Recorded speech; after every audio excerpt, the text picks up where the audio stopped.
in a different direction. So, over the last several weeks, we really haven't had that westerly wind push. So that's another reason for the red flag warning. And then finally, as we get into Thursday night into early Friday morning, the winds are going to calm down, but they're going to switch again and they're going to give us a northeast push. So for all these reasons, we have the red flag warning out there. Of course, it's August and we'll stay hot and dry right through the middle of the month. Thanks. From the West Zone, Operations Section Chief for CAL FIRE, Incident Management Team 1, Chief Mike Wink. Good evening. And for the West Zone current situation, going to start just like we've done all the other times, just like we did Sunday, the last time we spoke. So coming down the Highway 70 corridor, no change. Supporting Caltrans utility companies and looking for hotspots, doing patrol in there. So that's going well. Over here in Alpha Bravo Charlie, over here in Charlie today. So some folks may have seen some activity in that area. We did have a spot that developed in that snow meadow area, and where all those deadened down material was that we've been talking about for days, that we were concerned about ember cast. So we did have a spot outside of our line. It got to about 3 acres. We had resources there. We were able to fly airplanes and helicopters in there. And that is currently holding at about 3 acres. So while it was just out of our fire's perimeter, it was within our secondary and contingency lines that are out there further. We always have multiple options to do that. So that did occur. We have resources in there. They're getting that mopped up and that's holding. As we come around here towards Philbrook, Butte Meadows, and Jonesville, no change in anything going on there. We continue to mop up 300 to 500 feet. As we get up here into Humboldt, so last time we talked on Sunday, you see this little pocket of unburned fuel in here. I'd said all these pockets of unburned fuel were areas of concern. That's why we had folks in there either mopping that up or bringing that low intensity fire in the overnight hours, trying to get those fuels consumed. So yesterday, we did have this little pocket of unburned that started to do it on its own. And when that did occur, the smoke column that built up with the normal southwest winds did push over the containment line up here, and the receptive fuel bed were in very extreme conditions. So while we had Humboldt Road reinforced and we're mopping it up on the fire side, and on the other side, we had reduced the fuels with dozers, masticators, hand crews, and we pre-treated it with that some 230,000 gallons of fire retardant.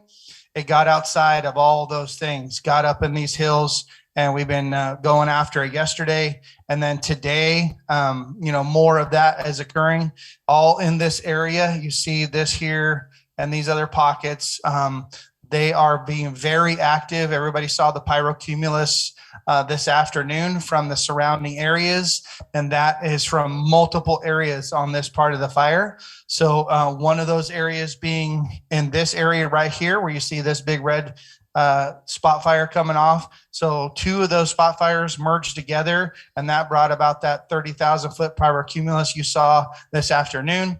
And then as you come around the horn here between Prattville and West Almanor, we also had some increased fire activity over here that came into the Highway 89 down towards the lake. So we have resources in the area in there. It's very orderly and organized, but there is a lot of increased activity. But we have resources in there. They're doing perimeter control, doing that point protection, doing structure protection, keeping everybody safe, while simultaneously, obviously, that brought some evacuation orders that I'm sure will be covered later, and I'll let them cover that. But that's increased fire activity. So here, and then down here by Canyon Dam, some increased activity just outside the line between there and the lake. So as we come across here, and minimal activity by Butte Valley Reservoir, the Caribou drainage has a little bit of activity. We've been watching that for days. And that's with our partners. We're walking to the east zone. So in the next couple of days, just heard the weather. Some hazardous conditions are coming that will lend itself to additional fire growth. So we have a plan. We've got the resources out there. So the current situation is over here, the spot fire is holding. up in this area, a lot of increased fire activity that's causing those evacuations. A lot of fire suppression efforts are being transitioned to up there while we make today's plan, tomorrow's plan. And then we're still working with the East Zone on sharing resources across here because they have some challenges that they'll be mentioning in their update as well. So we'll talk to you later with it if you have any questions. Thank you. Up next, speaker from the East Zone, California Interagency Incident Management Team 4, Operations Section Chief, Kyle Jacobson. Good evening from the East Zone. I'm going to start here on the Evans fire. We did really well out there today. Crews continue to mop up and patrol that area. We have no issues or concerns on the Evans fire at the current moment.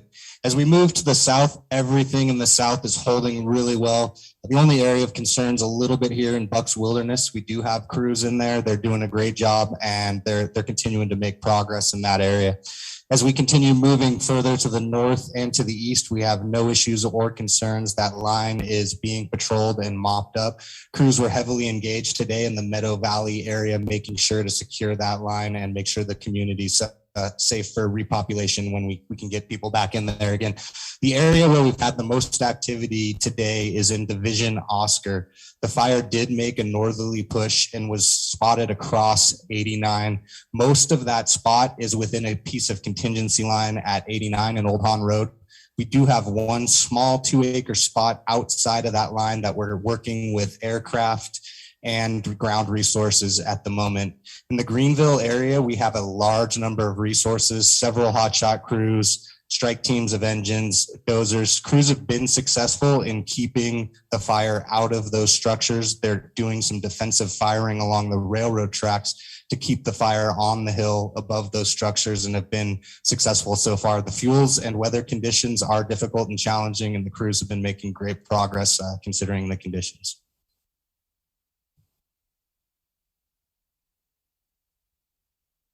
Our next speaker will be Supervisor for Plumas National Forest, Chris Carlton.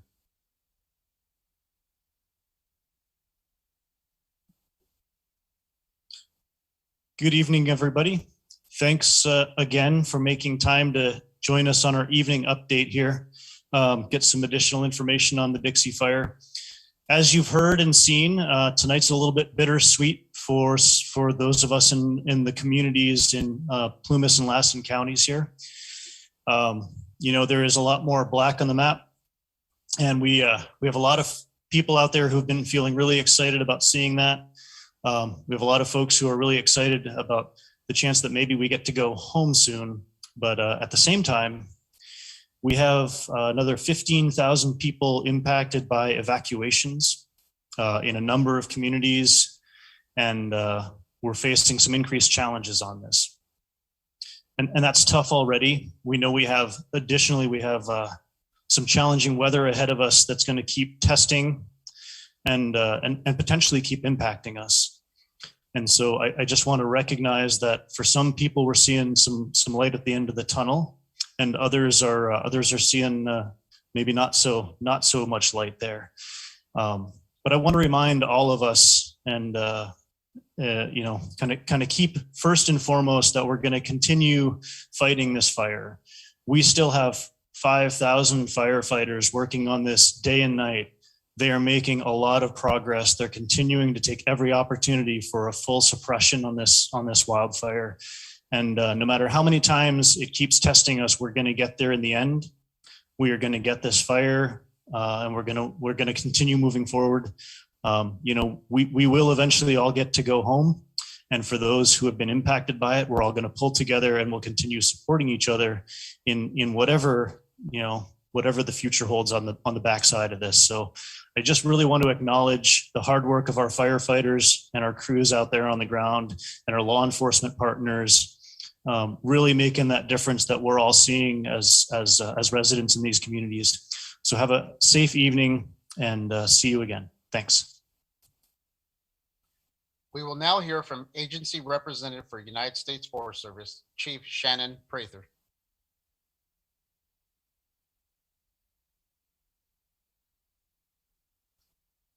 Good evening, everybody. Shannon Prather, one of the Unified ICs here with CAL FIRE Team 1, also representing the Lassen National Forest. So today has been a rough day out there. No getting around that. And I wish I had some good news for you today, but I think we definitely have a few hard days ahead of us, especially with the red flag warnings coming in and the conditions that this fire is, and characteristics that this fire is burning right now. Few notes that I want to talk about is that, you know, my heart does go out for all of you, all the communities that have been evacuated here on the West Zone and the East Zone. We cannot begin to understand how your lives and families have been impacted by this. But I do want to ask that for those who have received those new evacuation orders, I'm asking you to please leave early. And what it does is it causes a challenge for us in there for the firefighting resources to get in and protect those values at risk, which are your homes. I want to reiterate what our mission is when it comes to that, and it's life, property, and resources. And if we do have to, we will take that seriously. And if there's a life value affected out there, we'll drop what we're doing and go rescue that life. It does take away some of the firefighting resources from protecting structures out there. So please adhere to those warnings and give us a chance and to get in there and do what we can for those structures. We take it seriously, and we want you to know that we are providing that structure protection in there in those communities of West Almanor, of Chester, and Prattville. So, and as long as supporting our partners over on the east side. We remain in unified command with California Team 1 and California Interagency Incident Management Team 4 now, who has replaced the California Team 2 on the east side. We do also have a camp in Westwood, one of the questions that came up, and that camp will remain in place to support the northern operations. I do ask that we remain vigilant out there. Keep your situational awareness about you, and be safe. Thank you very much.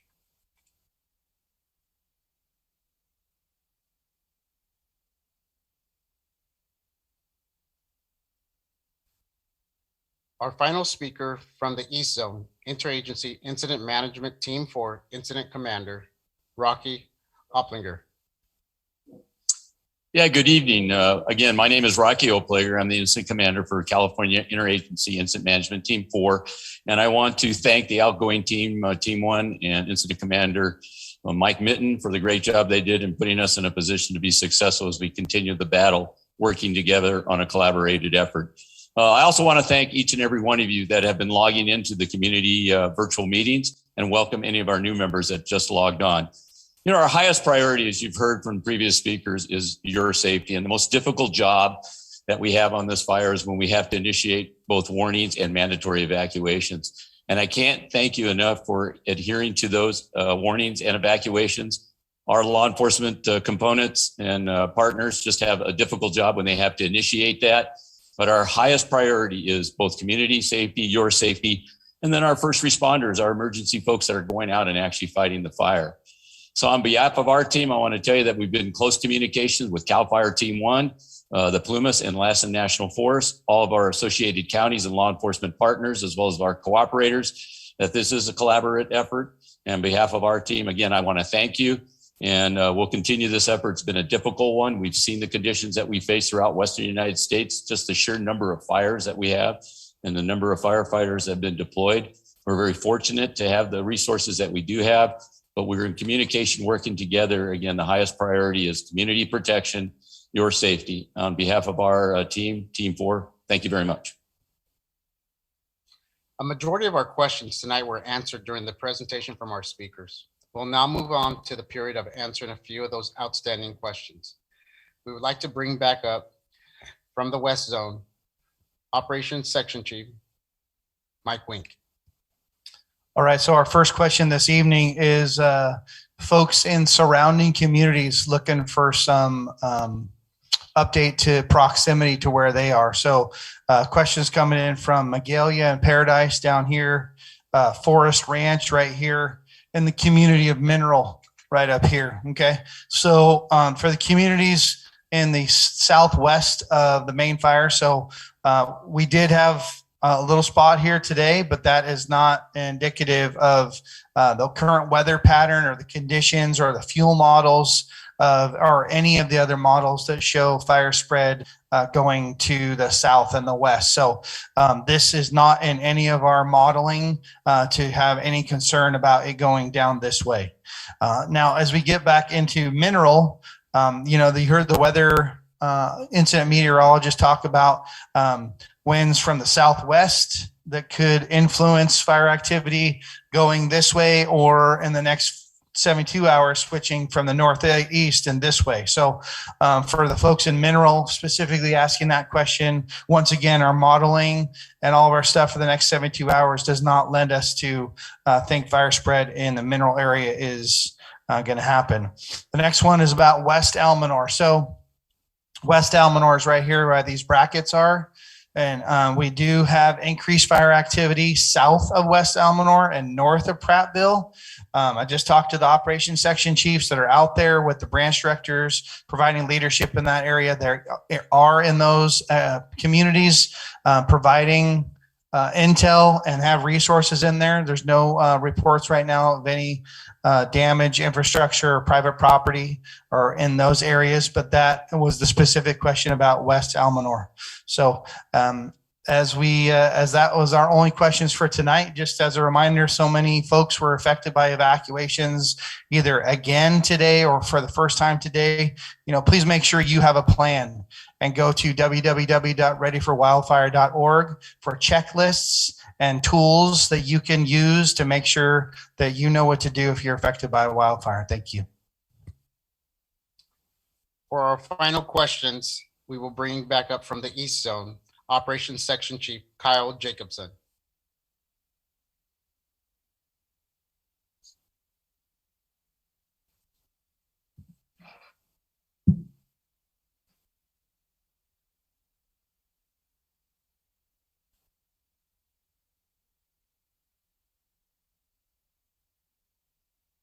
We have questions?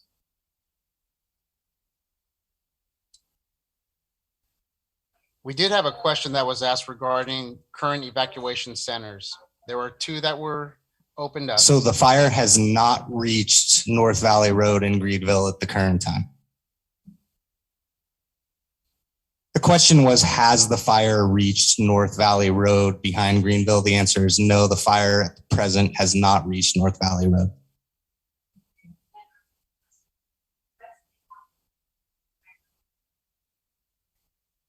So the question was, is Westlake Almanor on fire? Is Westwood on fire? I would have to defer that over to the West Zone that's in control of that area.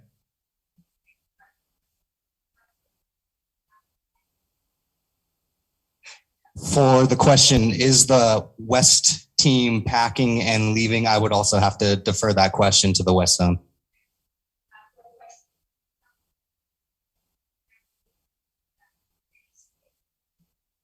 I'm unaware. The question is, sorry, how will we keep Hamilton Ranch safe? I would have to get familiar with the geographics of Hamilton Ranch, and I can get back with you with an answer to that, but I don't have a solid answer at this point, not knowing where it's at.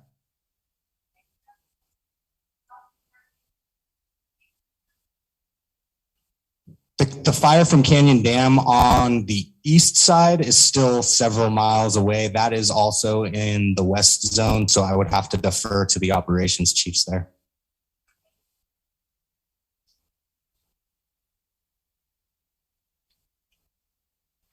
There was a question asked about the current evacuation centers. The 2 that were open are in the locations Spring of Hope in Quincy and Lassen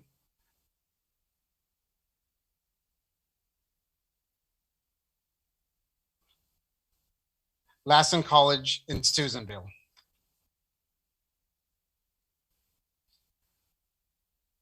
We'd like to thank our presenters for their information. If you would like to find out the evacuation maps for Plumas and Butte counties, you may find those listed in the respective websites. After this presentation, a QR code will appear that will link you to the evacuation maps. Incident updates will be provided at 7 a.m. and 7 p.m. We will continue to provide Facebook and Zoom Dixie incident update every other evening, with the next meeting on Thursday, August 5th, 2021. In the meantime, you may go to the INCIWeb and search under the Dixie incident for the latest information. Operational briefings will be provided every day at 10 o'clock a.m. on Facebook Live. You may also go to CAL FIRE homepage at www.fire.ca.gov. Please continue to follow social media platforms for the Lassen National Forest, Plumas National Forest, and CAL FIRE BTU. We appreciate your time this evening and thank you for joining us.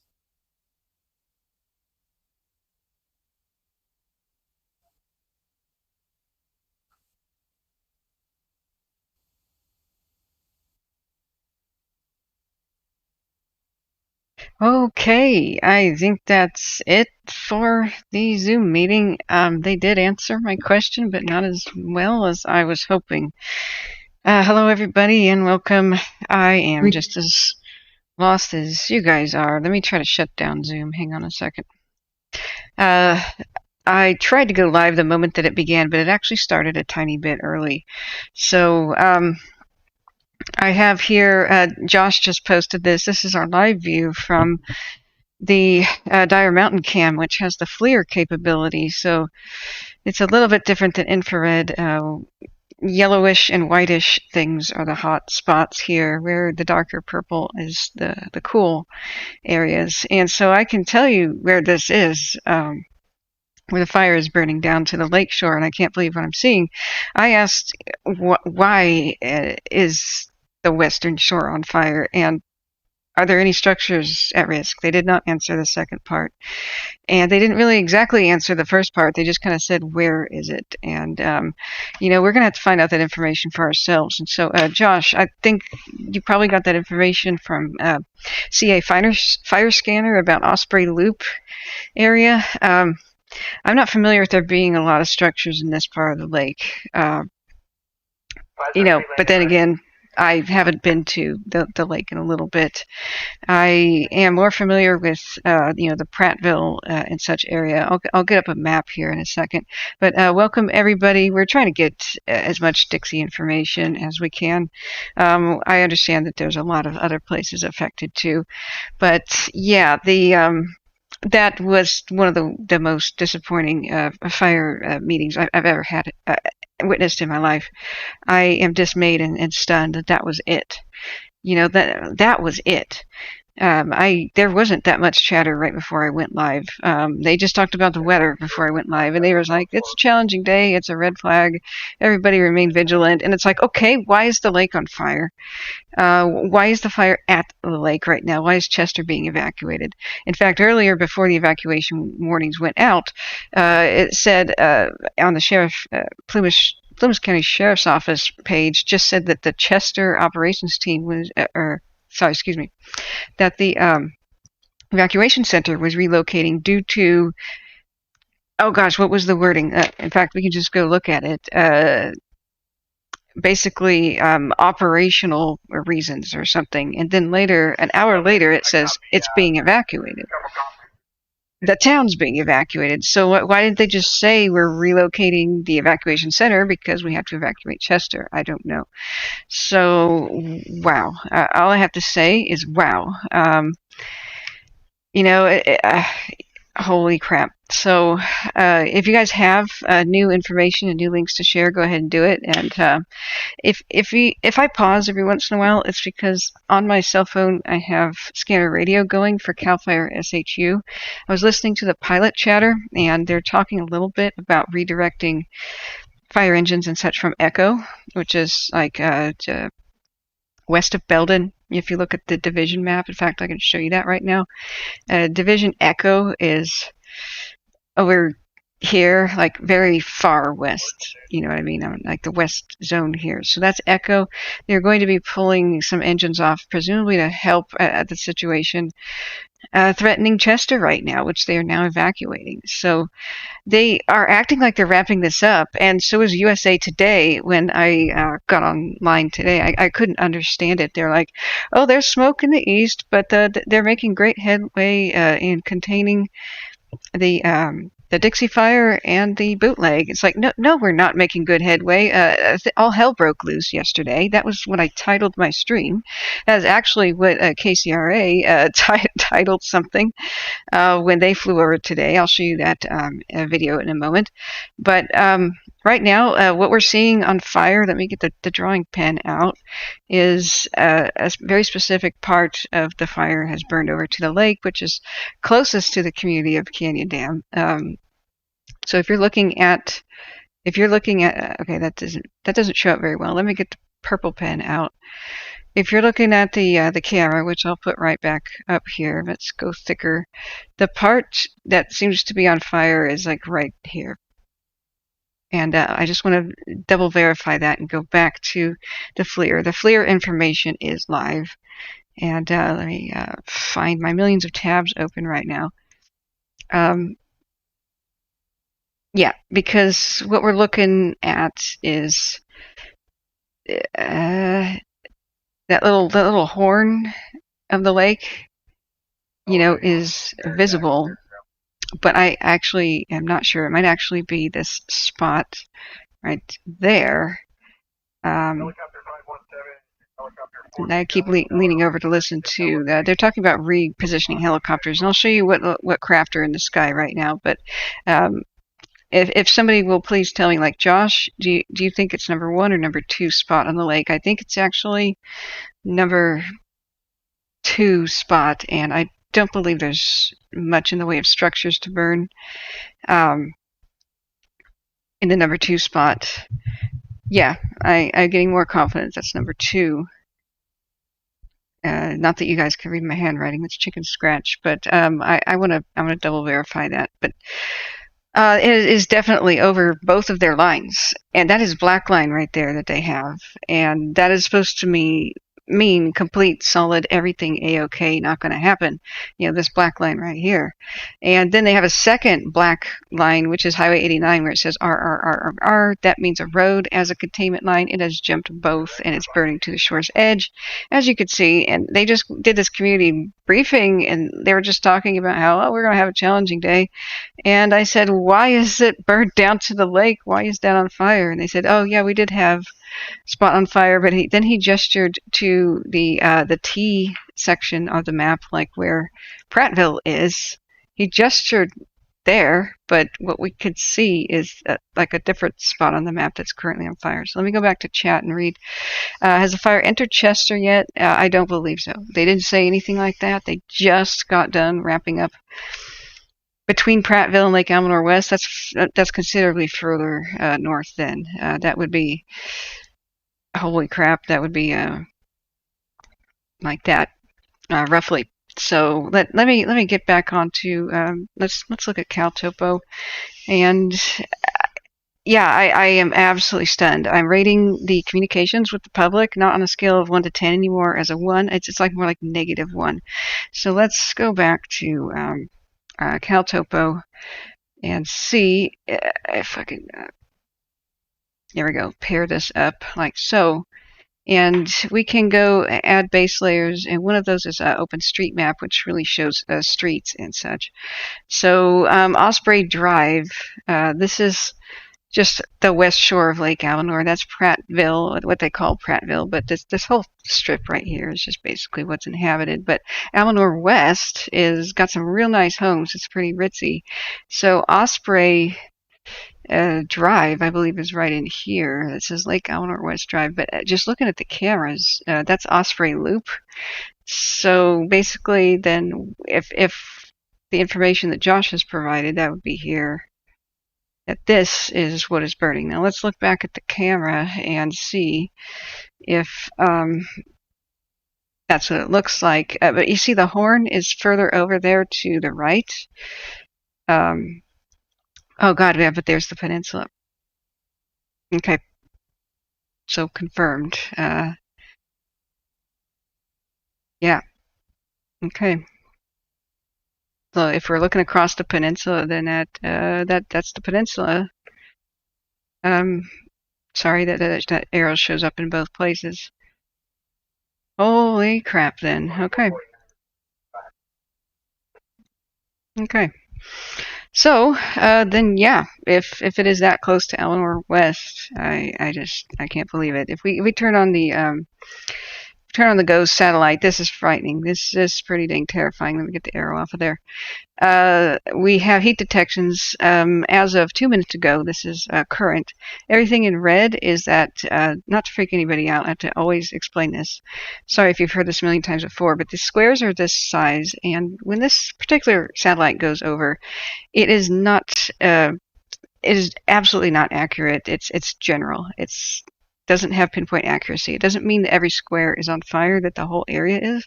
It means that somewhere within that square is a heat detection that's at least a half an acre in size in general, enough to be seen from space. So it just means this is margin of error, that somewhere within this area is a heat detection large enough to be visible from space. And so the problem is that we have them all over the place and very, very close to Chester. The fact that there's something over by the airport now is absolutely frightening, and they did not address this whatsoever. They were just motioning over towards the map, saying, "Yeah, jumped a line over here. I'm hearing about redirecting engines from Echo, Division Echo, and pulling them around there, but that's quite a drive. That is quite a drive to go from Echo over here. This is an 80-mile perimeter of the fire. That would take quite a long time to get over towards the Prattville area. So I am wanting to yell right now, just like, seriously, tell us what the hell's happening. And there was a lot of like cursing in the chat. I even hid it in the video as I was streaming that, because there were some really angry people, and I can understand it perfectly. I'm listening to firefighter chat live, trying to figure out if they're redirecting anything else, and I can show you also where the aircraft have been. At least one tanker was released from the fire and headed back to Reading. So, but we do see, oh, here's a fleet of tankers on the way. Look at this. So we have a Marsh turbo tracker. There's the lead plane right there. It's over by Butte Mountain, and so wherever the lead plane is circling, you can tell that that's where they really want to make the drops. And so that plane right here, where you see A210, let me make sure you guys can see it on chat. I think you can. That is going to be the person that directs the drops. And so we have the turbo tracker coming over, and then we've got a fleet coming in. There's a T90. It's another turbo tracker. T93 is also a turbo tracker. These are pretty small compared to, like, the passenger jet that we saw yesterday protecting Greenville, but they can do they fly pretty fast and can do pretty precise drops. So it is a whole lot better than nothing responding. Over here at Greenville, we've got another a Rockwell, which is basically like a scout plane. And so we have multiple detections all over the map here. Everything here in red is within the last 15 minutes of a heat detection, and this was updated at 7:30. That's UTC, a different time zone.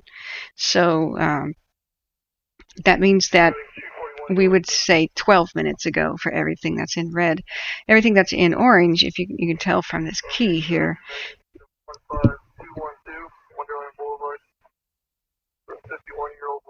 Okay, sorry, that's unrelated to the fire. I just leaned over and listened to the radio. But everything in orange is 10 to 60 minutes old, and then everything in yellow is 1 hour to 6 hours ago. So everything in red is, of course, the area of concern. But everything in yellow is something that happened everything in orange and yellow happened pretty recently too. So just to be clear, like in this particular square, it could be anywhere within here, but definitely there is fire right there right now, and they were not clear if they're lighting backfires right now to try to beat the fire, to try to fight it, or if that is just something where it jumped the line. I'm going to turn on the wind plot right now, and you can see the wind is blowing to the lake. It's probably why we're seeing the lake on fire. So we can go back to the FLIR, and you can see that it's burned right to the shore. That is terrifying to me. I did not think we would see that. I even thought about adjourning my fire stream and, covering something else like history and just general fire information. And yesterday, just as I was about to adjourn things, everything exploded. So there is a red flag warning for the area. Thank God there's no extremely high winds right now. You can look up here, and as bad as it does look from the cameras, it's not as bad as it could be, but I am terrified since winds are forecast to come in tomorrow.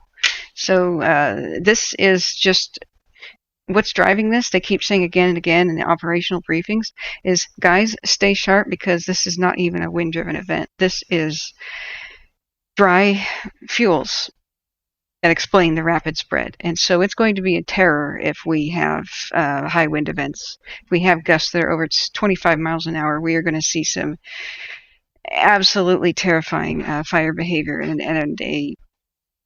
if it's going, neighborhood speeds right now, it could go freeway speeds with high wind events. Just everything is so tinder dry. They're having single digit humidity to 18%. To only a maximum of 20% humidity just during the day, with very little of it recovering overnight, which means that even at night it can be pretty dang fierce, which explains why we were seeing 300-foot tall and 600-foot tall flames last night above Greenville. And to be clear, on some of the thermal imaging, it's not always fire reaching into the sky. Hot smoke explains some of the upper stuff, but if you compare these columns, that the flames do reach, 3 times the height of the trees that they are burning. That 300 foot is absolutely within the realm of possibility, and very hard to tell, but it could be up to 600 feet if the tree is a couple hundred feet tall. So it's a terrifying situation. I'm just completely dismayed, and it's hard to even stay focused. So I'm trying to look and see if there's any other tankers on the way. Listening to, if you want to follow this, what's happening like throughout the night, I keep leaning my ear over to CAL FIRE SHU, which is from Shasta, but you can hear what the pilots are saying much of the time. And I'm going to lean in right now. Yeah, they're talking about dozer brakes at Echo. I think they're trying to. What time will you not be out? Hang on a second.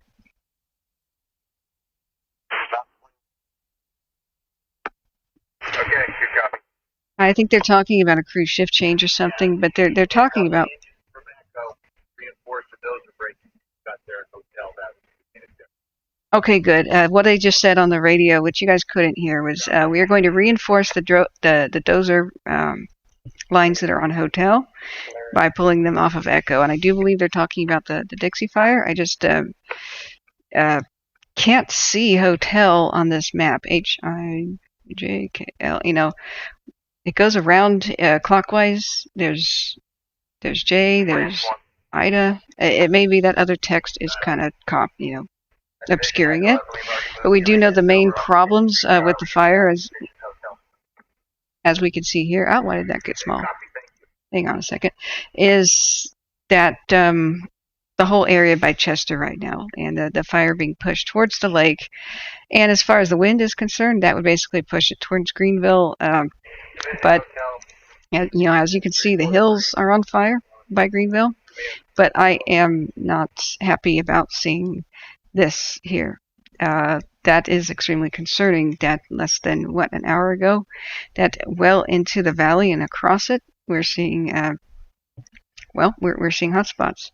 So the Dyer Mountain camera is generally split in 2 directions and might give us an idea of what's going on in Greenville. It usually splits like this, and that's what we're looking at. Occasionally they come together. Oops, sorry. Let me get back to my cursor. Yeah, they're doing a lot of chatter. Oscar and Mike are the ones that are over by Greenville. So I'm so sorry that every once in a while I stop my speech not to tell you about this. But like over here, Oscar is just west of the Round Valley Reservoir, and Mike is up there on the east shore. So that's by Canyon Dam, etc. So hang on a second, I'm listening to the radio. They are extremely challenged there, and that's about all the information they decided to give. So let me change the view here. Let me look back at chat because I'm sure you guys have been trying to communicate with me for a second. I beg your patience. It's real hard to focus on managing all this stuff at once. So I'm going to put a base layer on that shows shaded relief, and that'll help give people the idea of the extreme terrain that they're dealing with. But like I said, seeing the hot spots over here on the other side of Indian Valley, if it was climbing into the mountains there, we could have one heck of a new crisis. They're trying to contain the Dixie fire and just keep it on the west side of Indian Valley and south of this whole area. But I don't know that they're going to be capable of doing that today. The fact that it's burning down to the shoreline means that everyone on the peninsula should be quite alarmed. I'm going to show the evacuation map because it may be changing very frequently. Currently, this is the evacuation map. I have the links in the description. Road 28 is clear up to the 39. Okay, they're talking about using roads to relocate dozers and other things. But, okay, looks like the peninsula has gone to mandatory evacuation. Highway 36, we took the 28 road, 39 road, where we were working earlier.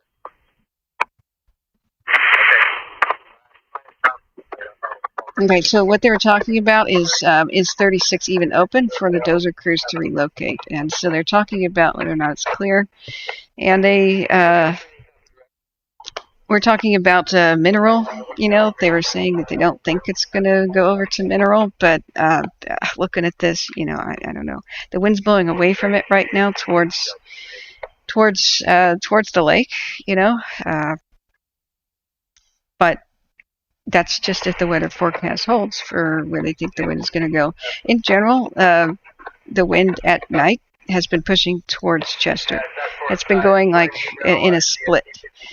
As I've been watching the fires, the winds have in general been going up that way, and then coming up out of the 70 Canyon, they kind of split and they go that way. Whereas right now we're seeing a more unusual pattern where it's just going straight towards the northeast. Hope that's very visible. And maybe this unforeseen pattern is what's causing the problem. So let me go back and look at chat. I'm going to pull the shaded relief down a little bit, take the wind off so this becomes a little bit more clear. And sorry, I am juggling a million tabs, just trying to keep abreast of the situation. I did look at Daniel Kearns, and okay, looking at the Twitter. Okay, you got a link for me? Sure. Daniel Kearns was talking about how, and welcome if you've just joined, put your questions in chat. Daniel Kearns is a local firefighter, a volunteer out of Taylorsville, and he was talking about how he had seen no structures damaged so far in Greenville that were of any significant importance. There was a person who did not evacuate named Paul who was up by Round Valley, and they rescued him, or at least checked on him, and he was okay. Wolf Creek had a lot of challenges, the Wolf Creek Road, but he heard from other people on the line that the structures there of importance were doing okay.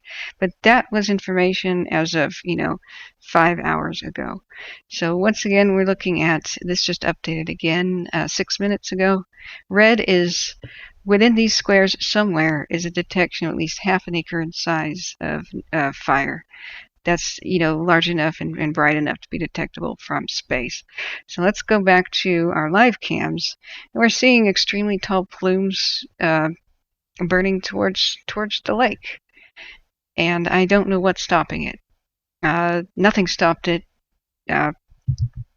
If that camera would pivot back around, nothing stopped it here. You can see that the shore of Lake Almanor is on fire, and reportedly, and from the best I can gather on the map, that's in between Almanor West and then just the Plumas Pines Resort area.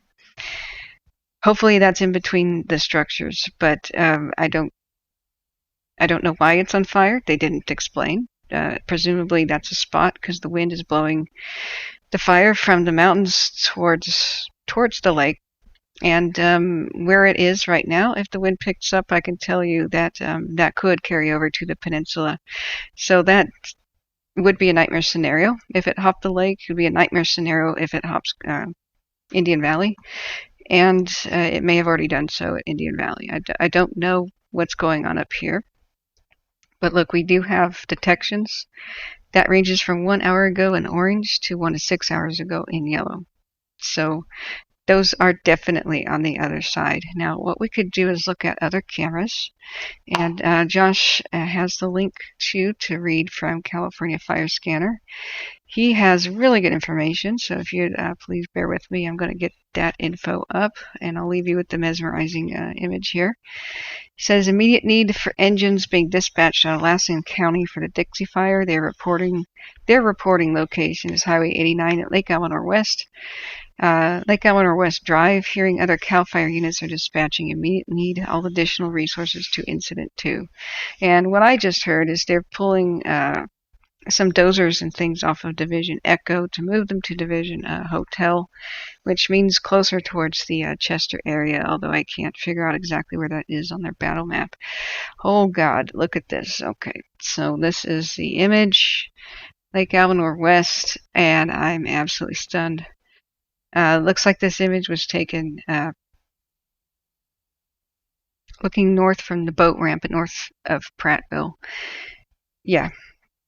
Okay, so I know exactly where this is, and that's horrifying to me.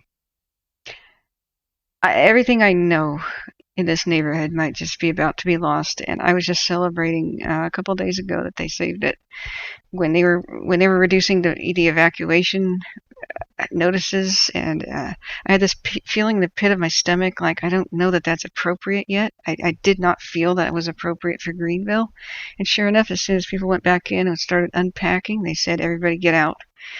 I have no idea what was going through their heads when they did not have black line at all above Greenville, and you could see where the fire penetrated last night according to their map. I am a little bit cocking my head here, and I'm not sure this is completely accurate. They're showing that the breach happened on this side of Round Valley Reservoir, and it stayed on the hillside. But from what we were looking at on the FLIR camera, it looked a lot more to me like it was really in the flatlands, like it marched kind of, excuse me, that's an eraser, that it marched in the flat ground area towards Greenville. Then they dropped a retardant to save Greenville, and then it flanked and raced up the hillside here. But I thought it was pretty clear that it was down and kind of getting on both sides of the hillside. But who knows? Maybe the map is, when they draw perimeters, that doesn't mean areas that have burned exactly. They just, that's where they think that the flames currently are. So, but why when this was not black line? It was completed line, but not black. Black means that they felled the trees that could be on fire and fall over the lines. That wasn't black. Like here you see black, which generally means containment. That's where they come up with their containment percentage.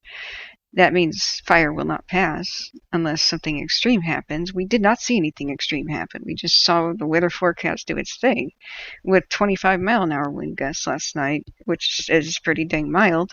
It wasn't even red flag status last night. And we saw all hell break loose where the fire jump lines threatened one of the major metropolises here, so to speak, as far as mountain towns can have. And go towards Chester, which is so far away. So what they explained today, Mike explained on the West Division, and when he is answering my question, why is it going towards the lake? He said what happened was spot firing went over into the hills, and so that's what happened. So that's a nightmare. Down here is like a sort of a canyon sort of a thing. Up here is a higher elevation, and so what you don't want is fire to be at higher elevations, because that means that the embers can drift for long range. Right now we're seeing particularly short range spotting. Long range means 10 miles. So at these wind conditions right now, short range spotting is 1 or 2 miles to up to maybe 5, and then long range is 10 plus miles. So if the wind were to pick up, absolutely, burning embers could be falling over by Chester's doorstep. So this is what is extremely concerning. So everybody in the evacuation area there is being told to leave. That is just a horrific image. So let's look back at California's fire scanner. The latest tweet, I believe that was 2 hours ago. Join Twitter. Let's see, just general. We'll keep looking back at that. Please do share into the chat if you have your own photos or information. My email is catherine.davidson.wildfires@gmail.com. Please send me any pictures that you might have of the region. If you wish to remain anonymous, you have to say so, though. Otherwise, I'll credit you. Cali Connect Welcome says, I see spot fires pretty far ahead on Indian Ridge camera. Yeah, that's the next thing to check. So I watched that today with a lot of just what the hell reaction. I can show you the time lapse of how things blew up today. So let me pull that in front. So this is during the night, what happened at Indian Ridge, and we saw it being active and bright. I went to bed about 10:30ish and during my 14-hour-long epic stream at that point.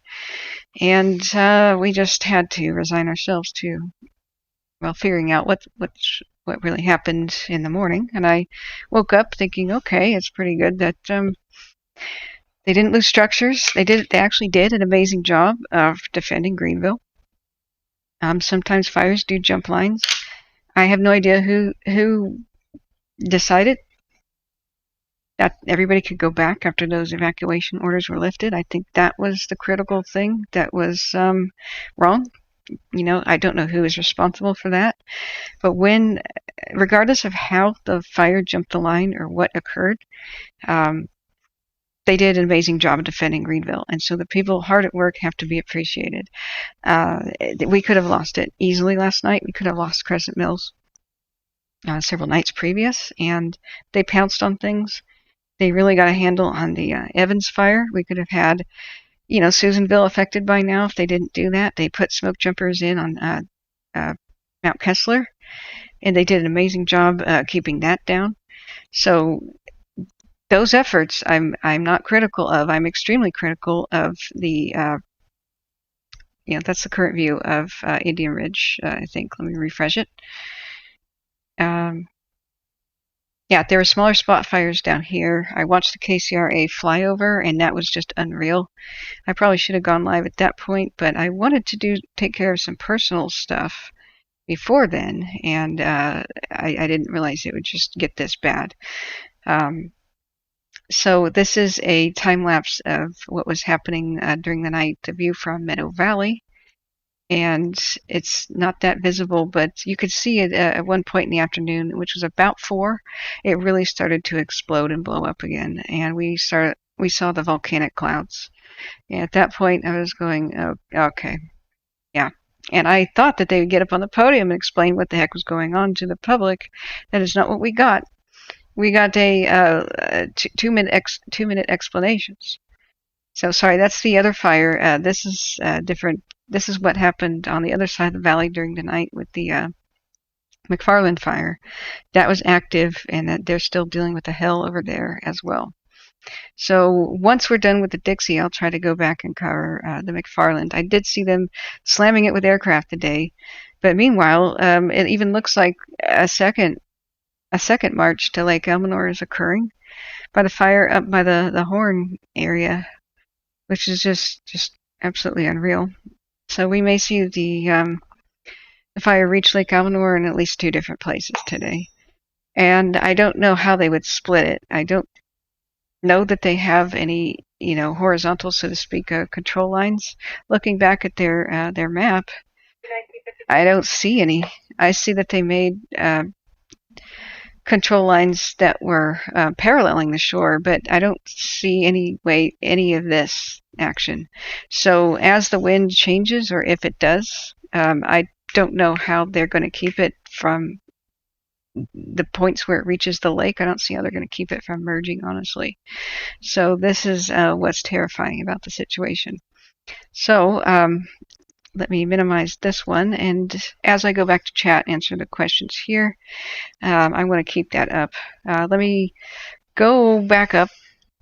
If you need to get my attention when you're in chat, hit @Catherine and just type out my name fully, and that will flag me.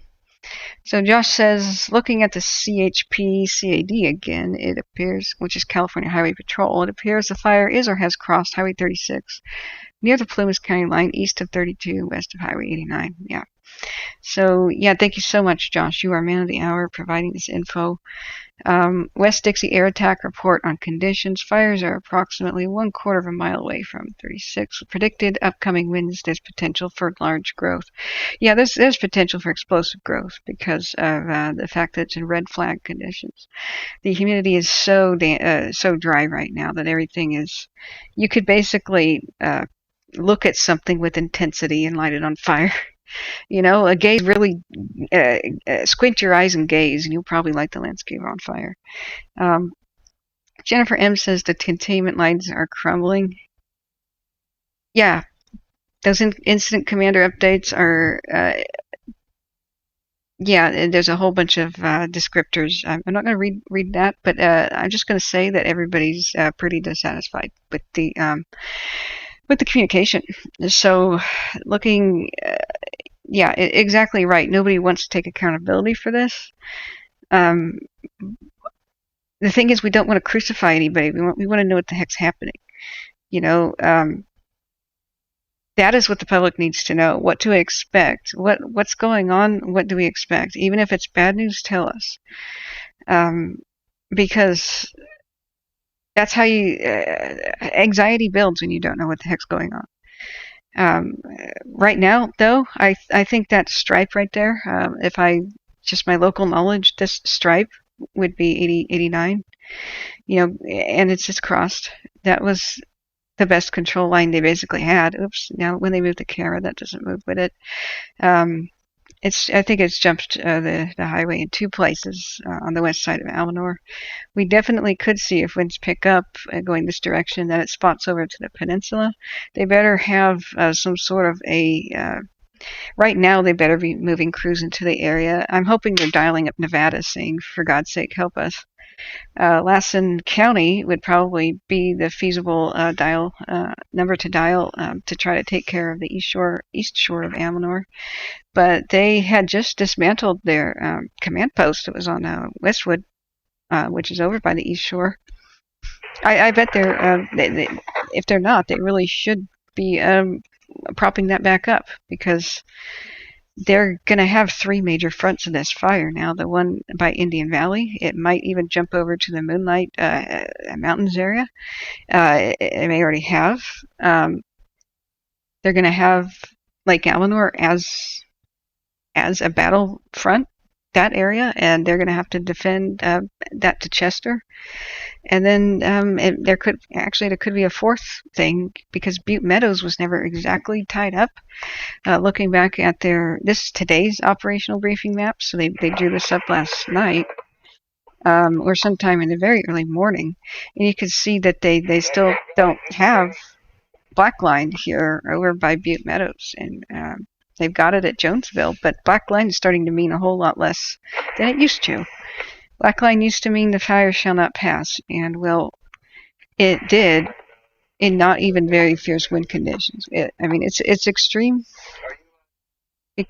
because it's low humidity, extremely low humidity, and there are some breezy wind gusts, but we were not even seeing 50-mile-an-hour winds like we can.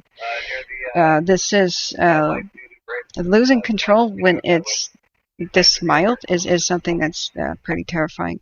I don't use that word loosely. So looking down, sorry, I have to go back to the chat.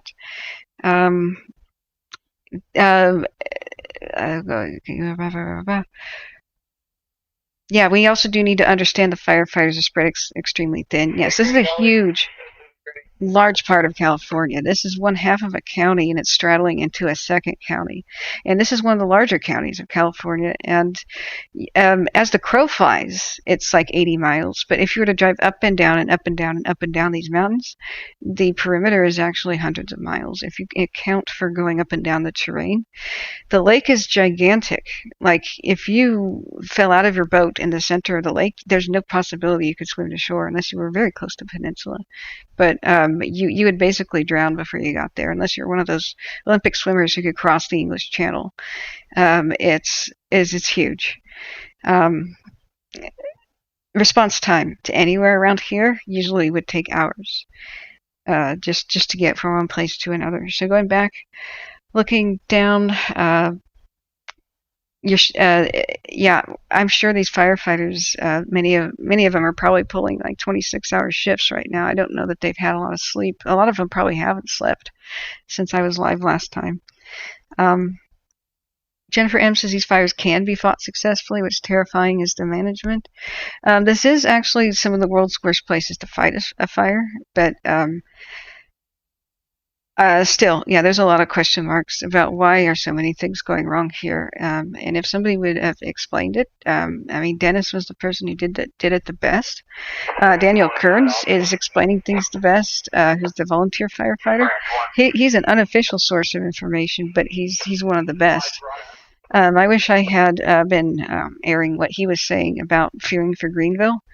He basically said, I have information that things are not going well around Valley Reservoir, and I didn't air that at the time, thinking I wouldn't want to spread anxiety, but that was a prophecy. You know, they were actually spot on. So the fact they're not telling the public stuff like that, there's just something wrong. I do not know who's in charge of, issuing evacuation orders or making those decisions. But there's a huge disconnect from reality here. This is like watching the Iraqi Gulf War. Remember how they said we were winning, that Saddam Hussein was winning, and that they have defeated the Americans in these monumental epic battles and stuff? Wow, it's USA Today, when I woke up, was giving a rosy picture about how the smoke's going to clear out of the East Coast because they were doing so well on containing the Dixie fire and the bootleg fires, and I was just going, what? Guys, seriously. So looking back at the chat, yeah, we just lost Dennis this morning. That's what Adam Out of Place is saying. They just rotated the crew off. Management has changed. That's not because of firing due to incompetence or anything like that. It's just that one thing that makes me scratch my head is that during all wildfires, there's a certain amount of days that a crew is on it, and then new people come in, and they're sometimes from out of state, and they don't know the area. And they'll have stuff like Canadian accents and such sometimes, or Great Lakes accents, and they'll be mispronouncing everything about the, it's Tobin. No, it's Tobin, dude. Somebody will say, yeah, it's Prattville, mate. And it's like, really? You can have a crash course in this geography and topography and how the weather works, but you would think that the locals would just be in charge and stay in charge at least. I don't understand that, but that's what we saw last year, and that's apparently typical for wildfire fighting. But look at that incredible amount of flames. Look at the incredible height of the flames. They did do some backfire burning. If they hadn't done that, we could be seeing something that's worse right now, but they never did it at the shoreline. They did it from Highway 89 toward the south, /west. It would look even worse if they didn't do that. And now I'm just thinking they should have done more, maybe, because, wow. I mean, just look at that. So looking back at the chat, Josh has a new Twitter link for us. I will show you guys and welcome everybody. If you're here, hit the like and subscribe button, please, so I can reach more people. Whenever a channel's trending, then that's how YouTube suggests it to other people. And I've had a lot of people say, I even search for Dixie Fire updates and I don't find you. So sorry, I hate to be one of those subscribe beggars, but that's the situation. Just put any questions you have in chat and I'll get to them as soon as I can. So looking back to, you have to say at Catherine Davidson to catch my attention. So looking now at the new link that Josh, who's man of the hour here, has just provided. Zeke Lunder on Twitter is saying, best I can tell from the flare cameras and other sources, purple is roughly where the fire is in relation to Almanor West, Prattville and Chester, with some spot fires on the point of the fingers closest to 89 between LAW and Chester. And I'm going to show you guys, wow, look at those flare-ups, what this little map thing is. So this is courtesy of Zeke Lunder. Haven't heard of this person before, but we are grateful. And yeah, so it's burning up to the doorstep of Almanor West. Unreal.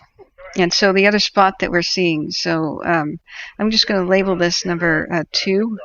That's number 2. This is number 1.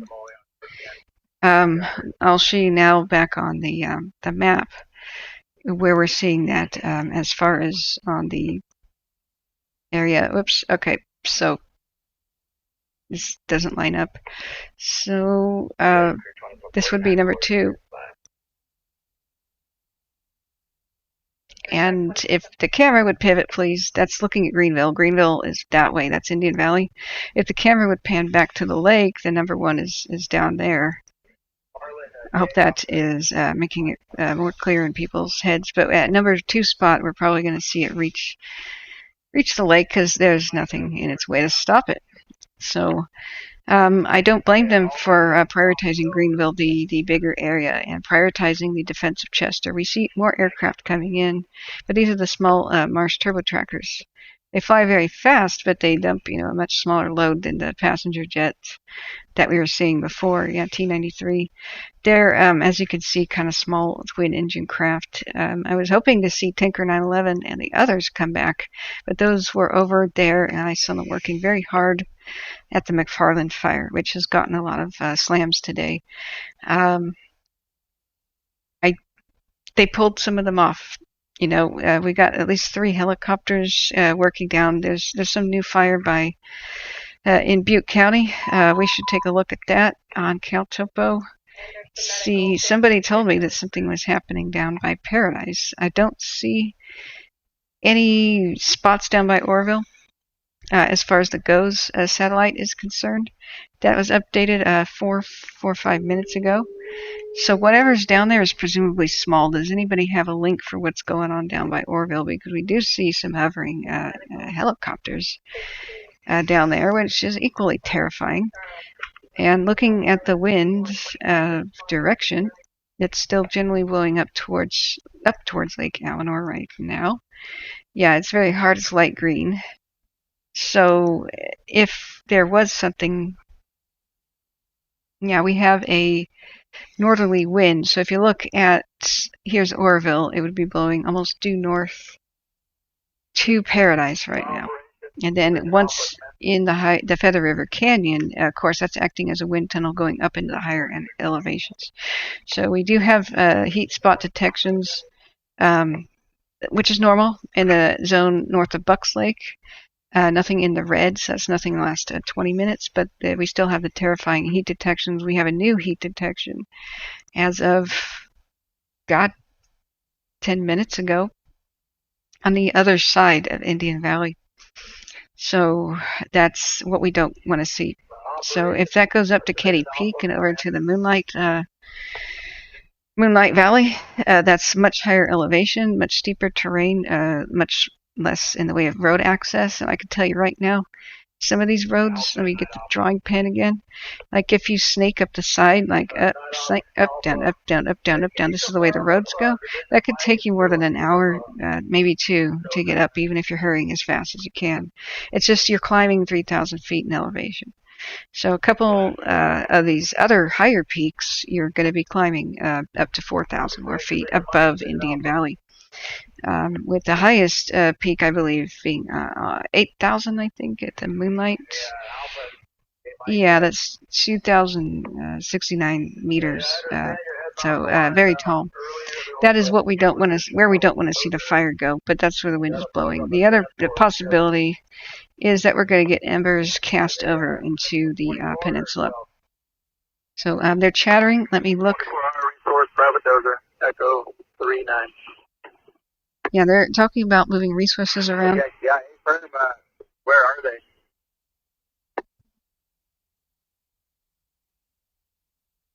Over here at drop point 1, Highway 36. Okay, I'll spin around. Get past there. Okay, drop point 1 we could find at Highway 36. When you drive it, I'll meet you there at drop point 1. Sometimes they have those listed on the map. So Highway 30. Yeah, copy. See you in 5 minutes.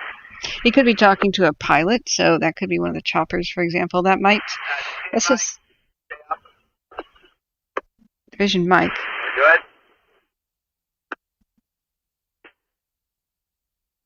Right, get that dozer. Sorry.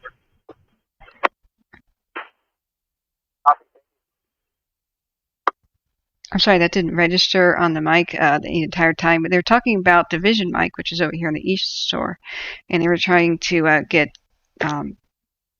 some of the apparatus over there. So it's really hard to juggle this stuff in the chat, but I'm doing my best, guys. So looking down, there's a new updated fire map on Twitter. Okay, so let me take a look at that too.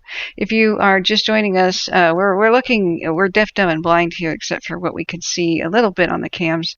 This is live images. The fire has reached the shore of Lake Almanor, and they just had their community meeting, and they were just like, "Oh yeah, it jumped our lines. Chester's being evacuated." Okay, and why? Do you expect Chester to be impacted? Do you expect to lose structures on the west shore of the lake? And I asked that question, and they half answered it. They just didn't answer the part about the structures being lost. I was in the Zoom meeting. A lot of people were super angry and super worried in the meeting, and I don't think that people should have been appropriate, but we are appropriately concerned and upset. So basically, let's see here. We do have a new link. Looking back here, but we have scary images. So where the fire has reached the lake. That's just south of Osprey Drive on Lake Almanor West. We can see vaguely, where the fire is. This is a little bit to the north, and in this map here, we can see that there's another march towards the lake, that it might actually reach it, because I don't see what's stopping it. The fire right there is what we're seeing because the camera's fixated on it right now. We are not even seeing the part where it did reach the shore unless it pivots back around. So that is what I was pointing to. Chester would be right off camera over here to the right. Sorry, I should make a light blue pen against this background. So Chester's off to the right here, and that's where it's marching towards the lake. So let's get that out of there, so people are oriented. And we see the GOES 17 satellite. You can see the wind direction going towards the lake. We might have embers being thrown across the peninsula. The peninsula is under mandatory evacuation in a ring around the lake. 100%, 365 around the lake, it's being evacuated. So earlier today, and I'm rating their communications as hideous on a scale of bad to good as a hideous, because they're not. They basically said, we're shutting down the evacuation center in Chester. Please relocate to Susanville. And they were just saying for operational reasons. And then an hour later, they said evacuate Chester. Why not just say why you're evacuating Chester in the first place? So Yeah, we have the right to be critical of that communication. Looking back at the chat, is the Gold Fire in California? Train supporter says, welcome. I have not heard of the Gold Fire. Josh, could you... oh, the Gold Fire, that's the one that's by Oroville? Well, Oroville means gold town. Oro means gold in Spanish. So that would explain that. If it's a 1 acre, then hopefully they can slam it with the helicopters. We're seeing helicopter activity. They're going down Wicks Corner kind of area. Okay, they're talking to Division. Mike, hang on a second.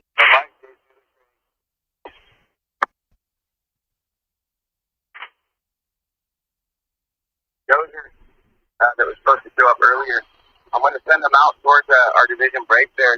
See if you can brief Crane Valley on where we want to plug them in tonight. 24 hours. Okay, they're talking about... Yeah, for 24 hours. Well, we'll just keep them working up there in Mike, up at the top there where I showed you earlier. Okay, so they have dozer crews working up in Division, Mike, which is basically up by Almanor East, so the east portion of the lake. So that's where Mike is kind of like where the east shore is, where this ridge is, Katy Peak.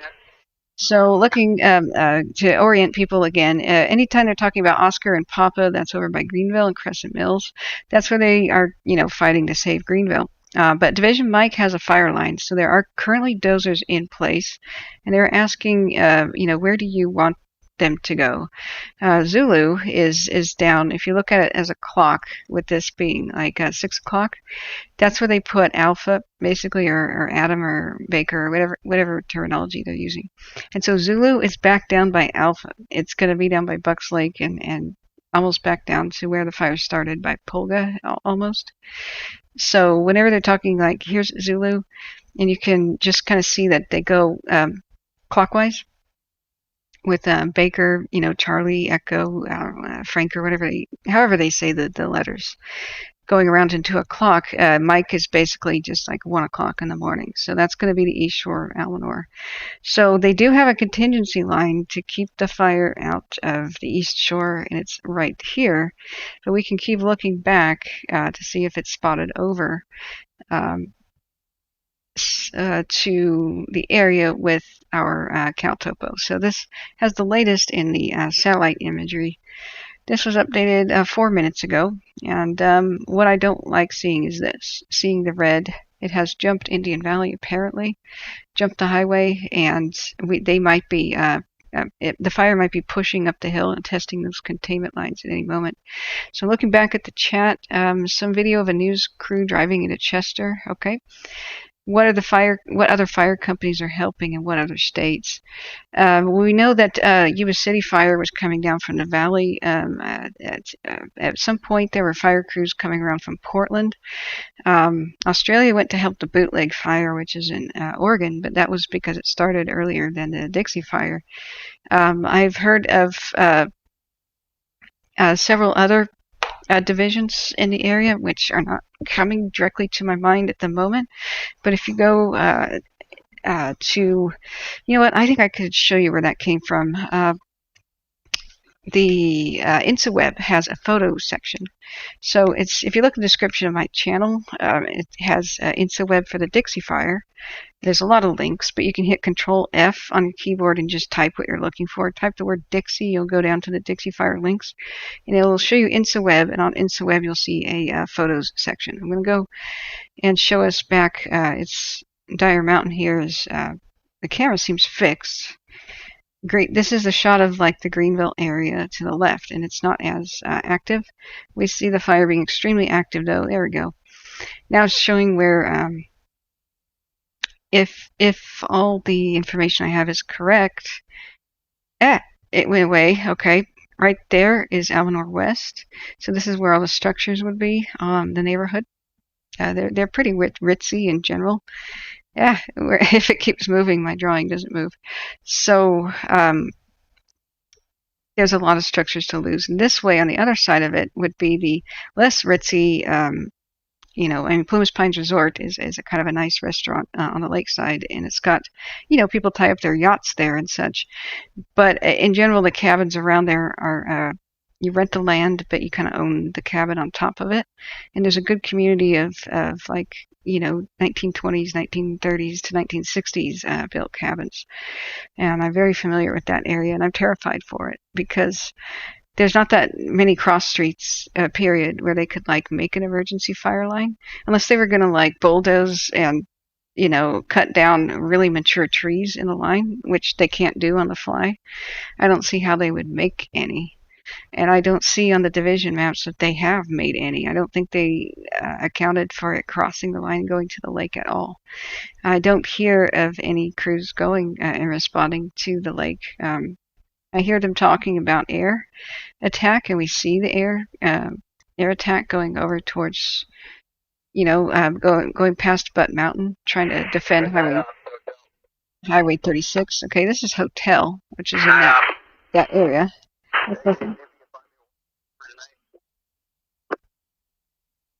Okay, they're asking for a water tender. Hang on, I'm listening.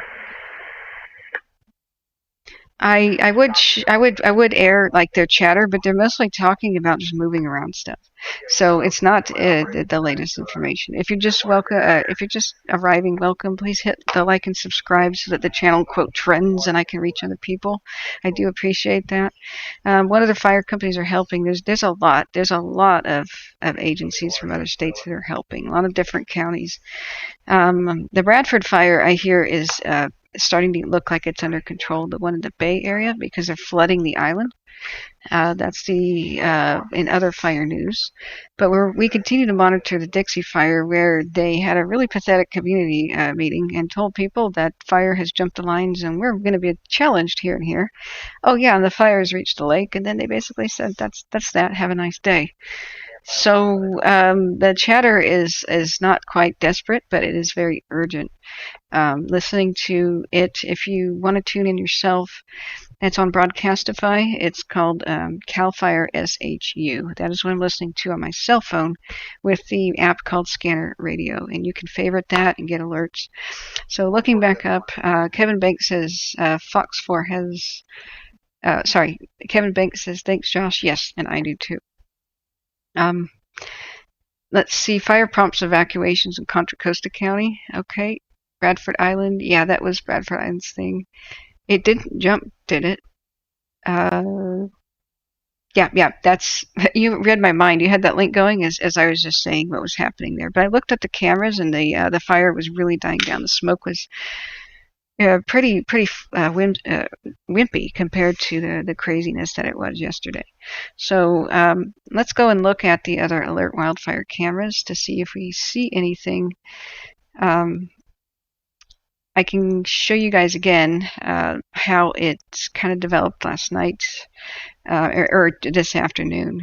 When I saw about 4 p.m. what was going on, I became quite concerned. So looking back here, this is what happened, where it was lazy activity. This is about 1:45 in the afternoon. And I was just thinking, you know, fingers crossed, it's not going to be that bad. This is looking above Greenville at the Round Valley Reservoir from the Indian Ridge cam, which was kind of like by Quincy. So the lake is over there on the other side. Greenville's down there. And look at this volcanic activity. We saw the reemergence of the pyrocumulus clouds. And when I saw that, I went, oh crap. So when the smoke is dark like that, it doesn't necessarily mean structures are going up.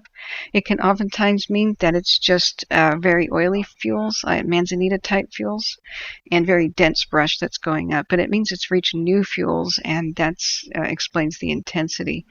So that's within the area that burned up last night. So I'm going to try to get a new camera up. This infrared is just incredible, but we have the regular cameras which will show us the that's FLIR, but the regular infrared. So let me get that done off camera, and I'm going to search 4 cams, and so you can keep watching that until I find one.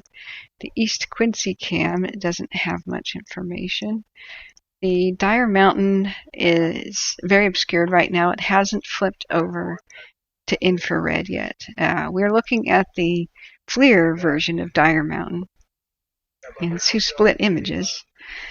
It looks like for the present it's died down for a second, but that just means that the fire just rapidly consumed a bunch of fuels that it reached. You see the little pop-up right there? That's finding a new dead tree to torch, or a new sappy tree, or a stand of them, or like a big old tree. Hang on a second. Looks like we got radio chatter.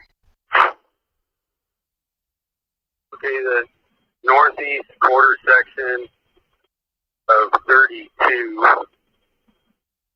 The fire has made it down in variation to on the map where it says Fork. It'd be the northeast quarter section of 32. And we're getting down canyons, and it's actively burning, and it's spotted across to the northwest quarter section in 33. Great.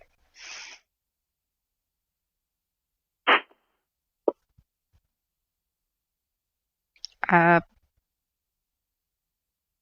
think they're talking about a grid, like a map that we don't have.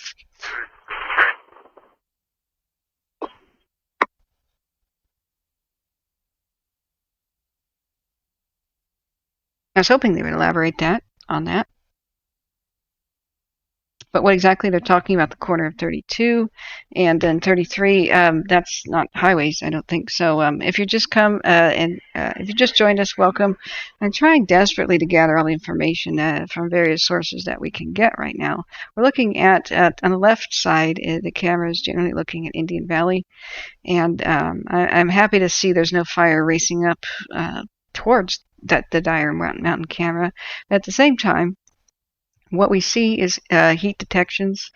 The camera's location is basically looking at Greenville like this, and you can see the volcanic, what looks like the lava, it's like over here where it burned last night. And but the camera has like a ridge blocking it right here, so we can't see what the heck's going on over here, but the fire may have jumped. It looks like it obviously has jumped, or at least spotted a little bit, over to the opposite side of Indian Valley right now, which would be a nightmare to try to deal with. If it does get over there, it would reach Lassen County, and we're talking again. We're going to work it out. Okay, half the time they're just talking about relocating equipment. And half the time they're talking about where the fire is spotting. So I apologize. I have to constantly sort of attend my cell phone, which has the radio chatter. So essentially, it's a bad situation. Over here, it's looking real bad, and they've evacuated Chester. I can't believe that. So the fire has burned down to the lake, and we don't see any aircraft helping the situation at the lake. They're trying to secure 36 in general. That's what it looks like. But they said 33 and 32. If they said 36 and 32, that would be here. But I'm thinking they have just a different kind of a grid system on a different map. Okay, let's listen. I believe there was 2 snap tanks in Harrison Ghost that came in earlier. Yeah, they're just talking about equipment. They keep calling for, hey, roll call, where can we get equipment? Where can we get equipment? So it is very concerned chatter. Not quite panicky, but very, very urgent. So this is a somewhat recent map. You can see where Chester is. The fire has reached the lake here. And where all the red was, this is a different viewpoint. Sorry, it's tilted. But you can orient yourself by the peninsula being here. Let me get a bigger dot here. Here's the peninsula. So there's Chester there. And the fire is burning just basically at the doorstep of Lake Almanor West neighborhood by Osprey Drive. It's in between, it burned to the lake in between the Prattville and Plumas Pines resort area and Lake Almanor West, the neighborhood. So Lake Almanor West is a neighborhood. Prattville's not really a town, but it's a place name. I mean, it's got a little post office, but just everything around here, we can basically say Plumas Pines, Prattville is basically the same thing. So when we go back to the other, this mesmerizing image, sorry, transfers to two screens, you can see that this would be Almanor West right here, where Prattville / Plumas Pines Resort would be that way. It's burning in between the structures. This is a campground area. So the campground I used to know is probably burning up right now, but that's not as big of a deal as, say, getting into the neighborhood and getting into Prattville. So there's a lot of historic things and people's homes and cabins there that are really at risk right now. I do not see any aircraft that has responded to the west shore of Almanor, but the aircraft has been coming and going past Butte Mountain and splashing what looks like Highway 36 here to try to keep that vital line open. If the fire really rages here, we could see they run the risk of splitting and not being able to assist. Everything on this side won't be able to go that way, and everything on this side won't be able to go that way if Highway 36 is overtaken. So we've seen a lot of those the small twin engine planes dropping either retardant or water over there, but we're in the flight tracker app right now, and we don't see them there presently. We saw that circling around here was the scout plane, just keeping an eye on things around Greenville, probably directing where he wants, apparatus to go. But let's listen again.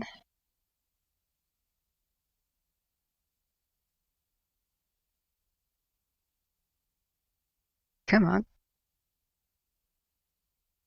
It's just silence.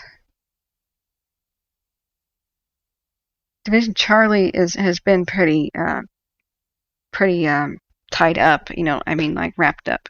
Division Charlie on the map is probably where they're pulling off resources. It's black, it's contained over there at Division Charlie. That's, the Sterling City, Powelton, sort of an area.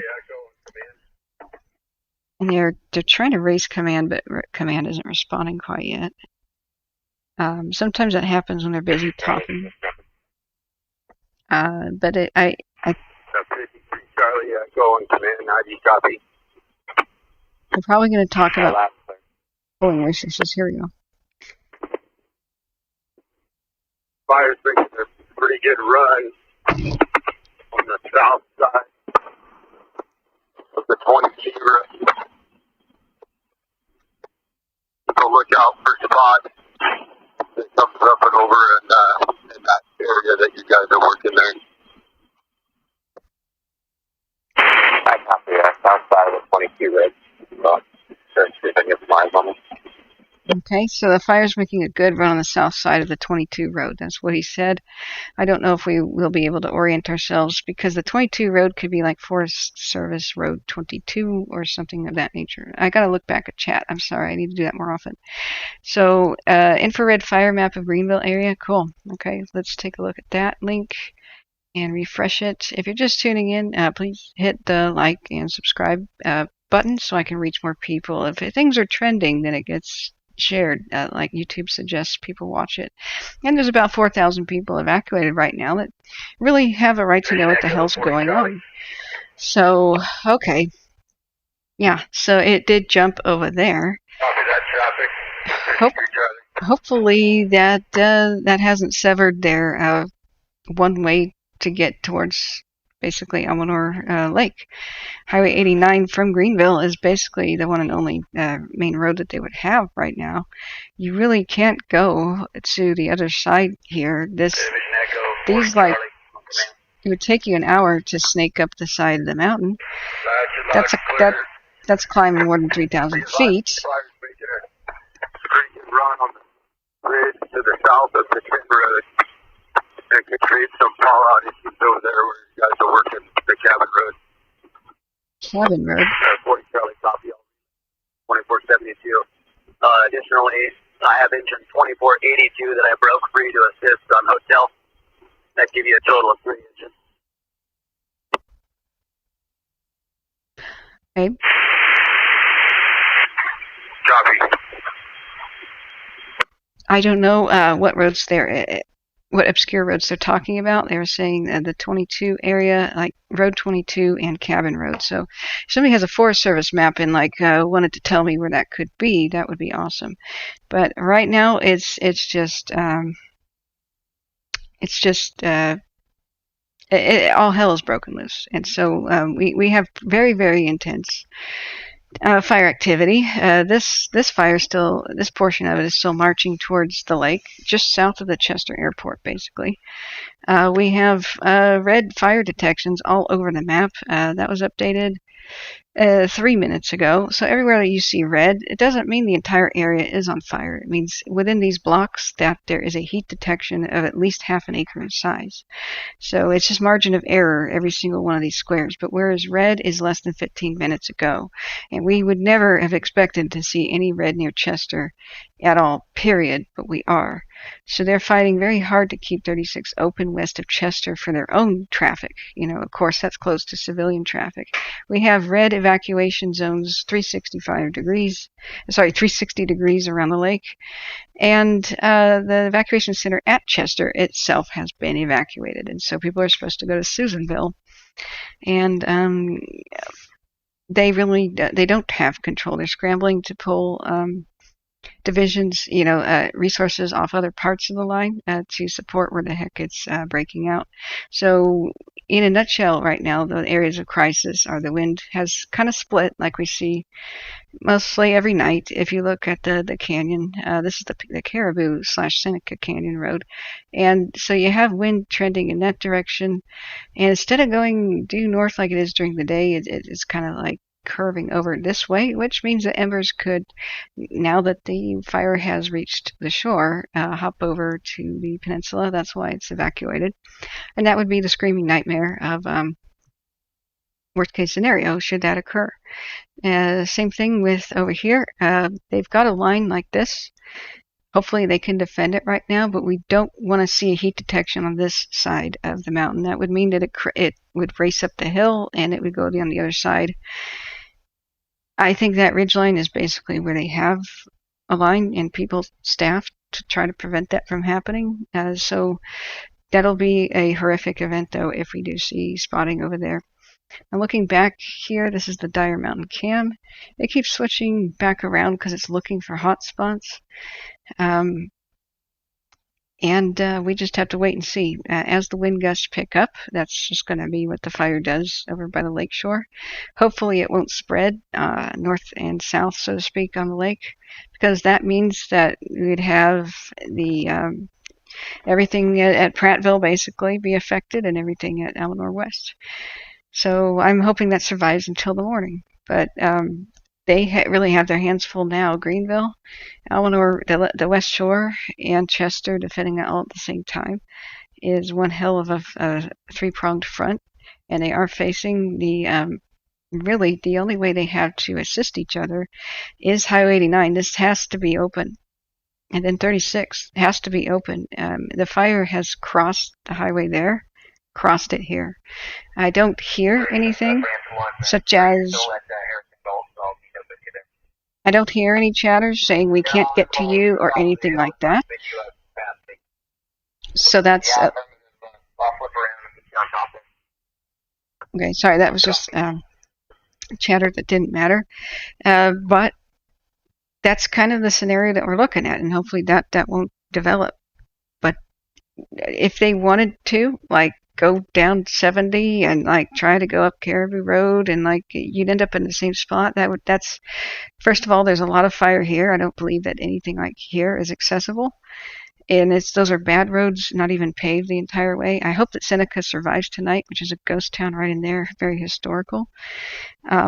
This is Butte Lake right there. We have a Butte Lake camera that usually goes that way, and I think we should take a look at what Butte Lake camera shows us right now. But that would not be a valuable thing. That would be hours and hours of a drive, whereas it would be like 1 hour or less.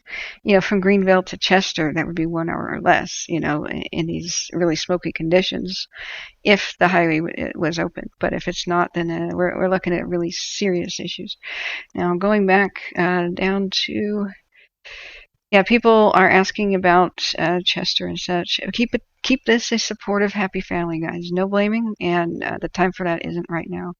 Mike Smith says, Catherine, will you please post all the scanner frequencies you're using to listen to the radios? I'm using an app called Scanner Radio on the phone. So what this is SHU CAL FIRE.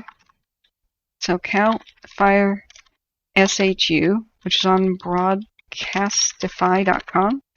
So if you want to listen to that, you guys absolutely can. I usually have that going for you guys, but clicking all the buttons at once is a lot more difficult. Then I found it easier to keep my phone on here on the desk, and then just push my phone up towards the microphone whenever they're saying anything pertinent, because I'm constantly interrupted by them just saying stuff like, "Hey, you guys gonna move the dozer?" And I need to get the information out to people that are just tuning in. And I have an unprecedented amount of viewers. Thank you so much, guys, for honoring me with your presence in chat. I grew up here. I didn't live here. We had a cabin. But I've been covering these fires since the Paradise one. Started doing it for real since Labor Day, because I'm just trying to pick up the slack, because government agencies and the news media are just not adequate. When there's crises, there should be somebody just answering questions. There should be hotlines, and that's not here.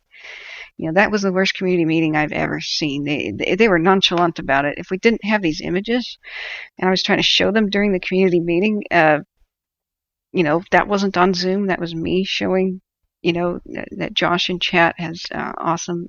He's been awesome, and he showed me this link. They were just saying, yeah, we've had problems. A fire jumped the line last night.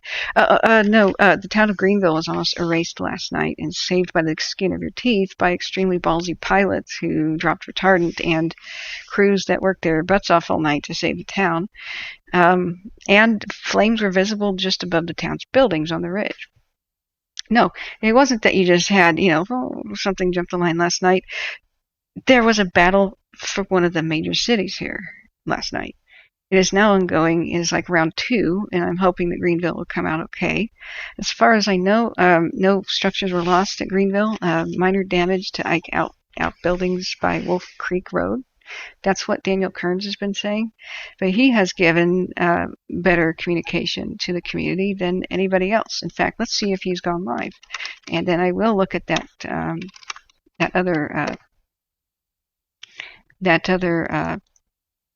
camera in just a second, the butt light camera. So let's go to Taylorsville. I messaged him sort of within his channel, asking him if he would please allow us to follow him. He hasn't posted as of yet. He posted 10 hours ago with a status update for Greenville, but he's been absolutely amazing. So he did point at the map and explained like what happened, and I thought my stream would be pretty chill tonight, and I would just be like reviewing what happened last night. But we've got unfolding crises happening right now, then I don't think it's appropriate. We got to stick with, what is the unfolding information as it happens. So Adam says, out of place, how can we donate to you to help continue what I do? Thank you so much. I was in the process of trying to make a PayPal link when this all started. So I dropped everything and just began streaming. But here's my email, catherine.davidson.wildfires@gmail.com. If you use like Google Pay and even PayPal, I think, you can use that email link and just connect with me that way. Share with me your pictures and stories. Please donate to Victims First. But I do appreciate any help. Even $5 helps, because when I do these streams, I don't work. What I'm trying to fundraise for is a real, movie camera, so I can go live and cover these live like a real journalist. Right now, I just don't have the funds, but I'm a video production student that's ready to try to start a career. I wanted to do boring videos of the region, like Plumas County's history and ghost towns. But I don't even know if any of those will survive at the end of this fire. So that really helps me Yeah, and Venmo, if you try any way that you can pay me with with the email address, any of those would be good. But please think of the victims first. Plumas Bank has the official donation place. That's the place where you can donate to this fire officially. And there's a couple other places like Kickstarter to help the people that lost everything at Indian Falls. But yeah, everything is appreciated, and I do appreciate that so much. I was not prepared to do this year at all. I was hoping we wouldn't have such an intense fire situation, but we are. So, but yeah, if you have pictures, email them to me and I will share them. Tell me how you're affected by wildfires. Josh says there's a picture of St. Bernard Lodge on Highway 36. Okay, that should be where there is a fight going on to save everything. Let's look at this. Is that the image? Oh gosh, okay. So that's St. Bernard Lodge. The fire hasn't crossed it yet, but isn't far away. 801 Highway 36 East within the past few minutes, whenever that was tweeted. 8:41 p.m. Yeah, that was like 10 minutes ago.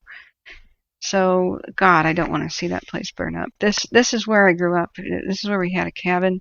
I could lead you around blindfolded here, take you to Seneca, and I just really hope that everything survives now. I can't believe this. This is one unnatural disaster brought to you by the power company. I can't believe PG&E is at it again. I can't even go there right now. I'm so angry. So thank you so much for the continued updates and links, Josh. And anybody else have something in the chat, then that would be wonderful. The radio is silent at the moment. Looking back up there, yep, 36 is closed. That's a good point. 36 is closed in two places. It goes from Chester to Reading, and then from there over towards the McFarland fire. And so when they talk about, Highway 36 being affected, sometimes they were talking about the McFarland fire, and it was a little bit difficult to understand. Well, now we can understand they're talking about both places. So it's just absolutely messed up. But yeah, Travis, this is not Mount Lassen erupting. No, it's not a volcano erupting, but we have almost the equivalent. I mean, you can't stop lava, really, but that's what it looks like, isn't it? We have the pyrocumulonimbus clouds that look volcanic. That they're so similar, it's unreal. There is an active volcano called Mount Lassen on the west side and it overlooks this whole area. So if you look at maps, there is a volcano, but it's not doing anything but bubbling like it has been since like 1920. So that's the volcano right there. Right now that's Mount Diller. Sorry, I had to push a little bit further. Where's Mount Lassen? Right. Thought it would be right here. It's shake this off right now. You go to Lassen. They call it Lassen Peak. The stupid geologists do, but it's Mount Lassen. That's what us locals call it. It blew up, Mount St. Helens style in 1918 or so. But it's not doing anything. The landscape is being devastated as if it were though. But that was brought to you by the power company PG&E, which has started more than 1,400 wildfires since 2014, including the Camp Fire that erased Paradise. So it's a completely unnatural disaster. This is not lightning. This is not anything. They had a surge in their lines. They explained all this at a meeting, trying to defend their actions. But a tree fell on something. They're known for not clipping vegetation around their lines like they're legally required to. And when they detected the surge, they kept the power going, so it electrocuted that tree. People on the ground tried to fight it. Some PG&E employees were desperately calling it in with poor reception, trying to fight the fire themselves. They not only didn't cut the power, they didn't call CAL FIRE for 5 hours after it began. So they were like, explaining why we did this, and it's, quote, still under investigation, #Don'tSueMe. But they all but took responsibility. And this started literally a rock throw. And I mean literally in the sense of capital L, literally a rock's throw distance from the same place that the campfire started.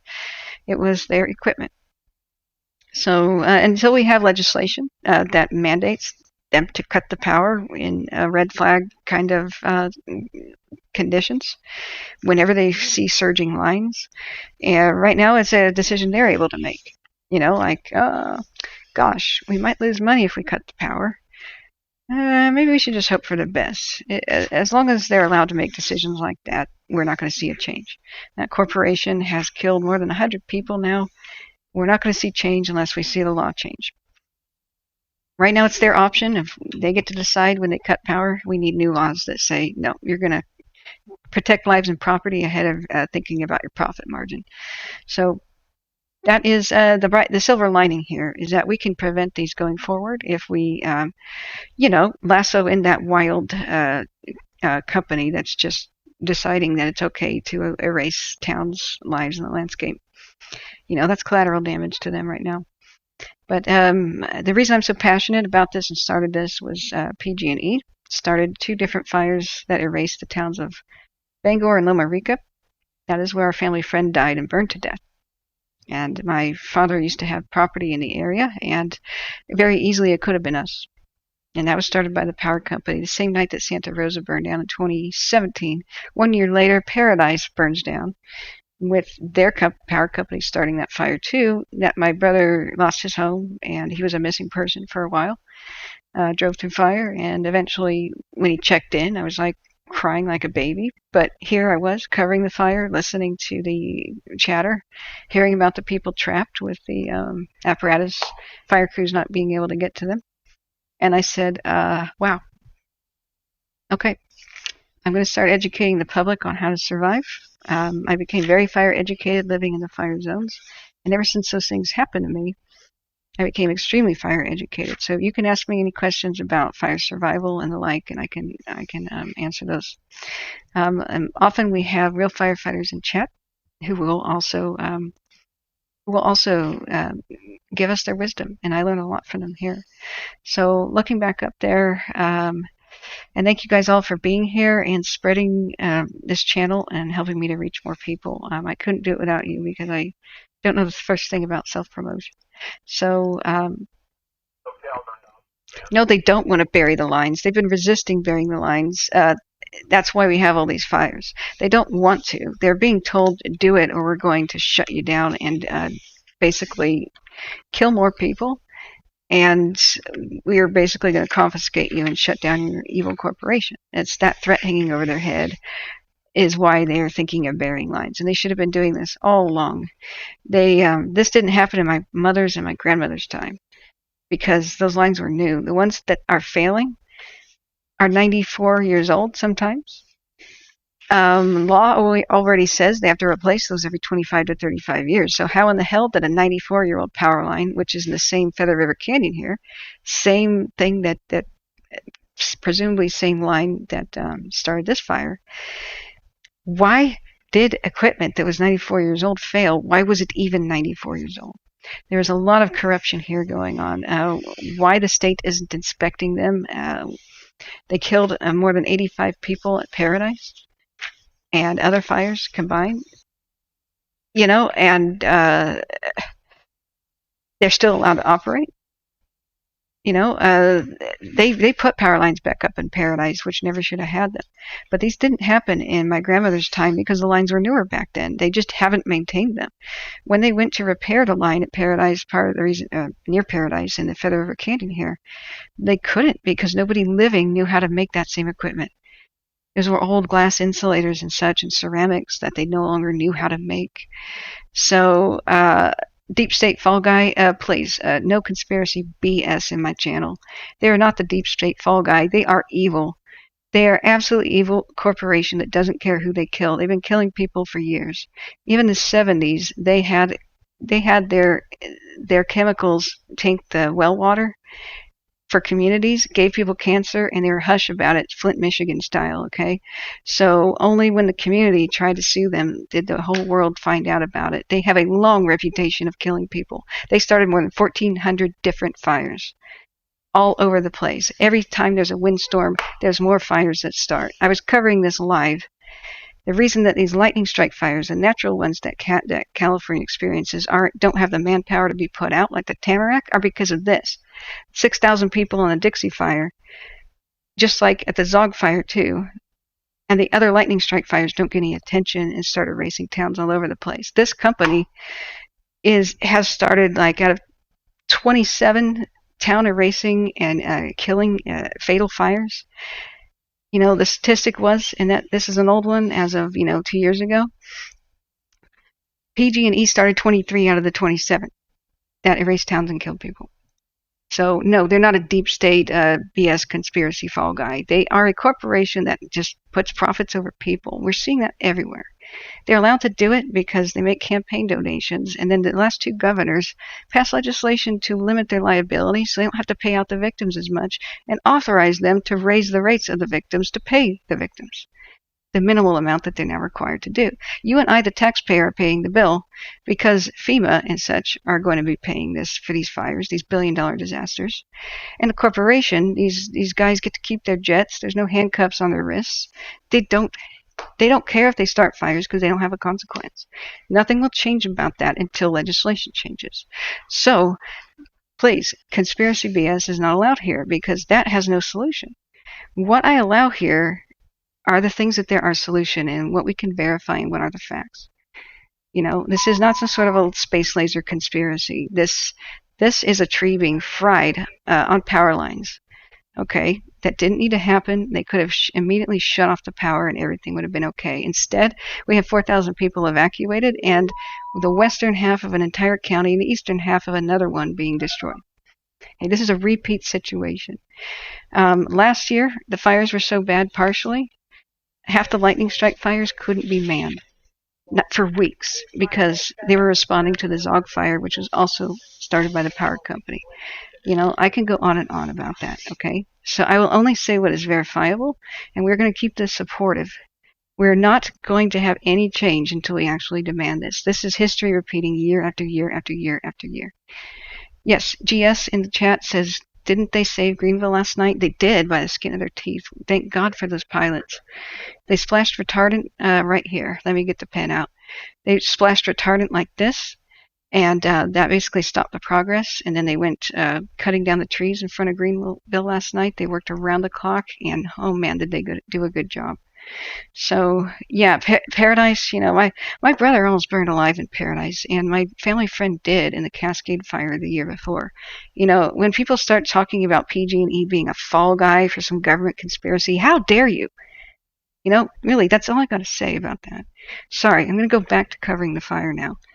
Going back to the chat,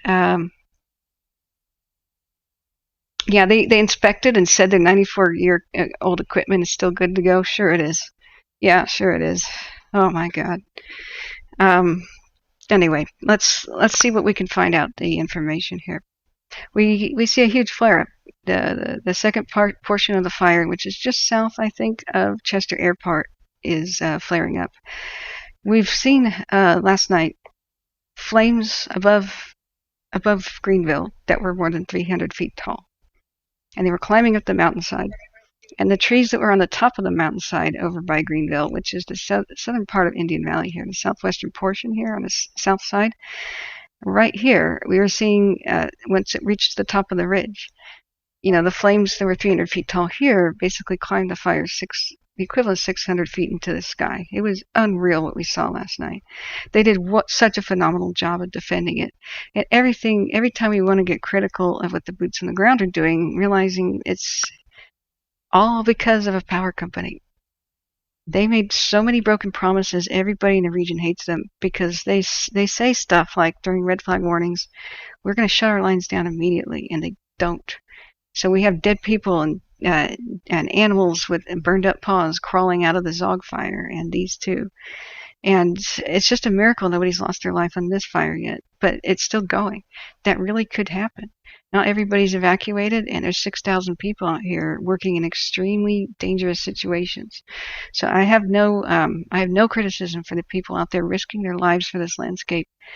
I do have all kinds of criticism for the communication to the public. What seems like quite a bit of mismanagement, ? And the power company. So that's where we should direct our anger and make it productive. It's not blame that we should be doing. It's demanding change. It's demanding change. Cutting carbon and stuff like that isn't really going to help this situation. Out of the 35 reasons for these wildfires, we can solve 34 of them practically and work on, climate change as a distant thing. If you want to work on climate change, how about stopping these fires? There's a huge amount of carbon emissions coming out of this. It's unreal. It's deforestation means that the trees can no longer convert carbon into oxygen. It's going to take 40 years for this to grow back in a giant swath of California. Let me zoom out. Let me show you. Let's see the modus virs. This is the size of the fire right now. This is a huge portion of the state, which is the size of Italy. Now that there's 6,000 personnel on it, all these new lightning strikes, these are all new fires. 1, 2, 3, 4, 5, 6. There's 17 in this general area that are called the river complex, and those people have it the worst because they were told yesterday nobody can help them and save their structures. That's because everybody, 6,000 plus people, are now on the Dixie fire, which didn't need to happen. When the lightning strike fire happened at the Tamarack down here, it was unstaffed and unmanned for more than a week too, because of all the other things that they're already trying to get a hold of. So these things have been exploding. We've been watching this horrifying situation unfold over the last 24 hours. They were small, and like every single lightning strike fire, every single fire is a race against time to get it under control and surrounded before the next wind event. They thought they had 2 days. They thought it would occur Wednesday. In fact, they didn't. It just happened yesterday afternoon. It took everyone by surprise. And this isn't even a high wind event. It's red flag conditions. But we're only seeing gusts of 25 miles an hour do this. And it breached lines and it jumped over mountains and it's trying to jump over valleys and now it's trying to jump over a lake. And it just might do that tonight. So God help us if the winds increase to 50 miles an hour, which might be happening as early as tomorrow. We have to keep checking the forecast. So what we thought they had a 2-day window of opportunity to really tie this up, and they were looking really rosy, talking about containment by the 12th. Well, all hell broke loose yesterday, and we see that it's continuing to unfold. So has the National Guard been deployed to the Dixie? I actually don't know about that. Holy crap! Yeah, look. I hate being right. That is a scene of hell right there. That's just, what the... So fire just raced to the top of a ridge, and winds are gustier and higher at the top of ridges. I would like to know exactly where that is. But look at this raging inferno. Is that south of Highway 36? Wow. So, yeah, it is. So that's, that can cast embers quite a long ways. Quite a long ways. That's unreal. Do we have a camera on that? I'm gonna look for another camera on that right now. I'll screen the duplicated tab. Another reason I don't allow conspiracy theory talk here is, please, for the love of God, stop it. Just because mostly it's fire victims in this channel and people worried about losing their homes. When you tell people that the space slavers and governments are attacking them, you're really not being sensitive. I really can't tell you enough. Don't mess with the traumatized victims. That's not what they want to hear. They want to hear reassuring facts, even if it's bad news. That's in a way reassuring to just know with some sort of a certainty what's going on. We're here to calm. I am very upset right now at the current events, but I think that the public remains more calm and people just feel better if they know what's going on, even if the news is pretty dire, because nothing drops you harder than being told everything is okay and then finding piles of ashes in the morning. If you just know that things could possibly get bad, that's a sort of a comforting thing, because you just know what the situation is. So yeah, I know where that is right now. If the camera would please pan back, that's the, wow. Just look at that. I cannot believe the community meeting was so rosy. Okay, guys, I'm looking. The Butte Lake camera does not have a good view. Let me try to find another. But I do see fire coming over the ridge at the Butte Lake camera. So looking back here, there are plenty of places to go talk about conspiracies. If the fire victims want to hear that, they'll go and seek out that information. But it is absolutely wrong and immoral to push that in their faces and just try to say, "Oh, you've been attacked and stuff." Okay, we do have a good image here from Bald Mountain Butte. It's quite a far away, but that's very telling. So what we're seeing there in the Bald Mountain Butte camera, sorry, let me resize that, is it's visible here from quite a far away. See where the Bald Mountain Butte camera is? So that is the ridge that's southwest of Chester. I don't know the name of the mountain name. It's not Mount Lassen, that's further over here. But I'm going to do a time lapse of the last 15 minutes so that we can see just how this thing exploded. So let me do this off camera. But that's live. This is the last 15 minutes, visible from that far away. I have a grim sort of confidence that we're about to see the fire crest over and be so big that we could see it from the Butte Lake camera, which is over here. So this is the last 15 minutes of it just growing, and we see that volcanic-like plume developing. And that's just horrifying. So everything that's white is heat. It doesn't mean that it is flames on the left side of the screen. That's infrared camera. That's different than FLIR, which is on the right. So some of the smoke has enough heat in it to look like it's pure white. It doesn't mean the flames are the 500, 600 foot tall, but it's hard to tell the difference. Sometimes flaming material is going 500 feet up into the air, and then it goes with the wind and gets dropped. That's why we saw the lines being crossed today, because the wind pushed the embers well over past their burn, their backfires that they started by 89. It burned over those lines, burned over, just hop, skipped, and jumped over the top of 89, and burned all the way down to the shore of Lake Almanor, in between the Prattville and Almanor West locations. You know, so I don't know if those two communities will survive, if they'll be able to make some sort of a line, or just go into the neighborhoods and triage and say what they can. We don't have any information on that right now. So let me look back at chat. If you have any questions about what's going on, this is the best we can do for the moment because the official sources aren't giving us much good information. We do know that evacuation zones are 360 degrees around the lake, and every once in a while listening to the radio. I don't hear anything. They're talking about repositioning like mad. There's a lot of chatter about it, but it's hard to tell when they are going to talk about what the fire is doing versus, you know, let's get a dozer line over here, Division Echo, and the kind of thing that is kind of meaningless. So yeah, we're seeing the fire crest over Butte Lake. Oh yeah, they're saying be advised or scratchy on the radio. So that's the same fire crest that we're seeing over there. In fact, I don't know. I don't actually know that it is. Let me see where we could be looking at the thing that's going to the Almanor shore.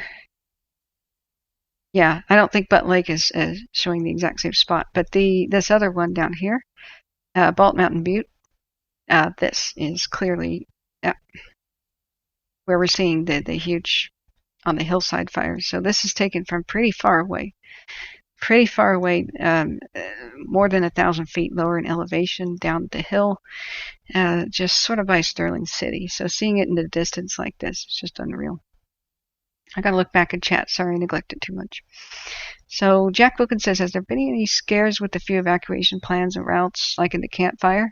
Oh yeah, there has been scares. So just what happened yesterday morning is they had basically just opened the area back up to people and said it's on evacuation watch instead of mandatory. when it was mandatory prior. And I was scratching my head like, why did they make that decision? They didn't even have black line, which means where the fire is not supposed to pass, up above the city of Greenville, which they'd evacuated. And all of a sudden they're letting people back in. And the west shore of Lake Almanor was like, oh yeah, you don't have to evacuate anymore. You can go back in. And I said, what in the heck? Because this was very similar to their battle plan yesterday. Black line is supposed to be where fire cannot pass. This black line, this is what is the percentage when you see containment. And they have an approximate 35% containment. That just means of the entire perimeter, which is more than 80 miles now in length, that 35% of that is contained. So wherever you see the X's right here that are dark, they've completed the bulldozer line. That's like basically creating a new road. And then what they'll do is when there's trees on certain parts of it that are leaning, dead, or just hazardous, that if they go up in flames, like say this one did, it could fall over the line that way and light the rest of the landscape on fire. They'll work on removing those and basically masticating, which means turning into bark dust, wood chipping, stumps and fallen logs and stuff like that, so that the fire would burn along the ground if it reached there, and they could just go over and hose it off. When they're done with that, they're very confident the fire cannot pass, and they've penciled it in black. So what they had were contingency lines. This was black. This is what has just hopped. And right now, the huge flames that we're seeing is, I believe, right up in here. So climbing up that mountainside, and that can cast the embers right across their lines and get it up towards Chester. And we've seen the fire breach and go past these lines. And that happened last night, and it happened here at Greenville. So they let people back into Greenville and in Indian Valley and the west lake shore of Lake Almanor. Whoops, that can't be seen.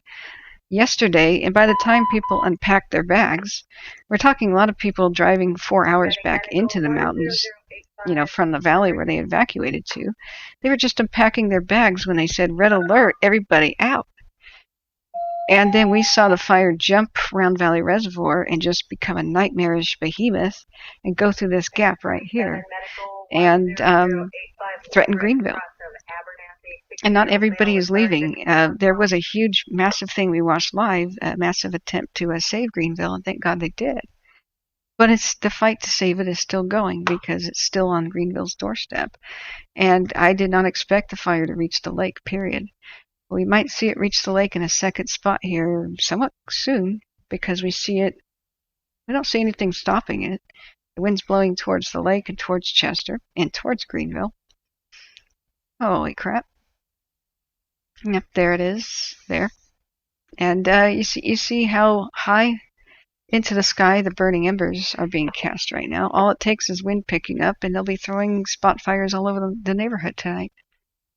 So this is pretty much as bad as it can get, except for the fact that there's no high winds yet. But tomorrow, high winds are supposed to come in. So there is nothing in the way of good news to be told here, except that hopefully they'll be able to ring the towns and save them. But the landscape is a bit of a wash. I just don't know what they're going to lose. They can't be everywhere at once. If they allow 89 to be run over, that could cut them off from assisting themselves. Just like I was showing on the map previously. Going back here. The weather report says no rain in sight, says Junior Two Wheels. Absolutely. The weather is getting worse. The weather is forecast to get worse. This is happening on a relatively calm wind night. So if we do get wind, God help us. That would be the kind of thing that would kill.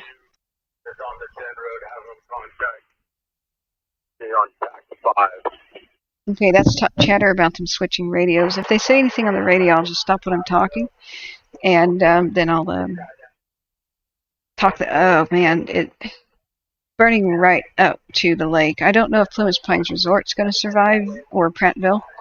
There are wooden tombstones from the pioneers there. I took some pictures of them before, but they've been keeping the fire away from Prattville for more than 75 years. Whenever these fires break out historically, they go to the historic sites into the towns, and they make a heroic stand and let the fires surround them. And they wet down the buildings, wet down their engines, and they save, the history, and they save people's cabins and homes best they can. They've been doing that for more than 100 years now. But like places like Seneca, fire has ringed it more than once. Right now, Seneca is evacuated. Many of the other mining towns that are up there are ghost towns, like Walker Mine and such. And they've been successful, but then again, nothing this fierce has quite been in the area. I was there right after the Moonlight Fire happened in '07, and I was so happy to see they saved most of the historic assets, but I don't know if they'll be able to do that this time around. Yeah, Quincy right now is pretty dang safe. The wind's not blowing at it at all. Let's look back and see what new detections from space we have. So let's look here. That's Modus and Veers. Those are updated hourly at best, but the red is where new detections have been detected in the last 15 minutes. The orange is in the last hour. Yellow is the last hour to 1 hour to 6 hours ago. So this is of grave concern here. The camera basically can't see it. It's just out of view. The Dyer Mountain camera has been showing us this angle, and it's going across the lake, showing us that angle. But this ridge right here blocks what might be climbing up here into Division Mike. Mike is in charge here. That's Mike. So they did make a line trying to protect Almanor East that was something like this, but it wasn't black. It was just, we completed the road portion of it. Black would be most defensible, but you know what? They said that this was black, and they said that this was black. But we've already seen the fire reach the lake right here. It just went over that tonight, this afternoon. I saw us blow up and explode around 4 p.m. and just said, okay, looks like I'm going live again tonight. Yesterday I was live for 14 hours. I began covering it. I woke up at 3 in the morning, began monitoring it. Went live around 9 or 10 in the morning. Tried to wrap it up for a noon nap because I'm sick. And it's on the Sacramento arm, west of Packers Bay, north of Bridge Bay. First unit at scene, Bass IT, TAC 11. We might have help coming from Sacramento. That's if I interpreted that correctly. So they're calling in for help because they've been overwhelmed. So that's unintelligible. So where the ridge right now that's on fire, the really big one that we keep seeing in FLIR, I believe is this right here. Sorry, that's the wrong color pen. This right here. And that's very close to Chester, and the fire has crossed 36. It's up in there. So the way that they can help each other is here's the main highway 70. It splits and becomes 89. It goes to the shore here, and it goes over here by 36. But if this were to be severed, I don't know that it's affected the road. It may have just hopped over the road, the embers. But if it was severed here, there really isn't a way to cross these mountains at all, period, except for obscure logging roads, and that would take you many hours to do so. But we have extremely active fire right here where fuels didn't burn. It was just called an island where the wind kind of splits. It goes this way, it goes this way. So in between was this island. They call it the Caribou Island by Caribou, which was an old ghost town that they turned into a power station. Turn of the century powerhouse is right there, very historic. Right up here is like the Caribou pocket that didn't burn, and so there's very fierce flames up there. Seneca is here. I hope they can save it. And this is like unpaved, like all the way down this way. Paved to unpaved to just obscure logging roads, and this is where the fire is, so I don't think they could even traverse that. I mean, the fire has swept through this place already, so they need this. They can't have that blocked. They would have to, doing something like this really isn't feasible. Like it would take 2 hours just to climb up into the mountains. God knows how many more hours to get here. It's a huge lake. Driving around that way, just response time is critical in a fire, and that wouldn't be good. So that's what areas of grave concern are right now. But we could, look at that. That's current. That is live. Looking back to Beisner, welcome back. The lack of communication with the general public is to keep the public out of the area for safety and keep looters out. Nope. I mean that. It's also I don't want to be the person who takes the flack. But no, looters always come whenever there's a fire or any kind of evacuation. They come. So I if that's their line of thinking, I disagree with it. I think that they just don't know anything, and they're afraid to say we don't know what will happen, that things could get very bad. Basically, they're like surgeons, right? A lot of what they do is technical. They've explained very well, like, this is how our surgery works, but they haven't told the public what is the status of the patient and the likely outcome. They should be telling them, best case scenario, this happens. Middle ground, this is what happens. Worst case scenario, this is what happens. This is what we're asking. But they're not saying a peep. But they know what the best and worst scenarios are. If they would explain what the worst case scenario is, more people would evacuate. And more looters would stay out if they thought their own lives were in danger. You know, it's tempting to go get stuff.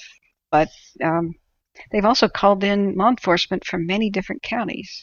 Mutual aid law enforcement, they're patrolling pretty heavily. I haven't even heard of any looting occurring. They're really doing a good job regarding that. I think, honestly, the reason they're not saying what the outcome might be is they don't have any idea.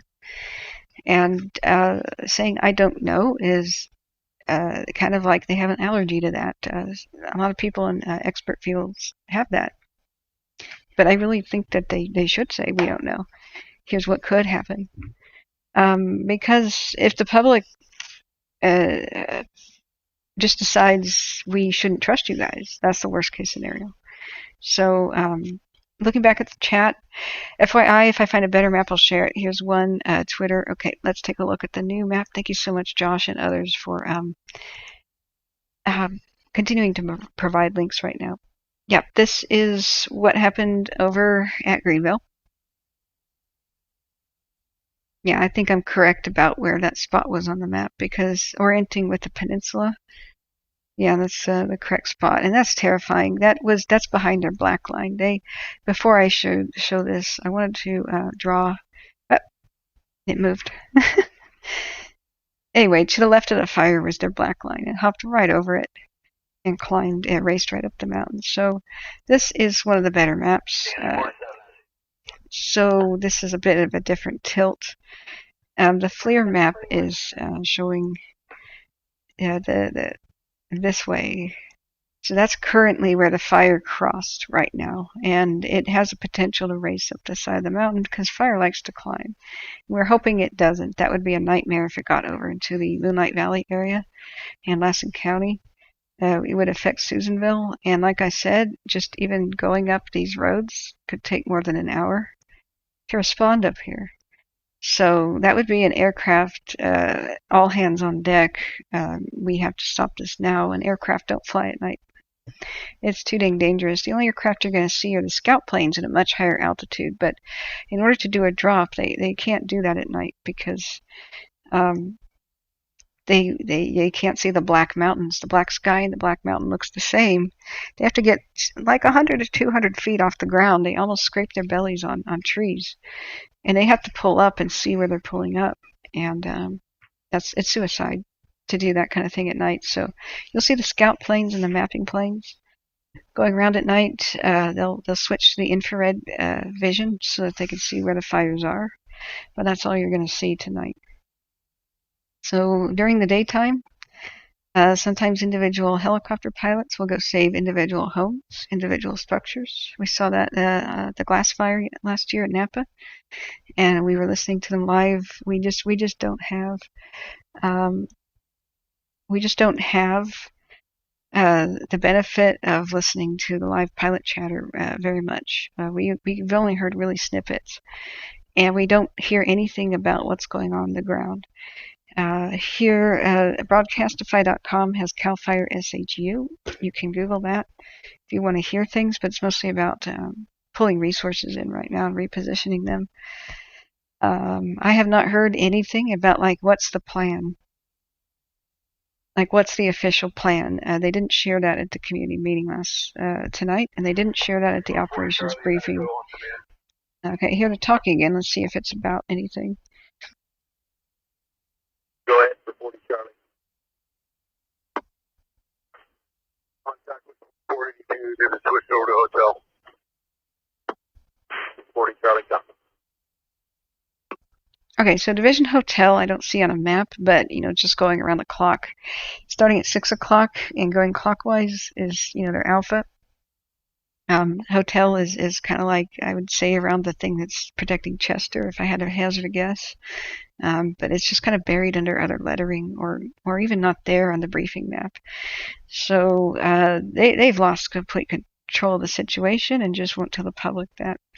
So Bugs, hey, welcome back. I think implied the word wildfire is erratic behavior. Yeah.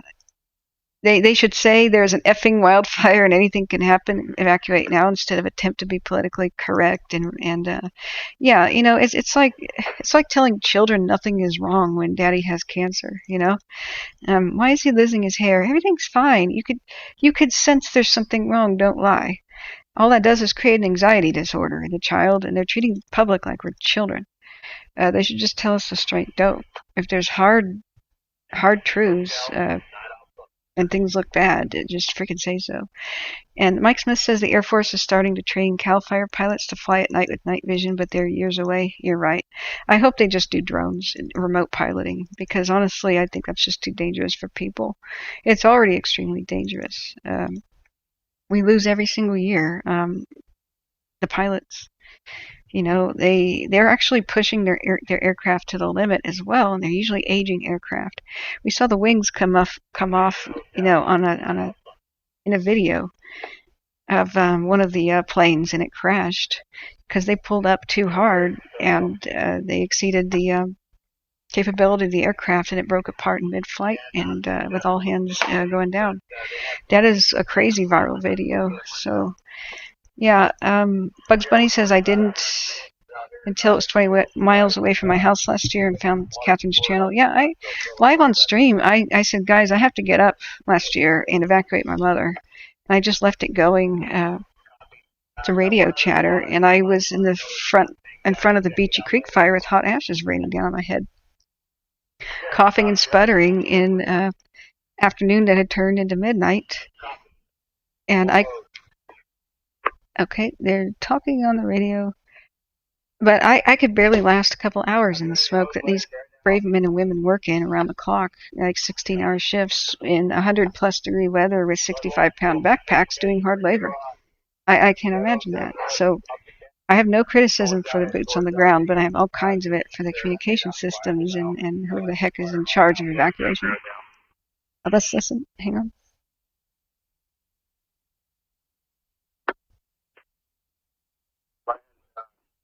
Grab that bigger box, probably. Take some maps, find the map there, the falls, the old burn star. It's so scratchy, I can't quite make it out.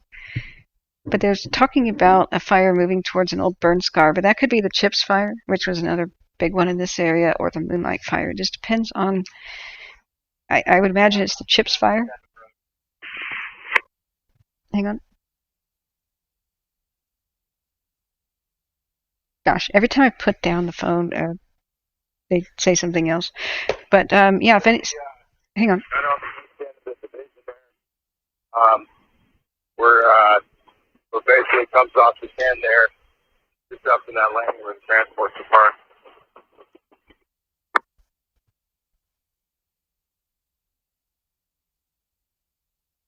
Well, My map out for you. I think they're talking about kind of like texting each other maps and updated things about where the spot fires are, because we know that spot fires are showing up all over the place. And that's why the fire has reached the shore of Lake Almanor in between Prattville and Almanor West neighborhoods. And it looks like it'll probably reach the shore unbelievably over by the Chester Airport. Somebody mentioned yesterday. Northeast corner.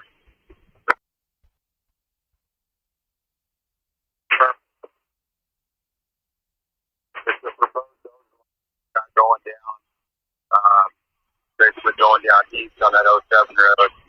It goes all the way down into section 4.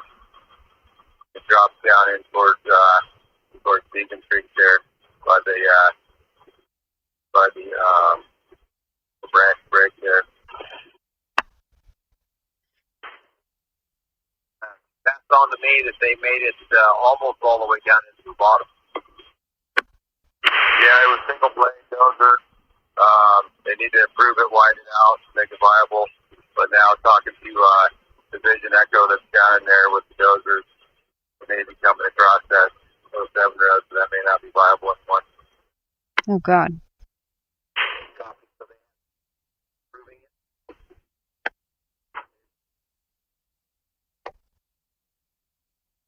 The next hour or so, it'll just lay down and go to street for a while. Yeah, so I gotta start looking at this, buttoning this little corner off here, coming down to 39 to 10, dragging some fire. Haven't put any fire on the ground. I'll advise you if you win to do that. Okay.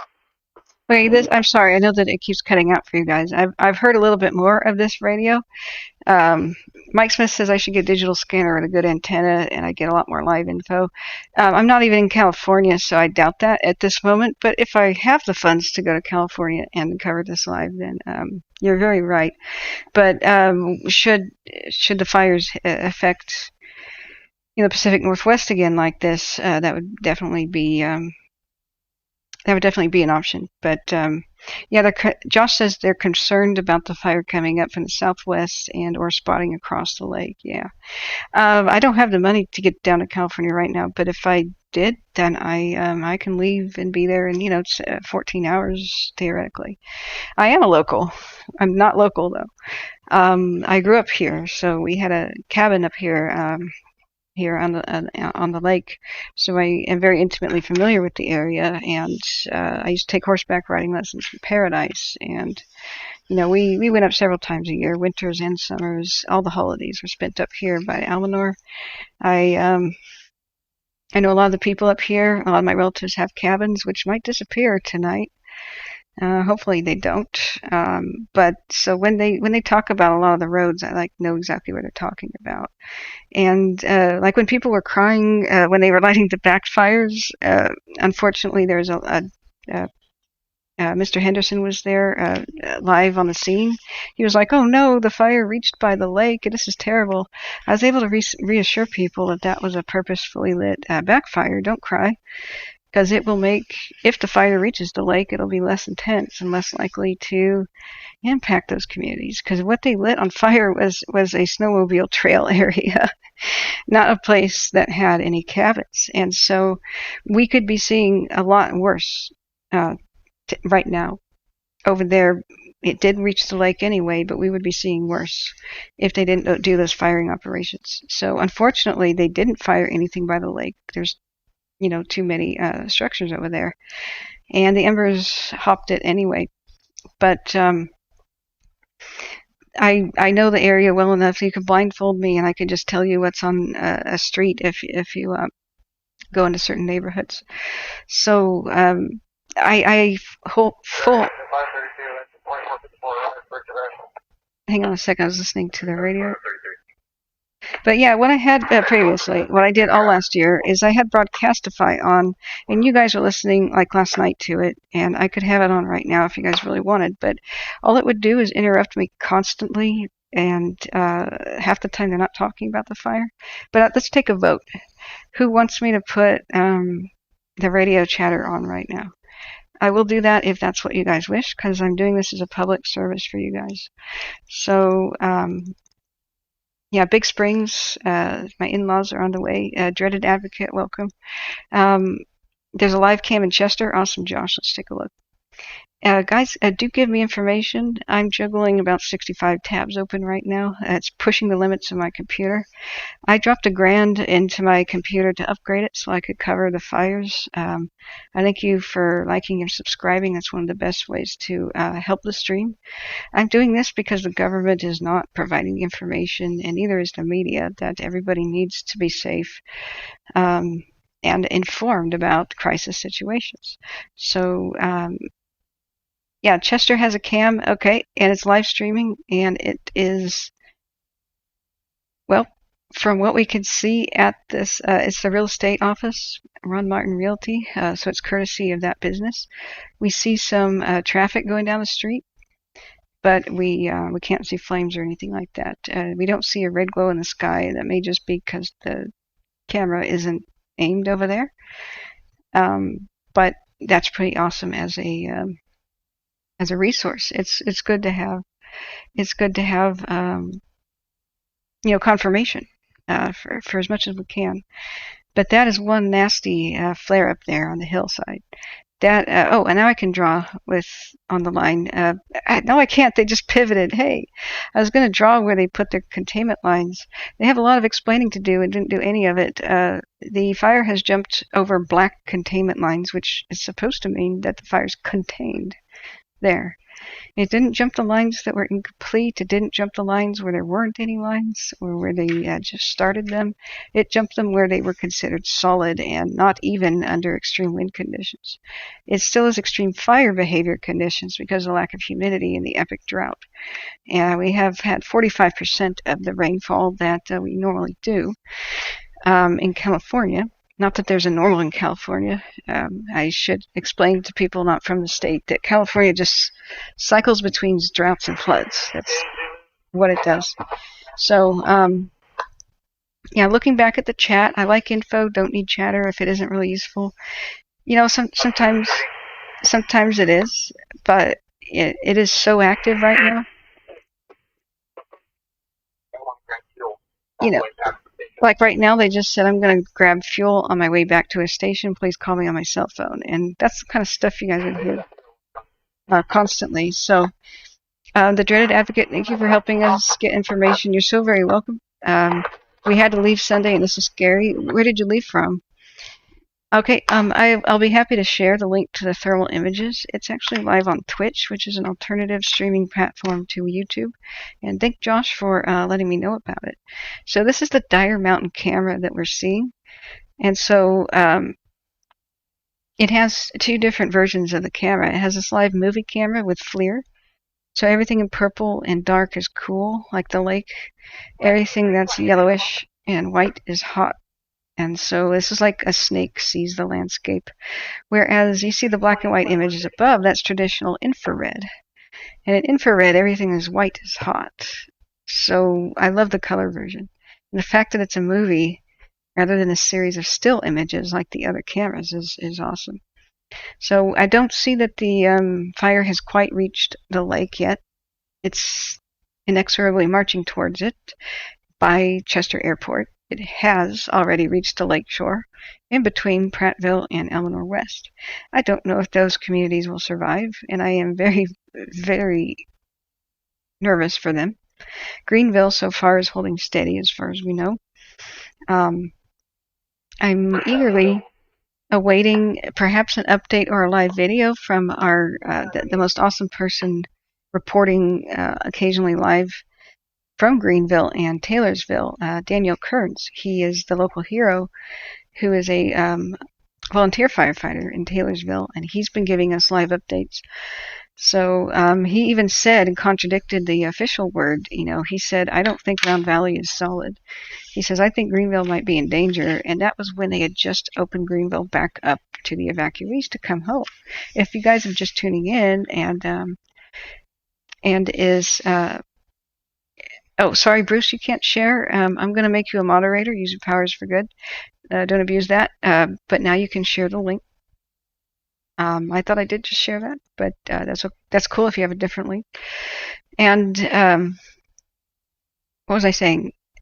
I was very concerned when they allowed people back to the shores of Lake Almanor and Greenville and Indian Valley because it didn't look very solid. They didn't have black solid line over by Greenville, and even where they did have black solid line protecting Chester, they even gestured at the map and said Chester is doing good, blah, blah, blah. As you return to the area, please look out for, unstable landslide conditions, blah, blah, blah. So they let the people back in. Daniel Kern stood up and said, I don't think that's wise. I think Greenville's in danger. He said that the night before the Greenville crisis of last night. And I didn't put that on my stream because I didn't want to spread unnecessary anxiety. But he was right. He was so absolutely right. And not knowing him personally, I didn't know how speculative he was or how well accurate he was. But he's absolutely freaking right. So if you go to Facebook, I asked him if he could please, make his channel basically. Whoops, excuse me, I just clicked off of it. If you could follow it, but for the moment you can't follow. It's just like add friend or whatever. So his last post was, it looks like 10 hours ago, where he was talking about what happened to Greenville last night. Well, 11 hours ago now, and I keep refreshing, and if anybody sees his page refresh, you find him by typing in Daniel Kearns, his name here, and then Taylorsville, and then you'll find him. And this is what it looks like. I'm going to put that.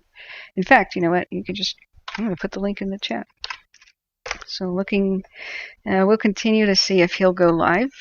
If any of you guys are in the Greenville area or anywhere around or have pictures, do email them to me, and I will show them here. So Josh says, okay, here's a new photograph to look at on Twitter. Thank you so much, Josh and others, for helping me keep track of the situation. And God, is that ugly. So, Hidden Beach Road facing AW earlier today, Almanor West, just from the peninsula, looking across. God. Yeah, when I saw this blowing up on the camera, I just went, oh, okay. I don't believe there are any cameras on Almanor West, on the peninsula. To look at. The Dyer Mountain one is the best we have. Butte Lake, though, we should check right now to see if Butte Lake camera, if the big fire has, is visible on it. So let me look back to it. Riddle Box says, small pressure system coming in, bringing in smaller winds. Yeah, that's coming in. Yeah, you're always in danger of fires in California, but mega fires are completely optional. Mega fires occur generally when humans have mismanaged the landscape and neglected it, and when power companies decide to start fires even though the wind would have blown them out during, say, Santa Ana wind conditions. Very few things will light a fire in Santa Ana wind conditions, which are like, 75-mile-an-hour wind gusts, which are typical coming out of the desert, the Nevada desert. They are seasonal. It's because of geography, not climate change or anything. They've always been happening. And they come from October through January in general, although they can be, give or take, a couple of weeks or months. And they're seasonal, and they're so fast that, open flame like a barbecue or a match would just be blown out. But along comes pg&e, this murder company that's been convicted of negligent was it manslaughter, or I forget now, and the deaths of many different people, including those that died in the Zog fire, Paradise, etc. Cascade fires. It brought a lot of fires to us. A lot of the big name fires they started, actually. But I'm digressing. What happens in those high winds is that their lines are so poorly maintained they just fall on the ground, or pieces of them snap off, and then the lines arc and spark and electrocute trees, basically, just frying them for like half an hour or more. They detect surges in their lines, and even though it's red flag conditions and 75-mile-an-hour winds, they're like, oh, that could be nothing, and they keep the power going. And then here comes the firefighters, and they can't put water on electrified lines, or they will electrocute themselves. The electrical charge will travel up the hose and electrocute the firefighters. They try to respond to the campfire, the one that killed everyone in Paradise, all those 85 plus victims. and erased more towns than Paradise in the region. And they couldn't even get down there because PG&E let the fire access road grow up with a whole bunch of vegetation. It was molten metal that was dripping for more than half an hour onto the trees and the vegetation below. You know, the wind kept blowing out the flames, but they kept starting up again because molten metal is a little bit hard to defeat. So in the distant past, even though we've had the Santa Ana wind conditions and things like this, and we've had droughts in the past, we didn't have mega fires that caused $1 billion of damage and erased towns, not even in my grandmother's time. Not really since the 1800s, because back then those power lines were newer and they didn't need the maintenance, but they've been neglecting them for more than 45 years. You know, they have a long track record. See the movie Aaron Brockovich of poisoning groundwater, giving people cancer, and then staying completely silent about it. Flint, Michigan style. They were convicted of crimes. It's just that there are no laws that say that you can jail corporations if the corporation is at fault. They killed more than 85 people at Paradise. They got a $10,000 fine. The Butte County District Attorney was livid that there wasn't a law that they could really utilize to put handcuffs on these people. So that is why we're seeing mega fires. These are completely optional. You know, we can. The bright side is if we push for legislation and if we change management of forests and do really simple things such as preemptively make fire lines that we don't have. God, look at that. That we don't have to react to fires when sometimes there's no reaction time and start trying to make new ones. We should just be having strategically survey the land and put in fire lines before the fire happens. And the good news is, and I can show you very hopeful stuff, is look at the fire history and you'll know exactly what I'm talking about. The massive Paradise fire, you know, which is AKA the campfire, was terrible and it was really bad. But we have puzzle pieces here. And this is good news that here in red here is where the campfire jumped over the North Fork of the Feather River / north arm of Lake Oroville, which is a huge leap. But they had, see this puzzle piece where it stopped? If you look, and over here by, where was I going to show that puzzle piece? Big Bend. Over here at Big Bend, excuse me, I was in the wrong spot. Look at the puzzle piece thing. This red is the North Complex fire / Bear fire of last year. Now it stops like this, and like a puzzle piece, to the lines of the campfire in late 2018. Because the lines here were still good and kind of naturally stopped the fire. All I had to do was rush crews over there to maintain the lines and defend them. And so you have the fire halted here, even as fierce and crazy as it was. It was like a giant volcanic monster that raced down a hill, and it did kill more than a dozen people. But you see how it just stops along the contours of where the lines were that defended Paradise, or defended the community east over here, Berry Creek and Brush Creek, from the Paradise fire that was trying to march to the west. So here's the Bear fire of years later, and it just fits in neatly with where they had their original lines. That means that preventative measures, as simple as basically what a fire line is a fancy road that has vegetation cleared off on each side, you have awesome defenses. Here's another place where the puzzle piece went. So here's where the Bear fire was, and it goes and stops right here. It stopped. So the Paradise fire was the one that jumped over, and they had originally defended it from this side and made this line. So when the Bear fire comes here, ironically, Orville and Paradise and Concow are defended by the same line. So, doesn't that give us a clue that maybe we should look at all the towns, the ones where people die, the ones where it's hard to evacuate them, where there's just country roads in and out. Excuse me, I was listening to the chatter for a second. We're talking about repositioning people. I don't think that's important. But here's the good news is that, we could spend, just thousands of dollars and prevent millions of dollars in damage. I have an idea that if we just pass new legislation and look at things differently, maybe FEMA should go to these counties that keep getting afflicted by these wildfires, because this is some of the most rugged terrain you're going to find in the United States. Make no mistake, this is nightmarish, high altitude, extremely steep, rugged terrain with very few roads. This is the most nightmarish place to fight fires in the United States, just hands down.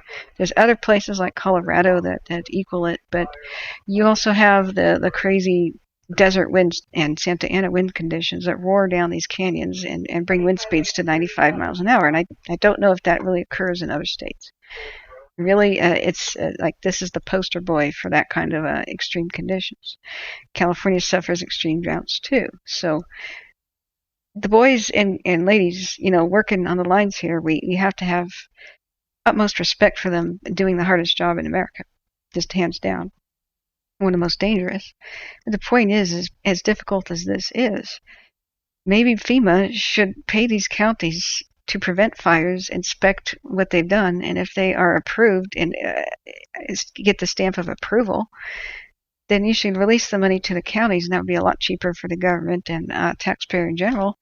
Then, spending a couple million is a lot better than a couple billion. But we are seeing most of the state burn up, and what we're doing, we obviously need to acknowledge now, just hasn't been working. Just look at this. 1,400 of some of these fires down here were caused by this one power company. It is just time to dissolve them and stop protecting them. They're putting money in politicians' pockets, including the last two governors, presumably because they protected them with legislation. They were going to go bankrupt. They burned down an entire town and entire city, and then several towns. They burned up Santa Rosa. They started the Zog fire last year. Just their negligence. They just flat out lied. Nobody trusts them because they said, next time there's red flag warnings and wind events, we're cutting the power, just in all the vulnerable communities. And all of a sudden the Zog fire pops up. That was a lie. That there's a reason why people are pissed, and we're not going to see any change. But the good news is that once we pass new laws and think about things differently, proactive instead of reactive, we can see amazing change. This isn't the new normal. This is a completely abnormal, unnatural situation. We can absolutely change a lot of what's going on here. It's at our option. We can work on climate and stuff, but you know what? To help fix the climate, we can't allow these fires to deforest the landscape, which means no more carbon cutting until 40 years later when the trees grow back. And the amount of CO2 and emissions and pollution is just insane. We have to stop this. We're both on the same side. We got to stop bickering and just come up with solutions. So that's what my channel is about. I'll give you the straight information, the straight dope. Let's go back to covering the fire. Do we have any new information? Looking back up there. Yep. And yeah, these fires also make their own weather if they get large enough. The mega fires do. Smaller ones in general, they don't really. It's very minor. So Josh, what are you linking up here? Is that something from me? Let me take a look, because I want to look at more cameras and get more eyes and more angles of the fire. If you have any questions in chat about what it's been doing, go ahead and put them and say @Catherine so I can address your question. Otherwise, my mods might be able to answer that for you. So yeah, evacuation maps. Okay, great.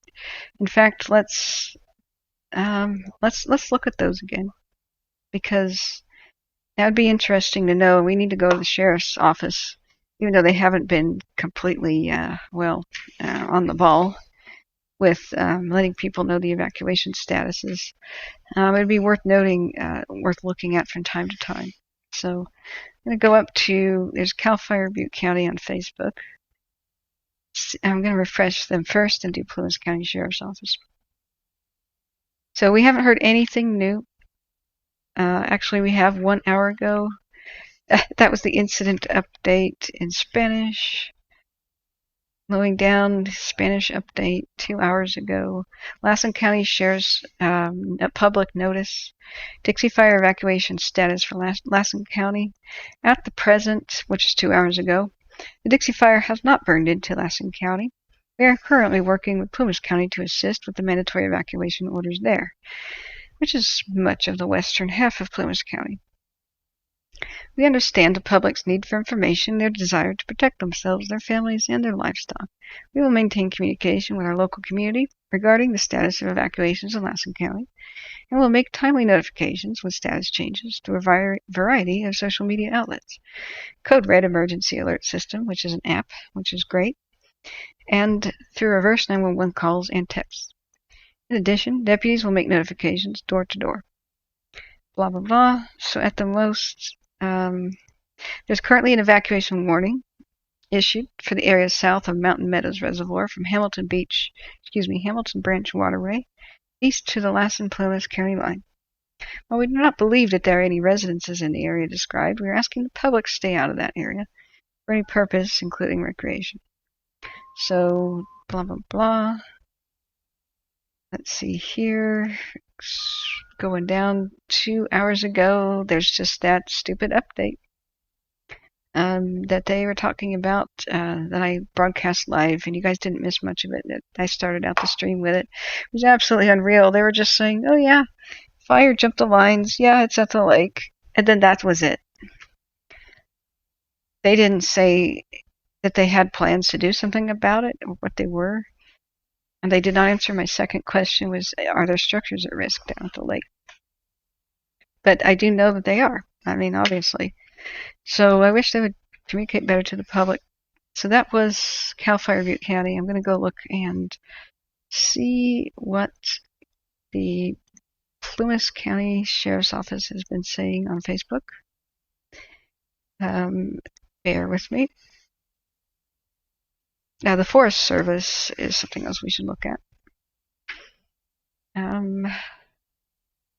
So, map link, of course, to the evacuation zone, and I'm livid that this map it doesn't even include Tehama County. Like, it cuts off, but Tehama County over here has red evacuation zones. So I've had in the links to my description here in the channel, I do have links to the evacuation maps for Tehama County, as well as Plumas and Butte, which were merged here. And this is where it stands right now. So rather than me reading off every little place, basically, I think Crescent Mills, is in the red zone. Greenville is, of course, Canyon Dam, 360 around Lake Almanor, of course, around Butte Lake. All that is Caribou, Seneca, everything on Highway 70 in general. And looks like Quincy West is not under evacuation mandatory, but just everything just north of Quincy on 70 is, and the Butterfly Valley is. Those are all mandatory. And it's on watch in the hills and mountains north of East Quincy. But that's not really where the people live too much. So everywhere around Bucks Lake is, on the north side, is mandatory, and it's on watch on the south area. But that's really a recreational zone, not too many. There's some cabins and such, but not that many, not compared to some places. So, like, Quincy is the major population center, and so is Greenville. So, people who were at the evacuation zone in Chester, which has now been, the entire town of Chester is under mandatory evacuation. They were supposed to go over to Susanville. So that's generally our evacuation map status. If you want to look at that, links are in the description of my video. Let's go back to the live video of Dyer Mountain. It just isn't showing the behemoth right now. We see the hillside, mountainside actually. That is northwest of Greenville. As it curves around, Canyon Dam is not currently on fire that I can see. Canyon Dam is right back that way, but this is the ridge. It's we're looking south, so that's the arrow's pointing west. I would expect that the fire might burn off the ridges and just kind of go and wrap itself around. Daniel Kearns, the volunteer firefighter who's in Taylorsville, was explaining that they were hoping to contain it up there and just let it wrap around the hillside. So if we look back at the map, what I was just pointing to and what the camera was just showing is that this is what's on fire right here. And they're hoping to steer it away that way. where it just follows the hillside. They have a lot of different lines like this running through the area, but I don't believe they have something like that. We can look at the strategy map for some confirmation about that, but it's still a little bit difficult to ascertain. Yeah, ignore the barbell thing and this gap. That's just talking about where divisions territories are, like where assignments are. The X's are a line that has been complete. If it's gray, it's incomplete. If it's black, it's complete. The black line is supposed to be where fire can't pass. And that has been violated. The fire went and said, hey, I'm going to go to the lake. And so the current fire is actually here. It spread this way. They never completed their road. Those are lying here. Presumably they're either working on that or they're working on strengthening this. And then they'll probably use this. And I would imagine they're going to try to catch the fire in a circle like that. But we saw it breach last night and just flare up during the day and go towards Greenville that way. And that's, what this is. So it looks like lava pouring out of the hillside. That is a gap in between the mountains here and here where it went to Greenville. And they were hard at work, trying to make this buttoned up, but they didn't do it before yesterday when it began to flare up around 1 p.m. as the afternoon winds kicked up. And that's when all hell broke loose. So everywhere there is black line here, it got violated too, which is not supposed to happen. They really needed to explain it, but they didn't. They just said, this is sort of like a chasm down here, and they used a road to make the line, and then they burned this hillside, which was good to keep this vegetation from, becoming too fierce, hoping that the embers would not cross over here, but they did anyway. So here, when they made this map at like 7 in the morning, it was like here, but we could see the gigantic. Right now, the gigantic flare-up, this is all on fire right here. That's what we're seeing on the FLIR map right now. So I'm going to go and look for other camera angles. Let's see if we have any updates. The Chester Airport is right over here. The camera's splitting its image right now, but it'll go back to looking at Greenville and showing us where the fire reached the lake in between Almanor West and Prattville. So looking back, also at chat, let's see here. National Forest, it's Plumas National Forest, so that's, issued by the administered by the feds, basically. But there are some private areas that, like mining companies and private individuals, still owned, kind of dotting the landscape. So, okay, that's not a new link for me. I had to go to the bottom. Okay. The possible jump of 36. Yeah, we had confirmation of that earlier. So, if we look back at the latest with the satellite data, it looks like that updated 3 minutes ago. You can clearly see that, there is a lot, that orange is less than an hour ago. Highway 36 here, right here is 32/36. Sorry, you can't see it. 36/89, sorry. It jumped over, and they were slamming that with helicopters a little bit earlier. They were very agitated, buzzing around in planes. Something did burn over to here. That's probably why Chester was immediately evacuated earlier this afternoon.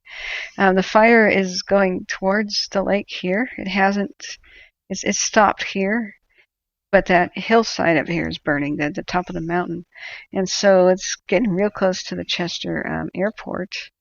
So they were hitting it with twin-engine aircraft when I began this stream. Of course, it's after dark now. The only planes we're going to see are, of course, going to be the scouts, looking and the mapping planes for tonight. So current winds are pushing the fire right to the lake and the airport. So presumably, if I had to guess, I don't know where the embers came from. But embers, the tallest peaks here. Whoops, let me get my pen back out. If you look back up to the shaded relief, since these are taller peaks, the embers really could have come This is where it reached the shore. I don't know that the embers did this. I don't think so. I think it's more likely that they, came from the Butte Lake area and here, just looking at the wind.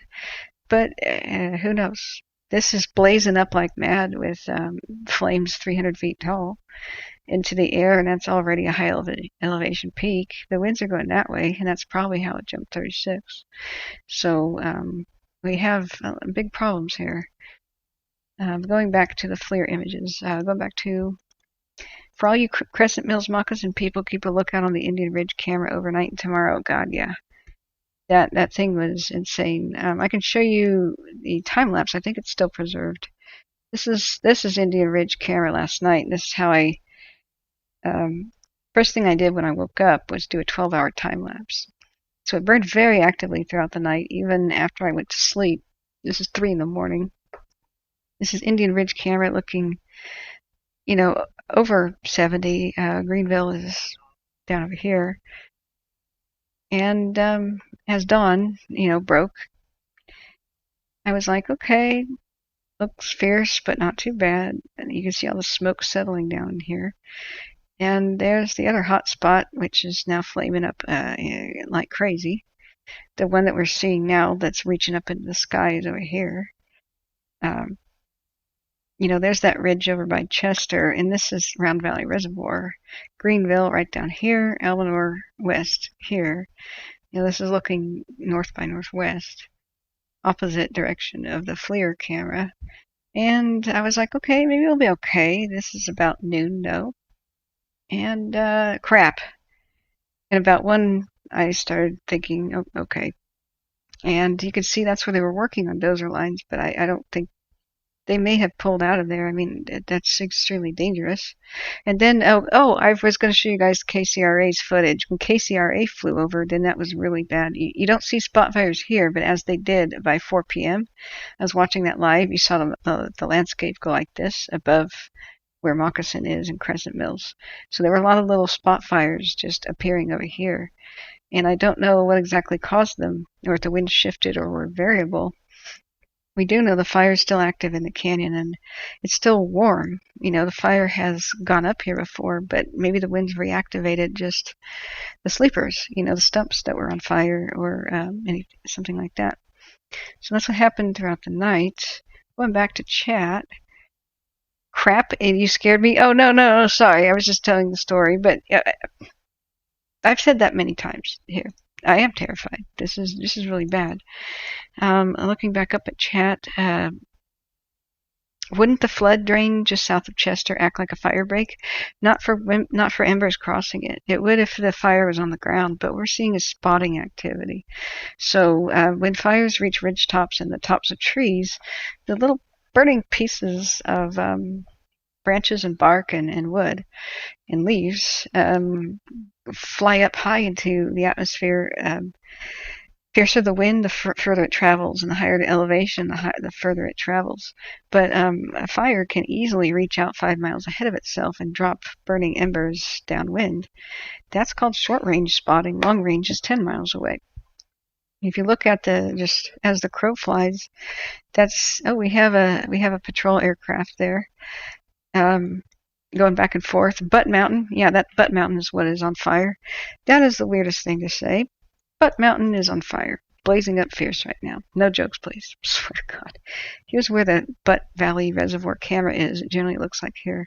But this is flaming up high, and the peak is, the elevation is very high. So that's the embers. Backing would be, refers to a fire going downhill. We're going against the wind just by vegetation on fire touching other vegetation. It's known as slow spread, right? But that's not the big problem. It's the trees at the top of the ridges being on fire, especially dead ones that blaze like crazy. And the little sticks go up higher in the atmosphere and they just jump from ridge top to ridge top. This is on fire and then it'll jump over like this. Fire has jumping action where in between the ridges, this place is still green. Still green, still green. But then you have, and still green, but you have the fire jumping from ridges to ridges. And that's what's been happening with all of California wildfires, basically, that aren't just on flatland. Prairie fire goes in one direction and just goes. But when you have mountains, ridgetop to ridgetop, that's where winds are a lot more fierce down at the bottom. So you have 15-mile-an-hour winds down here at lower elevation. Up here at the top of Butte Mountain, you can have 30. That's just typical. Even when I fly my drone at 300 feet higher than just me sitting in dead calm at any, like even on a street. Sometimes the winds, the higher you go, are just naturally more fierce. I could see my drone struggling to maintain, trim and to not fall over and pitch over in the winds. It does that automatically. And so if you look at the height of these mountains, like Butte Valley is at least 2,000 to 3,000 feet higher than where Chester is or Greenville. I'm not sure of its exact elevation. So we go, even the winds are higher, 300 feet up. Think about 3,000 on these ridge tops. And so the tinder dry conditions, no rain since no measurable rain since like June 6th. Everything is just dry as a bone. The humidity is the next piece of the puzzle. That means whether or not they can handle a fire. At night, vegetation absorbs ambient humidity, so you don't want to see it below 30%. Usually at night, even in the dry days, like 20 is really dry humidity. Single digits is a nightmare. But usually at night, you see humidity go back to like 60% because cool air is more damp, and the sun's rays kind of evaporate a lot of it off with its heat. But at night, you have many different factors of humidity increasing. I'm not a weatherman, and that's too long to explain, but just for everybody, the basics are humidity increases at night and temperature goes down, and fire activity really goes into a lull unless there's a lot of wind. And so what we have here, though, in these drought conditions is humidity, and what red flag is about is not recovering at night, not very much. We were only having 25% recovery the last couple of nights, and that explains the crazy fire behavior, even though there wasn't that much wind. We had 25-mile-an-hour wind gusts, and it just about erased Greenville last night, except for heroic actions that intervened, including airplanes. We're talking passenger jets dropping massive metric tons of fire retardant in front of the dang fire. I think this is still animating. I don't think the camera's frozen. It may be frozen. Let me try to revive it here. Every once in a while it does.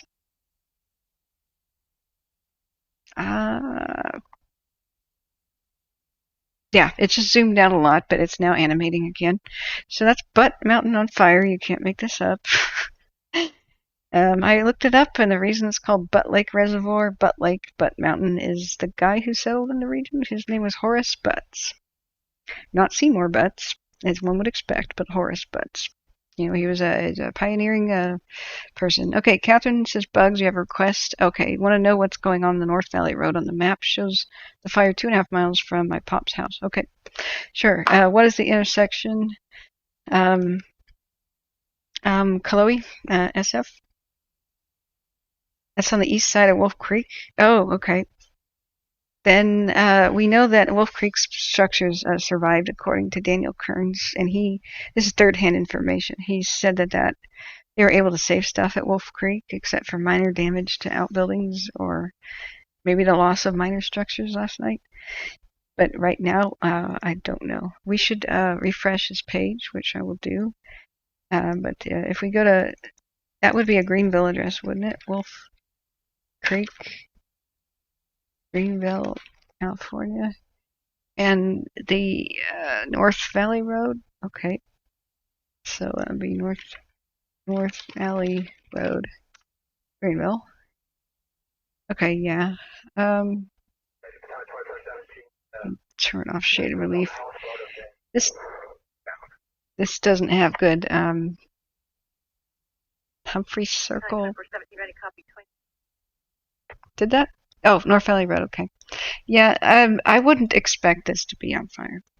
because it's on the east side of Greenville. The wind is blowing embers and such to it, but let's look at the,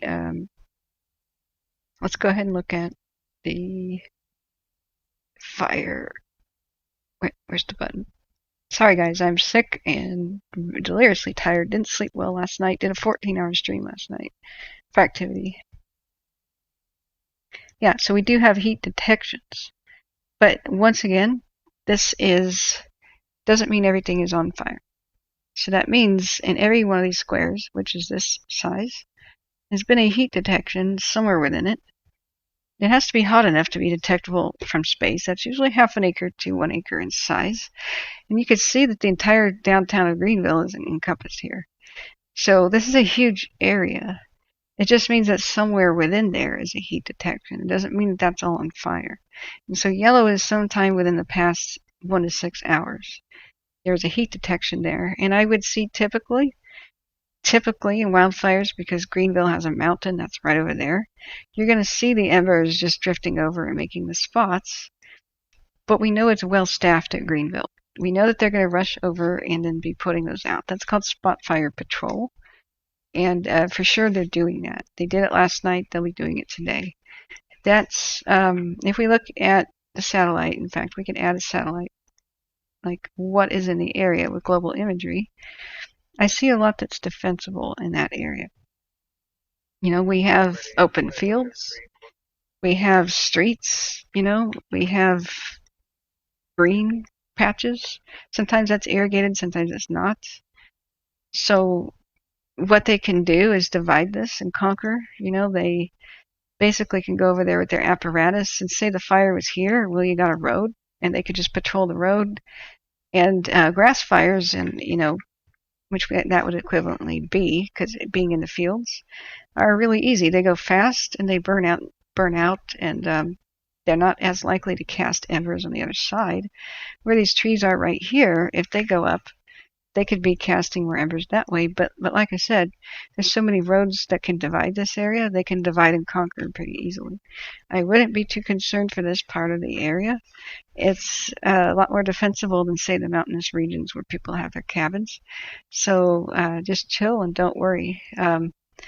Basically, Twitter and anybody in that area is going to be the place to be plugged into, where they could just say whether or not buildings are going up in Greenville. But that situation, that area is better looking than most. You know, if you had stuff on the western flank of Greenville in this neighborhood, like this stuff, I'd be a heck of a lot more concerned stuff over there. But they did a lot of retardant drops. So what we're hoping for is the wind to change, and they might be able to turn the tide once the wind changes at night. So as I was explaining yesterday on the stream, there's a phenomenon for the weather patterns. Let me turn off fire history. It's activity that we want. So, and we might be seeing the shift happening. Hopefully, it seems like it is changing. So the hot air, the valley rises, right? Hot air rises. And so looking with the marker pen, I made a stupid rhyme so everybody can remember it. Let's see, how did I rhyme that? The hot air rises, temperature rises, the air goes up, meaning in altitude, right?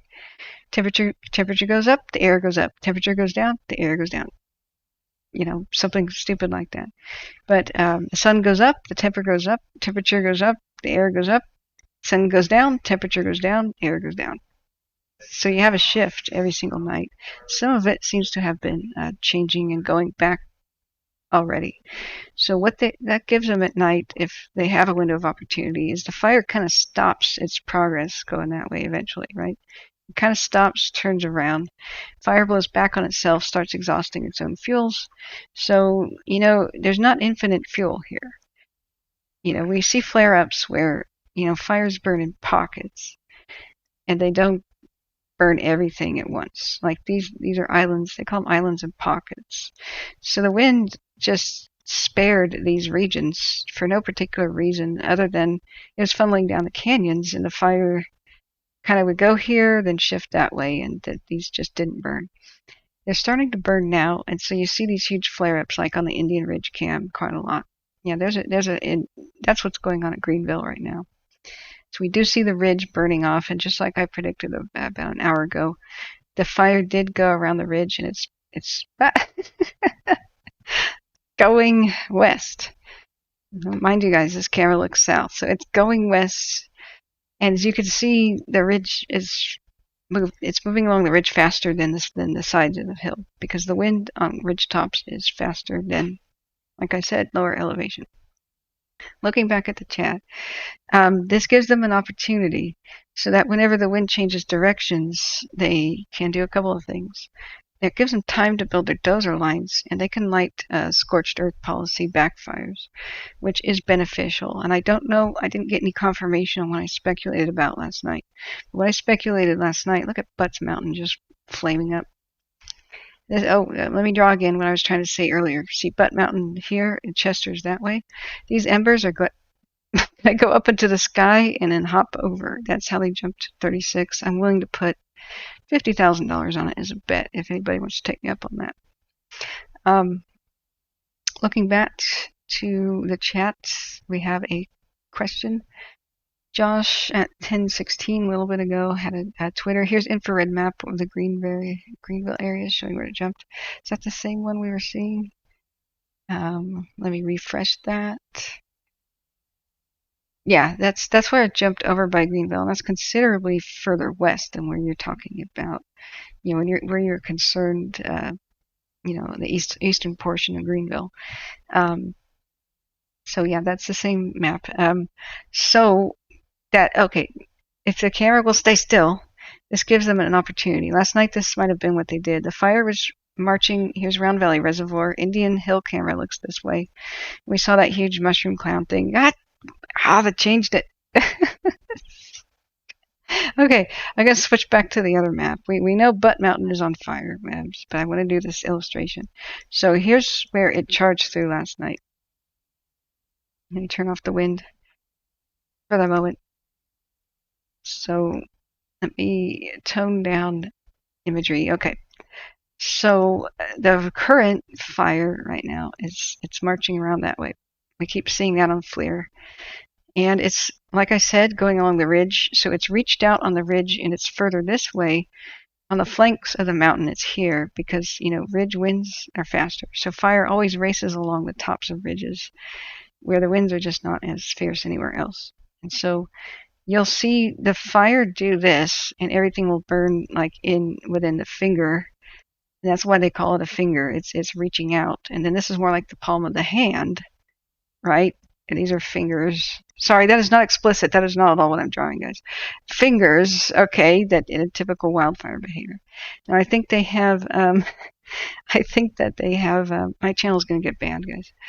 I'm drawing genitalia and apparently talking about a butt being on fire. But the point is that it jumped the lines at Round Valley Reservoir. This is higher elevation, and it went towards Greenville because the winds went that way at night. So what I speculated last night is they splashed retardant here, they crossed the T, and if I were in their shoes, what I would have done to protect Greenville is at night when the wind shifted back that way, it was probably after midnight because by 10:30 when I went to bed, I don't think it had shifted yet. They could go ahead and bulldoze by Greenville, where the retardant is and the bulldozer lines, either way, and then light this on fire because the wind's going to be going that way. So they could make a blackened line of scorched earth here in a bar. And so this morning, when the fire starts coming back this way, especially after noon when it heats up, like we saw, they would hopefully reach that line of earth. The only thing they have to do is instead of stopping a big charging bull head, of the fire, they don't have to stop that. The head is stopped, but they have to stop the embers, which drift over, right? That's a lot easier to deal with. If the embers are coming over, they run around and patrol, and the aircraft can say, hey, there's a spot fire over there. And it's doing that right now as we speak. Excuse me, with flight radar. You see this one running around? Hey, speak of the devil, it just did it. It just made a pass. And this pilot is giving information to the ground crews saying, this is what you need to do. Are you in danger? This is working. This isn't working. So I imagine that's what they did last night. I don't know if they lit backfires last night. I know that they did a lot of chainsaw action. I saw a video of that. It may not have been appropriate to light backfires. It just depends. They have to see if the wind is going to cooperate, etc.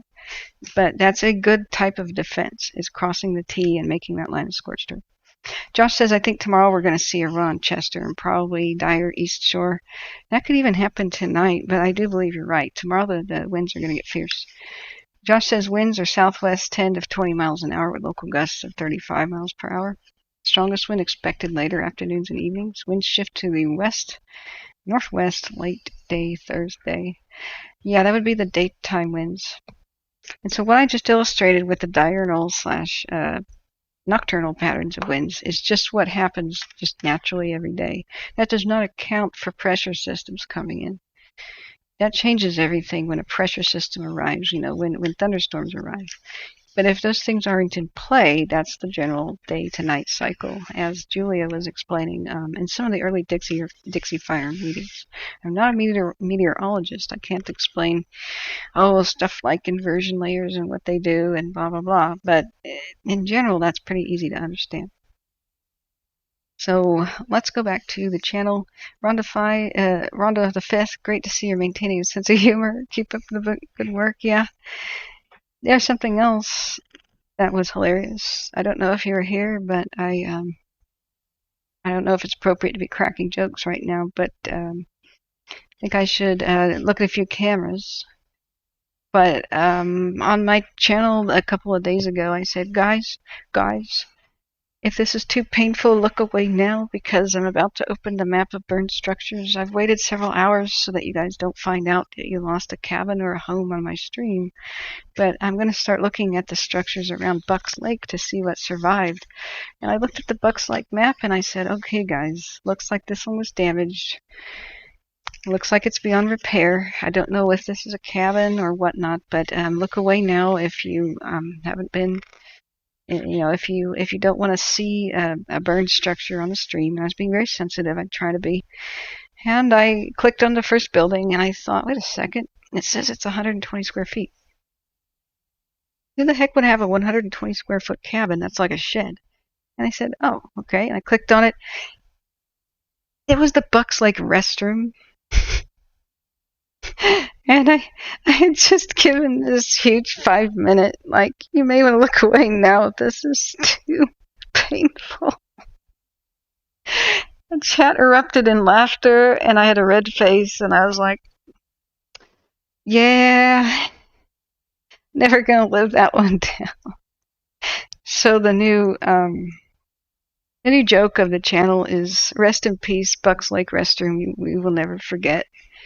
And I plan, as some sort of a funny gesture, to take some flowers to it and have a makeshift memorial, light a candle for that restroom. So we do have to have some humor. We're never going to make it through these disasters. But I'm going to go look at the Butts Lake camera right now. Speaking of butts, let's check the Butt Lake camera. And I'm going to do a time lapse and bring it over. I think I'll do a 6-hour time lapse. Wait, that's Indian Ridge. Okay, so that's not the correct camera. Pause. Let's look at Butts Lake. And I'm going to check back again and see if Daniel Kearns has updated us. So let's do a 3-hour time lapse at Bucks Lake camera. And that starts before sunset. And we see a whole lot of smoke on the other side of the ridge, and I'll bring it into view in a second. That's Butte Mountain burning right now. Chester is in danger. It's been evacuated. If you just tuned in, please do @ Catherine Davidson in the chat and ask your questions there. Those flagged my attention, but my mods, you guys are doing such a great job, and everybody else in chat. I can't thank you enough for keeping us a nice, informative, and supportive community. Show the Meadow Valley camera? Sure, I will do that. Let's look. First of all, here is the Butts Lake time lapse. That's ready. And unfortunately, they should have mounted this up higher on a pole because for the love of cars, this is looking parallel to the lake. The lake is here to the right, and this is just the last 3 hours. So you see sunset, and this is the current image right now at Butts Lake. And let's do Meadow Valley. That's Bald Mountain Butte, actually. Where's Meadow Valley? Meadow. That's Shingle Town. Wait, that was down by Magalia. Now that's the Telegraph Hill. Where's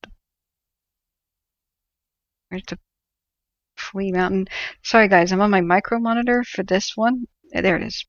So it's hard for me to orient myself unless I lean in. Here's current conditions at Meadow Valley, and let's look at a 3-hour time lapse. The sun was setting. And yeah, it's considerably east and a little bit south of the fire. Yep, and you can see it flaming up good. To the right, by the tree trunk, that's Round Valley Reservoir area. In the foreground, that would be Bucks Lake and Quincy area. And in the distant area, that's Butts Lake. There are two different ones. Butts and Butte Mountain is here. Dang it, I chose the black ink. So this is over here, the Butts Lake and Butts. Can't really see Butte Mountain from here. That would be the Round Valley Reservoir stuff.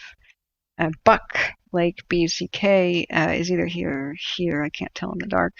Quincy type stuff in that direction. If that helps orient you, don't take that one with a grain of salt because we're in the dark here. So let's look at other cameras. Quincy, East Quincy shows the huge amount of heat coming off of there. Let's do a 3-hour time lapse. Looking back at the chat, Max Smith says the one big positive for lake areas is the number of personnel on scene. Yeah, 6,000 people is a pretty robust response. This is, though, an extremely wide area. Its still response time is going to be hours on some of these country roads. Wow, look at that. So that flare-up happened at 2,200 hours, which is, you know, I have a military time cheat sheet. Isn't that 10 o'clock? Where's my military time cheat sheet? I'm not good with the numbers, guys. Here we go. Military time cheat sheet. Yep. I own it. I'm not really good with this. It's 2200 is 10 p.m. So that is current. That's currently what it looks like at Quincy. And if this was in color, that would be a big red scary monster. I wish we had a true color image. We would be seeing a lot of reds and purples in that column. The white is heat, as well as flames, and it's hard to distinguish heat from flames in a lot of these images. So the current dire mountain, this is the same one where we're seeing with the FLIR. It's just the non-FLIR version is pretty crappy because it seems to always have a lot of dirt and ash on the lens these days.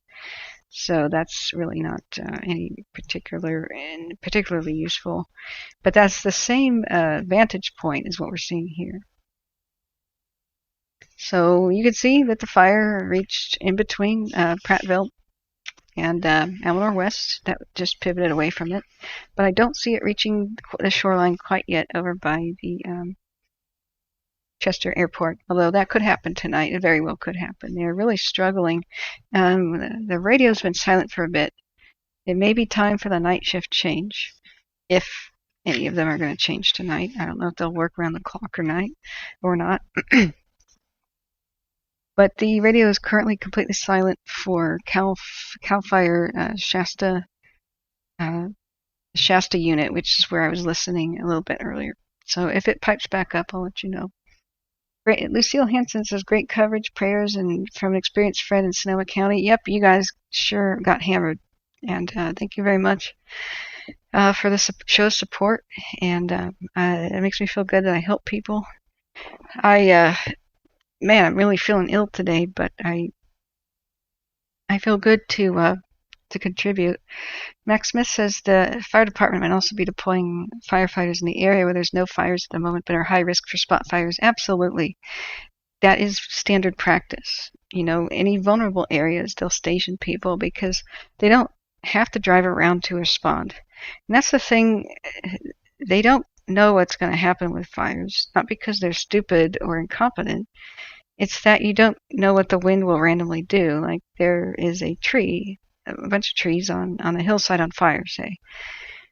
So you gather up some units and put them on the road, kind of nearby, ready to respond should some embers fly off that burning patch, cross the road, and make a spot. But you don't know if the wind's gonna suddenly shift. These things make their own weather sometimes. Or if Mother Nature just changes her mind and just there's a gust in a random direction. So a lot of it is luck. If they catch the ember on the ground and respond to it within, less than 1 minute, it's easy peasy. But in red flag conditions, sometimes that spot can erupt into a 20 by 20 foot spot in less than 18 seconds. I've seen that live on videos before. And then you would have to have like an engine there with a deck gun to hose that down with any chance of containing that and keeping it from being bigger. If they have to drive 10 minutes and they don't have a deck gun, or if it's a smaller response team or something and the wind's blowing fiercely, they're not going to be able to do anything about that. It depends on two. Did the ember go over into grass, which is easy to deal with? Or did it light a dead tree on fire that was next to the crew and is the top of the dead tree on fire across the road?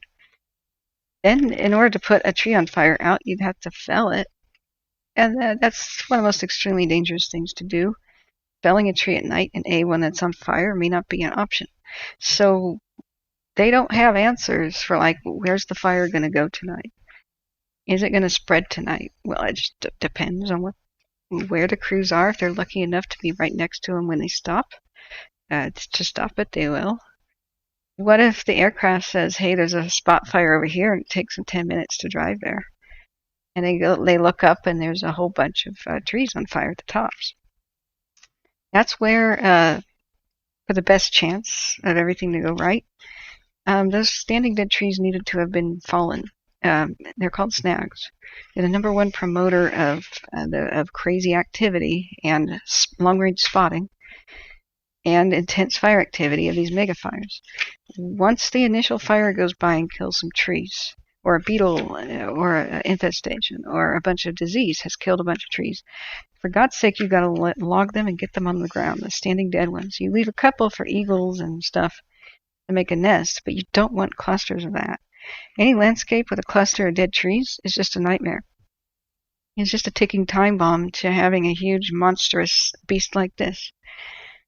And part of this is a lot not the firefighters' fault. The forest management is a different jurisdiction. They're responding to the crisis. They're not the ones that make the decisions. A lot of the time, it's people voters, that vote for this or that.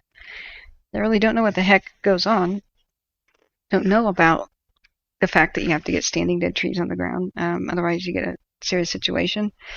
You get divisive extremists that say, like, all logging is bad, or like, this is just going to hurt the area. But you know what? When it burns up to cinders with an unnatural kind of mega fire, what the hell have you saved at the end of the day? The sanity is in the center, where you don't clear cut the whole landscape and get rid of old growth, but you don't allow the standing dead trees to stand either. That's protecting the forest to take those down. No conspiracy BS about the, I've heard a bunch of that lately, that the lumber companies want the forest to burn so they can harvest it. It's so ridiculous. Standing dead trees are only good for like 1 year to 2, and then that lumber is not usable. It's warped, it's pitted, it's rotted, it's cracked, it's bug eaten, it's splintered, it's not usable, it's full of fungus. It just costs them something to remove it. It doesn't make any profit. And to have the landscape devastated like that, where what they've seen is all their potential money go up in flames. It's just like losing your property, losing your crops, having them burn. You don't get to harvest them anymore. You get to salvage like 5%, and you lose the race against time to make any use out of that. You lose the race against time, and so that's ridiculous. It takes 40 years maybe for the forest to go back, for them to be able to try to make money from the situation. They fight fires. The timber companies fight fires. The loggers, the individuals, are almost all universally volunteer firefighters. So when you see volunteer firefighters and you wave at them and they're not getting paid for that, and say, go firefighters, well, a chunk of them, a huge amount of them, are actual loggers. there's a lot of prejudice and bitterness and stuff that goes along, and just weird conspiracy crap that you got to burst those bubbles in order for us to work together to make a better future, to prevent this stuff. And so a lot of it is the myth of, if you think about incorrect thinking. Okay, logic is going with the facts that are presented to you and what you can prove and what is the most likely scenario. When you get into illogical thinking and depression talk, when it's emotional thinking, that's when you're imagining the motivations of others, and you don't know the motivations of others. But that's the number one wrong thing to do whenever you're trying to solve a problem. You just look at facts, you say, here's the solutions. If you go blaming and finger pointing and imagining that other people have nefarious, devious, rubbing their hands together motivations, you're never going to get anywhere, because that means you can't work with the people you just demonized, and they're essential to working. They're essential partners. So I feel like a lot of these fires are happening because there's us versus them mentality, and there isn't an us versus them. We're all on the same side. We've got to start acting like it. We're going to see real change. What we got to do is problem solve, and we're going to find a lot of solutions here. I can tell you right now, and what they've been saying again and again is this fire has blown up in monstrous size, and we've seen those huge pyrocumulus clouds, partially because there's so many dead trees that are still standing from the previous fires, the Moonlight Fire, the Chips Fire, and others that burned through the area. If you look on Google Maps and you look through the canyon like I was doing, and just look at the street view, look up, and you see all these dead trees on the landscape. They are called 1,000-hour fuels. It doesn't matter if you harvest the timber or not, just get it on the ground. What we're seeing here with these embers blowing is you just don't want, especially on the ridge tops and on the mountain tops, standing dead trees, because they burn for 1,000 hours. Now, maybe the winds are calm in the first 500 hours of the trees on fire. Eventually, they shatter, and they throw like a bomb flaming shrapnel all over the landscape, because a burning tree eventually falls apart. And so if you think of dozens or hundreds of them, like on Butte Lake right there, Butte Mountain, excuse me, I can tell you right now, a lot of those are dead trees up there burning. What happens like tonight? What happens like today and last night when the winds pick up? You have a tree that's a bunch of trees going to burn for 500 more hours. You get lucky if there's no wind event, but as soon as the wind picks up, it's going to start a fire 5 miles away. 1 to 5 to 10, sometimes 15, not unheard of, 20 miles away ahead of itself. You won't have the fire moving like a wall of flames like you see on TV and Bambi. You will have fires starting in front of it, hopping from mountaintop to mountaintop. There's no control over that. You have to do prevention, because there's so much of this in this area. It's extremely challenging, just in the extreme. Yep. PLC says there's butts and penis drawings in the channel. Yep. I'm going to get banned. The other day I flashed marijuana on accident on the channel because I looked up blackberry vines on fire. Apparently that's a strain of marijuana. So I got that off the channel as fast as I could. But yeah, I'm going to get banned, confirmed. So, looking back at questions, let's go back. I believe the public needs more education. If they were a little more educated, I think there would be a hell of a lot less fighting. When people don't know how wildfire behaves, they believe in conspiracy crap and think everything's a plot because they look at the past and they don't see wildfires happening like this. Well, in the past, standing dead trees were removed. That was their policy back in the past, and the power lines were brand new and stuff. And there's been a horrible policy of extinguishing all fires, on national forest land for the last 85 years, instead of allowing some of them to burn and doing control burns to keep the forest thinner and healthier. Because if just the pine needles burn, everything is okay in the brush, and that keeps the big trees alive. But when you allow the branches to just build up, and all this stuff, all the leaves, all the pine needles, all the dead trees and logs just sitting there on the landscape, if you prevent every single fire for 75 years or 90 years even in this area, then the moment you have a big one, you have a monster.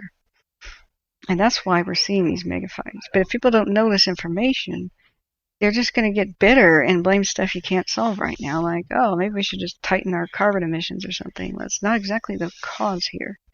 These fires are causing the carbon emissions. You know, there's 34 things we can solve, 34 practical ways we could solve 34 reasons for the fire. If the carbon emissions is the 35th, well, that's a long-term project. And listen.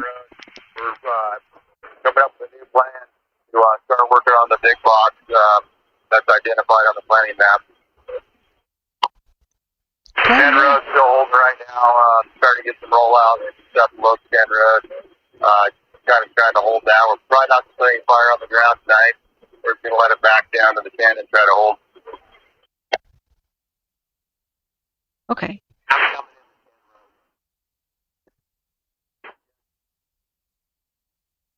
Where the iron's at, we'll let Bree go. What's going on? Okay, they said Dan Road and Iron Saddle. Yeah, that's one coming. You'll Okay. probably meet them on the road.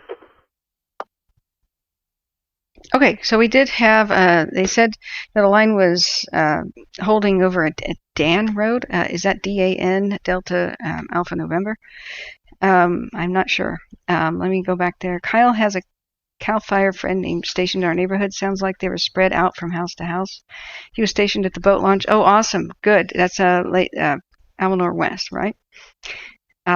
Oh, you guys didn't have to delete that comment. I thought that was funny.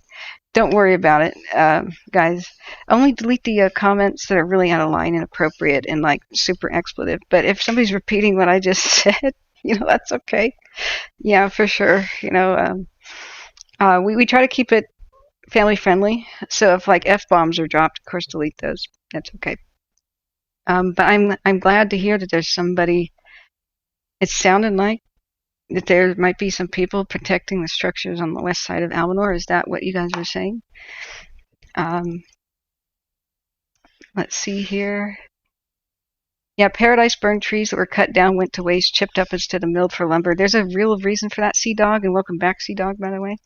The Paradise trees were polluted by the burning plastic, the vinyl siding of the homes. That creates PCBs, deadly carcinogens, dioxins, in fact. Even the soil of Paradise was polluted down to 3 feet deep, just like Love Canal, from all the burned up plastic. Burning plastic is the number one way to inhale those fumes and get cancer.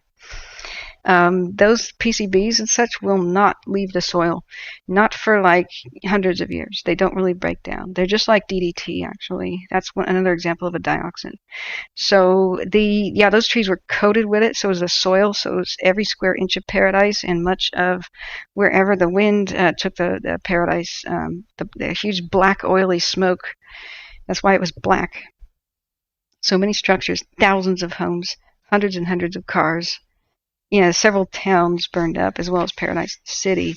And that was all fallout, almost like radioactive fallout all over the landscape. I mean, that amount of pollution was insane. Of course, it wasn't radioactive, but it stays in the soil just like radiation does, long-term pollution. So that's why it's $1 billion disaster. At Paradise, they have been digging up 3 feet of the soil over every square inch of that area. And they've been taking it in trucks, more than 500 trucks every single day since that happened. Okay, I saw that and confirmed it. More than 500 trucks every single day, just taking dump truck load after dump truck load, going into Marysville, and then going somewhere near Beale Air Force Base for hazardous disposal. I have no idea where they're disposing of it. I'm very concerned about that, and I hope they can contain it. It might be a super fun site of the future. Paradise's pollution is going to stick with us for years to come. This is why I keep saying, guys, we cannot have these $1 billion disasters. Just the environment, and we cannot absorb this. We won't have much of California left, or much of the forest left, if this continues. And just in the last 4 years, much of these fires were caused by the power company. If all of the resources are tied up, what the heck, that camera? Okay, listen to the radio 1 second.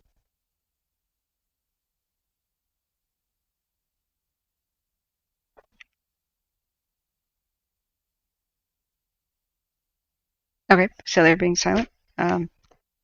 So let's see here. I'm looking back at chat. What was I saying just a second ago? Yeah, Paradise's pollution was insane. All those trees went to waste. But you know what? They were unnatural. Up on Paradise is supposed to be fire-resistant trees known as oaks. And dotting the landscape, the natural habitat is an oak savanna, which is a grassland with oak trees. And so grass fires can be more easily contained. They spread out along the ground really fast, and they go fast. However, they don't. If you don't have pine trees to climb and such, and those are very fire promoting, with all dripping resin, sap, and flaming pine needles and stuff, and dumping tons and tons of needles everywhere. If you just have oaks, they shrug off fires, and most of the oaks around Paradise, like in the hills nearby, burned black and then sprouted up green the very next spring. It was the pine trees that got killed. You know. I saw sequoias firsthand. They burned black, but they sprouted again. The reason there weren't oaks at Paradise was because logging used to happen in the area, and they planted pine trees up there on that windswept plateau that's very dry. They planted pine trees everywhere with the mind to harvest. With the mind to harvest them. Instead, they sold the land cheap, and they put trailer parks underneath it for the elderly and the people who couldn't afford to live in the valley. And living underneath pine trees is basically just a ticking time bomb situation. It's you can rake all that you want, but when 70 to 90 mile an hour winds from Santa Ana's come ripping through there every winter, you're going to have gallons and gallons worth of pine needles just dumped on your roof, land in your gutters, and when a spark hits there, you're toast. That is what happened at Paradise. You can't live under pine trees. It's just living underneath a bunch of gasoline, basically. Even worse yet, they had some eucalyptus down by Chico. That went up, and those are called gasoline trees. So if they had just the natural landscape instead of monocultured pine trees, you know, if people were living under the oaks, nothing as bad as what happened at Paradise would have occurred. That is just so inappropriate to live basically like in the pine forest. If you're going to, you got to clear it away from your house so that firefighters can save it. You have to have defensible space. But consider, you know, getting pine trees away and having a different type of tree growing near your home if you have to have one near your home. Otherwise, expect to lose this structure. You got to rethink wooden decks in this scenario and wooden rooftops as well. But none of that matters. You can have a tin roof that would normally protect you. You could have tile. But if the duff, like the pine needle, it goes around like a drifting sand dune. If that drifts up against, it's pushed up by the wind up against your house, and then it lights along with chunks of fallen pine trees, and that goes up against your house. Even if you have brick walls, the roof eaves are wood, and the fire licks up them.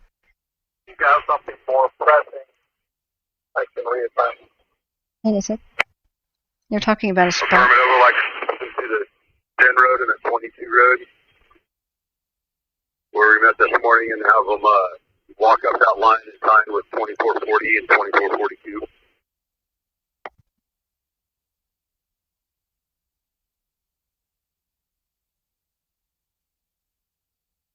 Okay, so they're talking about where they should put a line. I don't think that is like where the fire was. They said Tin Road, T-I-N, Tango Indio November, I believe. Yeah, Lucy says, referring to the other Joker? Oh no. PLC says your new place just started burning? What's happening in chat? Guys, no fighting each other.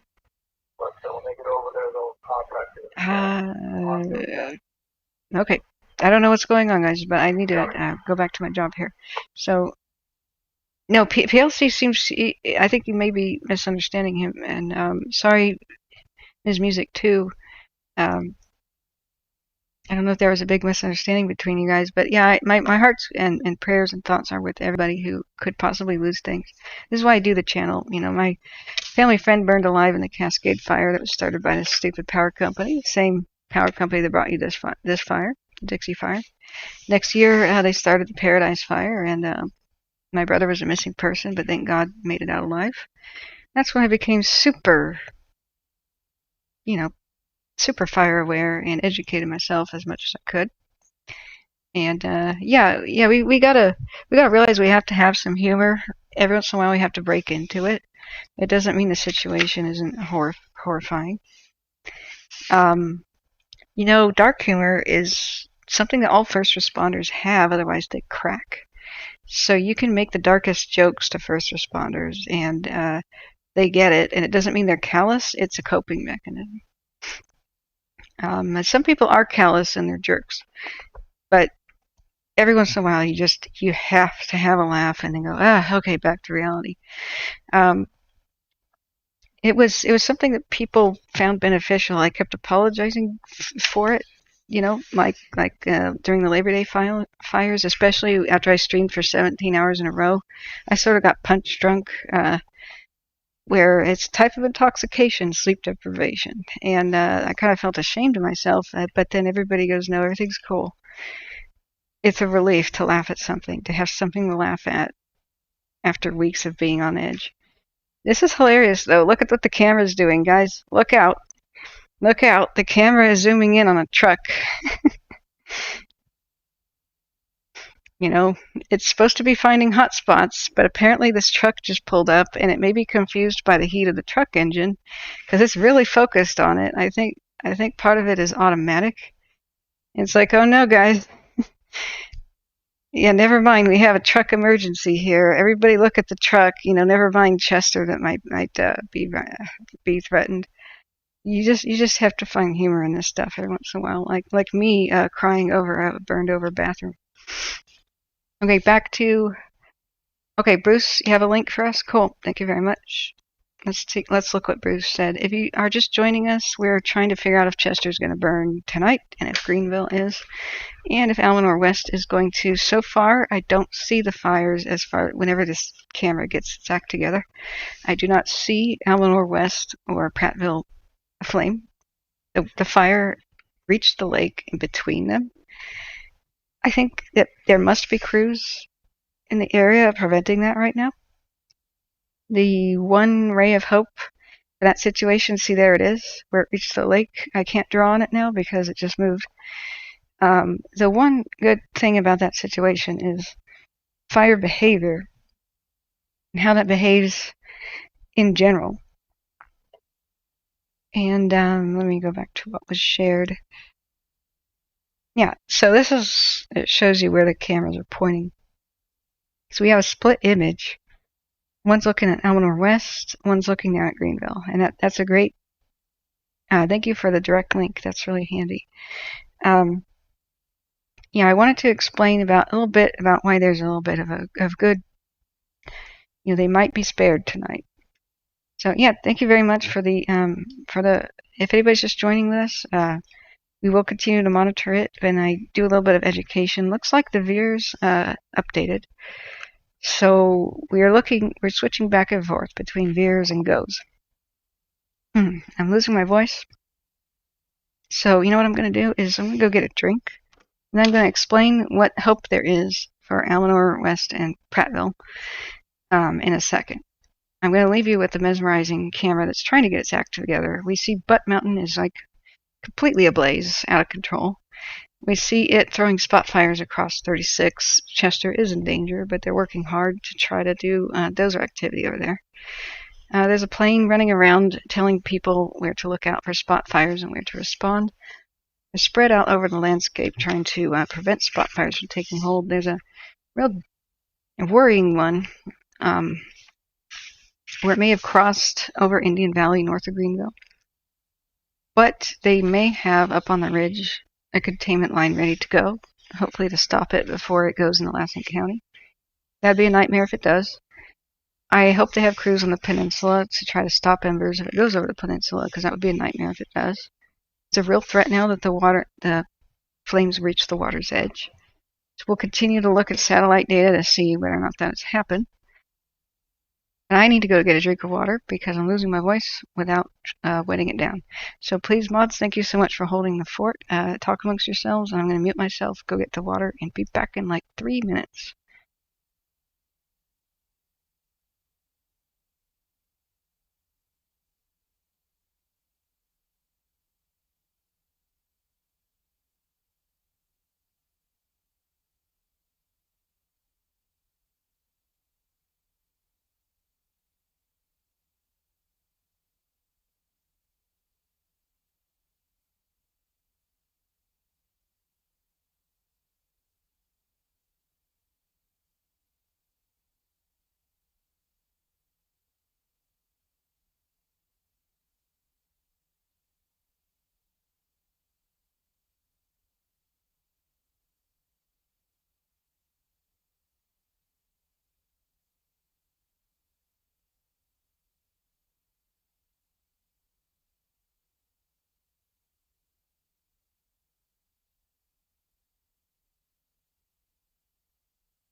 Okay, I'm back, friends. Sorry about that interruption.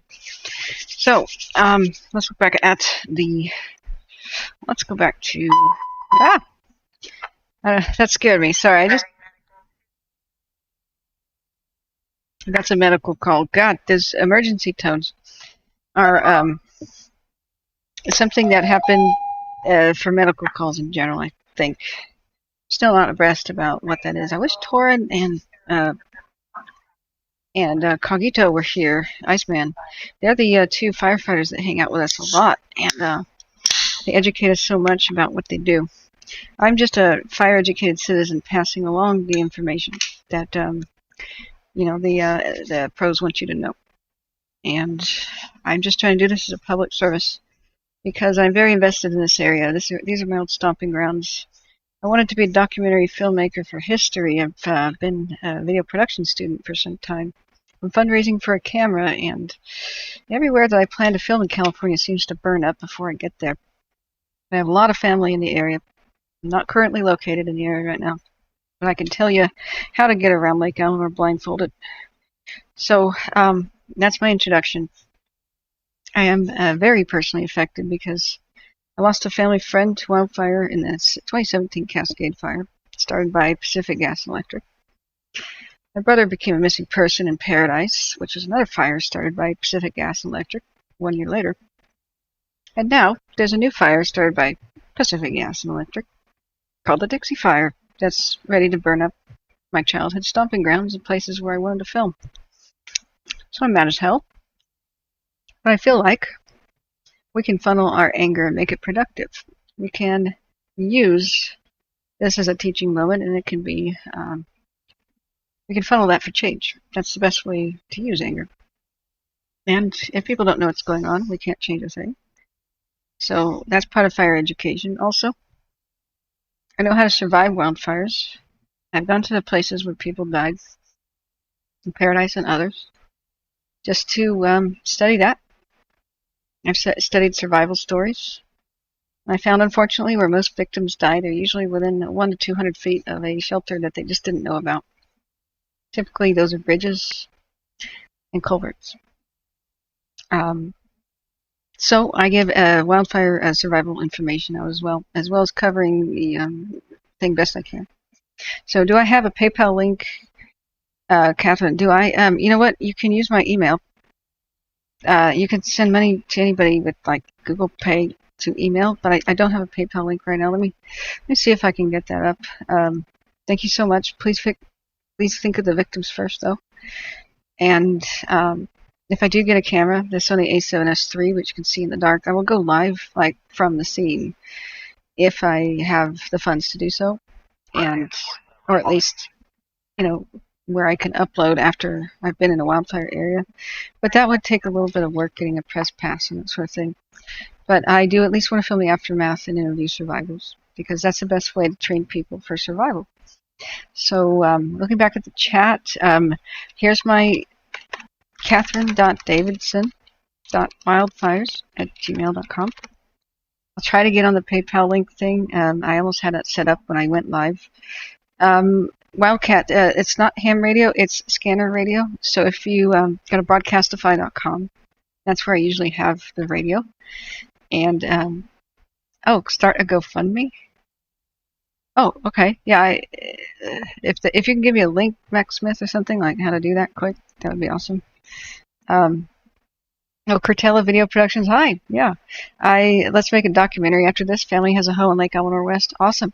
Yeah, that's my email. Get in touch with me. If anybody has any survival stories or how they're affected by wildfires, even if you just want to say hi and keep in touch, that's my email. If you want to send me photos, I'll use them live on the stream for educational purposes. You can remain anonymous, but you got to tell me. Otherwise, I will say, I will credit you for your photos or videos. So, that would be completely awesome to collab on this. So looking back up the chat, I have to scroll back up because I was just taking a drink break. Yeah, thank you, Sean Connor. You should have been a model a long time ago. I thought I tried to make you one. I anoint the moderator. You are now knighted. Use your powers for good. PLC, how long do after trees are burnt down do they heal and start growing again? You know what? A lot of them. Pin it.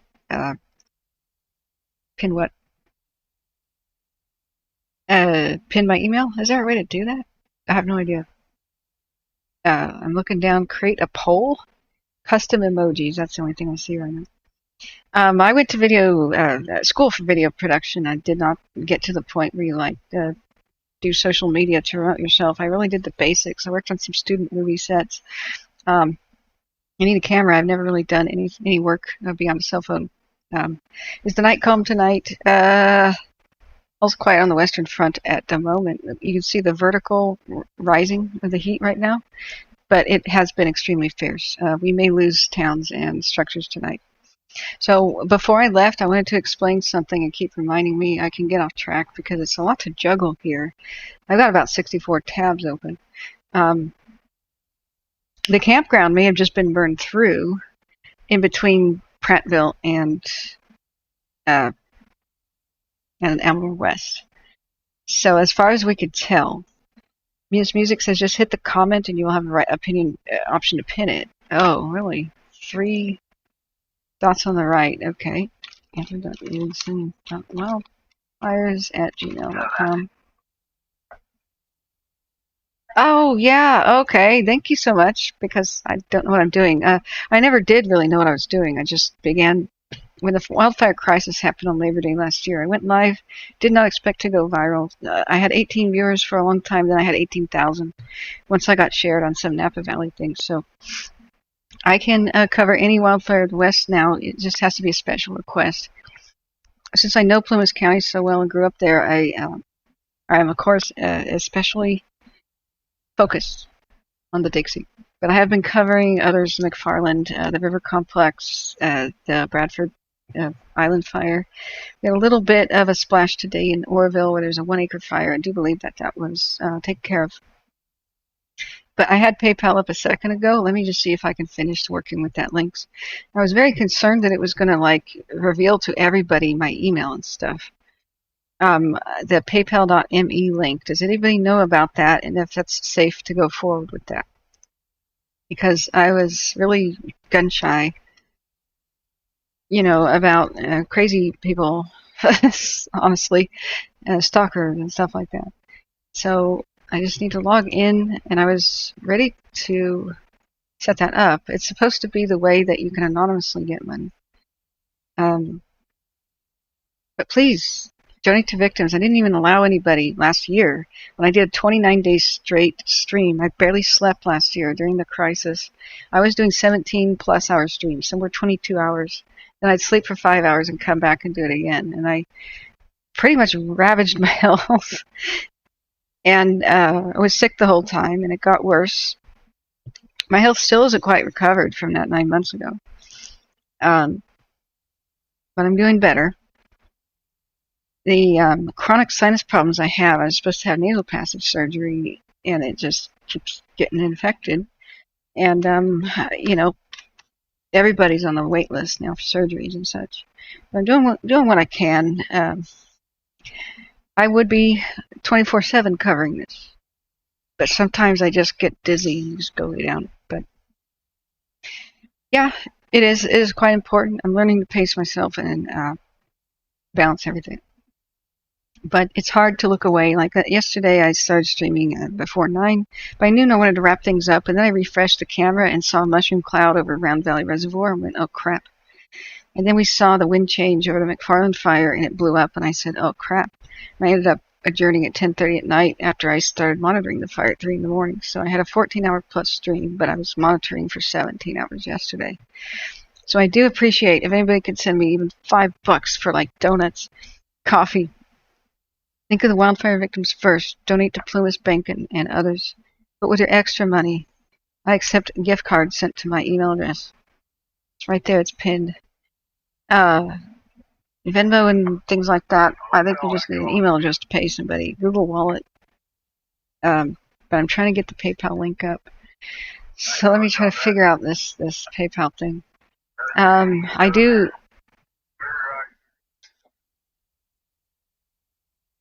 Hang on.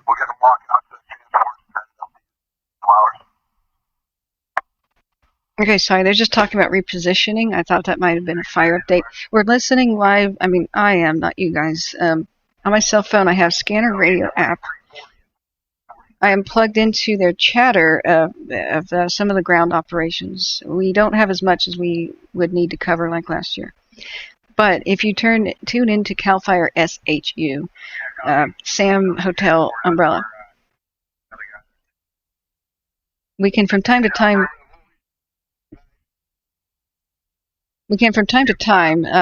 figure out what they're doing on the line. Right now, I haven't heard any word about how they are going to protect Prattville and or Lake Almanor West or Chester. But we do know that they are trying to assemble somewhere around the Chester airport and west of there where the fire is trying to reach Lake Almanor. It already did, as you can see on camera. To the right is Almanor West neighborhood. Pretty nice homes in there. Somewhat new compared to everything else that's like 1920s and 1930s buildings. And to our left would be the Plumas Pines Resort area in Prattville. And I don't know if we're going to lose that tonight, but the rumor has it, and it might be the reason it's not spreading right now, because there might be crews just kind of protecting buildings individually. So, okay, we got a Twitter, California Scanner. Yeah, that guy is awesome. He updates all throughout the night because California Scanner, look in the links in my description. I have a whole bunch of links for you to peruse so you can monitor stuff for yourself. He is a Kiwi, so he's on the night shift because it's daytime for him. And so this guy has really awesome up-to-date info. And so, yeah, that's a satellite image of the smoke plumes. I was looking at Sentinel satellite today, and I'll show you that in a second. I can do one thing at a time like PayPal. But the Dixie fire just blew the heck up yesterday. And the river complex was 17 different individual. I think there were 22 original lightning strike fires that happened just Friday. And they were tiny and small, but with all the personnel in the Dixie and the Butte Lake fire up north, just 12,000 people between the two fires, they couldn't staff all of these. And so they got under control like 3 or 4, and the rest of the other 17 blew up. These were all started by lightning over here on Friday as that storm moved by. So that's what happens when Pacific Gas Electric and other power companies start a fire here. Just like with the Tamarack, all the resources were on that, and the lightning fires stayed small and small and small for days and days and days on end. And finally, you lose the race against time with the wind event, and then they blow up into monsters at the first sign of new wind. So that is a big problem here. One of the big lessons we have to learn. Edits 26 Smithoni. Yeah, you're very welcome. I do this as well as I can to help the public. What's in danger right now? Chester, everything around Almanor and 360, even the peninsula. We could see the embers cross over to the peninsula tonight if the wind picks up. We know the wind's going to get bad tomorrow. Yesterday and today were really bad. Tomorrow, we can only expect everything to be worse. They jumped black lines today, which are supposed to be solid as anything. They have a lot of explaining to do about how that happened. They let people back into Greenville. They were unpacking their luggage when everybody said, go, go, go, get out. And that's why I did a 17-hour stream yesterday. We couldn't fathom the unfolding disaster right before our eyes. So right now, everything is calmed a little bit. It will take a little bit of wind to push the fire on the other side of Butte Mountain. It'll take a little bit of wind to move the fire away from Lake Almanor and to spread out on Prattville. I'm going to explain why I think Prattville might be saved tonight in Almanor West in just a second. There's a wind reason and a fire behavior reason for us to have hope. It's going to chew up a lot of the landscape. We know that. The nightmare scenario is at getting on the peninsula, getting to Chester, or hopping Indian Valley to the Moonlight area. Still has standing dead trees from the 2007 Moonlight fire. You would get in Alaskan County. The perimeter would be so huge at that point that it would be extremely difficult to do anything without 10,000 people on this. And right now there's 6,000. I can't tell you how long it takes to drive everywhere here. It just takes forever to drive anywhere. We don't want this to get bigger. So let me fix the PayPal thing real quick. And because people are trying to send money, thank you so much for the thought. I really appreciate that so much. And get started creating your link. Okay, hang on a second. Not going to add a photo for now. Customize your link. Press next. Okay. Agree to whatever the hell they're saying. All right, agree and create. The link is ready to share. Okay, guys. I'm not quite ready to put that in chat. Just stand by. I want to make sure somebody I trust can check this out, see if it's privacy violating. Like, what the hell do you see when this link is used? It was saying stuff like, people can see your phone number. You consent to this. And I'm like, what? No, I don't want people to see my phone number. No, I don't want people to see my primary email. Jeez. So let me fix this situation. So I'm going to add a new phone number. Hang on a second.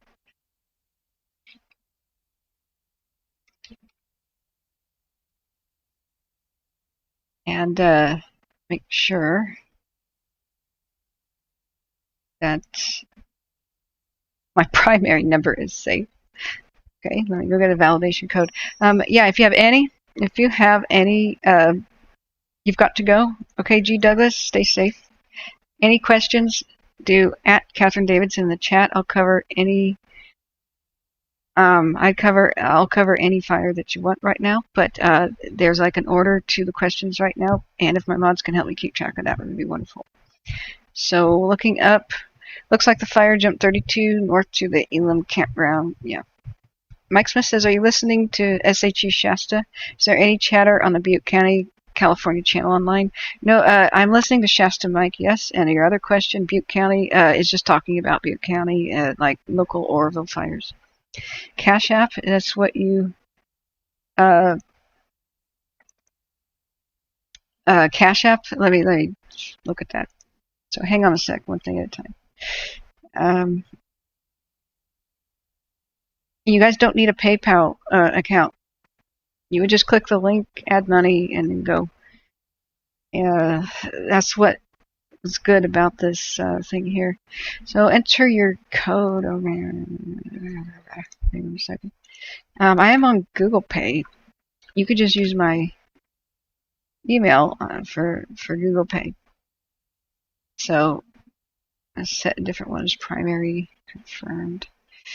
Okay, all right, guys. So I guess the thing would be now to test the dang link and see what it says when you put that on there. Send money. Okay, like what do people see? When you hit send, I don't think it's violating my privacy so far. Doesn't say anything about me, just my name. So I think it's kosher. Josh, can you firm Elam and 32? Yeah, I'll look at that in a second, guys. Tamak 530 says, is the fire more scary than the Paradise Fire? No. It's kind of mild in comparison. The Paradise Fire started and moved so quickly with 75-mile-an-hour wind gusts. Okay, this thing exploded last night with 25-mile-an-hour wind gusts to 30. We haven't seen nothing yet. It is huge. It is in almost the same location. It's higher elevation. It's threatening Paradise and Oroville in a very slight way, not really like before, because it's not Santa Ana wind season. That would be October through January. That's California's worst fire season, is winter, actually. But it's still a frightening beast. That if we do get higher winds, we're going to see incredible crap that I expect it to act like the Bear Fire of last year, which was monstrous and killed around a dozen. That thing cut a swath of the landscape and was just every bit as bad as the Paradise Fire. But the only reason it's not as bad is there's less population up here, and most of them left. People of Paradise were told to wait for further instructions, and those instructions never came because the fire chewed through all the cell phone towers and the telephone lines. So they got a message that said, please stand by, be ready to evacuate because you may have to later. You will get a reverse 911 call. Please keep your televisions on and keep by the phone. So everybody that listened to that, for the most part, was in trouble because the second one that said go, go, go, the fires just crested the hill, they never got that because the phone lines were cut. All of a sudden people lost power and there was no information to be had. And the first clue people had when something was wrong was, and it was very far away, they thought it would hit Concal first. The fire was on the other side of a valley.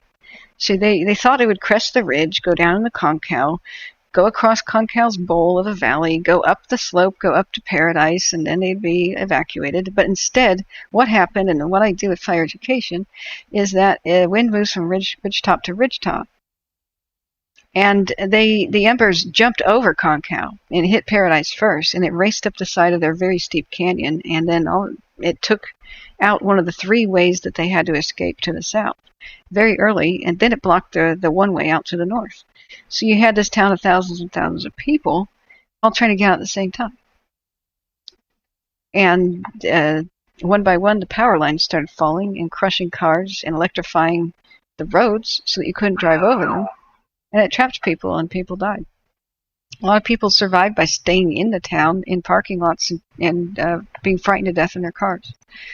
So the Jarbo Gap wind is due anytime and could push into Magalia and Paradise and Concal. It's true. That's why these areas are on edge right now.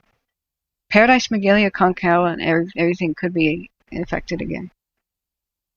Or a new fire could erupt from lightning. So it's not like they're out of danger. It's just currently the winds in general are pushing everything towards Chester. Yeah, I'm talking about what happened at the Paradise fire. There are trees at the top of Feather River Canyon, and the wind was so strong that it pushed the embers straight to Paradise and blew them more than 10 miles away, skipped other towns and landed in Paradise. That's why I'm saying tonight we could see Almanor East and the North Shore on fire because the embers could hop on over. This could be a Lassen County fire. This could be one hell of a huge, big deal. That's why I'm covering this yesterday, today, in an epic way. We are really looking at the potential for mega disaster here. His music says, yeah, I got the, here it is, guys. PayPal link. All you got to do is, I guess, you don't have to have a PayPal account. But if you want to send money, there it is. And I should probably pin that or something. I've just pinned my email. Thermac 530. People will never understand how hard it is to sleep with fire events. Praying for all. God bless. Yes, me too. How have you been affected, Thermac 530? I'm sorry if I asked you that already. It's hard to keep track of everything going on. Ed Marinella says the wind is not blowing the way you suggest. Bring up the wind map. Yeah, it's not blowing to Paradise right now. They're not in danger right now, but there is possibility that winds can change and that area can be affected. But yes, I will pull up the wind map. I'm not trying to scare anybody in Paradise right now, but God no. But I'm being realistic. You know, they had up to Sterling City was under evacuation watch. This fire started in the exact same spot as the original Paradise one. Look how it's going kind of south towards Sterling City. This is the newer updated map of the line. You know, this should alarm people because look where Paradise is right down there. So the original fire started at the exact same spot.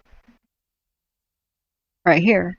It spread that way, it spread that way, and it jumped, God, I don't know how many miles that is, over to Paradise, like so. It skipped Concal. People, fire uneducated people, like, you know, laypersons, you don't blame them, just thought that it would inexorably slowly move like this, and they had some time. It did not. It just went, and it did that in the middle of the night, and nobody could see it because Paradise has a huge canyon right here. So it was at the base of the canyon. It raced up it. And before anybody knew it, it was upon the town, and that was the first clue anybody had anything wrong. The phones were silent. A lot of people were sleeping. My brother was an early riser. Saw the smoke coming his direction and just got out earlier than his neighbors. His neighbors left about 2 minutes behind him and didn't make it. That's because a power line fell and blocked their one way out, their one road out. Paradise is a really specific disaster fire trap kind of a place, just because it's on a high windswept plateau. So I'm going to draw just real quick. There's only one road out, Magalia, because these are canyons on your side. So the fire reached here. It kind of jumped like this, skipped Concow, and it raced up the side here. And other embers were landing here, is racing up the side here. So this is one way out, second way out, third way out. All of a sudden, this way was blocked. As the fire raced over here, it quickly blocked the other way out. There was only two. What's the population? More than 10,000. They all tried to leave at once in a panic. And there wasn't a way to get out. And so as the fire just moved across the town, going back and forth with the wind and blah, blah, blah, it was knocking down over the power lines, which were still live. And they were sparking new fires in the town. And they were landing on cars and electrocuting people. And as people backed up, there was a big death alley right here. People couldn't go forward because the fire had raced up the hill and blocked the way.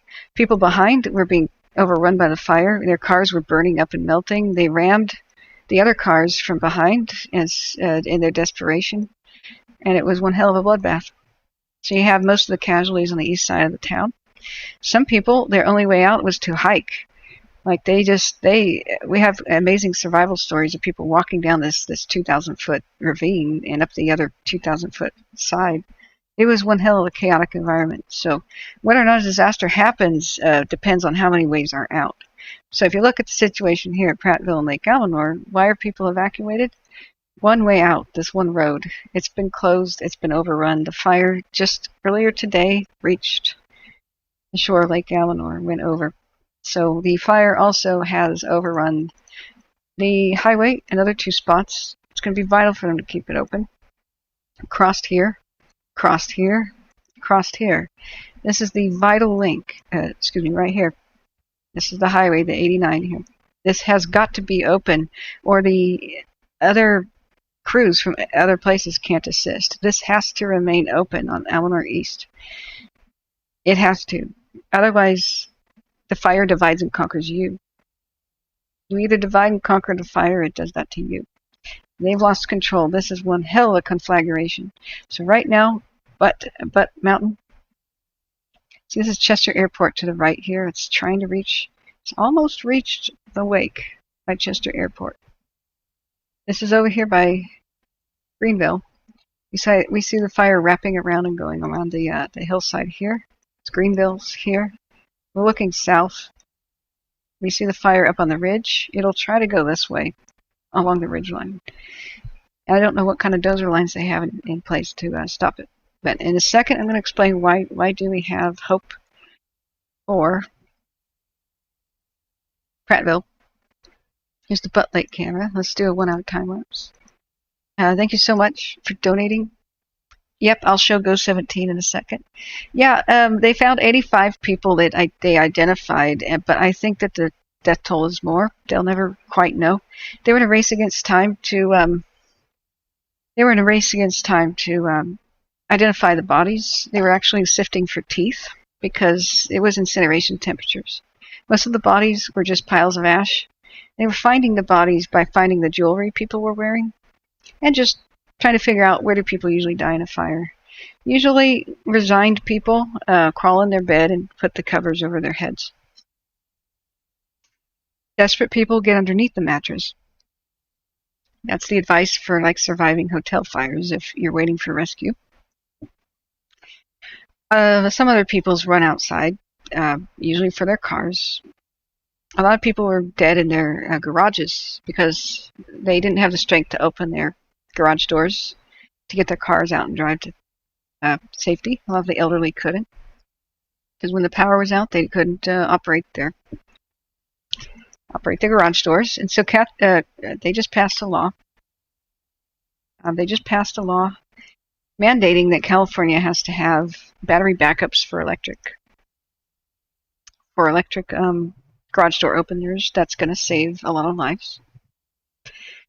And what they did is they looked for jewelry first and then the teeth second. And that was really the only thing that remained because incineration temperatures were the same as crematoriums. Very few bones were found. And so the teeth are like a powder. You have to be careful where you walk.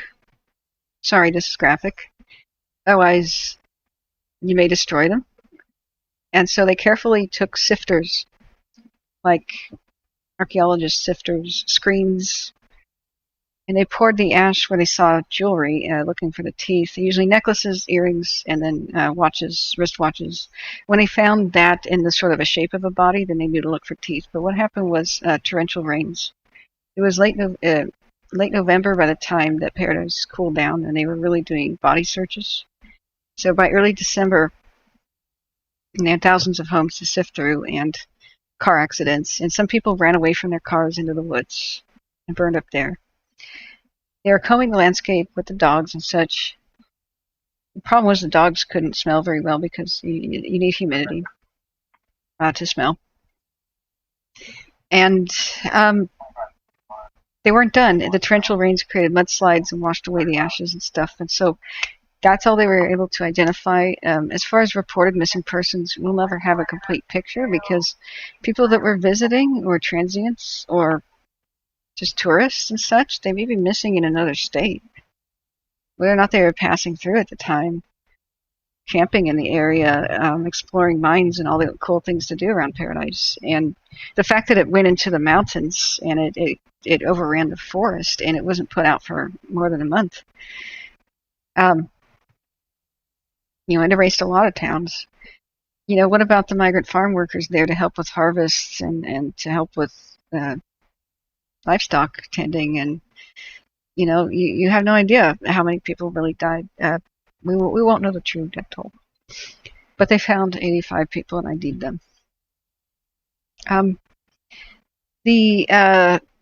You requested, and I'll explain Hope for Prattville, I swear to God. You requested looking at the GOES satellite. Here you go.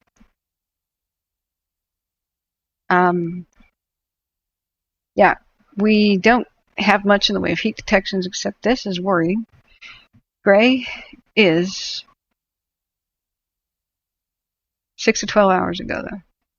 So there's nothing new in the last 6 to 12 hours over here, which is outside of their containment line, west across the canyon by Bucks Lake. Red is last 15 minutes. So 16 minutes, because this updated 1 minute ago. So what I don't like seeing is all the stuff around Chester. Everything that's orange is a heat detection from space somewhere within the square. That's done an hour ago. So the fire might be looking at the airport. I wonder if we have a webcam at the airport. This is extremely worrying.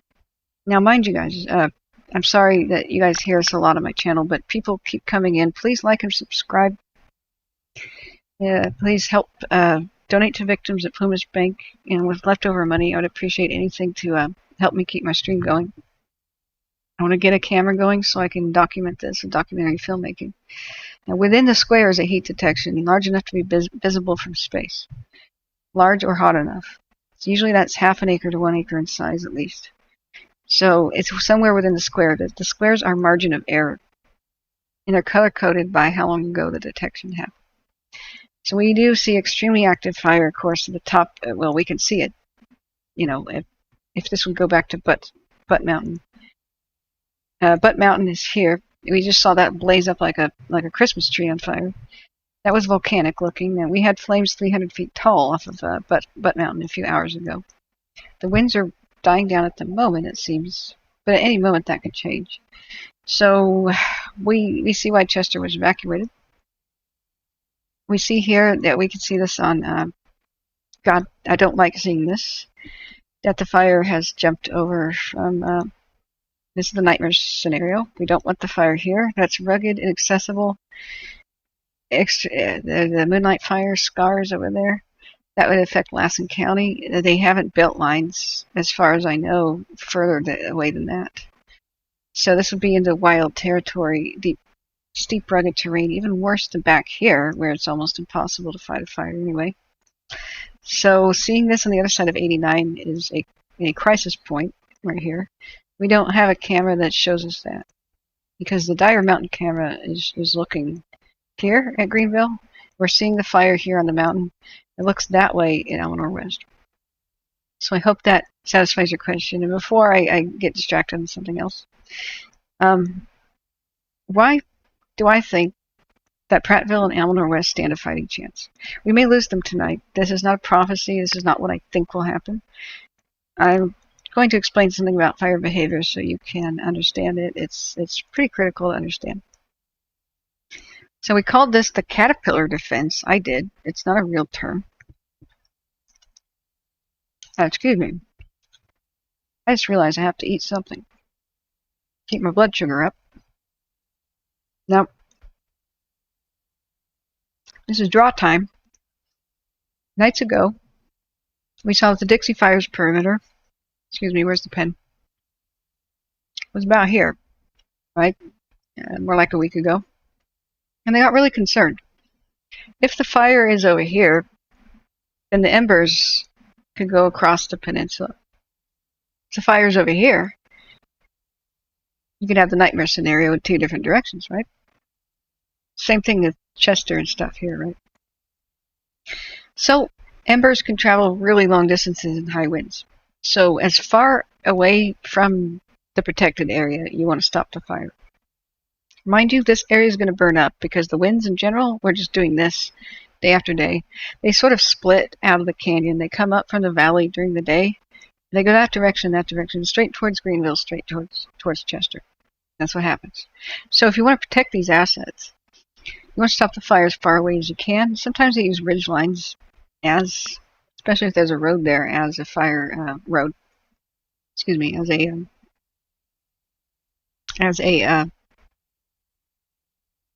a fire line. Roads are good. They can use natural features such as the reservoirs, like a fire line. And so they did that as a strategy. And so they can use highways and stuff too, roads. So there's a little bit of dirt roads that go through here. There's really nothing in the way of cabins except some right here that they were able to save, and some campgrounds. The real assets are here on the lake shore, where there's lots of homes and cabins. Almanor West and Prattville. So they had a good strategy. They said, we'll use the highway as a contingency line in case all else fails. But we'll try to stop the fire right up here because we don't want it down here where the embers are closer to the peninsula. So they initialized that strategy, and I called it the caterpillar defense because fires move like they have the head of a bull, right? So if you think of this, the shoulders of the bull, this is the head of it, At the head, it charges forward, woo, it's a bull, right? And the head is wherever the wind is generally blowing throughout the day. So it actually became like a three-headed monster. This is beside the point, because the wind split off, like I told you. So it had different heads. That's why they have many different branches here. But I'm just going to go with a simple explanation of this one right here. You can kind of even see the shape of it, how it was a head. So it looks like a caterpillar in other fires, and that's why I call it the caterpillar defense. Usually there's like a line with a head where it's going forward. And what they'll do is they'll draw a line right here, which is like their road or whatnot. And at night, during the day, the winds go this way, but at night they go back down the valley as the air cools, and hot air rises and goes up in altitude, and cool air sinks and goes down the valley. That's, unless something else is going on with the weather, that's the way it works. So at night, when fires are really, really, really dampened down in general, they've got a good window of opportunity, and they were using it. So they drew a line, and then they had a fire line here, and they started lighting the backfires to burn off scorched earth, to make that fire load a lot less. And this is not to incinerate the landscape. This is not the type of fire that kills trees. It only kills the brush, the little baby trees, bushes. And this mimics more natural fires of the past. Where like at night, they got that opportunity. It's called a creeper. Fires creep at night, but they just go really, really slowly. In fact, an old lady in a walker can outrun them. Where it's just like there's pine needles and stuff on the floor, and it just slowly creeps along the ground. That's description of creeping, like when there's like very little wind. So the caterpillar defense, I called it that because it looks like a caterpillar, and when they do the fire lines, it'll look like the antenna of the caterpillar, right? I also call it crossing the T. If this is the wind, whenever you see fires start in a straight line against the wind like this, that's them doing their backfires, and don't worry about that. When you see this, when you see those patterns on the maps. So they did a lot of that. We'd be seeing everything being worse if they didn't do that. Unfortunately, the wind was a lot different yesterday and last night than what they thought. And today in the afternoon. They thought Wednesday was really when they were going to get affected by it. So today we saw that there's no coincidence. That's a higher peak right there. So from here, whichever way the wind was going to blow, the embers at the top of standing dead trees and standing trees were going to blow with the wind, and the wind went this way perfectly today. So the fire didn't go down in a straight line. I really don't think. It's more likely that this happened. It was here, the main seat of it, an ember dropped here, embers dropped here, embers dropped here. It jumped over the line. This area where they so carefully burned out the landscape. It jumped over the highway because it went over it by air. Same thing happening here. Here's Butts Mountain, right here. And we're getting the Go 17 hot spots over here. Because fire jumps from ridge top to ridge top. It just probably went like that. So we have another ridge top here. If the wind blows towards Chester, you could then have a fire over here before Chester proper is even impacted. If the wind goes to the west, you can have the fire jump over here before here is even impacted, and that's the way it works. So, why do I have hope for this situation here? Backing and flanking. So what does a fire do, especially at night? Let me listen to the radio in a second. Hold on. Yay, thank you, Wildcat. I got my first donation. Thank you, thank you, thank you. Oh my gosh, they're coming in. You guys are cool. You guys are my original gangsters. I've been bought food before, but thank you so much. Jolene, Anthony, you guys are so dang cool. Thank you. I appreciate this so much. I'm closer to getting my camera, guys. So, enjoy my donuts and coffee. I got a donut right here, sir, and I'm gonna fill up on more. Okay, the radio is silent, but what does fire do at night with backing and flanking?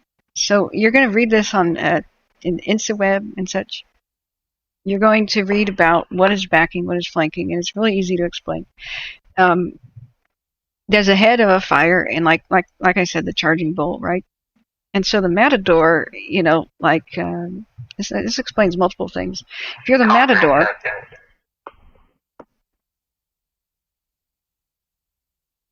Okay, the radio keeps piping up, but it's like echoey. And if I ever stop talking immediately, I'm trying to listen.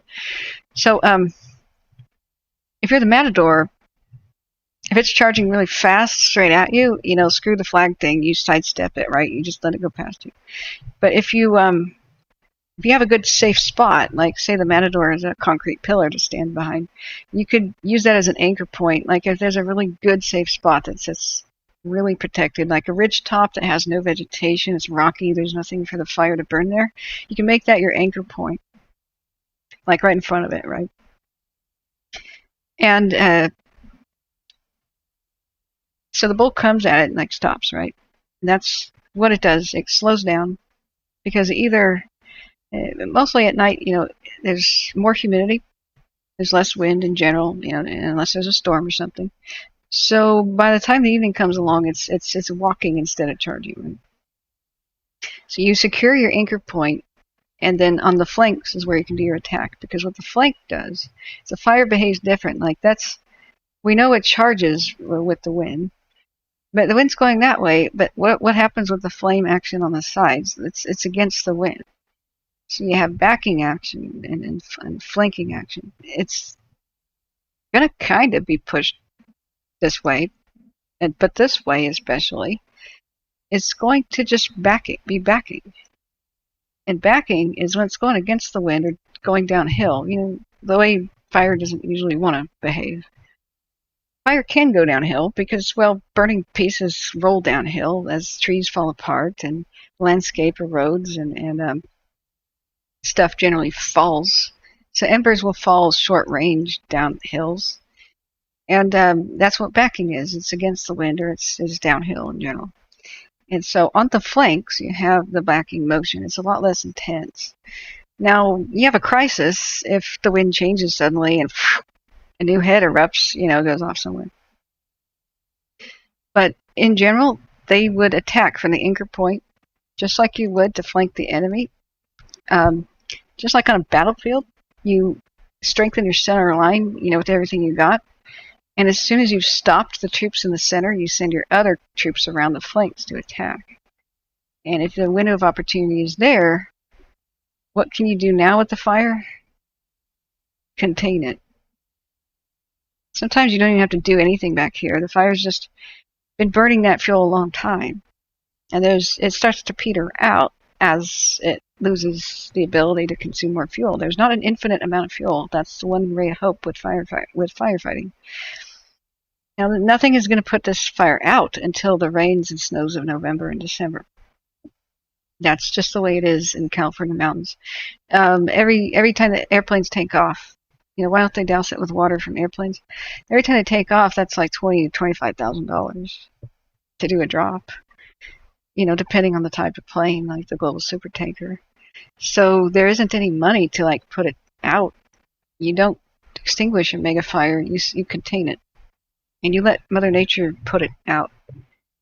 It'll either exhaust its fuel, or it'll get rained on eventually, or it'll get snowed on. These are the high Sierras. Snow is coming. It always does. So that is what you do with the mega fires. So what we have here with Lake Almanor West, what's the point? Well, you may have already guessed the point. The bolt charged, and now it's dying down. Knock on wood. At least for a couple more hours. Tomorrow we're going to have a high wind event. Let me get the right pen. But it reached an anchor point. The dang lake, that's a pretty good anchor point. All the activity on the sides is flanking activity. It's backing. I think the wind is still pointing that direction. Let's double verify that. It changes at night. Let's see. Let's look at the wind right now. Assuming this is accurate. Okay, so the wind is so faint and hard to see here. We should get the current weather forecast for sure. Wiener Cat says, "How have you been on the air today?" I've been live for 4 hours and 50 minutes, but I've been tracking the fire since 10 a.m. I was hoping I didn't have to go live today, but So what can they do here? They have the ability to contain it at the shore here, and maybe even extinguish because we have that.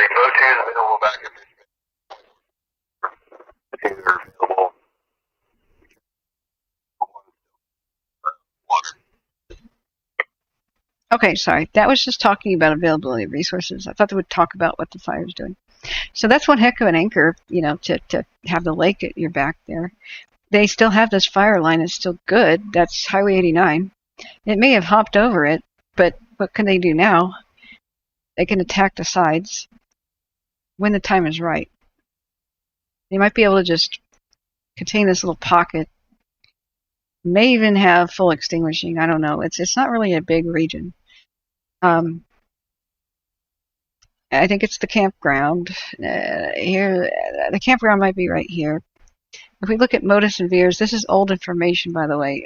This updates less than once an hour. So if we look at those satellite, we know we still have hot spots in the area less than 6 hours ago in yellow. There were 6, yeah, and the red's less than 15 minutes ago. And we can look back and see what it's doing. Now, the camera isn't looking at it at the moment, but Slate camera doesn't look at it. But That's what they could do to save the structures. If they can't contain that or put that out right there, they can go and save the individual structures with triage individually, as long as the wind remains calm tonight. Tomorrow they could hit it with aircraft and maybe throw retardants on the flanks, for example, and just let the interior pocket right there burn. So there is hope for that little area. I'm desperate for that area to survive. I love it so. And that's why I'm monitoring this tonight too. So any questions I missed, I'm going to go back up into the chat. Please like and subscribe. That helps me reach more people. I've just linked my PayPal. Help me get coffee and donuts to sustain my stream. Fundraiser for my camera I'm doing as well. Thank you so much, all of you who have given me food.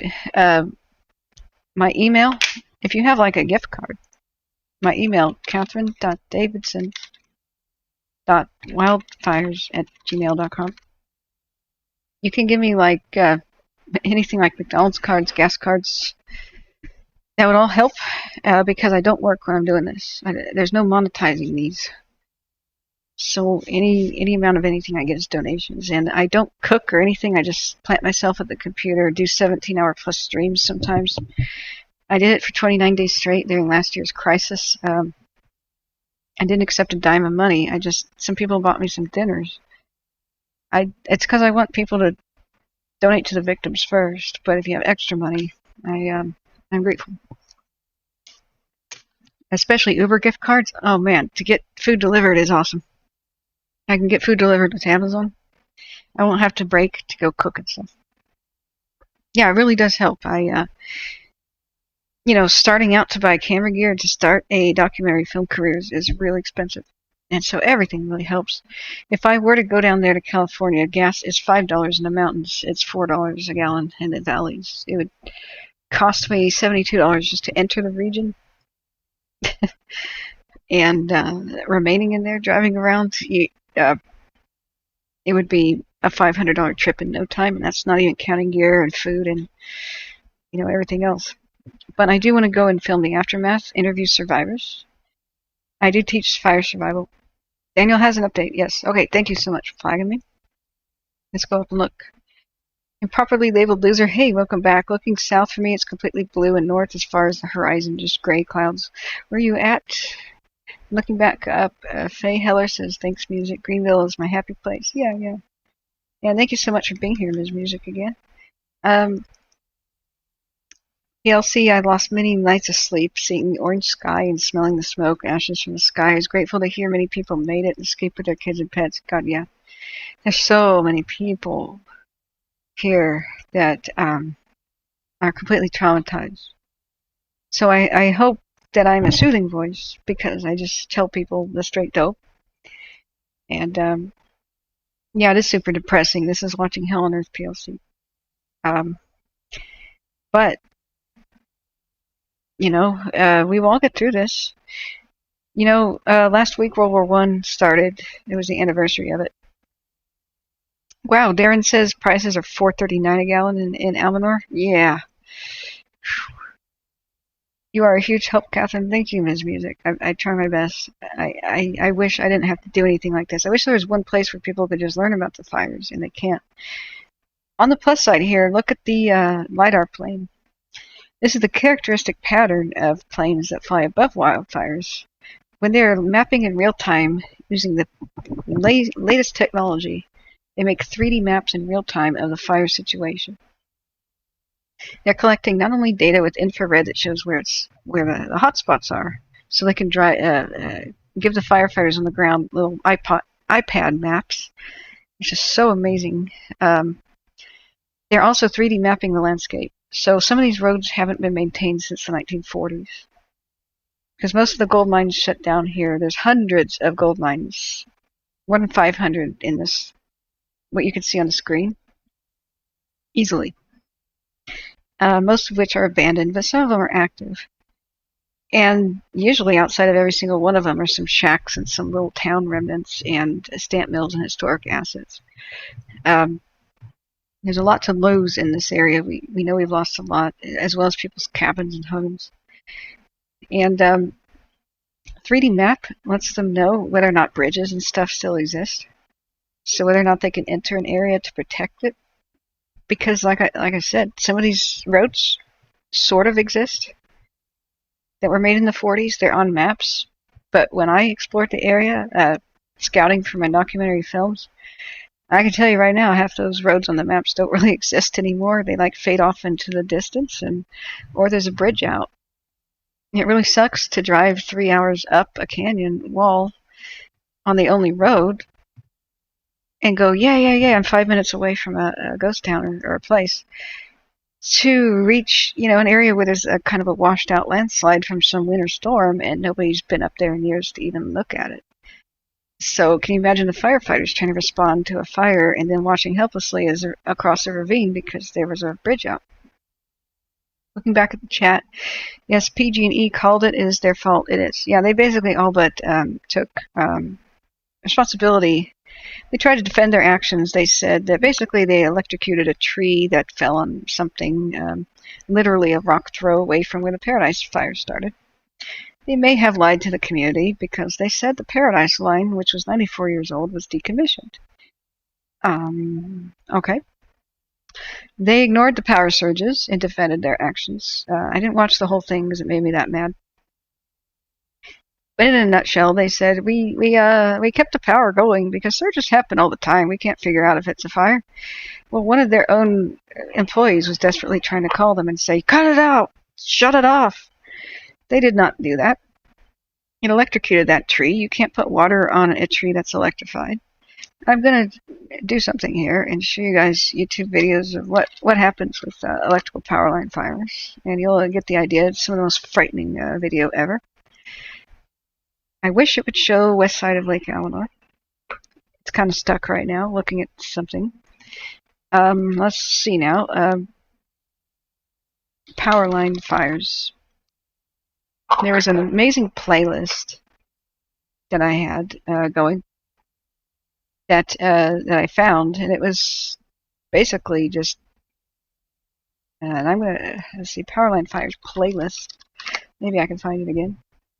Sorry, it's not at the ready, but you'll get the idea pretty easily. Oh God. Some of this is gory with animals causing them. I'm trying to get to something kosher here. But you can't put water on those because you're going to electrocute yourself if you put water on a power line fire. Gosh. A lot of these are music videos. Apparently the word power line is in a lot of music. Hang on a sec. Okay.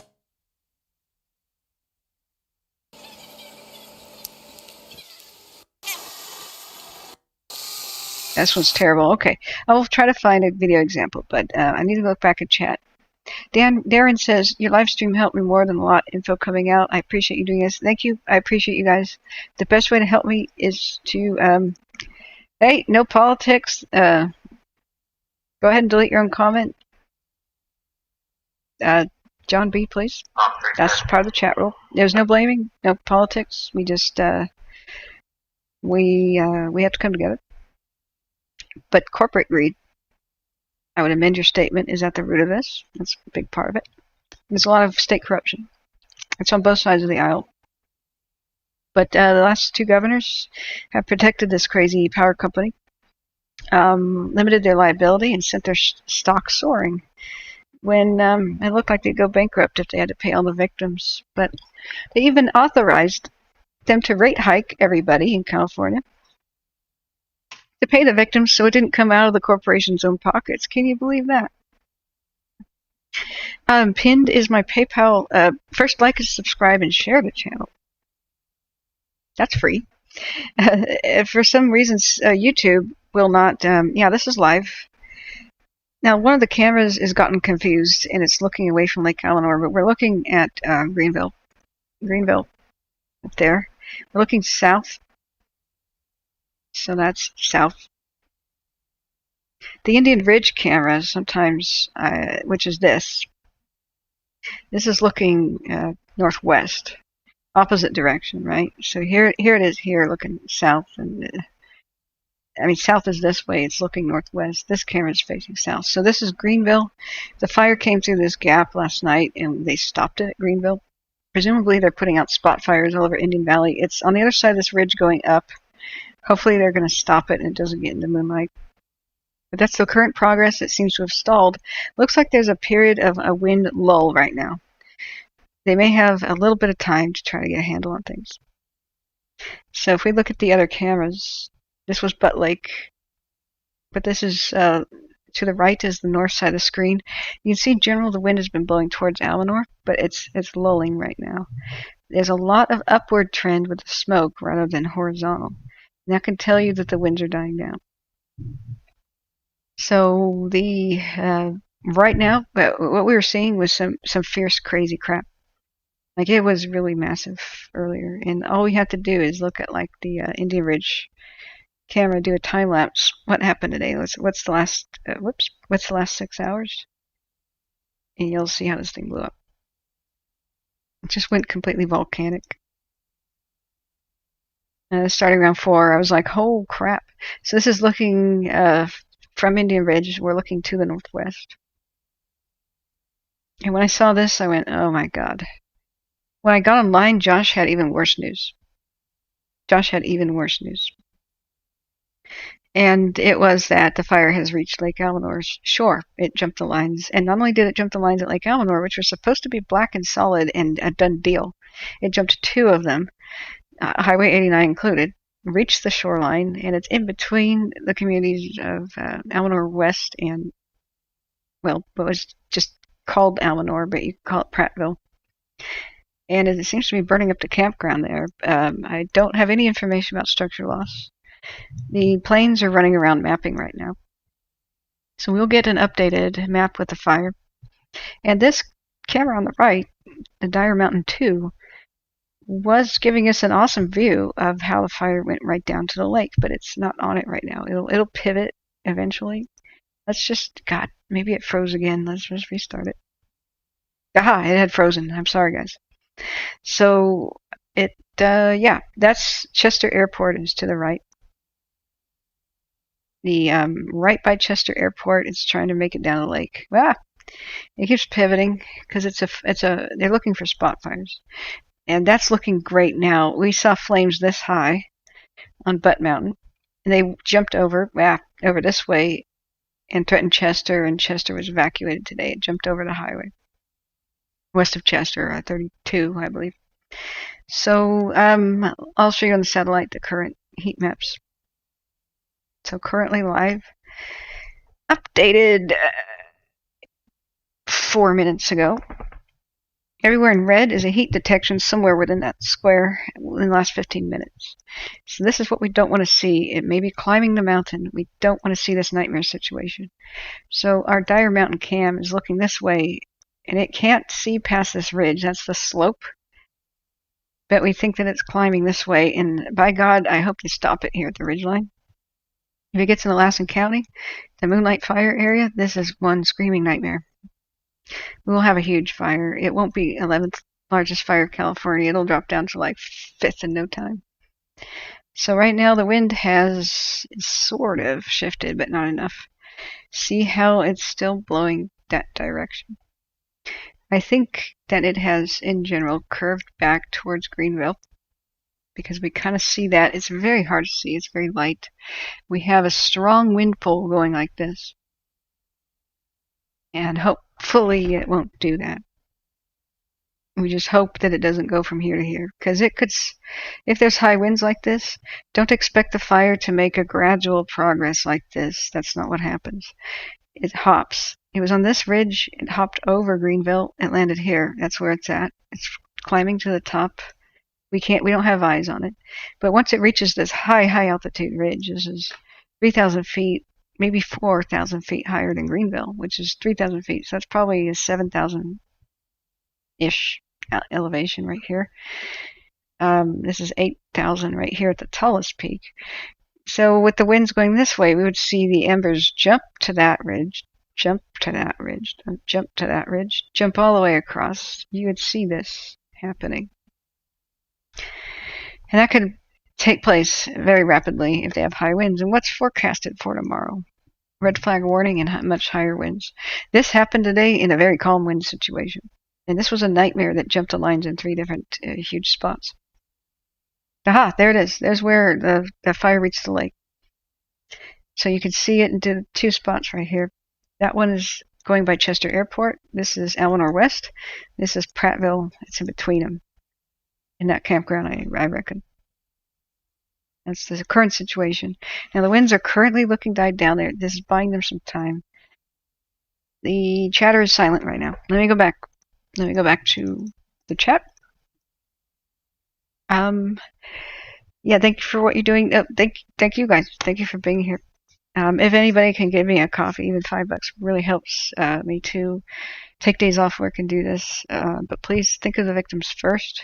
Plumas Bank is the official place to donate. But there are just give me the pocket change afterwards. I appreciate any amount. I really, even $1 helps. But don't think you have to. Liking and sharing and subscribing. I hate people that beg for those things. But really, I'm not monetizing this. YouTube has an algorithm, and when it says, look at this, you've been watching YouTube and it says, look at this, it suggests a video to you. It'll only do that if the channel is trending. So unless I get more and more likes and subscribes on like every video, for example, I don't get shown to people. So you could share the link to my channel or any video in like social media, and that really helps. All of a sudden I see thousands of people. I had 2,000 people tune in last night, and the more people I can reach, the happier I am. Darren says I have a sprinkler in my house and the roof going on right now. Yeah, Darren, where exactly? I mean, not exactly, but whereabouts is your location again? Looking back up. Oh, you in Chester. I'm sorry, you already said that. You haven't evacuated yet? Consider right now I think I wouldn't get on the roads. I think the time for evacuation was earlier today, but I wouldn't go to sleep on the fire. I definitely would go to broadcastify.com or install the Scanner Radio app. It's free if you have Android. It's like a general orange looking app. In fact, I could pull it up and show you guys how I monitor the fires. Scanner Radio app. And no, it's not a paid promotion. But if you have Android, this might even be. It might even be for iPhone. I don't know. But this is what I bought. I bought the Pro version, and then what you do is when it's on, you just put in like the one I'm listening to, where they occasionally talk about the fire at the Dixie fire, is Cal Fire SHU. So you would just type that in, and SHU means the Shasta unit. Because the airplanes are based out of Reading, the pilot chatter is Reading based, but they're talking about the McFarland, the Dixie, sometimes the river fires, and sometimes others. Don't waste your time with Butte County Cal Fire. That's basically just Orville's fires. But if you get that app, when you press the little star up here, it's going to favorite that channel. And then you can hit the ... and configure alerts. And it'll alert you with a beep or whatever tone I think you choose. And it'll let you know that X amount of people are listening to this scanner. I usually put it at 20 to 25 people in wildfires. The day that Paradise happened, I found out before the news media because 10,000 people just tuned into Butte County, which usually has 2 people listening to it, to their fire. And I went 10,000 people, and that's how I knew something happened. So, yes, Cal Fire SHU is the one you want to listen to. And just, you'll hear, like I did, I warned people about the evacuation of the McFarland fire yesterday, hours before official word got out, about 2 hours before official word got out, because I heard it on this radio. I did that last year too. I was like, please guys, if you're in X area, pack your bags and go. They're going door to door. Expect the sheriff to be there at any moment, but don't wait for him. And that made me feel pretty good. See the fires at Lake Almanor. I don't see a lot of spreading side to side. Fingers crossed. Fingers crossed. The wind seems to be kind of dead right now. Fingers crossed. That will change, guys. This happened last night too, and I was like, oh, I could go to bed. Oh, and then I was like, oh, shnikes, and that'll happen when the wind picks up. Yeah, SHU, that means Shasta Unit. Cal Fire SHU. Cal Fire SHU. And you could just type in the word Shasta or Redding, and you're going to get that. Even Cal Fire sometimes. Darren says, I was in Chico during the campfire in Paradise. Yeah, my cousin evacuated. My roommate's family left as their neighbors' houses were on fire because the fire was that fast. Yeah. Do not count on officials to warn you about fires anymore. We've seen time and time again. They do what they can. They can't respond fast enough. Reverse 911 often doesn't work. A lot of people don't have landlines. What happens if your cell phone's off? What you should do also is buy yourself a Baofeng radio. I should get a link to that. I'd make $1 million, probably the Amazon affiliate links.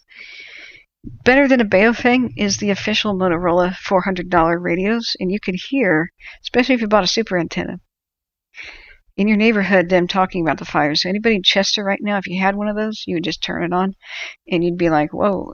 What you should do is monitor that, sleep in shifts. Every family member in your house should be listening to that, because, yeah, the Sharon chefs stopped today. Oh, they stopped by earlier today. Yeah. They won't be everywhere at once. You know, when the S hits the fan, it spreads fast, and seconds count. My brother outran the Paradise Fire by 2 minutes. The people that left 2 minutes behind him didn't make it. So, you know, you have to have time. That is the best. He's in Chester, Max Smith. You have to have time. And so what I'd do is I'd buy the Baofeng, I'd buy the charging, the cable, and this is what firefighters were telling me.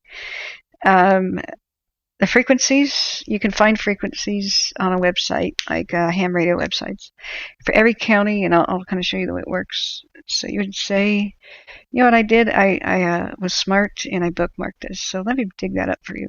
So if we go into, look at our favorites, search the favorites, the word radio, wildland radio frequencies. I'll put this. Oh, that's radio harnesses. Whoops, that's gear. My bad, guys. Ahem. Like I said, this monitor is tiny. I have to lean in and see what the heck it's saying. So it was, I'll just use the word frequency. Ham radio people, well, what? Really? I did mark this. Ah, okay. So bookmarking error, apparently. I must have mistyped something. But if you go to firefighter radio frequencies USA, there's usually a master list. Whoops. USA. From different various things. So it's the FCC, but the ham radio people, what was it, guys? Somebody else linked it to me in the chat. There was a really good one. You can go even say California. So you say Butte or county fire radio frequencies, fire scanner radio frequencies. So radioreference.com, that's it. Go to radioreference.com, choose your county. Shut up about my ad blocker.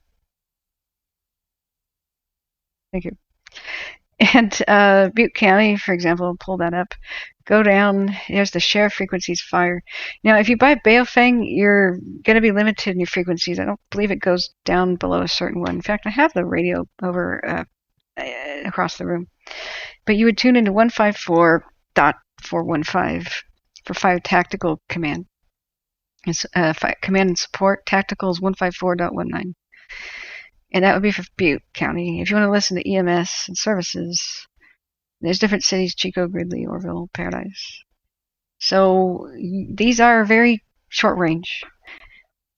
Now, he had a mandatory notice, guys. Chester's mandatory evacuation. Some people didn't leave, and it's their business.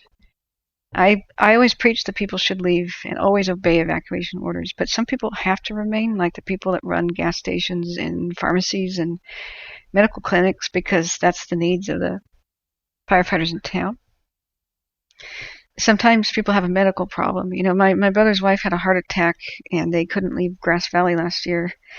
What you do is you notify that you are staying and the reason why, and then put something on your door saying gone, like a sign if you do leave, so that they don't look around your property for you or try to find you. But like sometimes fleeing by car is a window of opportunity that closes, and if you miss it, then what your best thing to do is never drive through fire. It's hunker down in safe space. Your plan D. A, B, and C are your 3 evacuation routes in different directions, and plan D is your shelter-in-place option. That's not going to be your home. It's going to be in town's big box store parking lots. Just drive there and chill. Golf courses, just drive there and chill. You know, grassy fields with short and watered grass and open spaces. No trees to fall on you. Just drive there and chill. You know, construction lots with nothing really constructed yet. Just drive there and chill. Everybody's survived paradise in parking lots for the most part. In walking distance, you know, if you don't have the car, you should go to a body of water, throw a wool blanket over your head, and trap a breathable pocket of air and crouch down in it. But if you have a car, just drive a little bit down the road to your safe space if the S hits the fan and just chill out. Jump out of your car with your wool blanket and wrap it around your feet and drop kick flaming, you know, debris that rolls up against your car, like trash cans and stuff. Let's go back and look at CalTopo. This is live satellite data for hot spots. And it's still looking hot everywhere. But this is also live. It keeps stopping hate. Hey. Yeah, Butte Mountain is cooling off. We were seeing 300-foot flames a second ago. It'll keep pivoting around looking for hot spots because the embers are being thrown off the mountains right now and starting new fires everywhere. This is the Indian Ridge camera up at the right. I think that's probably the Butte Lake camera up here on the left. But anyway, don't drive through flames when like hundreds of feet away is a perfectly good place to shelter. Evacuating by car is a window of opportunity that closes. And people that don't realize that's the #1 way to die. Most people die in their cars, just like in floods. They miss the window of opportunity. So you don't sweat it. You have a shelter-in-place plan. You look on satellite maps, like CalTopo here. Oh man, look at we may have had a little bit of spread. A little bit. It may have widened there by Almanor West. I'm hoping not. It's real hard to judge from these cameras. But if there's crews in there, they may go and defend each individual structure or streets. That's the way a lot of things survived in paradise is, you know, the fire crews didn't flee. You know, what we do is we do what they do. They never enter a place where they can't escape. They know the neighborhoods like the back of their hands. They've memorized every swimming pool and pond in the area, and you should too. Just go on CalTopo and Google Earth or Google Maps. Switch on the satellite view. Have your 3 different routes in 3 different directions, and make a note of wherever the road goes over a creek or a body of water. That means there's a bridge or a culvert under the road. And do a drill before the fire hits. Drive those routes and pull over if you can, and see if you can fit in those spaces. See if there's barriers or whatever. Because if your route becomes blocked, you don't panic and start driving through flames. You just retreat back to where those little areas were. Or if you see fire in front of you, you stop at those areas, get out of your car, and get underneath the culvert or bridge. And that's a perfect place to survive. Even if it's just small enough to fit your behind in there. Even a culvert's barely wide enough to admit a person that could save her life. You saw that at the Cascade Fire. Okay, Josh, we got Twitter update. Let's look. Let's see here. Sorry, I have to go back up. I wasn't looking at chat. Maximus says, okay. Oh, there's a camera. Okay. Is that the Chester camera? And we got Twitter. But yeah, everywhere I've seen fatalities occur, unfortunately, and the reason I preach this message is most of these people were within 200 feet of a safe place they didn't know about. Number one cause of death, driving right past these culverts and bridges, trying to get through fire. The fire can throw embers 5 miles to 10 miles ahead of it, so you can't outrun a fire that's behind you. If there's wind, it's going to throw the embers and start new fires on the road ahead of you, even if you can't see it. You're going to come around a bend and you're going to be faced with flaming trees on fire blocking the road. And if you turn around, just go to the nearest culvert, park there, get underneath the bridge or into the culvert. Don't go back the way you came and just meet the fire. That's the way most people get doomed. Make a note as you drive around these evacuation routes that you've planned, your A, B, and C, 3 different evacuation routes, 3 different directions. And write them down on your paper map or pin them on your phone app map. Where the hell are the culverts?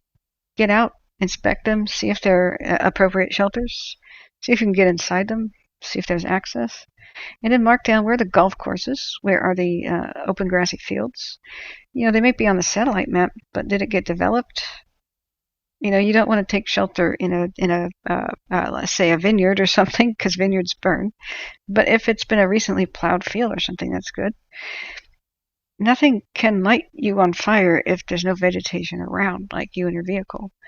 So the wool blanket is critical. You have that in your car all the time. One for each person, hopefully. Those are fire resistant. You throw them over your head and proceed calmly with your jug of water and your flashlight and your cell phone.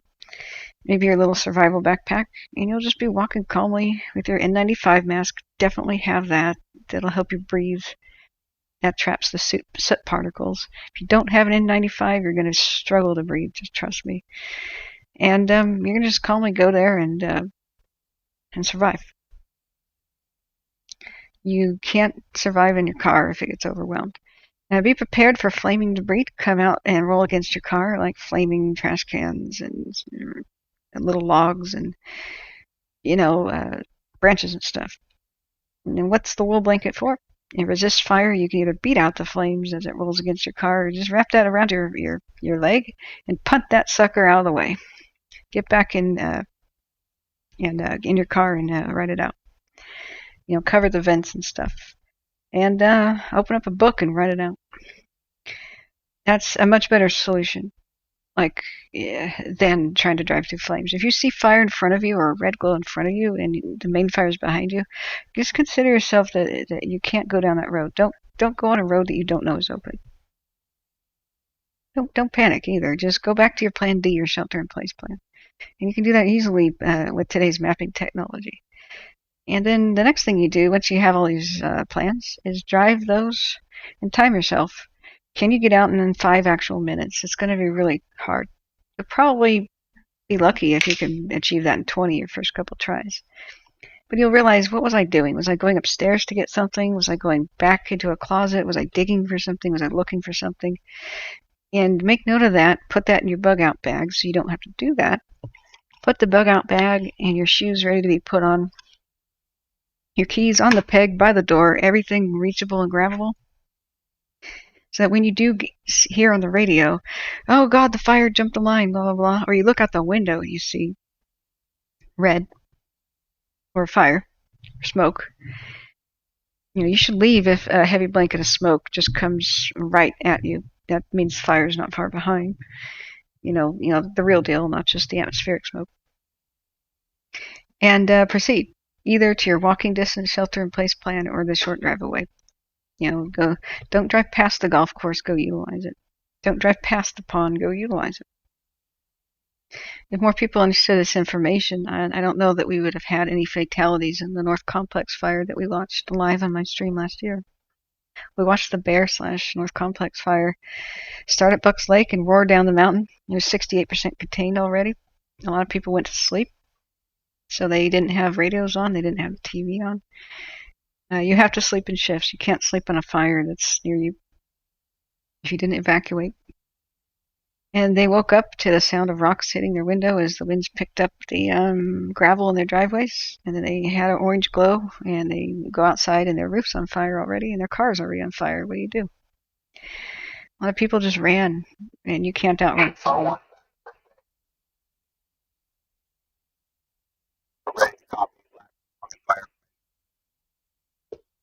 Flat, long, and fire information. Okay, I'm ready to copy. Hang on, the radio. Hang on. Location north 40, 46, decimal 7, west 122, 1 to 5. Okay, hang on.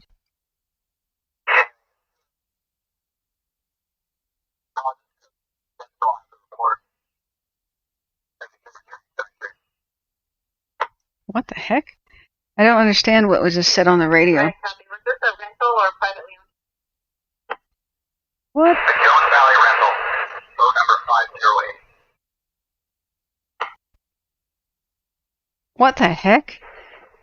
Okay, sorry guys. You didn't hear that at all, but we just got coordinates, but I don't think it was wildfire related. They just said cause was cooking, $250,000 to a rental. That was the damage. I'm like, okay. But they just gave Latin longitude coordinates, and it says he said cause was cooking. All right, I don't think that's related to what we're doing. So, any questions in chat? The boat is tied to the phone call. Okay, that may have been Reading fire. That may have been something that happened locally near Reading, but that's what the confusing thing about monitoring a Shasta channel is. Yeah, the air operations are there, but so is like medical and stuff that's just happening in the Shasta County area. What do the colors mean in the ribbons? Is that a question to me? Yeah, Max says I got the last motel in the area. Yeah, there's only one way out, and that's north of Susanville. Very true. So, going back. They gave red or blue ribbons to the front of the property. Oh, okay. Sorry, it takes a long time for me to catch up. Darren says my car's packed and a full tank and ready to leave at any moment. I'm just having a difficult time leaving my house and accepting it to be gone. Yeah, I know. There's two different instincts that pull at people. One of which is the instinct to flee, and one is the instinct to defend your home, which is very hard to override with your logical brain. So instinct is the number one hardest thing to do, to fight against. And so Themax says, so where the smoke is calm, that means it's burning actively. Okay. Active burning is where we see the hot spots. So we see more activity when there's more wind, because it pushes the fire around and gives it the oxygen it needs. So we have active things. Just look at the landscape with the hot spots, but it's died down. We don't see the huge columns of smoke. We don't see the 200-foot flames right now. It already burned up a lot of the area of where it was, and so it's starting to run out of the most readily available fuels, and it's just sort of temperature has dropped as the hours go by because it's nighttime. It's now past midnight. So the fire triangle is fuel, heat, and oxygen.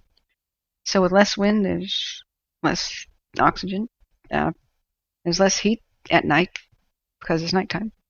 Nighttime increases humidity a bit and dampens down the fire a little bit. And it looks like the wind has just kind of come to almost a complete stop. We do see that upper level wind drafts pushing smoke away. We can see that in the black and white cameras. But there's two different levels of wind, really. There's more the stuff by the ground, and then there's the upper atmosphere winds. They can be blowing in different directions. So I'm not the meteorologist to ask about that. There's all sorts of factors, inversion layers, and blah, blah, blah. So when you see, like here on the FLIR camera, the smoke and the heat going straight up and not too much of it, that lets you know the wind's not too bad. Now, like here at Indian Ridge, we had high wind activity, so it picks up and you can see what happens earlier today. that the plumes just go massive. Like here's some pretty sustained breezy conditions, and then it changes. Now, actually, this is not as far back in the day as I hoped. We would have to go back to the 12-hour. Let's do that. Let's go back to the 12-hour time lapse. You'll see it explode. Gosh, it did start around noon, so we are already into the explosion. Do I have the older time lapse available? Let me look. Yeah, I think I do. Oh, I totally forgot to show you KCRA's crazy footage. So, excuse me. Here's the earlier time lapse. So this is the nighttime last night when it was active, wild, and crazy, and threatening Greenville. Like you see the huge bright spots of all that heat rising. This is the Indian Ridge cam looking at the Round Valley Reservoir where it jumped to mine. That's one head of Cerberus, the 3 heads right now. The one on the right, Greenville. So at dawn, we saw some pretty good wind. Look at the clouds moving. It's 7 in the morning now. Lots of wind action. Look at it. And then there was a little bit of a lull for a bit. It's not looking too bad right now. See the smoke kind of starting to clear out of the valleys a little bit. It's now almost 10 in the morning. I'm like, okay, things are a little bit less bad than usual. Okay. Doesn't look too bad. I keep looking back at the cameras. Oh crap, look at that. And no, this is not a reaction about what's happening now. I'm recreating my reaction from earlier. So as you can see, about 1 p.m. Boy, did that explode. Just look how different everything went with the wind from here. 11:49 to just after noon to 12:41. And they zoomed in, unfortunately, but it just went crazy. So I should go back and pull up the KCRA footage. Yeah, see how crazy it just went nuts. This is the current thermal imaging. All's quiet on the Western Front at the moment. They have some time now to deal with things, but we're going to get ferocious wind tomorrow. It's going to get worse.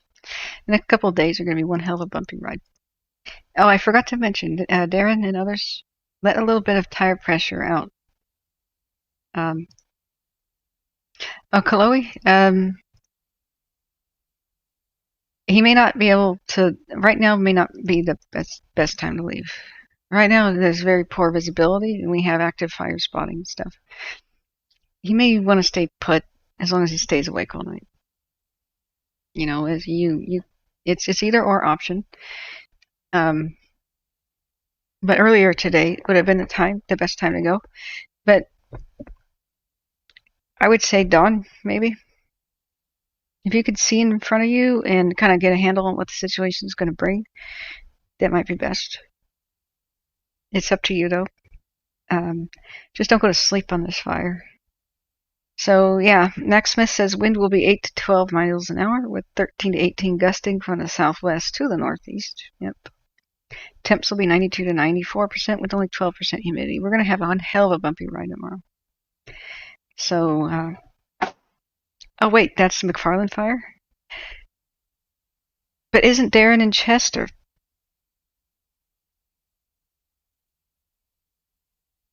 Guys, I think Darren's in Chester. Am I confused or are you guys confused? Because Catherine, Darren needs advice now. Okay, sorry. Were you asking me something? Yeah, Themac 530. I love the way you have the check marks. That's perfect. Oh, and get a jug of water, like the 1 gallon jug of water. Anthony Yorba, welcome. I wish my radio would work on the TAC channels. Some of them might. Did you go to, what is the website? RadioReference.com? The Butte County ones are there. It's actually Shasta right now. Now, Air Attack is on. So the 800 frequencies, you need a $400 radio. But the ones in the 400 range, in the 100s-ish, you can get a $30 Baofeng. You gotta have a super antenna, though. because the range of these. Ah, God. Ugh, sorry, guys. Speaking of the radio, it just the tones, the alert tones, just scared the daylights out of me. You guys can't hear much of that, but it's on the desk. Oh, my heart. There's very short range. It's almost like seeing distance unless you have a super antenna. But I'm looking back at chat. What is the advice? Darren says I'm hosing down and may leave. And then I may leave. Okay. Where is your location, Darren? I thought you were at Chester. Darren, I have 8 gallons of water in the car and a fire extinguisher. Okay. At least 5 pounds of pressure out of the tires if they're full, because tires on a hot pavement will expand. The air has nowhere to go. It'll pop your tires. Yeah, I don't know if you are able to leave right now. What's your location? I thought you were in Chester. Because right now it's kind of died down, but I know how dark these roads are. This is driving in the mountains at night. There's danger of being on the roads right now, even for the running around like a chickens with their head cut off fire crews. So, Crosswave, hey, hi, welcome. Staying up, just for staying up, you're my hero. Thank you, gosh. At least I can do. The real heroes are sooty and tired right now. Yeah. There's radio chatter. Copy. We do see aircraft circling around and mapping the place. Oh dear, they're going over here though. So the Evans fire may have flared up because of this. The Evans fire was right there. I'm going to look at the satellite. The Evans fire was right here. It was started by lightning. They did such an amazing job at the Kessler Peak. They put 6 smoke jumpers here, and they quickly pounced on the Evans fire and seemed to have contained it over the weekend when there were multiple lightning strikes all over the place. Now remember, our nightmare scenario is the fire getting here or across Lake Almanor and the peninsula. So they had. Oh God. Hold. Oh, that sounds like a fatal accident. I'm hearing medical calls for Reading as well. Subaru versus Semi. Yikes, rest in peace, or prayer sent. So let's look and see if we have a problem over there. The GO satellite doesn't show the heat over there, but that doesn't mean anything. It could be a tiny spot fire at the moment that embers have blown away from the smoldering Evans fire or something, or they could be over there just making sure there's no fire. But of grave concern, what we want to see is this to stop showing up on GOs. But it's climbing the mountain. It hopped over the highway. If it gets to the top of this ridge line and burns here, holy crap, that's like 7,000 feet elevation. 6.5 to 7. The winds in general could just push this. We can have fires starting everywhere. Hopping from ridgetop to ridgetop. We can have a huge, massive expansion of the fire if they don't get that under control. We also have the nightmare here of it burning up Chester. So it already crossed. You can see clearly there's been heat detections all night. And that's very close to Chester. And the wind's blowing right to it. Yeah. Silent Warrior, hey, welcome back. Fingers crossed August stays cool, doesn't get too hot. Oh, God, it's lightning season.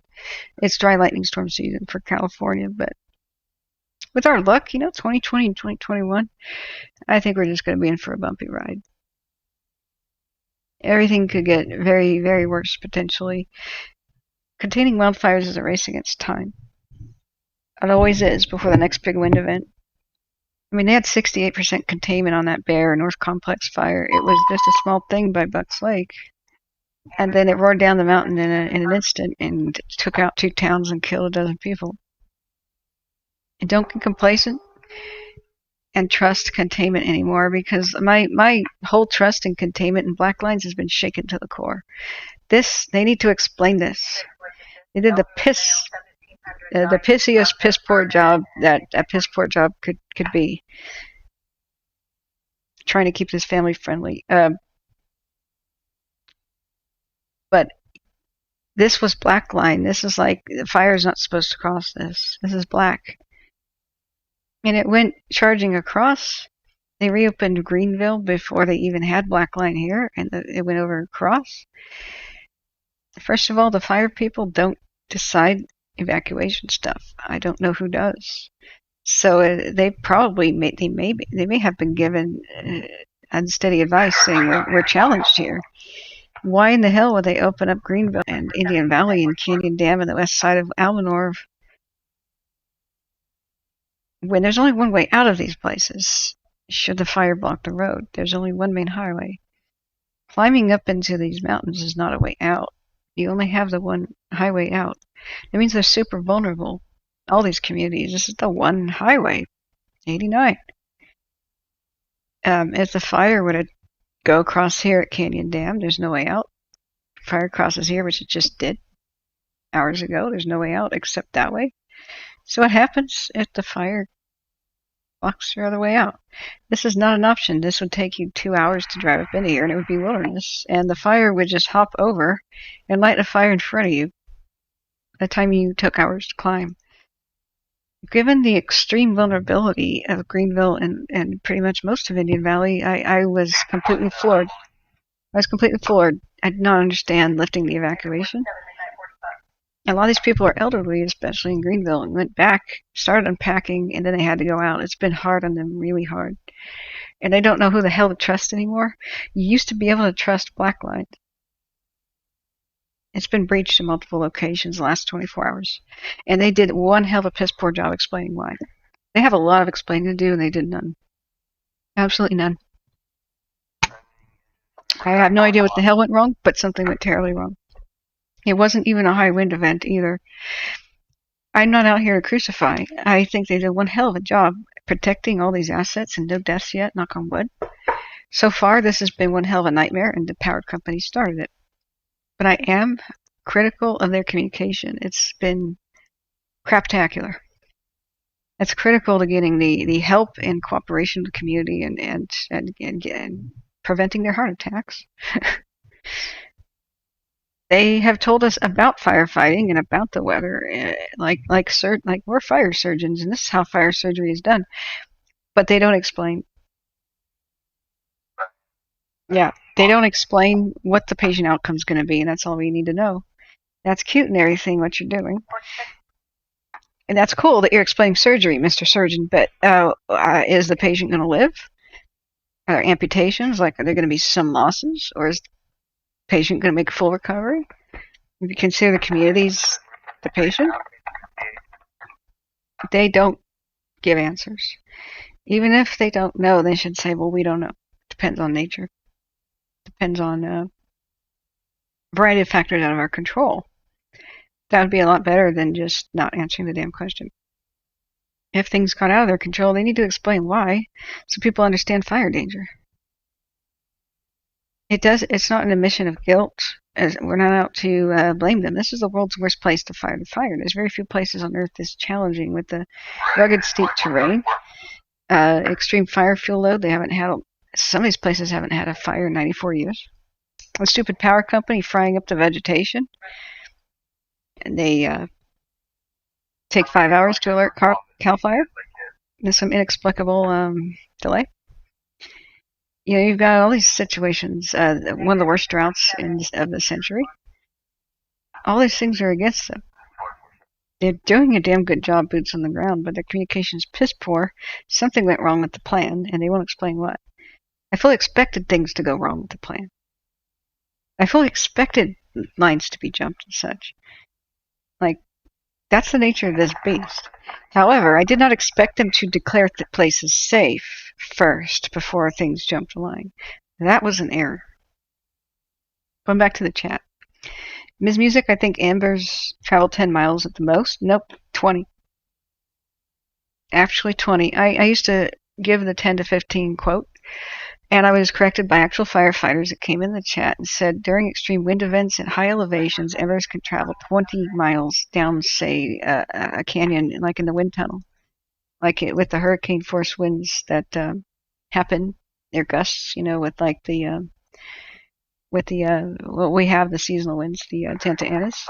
It can go 25 miles, but it has to be top of a tall tree, top of a tall mountain, dropping down into canyons, wind tunnel events. That's the kind of thing you see with Paradise. But what we witnessed was last year with things like the Riverside fire. Estacada was having spot fires 15 miles down the canyon from the original Riverside fire. We're talking Clackamas County, Oregon, not Riverside, California. But I wondered, well, why the hell is Estacada on fire? Did somebody just light a match on accident or throw a cigarette? Because it was 15 miles away. But it was downwind, and Cogito and Torin corrected me and said, yeah, we see that. So this is why you can't outrun a fire downwind. If it's behind you and there's flames, go to your shelter-in-place option. For God's sake, don't drive like a madman. Go to the nearest culvert or bridge underneath on your route, wherever the road goes. Most causes of death are the fire gets in front of them because either spotting or they don't know the fire's in front of them. And you reach fire in front of you and down trees, and you reverse course, and you find your way blocked. So don't let that happen to you. Wherever you drive your route, your planned routes of evacuation, you know where the culverts and the bridges are. You drive back to the nearest culvert and bridge and chill out there, get out of your vehicle and get into the culvert and under the bridge. That is better. What the heck? We just lost the feed. That's a better option because your car isn't going to be safe. It'll burn up. When your tires are going, you're next. And so this is where we saw a lot of the deaths in Brush Creek. And unfortunately, where the hell is our feed? Whenever I go and survey, the aftermath of where fire victims died, they're usually within 200 feet of a shelter like that they were unaware of. But they would have been aware if they made their plans and looked at the landscape like I do. So, for example, the Bear Fire / North Complex. Let's go to fire history. It was this thing. I'm just going to give a brief example as we're waiting for the feed to come back. This was the Bear. It started up as a small lightning thing by Bucks Lake somewhere. I don't know where the ignition point was.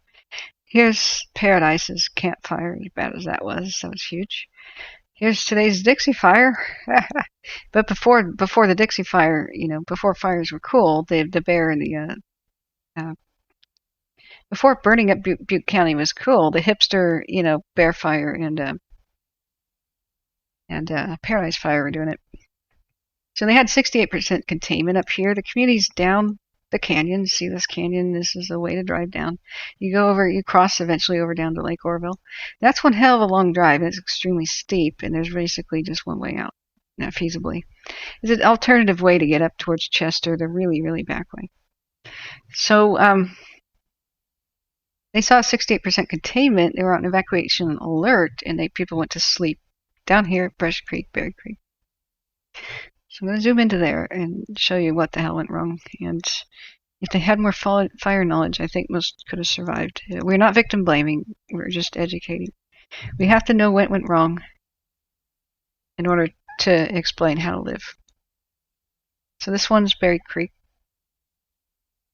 See. Yeah, TF Outdoors. Which one is easier to see? It's not very dark. So here you have the first shelter in place. If you have your wool blanket especially, you have this lovely little reservoir lake thing. Some people drove down. I identified this spot right here as the perfect place to shelter because there's where you want to go is knee-deep water or chest-deep water, chin-deep water, and you want to crouch down in it. Don't tread water. You can't be near any trees that fall on you. They even had a little mini dock out here, which was just excellent. And try not to submerge yourself for too long and get freezing cold. But the wool blanket will insulate you even when it's wet. But some people drove past and they went down this way, fleeing for their lives. Fire was racing down the hill. But what they didn't realize, can't outrun a fire downhill. And what the Bear Fire was doing, North Complex, was making a historically fast run downhill. Because it was doing the spotting thing. Not only was it just racing, because the wind was pushing it at lightning speeds down towards the valley. You notice all these ridge tops and these mountain tops. So the embers were just doing that, starting the fire like that in front of everybody. Over and over again, it was snowing embers. Think of it as a orange blizzard. Excuse me. So some people drove past that. The next thing that I identified using Count Topo was, unfortunately, where they couldn't see, right here is the firehouse. They usually try to defend their own firehouse. It's right here. Behind it are 2 ponds from which they presumably fill their water tender trucks when they fight the local, there's not a lot of fire hydrants out in the wilderness. There's 2 ponds here in a firehouse. They could have turned right, parked their vehicle, and chilled out with a lot of the firefighters. You got the ponds, you got the firehouse. Chill out there. A lot of people drove right down past, and they're now running out of options completely, and the fire is now in front of them. So, unfortunately, what they didn't know was there are plenty of places where these roads cross this creek. You can barely see it. Let me get a different one. Let's get scan topographic map. Yeah. You can put on different layers, but everywhere a road crosses a creek or a river, you have a culvert or a bridge. So that's how roads work. So what you should do to make your evacuation plan, I gotta get a bigger pencil, is identify these spots on your map and then drive them and inspect them and see, is there like bars and stuff here to keep out beavers or something? Would that prevent me from getting in here? Is the embankment too steep? Is it too choked with weeds? Blah, blah, blah. If that one's a bad one, cross it out. If this one's a good one, check box it and put that on your paper map or flag it on your phone or whatever you're doing and memorize it. Oftentimes there's a reflective marker right here that's like very, very innocuous. It's very tiny. You'll see that because it marks that there's no shoulder. People could pull over on the shoulder of the road here, but every time that there's a culvert, there's no shoulder, your car would tumble off down the embankment. So they tend to put a reflective marker, and that's what that means. So look for the reflective markers, but have this stuff memorized because you won't be able to remember your own phone number when the S hits the fan.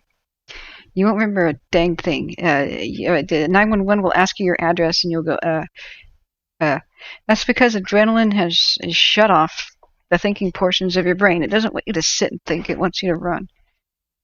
However, if you already have a plan, your body won't hit the adrenaline button. It trusts you. If you already have a plan and training, you'll be a little upset. Your heart will race a bit. You're not going to be panicking. That's the cool thing about training. So, unfortunately, though, there's only so many of these. So what happens, the way most people die, is the fire is going that way. They're fleeing from it. It spots ahead of them. Here is burning long before anybody knows. Eventually, some of the trees just start to fall over it. And they reach that point, they turn around. But if you're in between the culverts, let's just say there's no culvert here. Fire's here, fire's here. You're dead. Lights out. Good night. Game over. So, don't panic. Don't drive past the little shelters like the culverts and the bridges. If the people had known that this is the firehouse, what doomed many of them, they probably would have made a right turn and gone in here. It doomed them because you couldn't see it from the road. It's really tragic. If you look at Google Maps, there's a bunch of trees here, and there's just this tiny little, thing. And unless you look at Google Maps, you won't know that there's water. There's all kinds of water here. There's a creek. And even if you don't have a bridge or a culvert, if you have your wool blanket and soak it and just go face down in that creek, you really might live.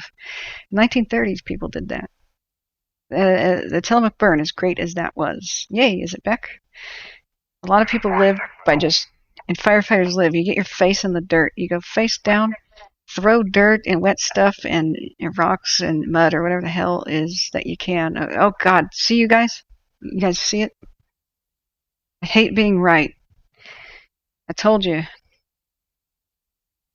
Wind picks back up, and we're going to see it flying back up. You can't turn your back on the ocean. Butte Mountain is raging inferno again, just in this time span of which I was talking. So, sorry, Ms. Music. Karen is in Chester. Can you please check for him? He is seeing black embers. Okay, I'm sorry. Very sorry, guys. Let's look at Chester then. Let's go. Sorry. I really need to be better at monitoring the chatter. I looked back for a long time after asking questions. I just didn't see anything. So my apologies. Let's do business. All right, going back to Chester. Now, I was 10 miles away as the crow flies from the Beachy Creek fire, and hot ash was raining on my head. The fire never did come that way. It stopped because the wind changed direction, and that's what stopped the Beachy Creek fire. But that's a critical problem here. So let's go back to, Forest Service map is a good one. Let's put on some shaded relief. So now let's look at the fire activity. Okay, I don't see a heat detection within the last 15 minutes, but we do have plenty of yellow, which is the last 1 hour to 6 hours. The gray is more than 6 hours old, though. So can you give me, the power went out and just came back on? Okay. So does anybody know where you are, Darren? And are you on a one end, like a dead end road? Are you rural or are you like in the town? Can you give me a cross street near your location, and I'll give you better pinpoint advice. There are some National Guard helicopters helping out. Yeah, they were evacuating a lot of hikers and stuff at different fires. But the 75 people who were trapped last year at Detroit Lake called for an evacuation. They said no, don't have visibility. Don't count on it.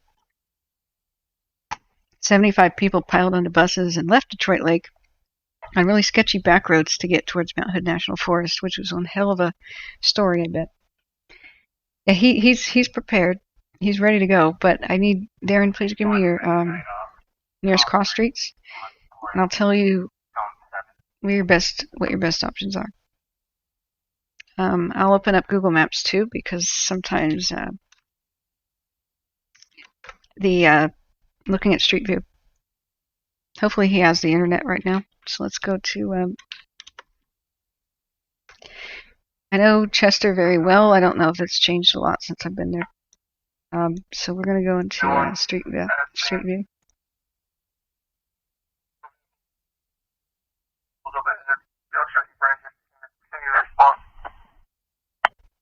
Okay, I'm listening to the radio and I'm looking back at chat. He's ready to go, guys.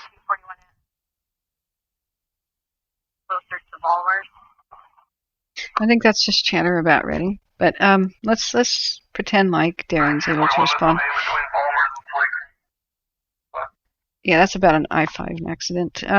So there's plenty of places in Chester where you can shelter in place. And so, you got your track and field places at the high school. You got your baseball diamonds. You can just drive out there. There's gates and stuff. Even the parking lots, the bigger parking lots are good. That's kind of marshy by the lake shore. You got the damn lake as a last resort. You've got the bridge here. You got the bridge here. That would be a decent place. But in town, there's good places too. So we don't know if that lot was built up yet, but say this wasn't built up. This is a perfect spot. Just drive here where these cars are. This is all safe. What you need to look out for is the trees here. Eyeball their length and see how far they could possibly fall in any direction, and don't park there. This is much, much safer. Even if these structures went up in flames, cars this far away might be totally safe. This is the best safe place here, and that's if it hasn't been built up and if it's accessible. Bigger parking lots, not that there are a lot of big box stores, this perfect spot right here, if this is open, Willow Way and Willow Street intersection. We don't know if satellite maps are accurate. I'm still looking back at chat. Please, Darren, tell us where you're at. Look at these perfect spots over here. I'm now listening to firefighter chatter to see if they're talking about Chester. But these are perfect. Perfect. Good to go.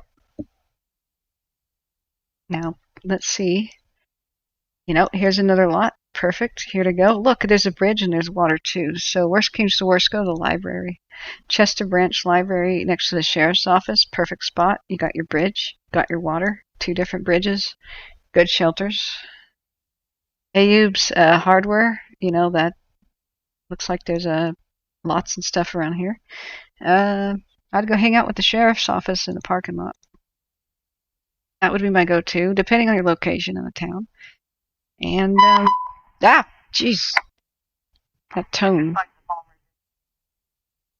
freaks me out every time. But I don't think they're talking about Chester right now. That's a good sign. Silence is good. The airport in general is good. Like, the whole airport won't burn up. I mean, it's tarmac. There's a lot of fences, though. It's hard to access. Let's go back. Good info, great advice. Yeah, once fire gets this close, it can hop over Chester, depending on this terrain. I mean, if you look at the terrain, I kept exemplifying that before, or using that as an example. If you look at the shaded relief, we know that the fire hopped over from Butte Mountain over, and it's up here. This is elevation. It really could drift over and start doing stuff over here before Chester is even impacted. It's that's the nature of terrain. They hop from ridgetop to ridgetop. So it is a little bit more flat than usual. Let's see the wind direction if this is accurate. Wind is going to the lake. We have conflicting wind patterns. That's going to swirl and make the fire do unexpected things. So we have wind coming in from this direction and this going this direction. If this is accurate right now, what that does create unstable swirling action. Now it can be good for the fire to stay in one kind of a spot and not move around too much. I'm wrong. Sorry. I misread it. It's not good at all. The wind is going like that. I'm sorry, guys. I need to get closer to this monitor or invest in a bigger one. Sorry, the wind's doing that. So, yeah, that's the direction embers are going to go. So, but there's plenty of places to shelter in place in town, and that would be a better idea than probably just driving right now. So, let's see. Yep. We can't trust our politicians and leaders. There's a great big lack of leadership, and I don't get political. I just make statements based on what can we trust. You can trust actions and not words, right? So after the Paradise disaster, we had the president and the governor show up, and the governor pointed fingers at the president and blamed him for all things, even though he's behind everybody's back signing legislation to protect PG&E from liability. And oh boy, he just blames other people because, God, why take responsibility for something happening under your watch? I mean, that would be leadership. And then the president did something horrifying to the community. Blamed them, so they said they should have raked more. So he blamed the victims, and then he decided that he would threaten to withhold aid to the victims to punish the governor. And everybody just said, what? And then we have the presidential debate, so maybe that will come up now. Now that we have billion-dollar disasters out west, and most of the West being on fire during the presidential debates, I tune in, and that's not even mentioned. I was hoping Biden at least would bring that up, but he did not. Nobody did. The West was on fire. A lot of people are evacuated watching the presidential debates, and the subject didn't come up. So I think we need new blood and new leadership, and that is my official statement on that. That is the viewpoints of many of the locals. Even it doesn't matter which side of the aisle you're on, you get disappointed by both. But if we get new blood in place, who knows what kind of progress we can make. A good leader, examples would be somebody who takes responsibility and says the buck stops here. Mistakes happen. We should own it, learn from it. We should change. We should make this right. And we should craft a better future. The person that's saying stuff like that, I don't care if there's a D, R, or I in front of their name, you should vote for that person. That's a leader instead of a politician.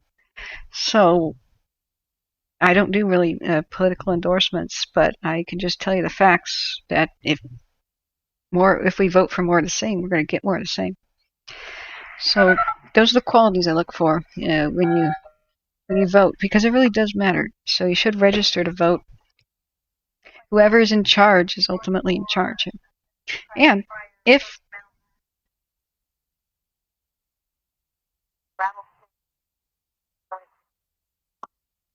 there's a fire by a mountain by Rattlesnake, I don't know if that's by Redding. I'm not familiar with a Rattlesnake Peak in the Plumas County area. It sounds vaguely familiar though. That's what it just said on the scanner. So vote for the same, you get more of the same. Is basically this the truth. I mean, we got to have some new blood, or the powers that be need to change their attitudes really damn fast. So, but and also the governor was caught lying. Look at NPR, which was very liberal. NPR and a different radio company fact checked him.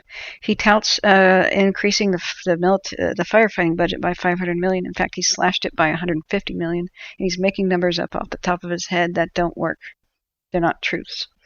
So that's why I am really livid. I don't care what kind of political party you're with, and I'm not politically affiliated by any party. I'm just one of those people that's a rare endangered species called a moderate. But when you start lying to the public about fire safety, and you don't get my vote. I'm saying it's time for new blood. Rattlesnake is next to Colby near Butte Meadows. Oh, great. So there's a Rattlesnake Peak. Thank you so much, Charlie Bridges, and by the way, welcome. So Ken Bridge, Anthony Yorba, how close did it get to Quincy and Bucks Lake? Man, I can answer that. The Fly Fire. If people ask me, is the Dixie Fire going to erase towns? Well, it could. I was saying probably not before, but that was before yesterday. Yeah, it could. But the biggest threat is the new starts and what we saw happen with the Fly Fire. That was one unfolding crazy crisis. So, as I keep saying, you can't turn your back on fire. But remember how calm this was just half an hour ago? Winds have apparently picked up, and it's found new fuel on Butte Mountain. So expect hot ash and embers to be raining on Chester right now. That's the way the wind is blowing. It may just rain a bunch of hot ash. That stuff is freaky. But right now, if it is a real glowing ember, you have a 97% chance of the landscape going on fire if it touches anything flammable because of the dryness. Listening to radio. Hang on.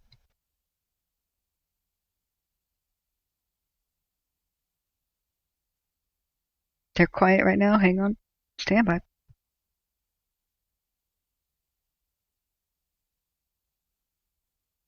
Even Quincy was snowing ash for a bit. That's what Dennis remarked.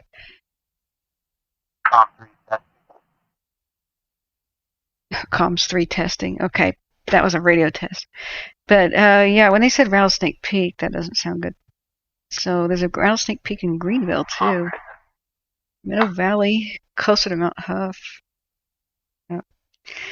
So I sound like somebody who worked for emergency management. You know, I applied for a job being a 911 operator. I got very far in the hiring process.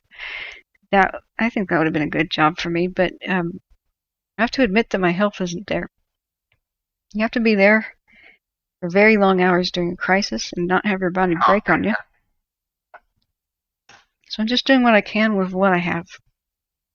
And I have a plan to get healthier, but some of it's out of my control. But so here I am. I'll do what I can. I'm very pleased that technology today allows me to do this from another state to give good advice. I feel very fortunate that I'm able to provide evacuation info, especially before official channels get around to it. That's been the most satisfying. When people say, I feel confident that I know what to do with a wildfire, that makes me feel good. Because even though our politicians have their craniums and their rectums lodged firmly there right now, we can take care of ourselves. You may not be able to change what's going on in the landscape, but you can groom your own property for it to survive. And then if you leave, a lot of times you'll come back and your property survived by itself. Because fires, if they approach your property at night, They'll creep past it. Hang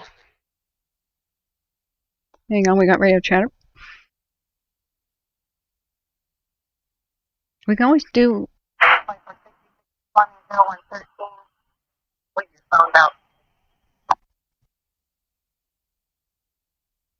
Okay. Dispatch is telling somebody your phone is not working. And that's what we can do. When we get better communication.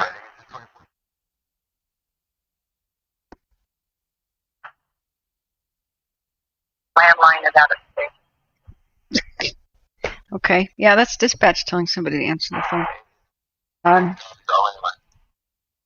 Yeah, I don't endorse candidates because I don't know if I can trust them yet. You know, everybody can talk a good talk, but I do know the current leadership. I despise the current leadership in California. I mean, this happened too many years in a row. You just hand slap PG&E, and that corruption just has to end. You know, just how many people do they have to kill? How many more billion-dollar disasters do they have to do? Look at what they did to Butte County. Butte County has mostly been incinerated due to this power company. Just look at.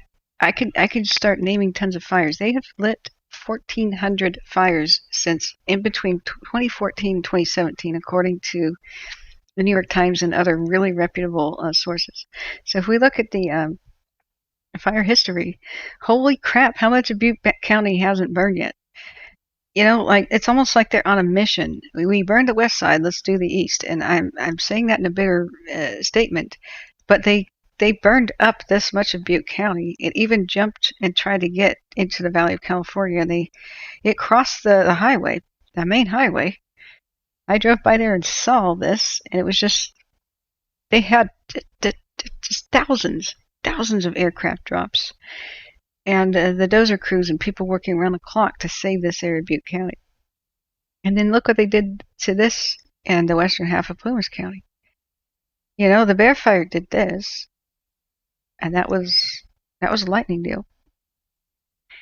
But look, this didn't need to burn. None of this needed to happen. What happened to the Tamarack Fire was too much of the personnel was here at the Dixie Fire, and too much of the personnel was there to attend these lightning strike fires. Now they're exploding out of control. They were unmanned. All of the fires last year just got worse because they couldn't respond to the lightning ones. Because even though the fires were already raging out of control, like the biggest fire California ever had, the LNU lightning, the lightning complex fire here, they couldn't respond when it was just a bit of spot fires because the Zog fire and such was started by Pacific Gas and Electric. Cascade fires started by Pacific Gas and Electric. You know, burning down Santa Rosa started by Pacific Gas and Electric. You know, Paradise fires started by Pacific Gas and Electric.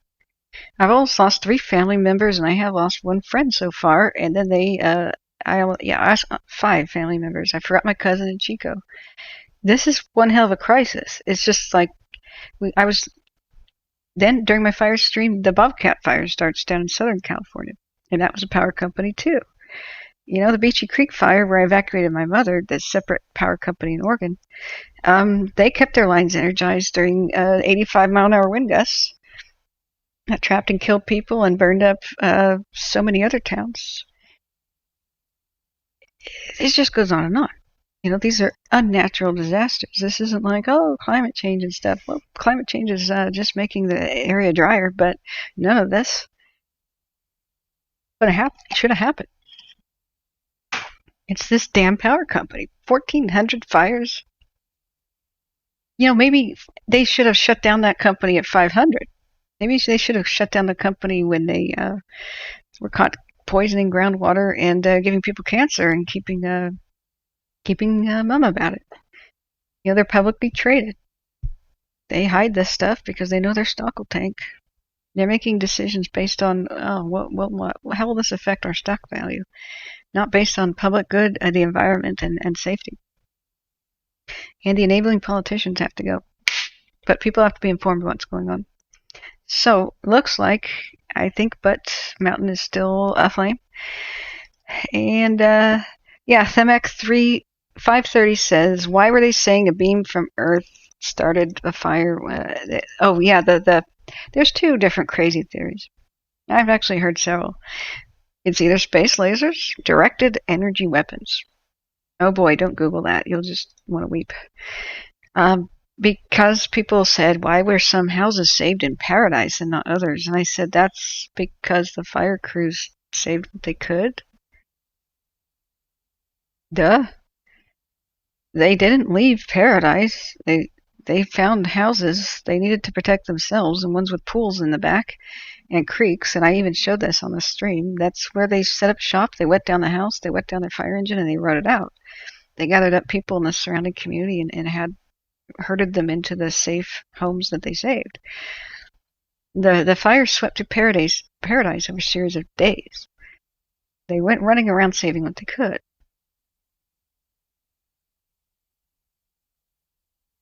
Yeah, my point is that I'm not making a point. Wait a second. Okay, so is there a problem in the chat? I didn't understand. Yeah, sorry, I gotta pay attention to chat. Oh, Darren, you're back. I'm so sorry, I missed you. It's very quiet in town. It's a small mountain town, so it's always quiet, but it's more so now. I'm so sorry. Can you give me your I would go to the library slash parking lot of the sheriff's department. I'm so sorry, you guys. I keep breaking my rule. I get caught up in the stories. I didn't know you would come back. The cameras are FLIR. These are both from Dyer Mountain. I'm sorry, James. They keep pivoting around looking for the spot fires. And so where they're looking is, okay, that's Butte Mountain right there. It is burst into flames. It was quiet for about an hour. It is back into inferno mode. So its embers, Chester is on the right, could be floating over towards Chester. The fire has reached Lake Almanor right there. So Lake Almanor West, I'm so sorry, it's hard to gesture before it changes. Lake Almanor West, Prattville, Chester Airport. So Butte Mountain's on fire. The embers are starting to fall, and ash is starting to fall over by Chester. Chester was evacuated. Now that's Greenville. When Dyer Mountain is looking this way, looking southeast. The Indian Ridge camera is looking the opposite direction. Greenville is here. Here's Brown Valley Reservoir. Last night it jumped the lines and threatened Greenville. I hope you're oriented. It's a little confusing with different camera angles.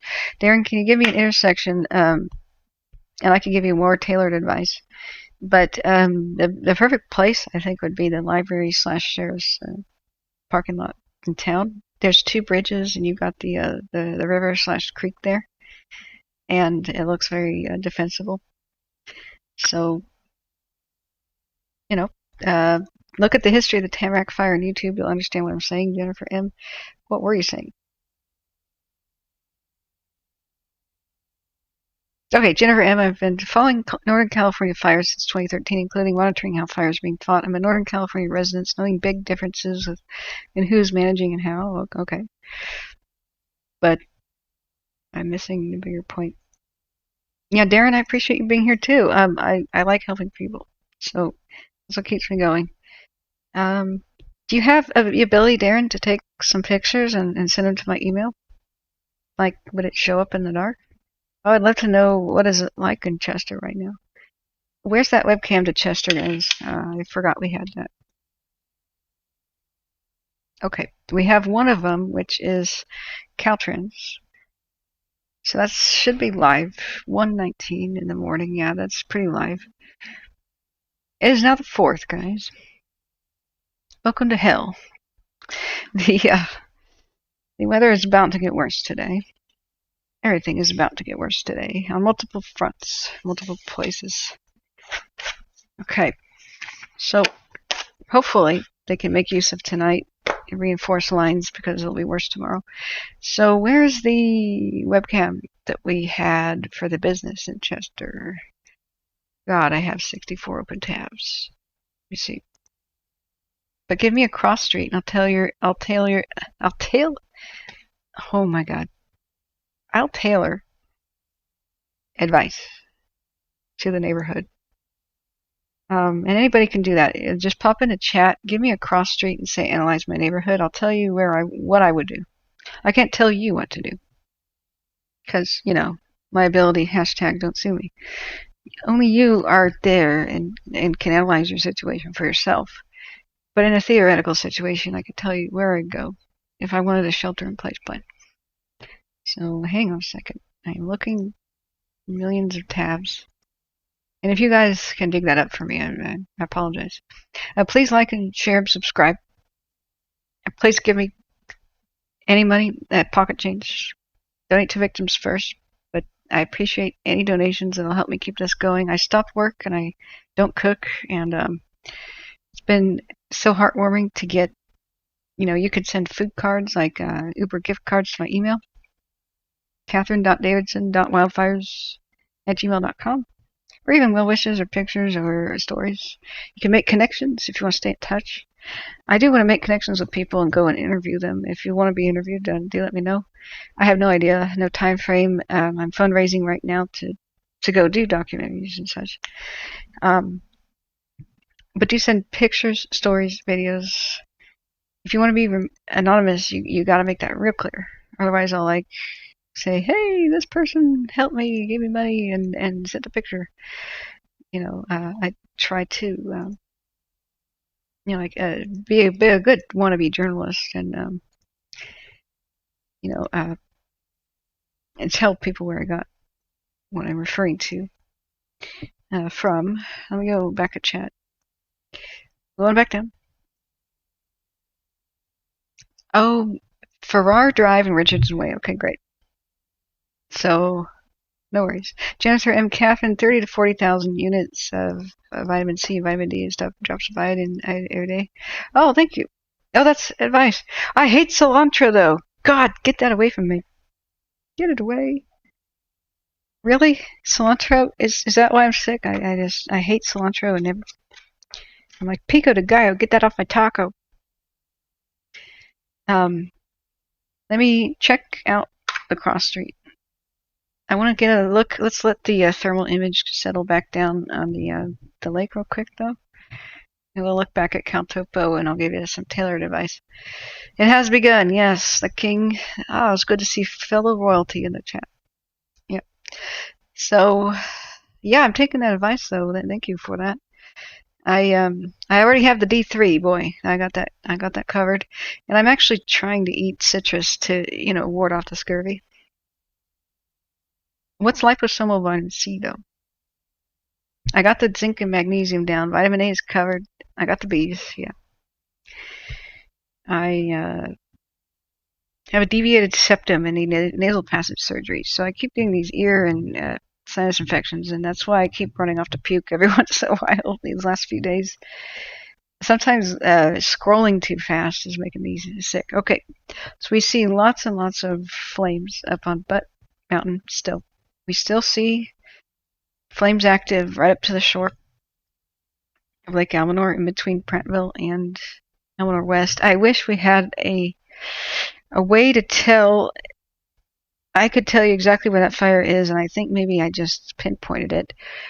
Move back, you stupid camera. Because I think I saw the outlines of the jetties. If you walk down from 89, and if you're going to go towards Pollock Pines Resort, is it still called Pollock Pines, or is it? Yeah, right down there where my cursor is. I think I see the remains of the first jetty. Boy, so I do believe it's burning in a campground in between Almanor West and where the ancient, if you were alive before they tore it down sometime in the 80s, there were two sets of jetties out there in a separate resort where there was a bait and tackle shop and some. Today you see the faint outlines of where those pretty significant jetties used to be. So the ones that would be most apparent are the ones at Plumas Pines Resort, not Pollock Pines. The other ones with current boats, but there was a second set that was further northwest, within walking distance. And if the dang camera would stop swiveling, if we could identify those spots in the water, that would help us know exactly where the hell that fire is on the shore. Unfortunately, GOES is not as accurate as VEERS. And so, yeah, here's what I'm talking about. So here's the resort. It's all really within walking distance. This is a small place, guys. So basically, where we used to go to that restaurant is you drive up here, you make your right, and this is a little bit of a drive, and you got your structures down here. Sorry, that is way, way thick. I'm about to go back to Chester. I didn't forget you. I just wanted to explore this idea real quick. I'll give you some tailored advice for what I would do in Chester. And so, as you can see, each one of these little dots is like a cabin in general right here. So these jetties don't particularly exist in any meaningful way anymore. But back in the day, I think it was torn down in like the early 90s or late 80s. There was a bait and tackle shop here, and people had boat docks and such. This was for the peasants. And you can still see the remains of, like, here, there used to be a boat ramp. And like on satellite maps, you can kind of see it. That's for peasants that couldn't afford the boat ramp and the fancy docks and stuff over at the other place. This went away. Snow collapsed all the docks, and the lake froze one year, which was incredible. The campground stuff is to the right over here. These are somewhat new. These are ancient. All this over here is ancient, except for this new development in pink. This is, come on, pen.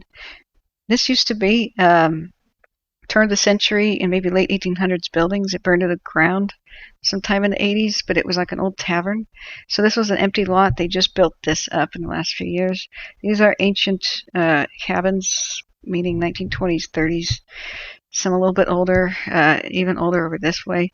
So you got the resort and the current boat docks that are visible.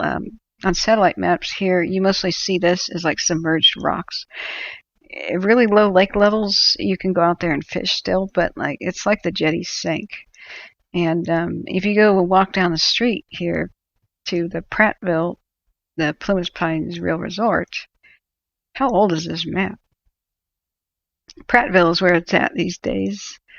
And where's Plumas Pines Resort? Maybe that would be one. Let's go to street map or something like that. You know, these are worthless. Google Maps might be better, but you know, the Google car never drove through here, ever. I've looked. I've wanted to nostalgically look back here. So this isn't as good as I thought. Let's go to scan topo. Ah, okay, that's a lot better. That's a lot more visible. Is the intake tower? Okay. So fire if it doesn't give us a date for this. There's two sets of jetties, one of which is submerged. If that's the one with Plumas Pines, I do not believe it is. The resort.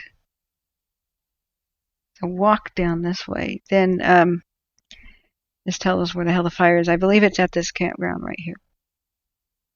I believe it's, excuse me, that's not the pen. I believe it's right here, burning up this area. And we didn't camp here too much. I used to attend some child, oriented activities, story times that the Forest Service would have back there. It's putting it here, but I do think it's moved. According to the little sketchy thing here, I believe it's moved into the campground. I believe that it's here. Because we're seeing the little bitty boat ramp thingies. And either I'm wrong and that's the new jetties, and these are the old. But I swear, the location of the older ones was something like that. If we put on the satellite, that might just solve the damn mystery. Mind you, I haven't been in the area for... What? Fire.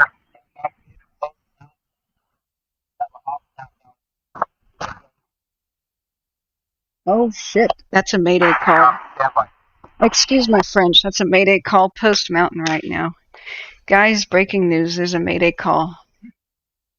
I haven't heard this before ever in a fire stream. I've been doing this a while. They stand by for coordinates on post. Hang on, guys. Yeah, Highway 36, Highway 3.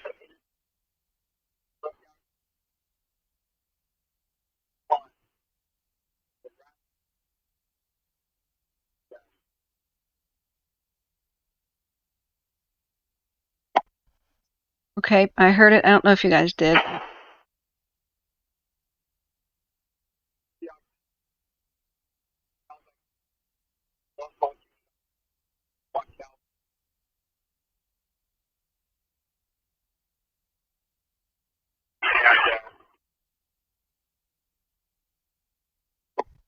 Holy crap, guys. That's the McFarland. Hang on. Trying to make it louder.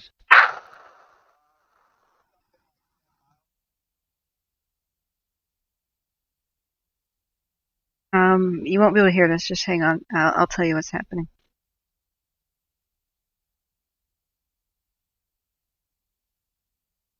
Okay. Well, I'll talk in between them. Highway 36 and 3. I only hear something about RMC, and I just assume hold you there. Maybe what you're doing. Okay.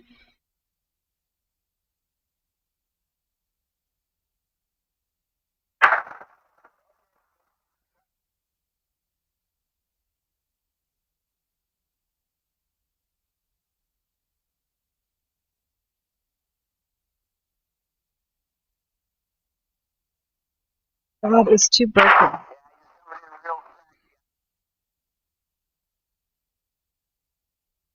Hey guys, just hold on, stand by.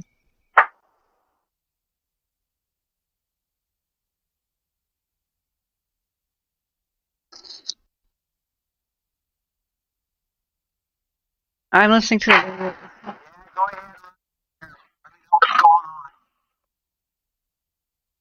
Alright, now.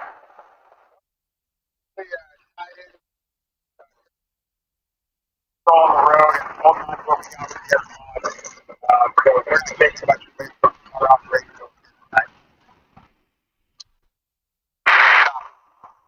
Okay.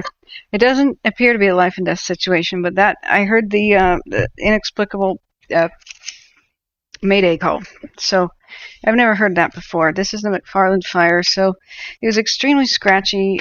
Even the person on the other line was having trouble hearing that. But that's breaking at the intersection of Highway 36 and 3 northwest. Where it intersects Rattlesnake Road and something mountain. There was a 50 by 50 spot of the fire going uphill, and they issued a Mayday call, which usually means they're in distress. There's one local unit, one CAL FIRE unit on en route, and that's a different traffic collision. So that's the McFarland fire over there. It's Rattlesnake Road and Highway 36 and 3 intersection. They have a unexpected spurt of fire growth going up their hill. So I'll continue to monitor the radio. I'm sorry you guys couldn't hear much of that. No, that was McFarland fire, dear. Yeah, let me just get that up so that I can let you guys know what that is. It's going to disorient me greatly because I've been monitoring it so far with the cell phone on the table, and it keeps you guys from hearing too much stupid chatter like rearrangements. But I'm going to pull up Broadcastify now, and then Darren, I'm going to go right into Chester. Wait a second. Okay, yeah, you guys don't argue and chat too much. I haven't looked back at chat too much. I'm gonna have to look up in a second. But I do want to go over and look. Like, what does Cal Topo say about the McFarland fire really quick, and then I'll zip right back to Chester. So looking here, let's go back to scan topos. Is our base, and let's go to the McFarland fire. It's not easy to find. There's giant red spots on the map. So they said it was by Post Mountain. So that was a Mayday call. Something got really, really bad really fast at the intersection of Highway 3 and 36, which days ago I was saying that's right where the fire is going to go. So I was telling people to get out of Post Mountain area. Thankfully, about 2 hours before they even put on social media, because we were listening to that channel. So if we look at the intersection of 3 and 36, it's right over here by a Rattlesnake Road and something Mountain Road. So that community went door to door. I think it's been mandatorily evacuated from the McFarland fire. I don't see a Rattlesnake Road. But then again, I'm on Scan Topo's wing of the Forest Service maps. Forest Service maps might be a little better. But this is the community of Post Mountain. They already issued evacuation warnings, and I think it did go mandatory earlier today. So if we go to the GOES satellite right now, I just want to see why they issued a Mayday call. That usually means help us, just like in aircraft. But that didn't sound desperate. It may have just been a way of attracting attention, and I hope it was more like Mayday, the fire's getting out of control, rather than Mayday, where we need help. But I continue to be plugged into the radio, and I'll get that up so you guys can hear it in a minute. I just want to make sure. Yeah, right in that vicinity. But they said it was a 50 by 50 spreading fast, running uphill. And but I want to go back to Chester and give you the tailored advice for, what helps people in chat. But that's a breaking news situation, and we'll go back and continue to monitor that. I thought that might be easy to find, but it isn't. So what sugar fire again? Let's go back to the Dixie. So I'm so sorry, Darren. We'll do the analysis now about, Chester. So if we go to the intersection of Farmer Drive, Richardson Way, Chester, I still think that the sheriff's office might be the best place to go, because it's got the 2 bridges, it's got the wide open parking lot. It's got a lot that you could want, but depending on where you are in town, walking distance. Open street map. Farrar Drive, Richardson Way. Aha, okay. Okay, so you're right in that vicinity. Oh, you're by the high school. Yeah, this is one of the first things. I think you lost power when I identified this as a good place. So let's pull up Global Energy. Look at that beautiful high school. Green, grassy. You got your baseball diamond, and you got your track and field. So empty parking lots in places, big parking lots. That's perfect. I would just, assuming the landscape looks the same. Great place to chill out. Watch these trees. Look how tall these trees are. See if they're capable of, eyeball them, see if they're high enough to fall across and be out of their way, of course. And, drive here if you got to. Nobody's going to be that mad at you for taking shelter in a fire, of course, but not too far away. I mean, it's a small town. You've got other alternatives, which I was identifying, which, if that's an open lot, this is perfect. If you were watching, just right over here. And big open lots, assuming that hasn't been built up, but even if it has, right around here, this big store's parking lot, that's perfect. But I still am in love with, as a favorite, places with water nearby. And 2 bridges, that's perfect. So there's the library. Just go here, right here, sheriff's office, library. You got the Creeker River. I can't remember what that is. Those 2 major bridges over the water source right there. And so you could go down into the water and take shelter there. You got a variety of open fields. There's another baseball diamond / soccer field thing. Wide open spaces, wide open parking lots. That's better than trying to drive in the dark this time of night. The trees are generally tall around. Yeah, so I'd go over by the library and sheriff's office there.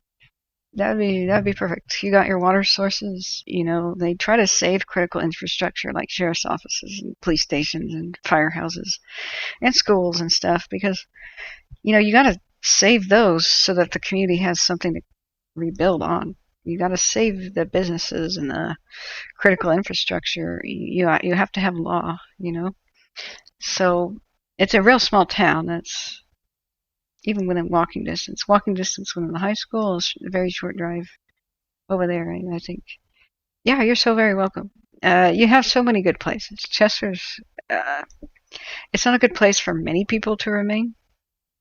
Because you don't have the big Walmart parking lots, for example, or the really big grocery store parking lots, because there really aren't any big box stores or big grocery stores that I even remember. But look at all the open fields and stuff. It's perfect. So that spot is my favorite. Let's see where's the firehouse? Firehouse, Chester, California. Excuse me, sorry. Oh, we gotta get the imagery off. I should have said fire station, but I mean they tend to defend their own fire stations too. But that's a lot of trees. That's a lot of trees. This is a lot more suburban than I remember it. Wow. Good to see that there's been growth in a way, that the town's alive. It was looking very ghost town for a very long time, but good to see it's alive.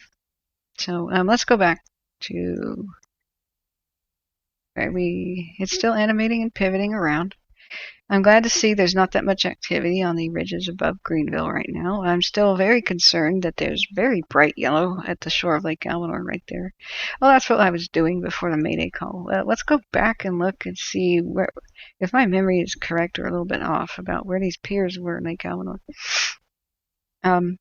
Chris Maloney, they really fear they're going to lose Chester then. I mean, losing the whole town is very unlikely, but we're not seeing massive wind forecasts like you saw with the Dixie fire, but they could lose chunks, of course, because the extreme drought, the extremely low humidity right now, the fact that there is a bit of wind, it does seem to have changed direction.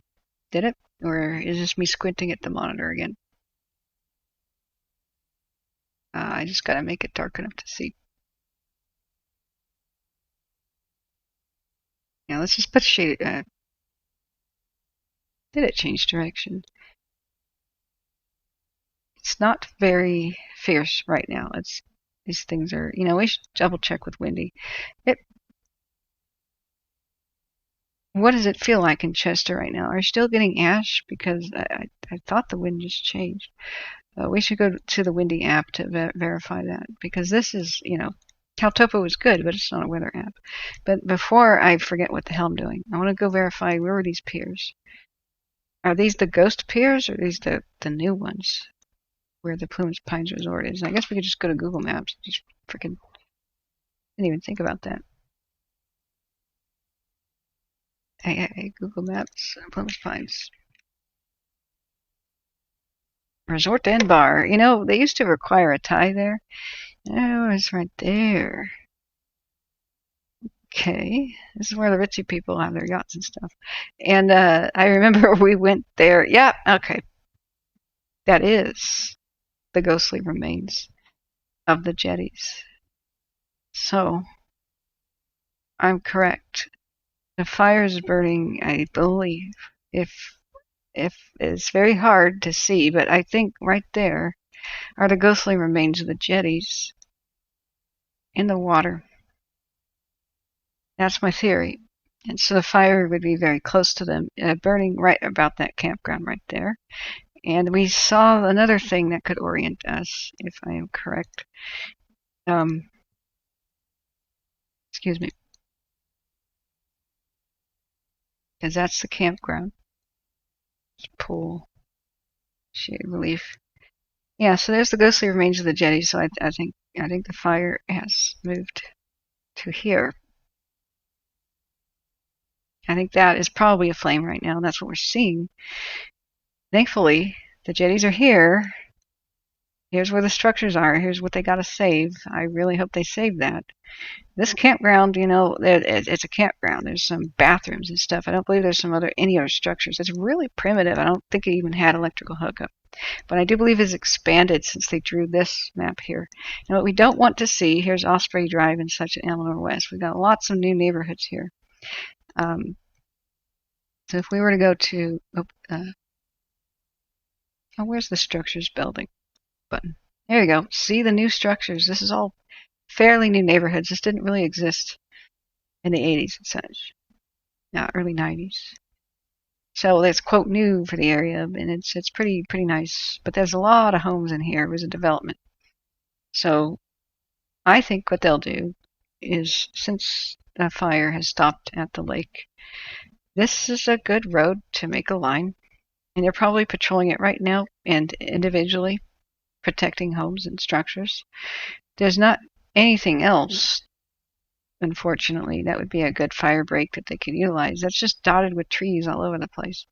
In the future, it would be wise to grid the landscape so that they man their stations and just have pre-made fire lines. Because we're finding out now that they were basically depending on something that just failed, and that is the only thing that they had to make fire lines was the highway and the road to Butte Lake. And they have a couple little snowmobile trail things around there, but there's really nothing. And so they needed to have stopped it, and they counted on making these lines. But once it hopped over, and now how do you protect the assets on either side? There's no side lines that are pre-made and ready to use, other than taking many weeks to cut down, lines in the forest. This is a learning experience where we can use that, and it's part of my theory that we need to grid the landscape. Looking back at chat. Invite Newsom to go swimming up there. Yeah, it's a freezing cold, and just kind of hold him down for a while. I'm not saying in a deadly way, but he deserves a dunking. He should be you should throw the softballs, and he should be at the dunking tank at the state fair with an apple in his mouth, and just have the residents of paradise and stuff throw the balls. Sorry, I'm just joking, guys. I try not to keep it too political.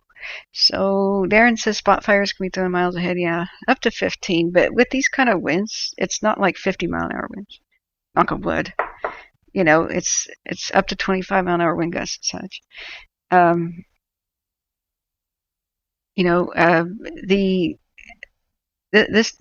These embers are doing short range spotting relatively. I mean, they're doing a couple of miles as the crow flies. We don't have a way to measure it. They're not talking right now. We've had some silence for quite a bit. Let's turn off the structures. That's kind of weird. And let's change our base layer back to something dark. Forest Service, no. What's the dark one? Scan topo. Yeah, that's nice and contrasty. And let's turn that. This is old. This is why I'm speculating about where the fire spread. It's old. If we turn on the GOES satellite, I'm glad that there's no new red in the area. That means it might be dying down a little bit, but everything yellow is 1 hour to 6 hours ago. We have red is the last 10 to 15 minutes. And so we've got real activity over here still.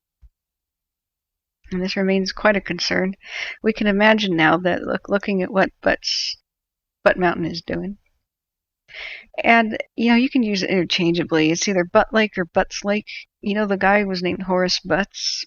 So whether or not it's possessive like his lake or his mountain, it doesn't matter. Yeah, it's still flaming up good there. And I'm trying to orient myself on the north side of this. I do believe it hasn't gone over into the neighborhoods. This is where we were looking. Yeah, I just meant to draw. Fine, I won't.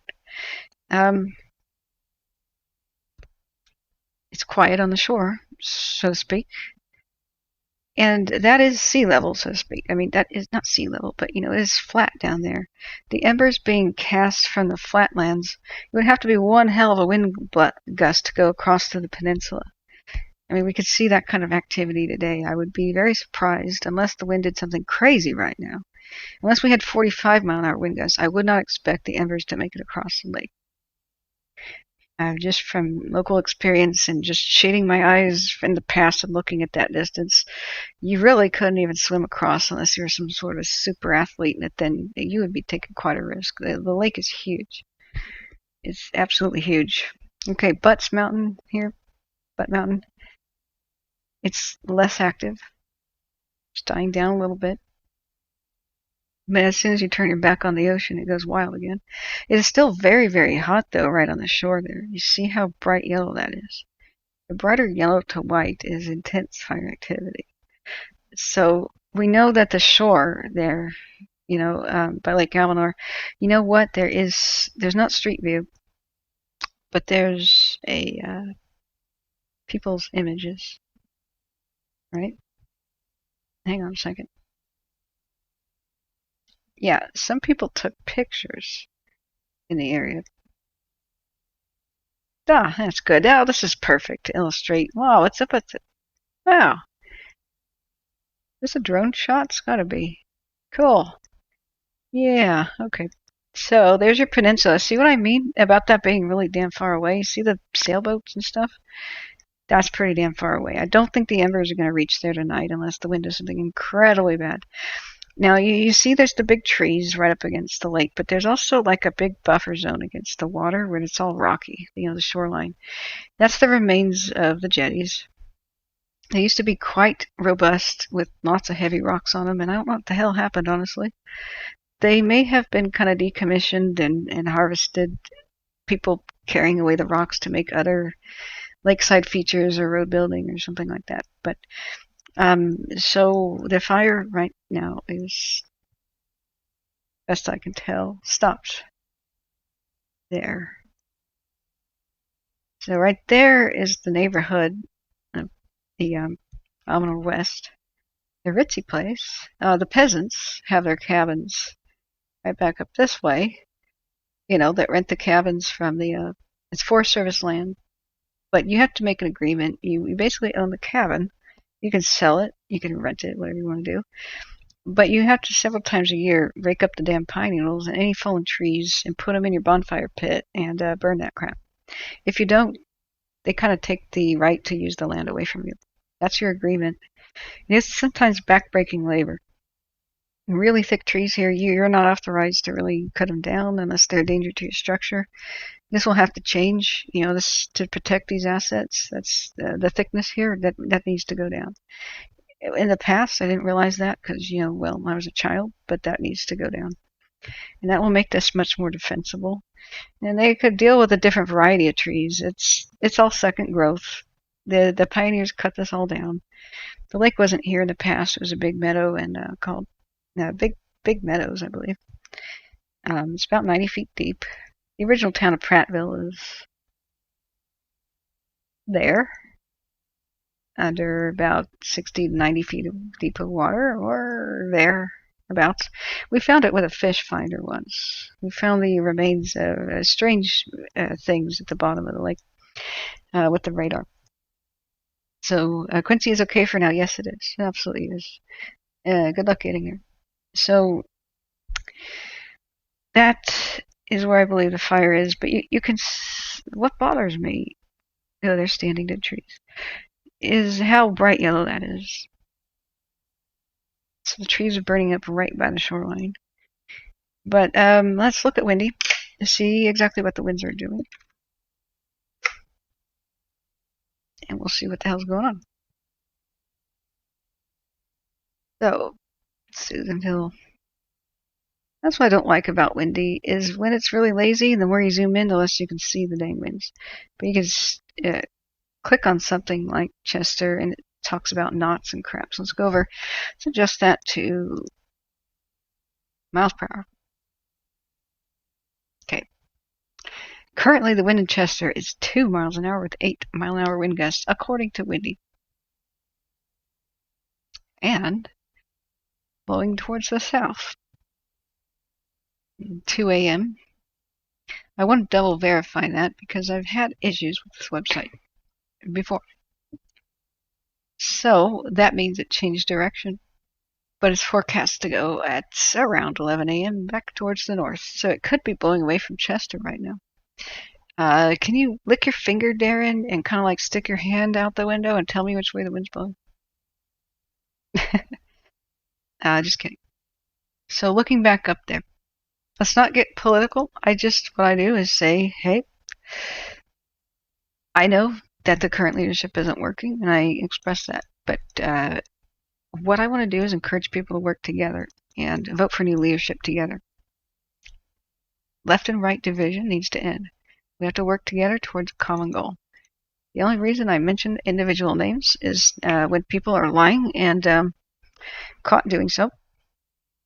When they boast that they've increased fire budget by $500 million and they actually slashed it by $150 million, according to NPR and other sources, that's bad. So looking back up, Darren says, I swam at that place all the time and worked at Plumas Pines. He did? Oh, cool. Yep. It's a reservoir. Is it a clean lake? It really is. It's all glacial fed meltwater. I mean, you got the glacier type snowy stuff up Mount Lassen feeding it. It's real clean, real deep, nice fish. Not very clear though, because it's got a muddy bottom. So it's ice effing cold. Even if it's 100 degrees out, you say, oh yeah, I'm gonna go swimming, and you walk in knee deep in the lake and you go, no, I'm not.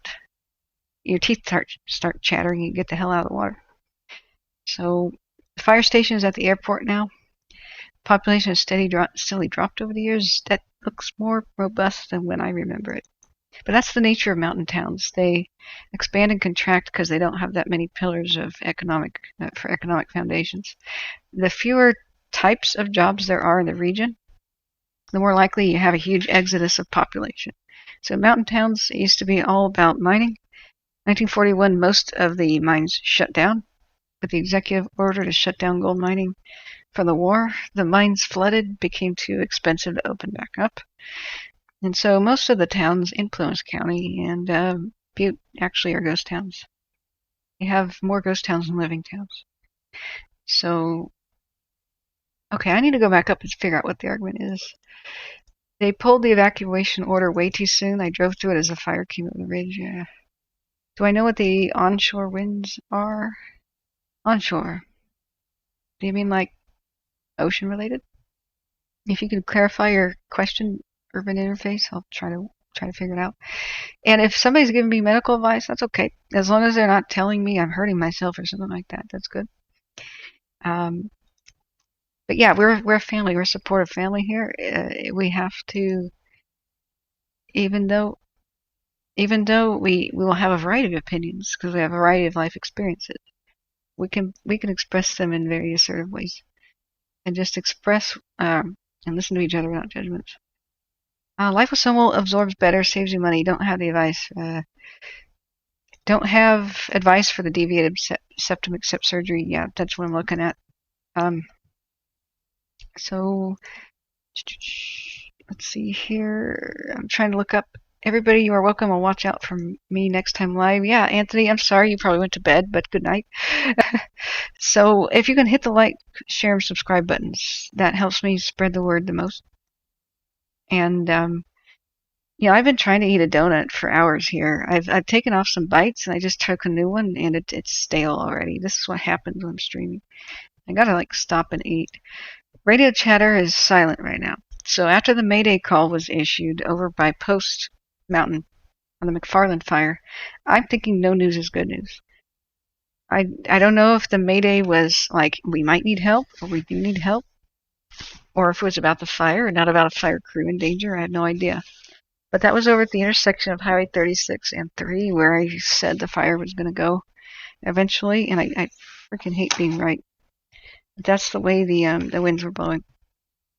So I'm on pins and needles for them at the McFarland fire. I want to keep checking back. But Chester Chinese is pretty good. It's still there. Wow. Ms. Music, PLC, I need a map. I'm in Oklahoma. Yeah.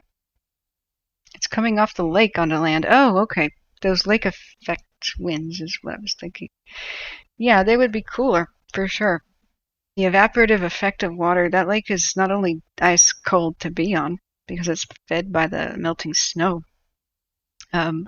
Snow melt springs and or, the wannabe glaciers on Mount Lassen.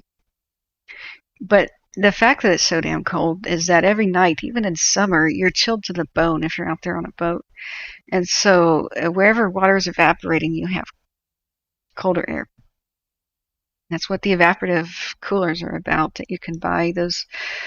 They're advertised as the miniature air conditioners, and they're not really air conditioners, but they're the size of a toaster, and they actually do blow cold air. My friend demonstrated one to me. They're not entirely a scam, but they're not AC. But they do humidify your room, which makes you feel hotter and can promote mold growth. So swamp coolers, they're basically swamp coolers. And that's how a swamp cooler works. It's taking water and evaporating it and cooling off your room. It's an alternative to air conditioning. So what is the lake? It's a giant air conditioner, really. It's a giant swamp cooler. And that's in the Great Lakes, I would imagine that's what lake effect snow is the cooling effect that the Great Lakes have. Of course, that's further north, but this is high altitude. This is, 3,000 some odd feet. The lake's around 90 feet deep, and it's just gigantic. So, nothing says it better of how damn big the lake is than this viewpoint. You really can't see from one end to the other if there's fog or if there's like haze and smoke and stuff. Like right now, you wouldn't be able to. That's for damn sure. That's the peninsula. That's not the other side of the lake. So if you got in your speedboat from here, went around the peninsula and around to Lake Almanor East, see you there in several hours. It's really not a quick drive and really not a quick way around the lake. Now, a story I have about my sister putting her hand in the fire. My sister fell at the age of 3 or so. She was at the campground here. We happen to be here at this campground, the one that's on fire right now. Ironically, over here. We had this option, and I'm going to zoom out. So here we are. She fell in fire. It was the next day. We didn't even realize her hand was burning until I saw the radio in her hand melting, and her other hand was in the fire. She fell backwards into what we thought were cold ashes. But she began crying, and I looked and saw the radio melting. The radio's in one hand, her bare hands in the fire, and she fell backwards. Don't ask me why she didn't just get and stand up. She didn't. But when we pulled her out, where her butt was in the fire, her pants had started to turn brown. So her left hand, the skin came right off like a glove, and we wondered what to do. The nearest medical facility was here on the East Shore. We had two options: get in the speedboat and go across the lake, or do the drive like that. It was really two very bad options that would take hours either way. And we had a medical emergency, and we ended up doing the drive because when the lake's choppy, you gotta slow down. And so if we were going to slow down, and the lake is usually choppy, it's windy up there, well, that could have taken 3 hours instead of 1 hour drive around the lake. And mind you, that's, with normal traffic. And part of the problem is the roads are windy, and that's a big area, but there's a lot of vehicles that struggle up in the mountains and they break down on the road. There's a lot of campers and people towing boats and that kind of crap. And you get stuck behind them and you just really can't really pass. But in general, though, it takes an hour because it's just that big. Going back. PLC says I'm sure my place is burnt to a crisp. Give me the cross streets and let's check it out. Let's check it out as best that we can, if you're willing.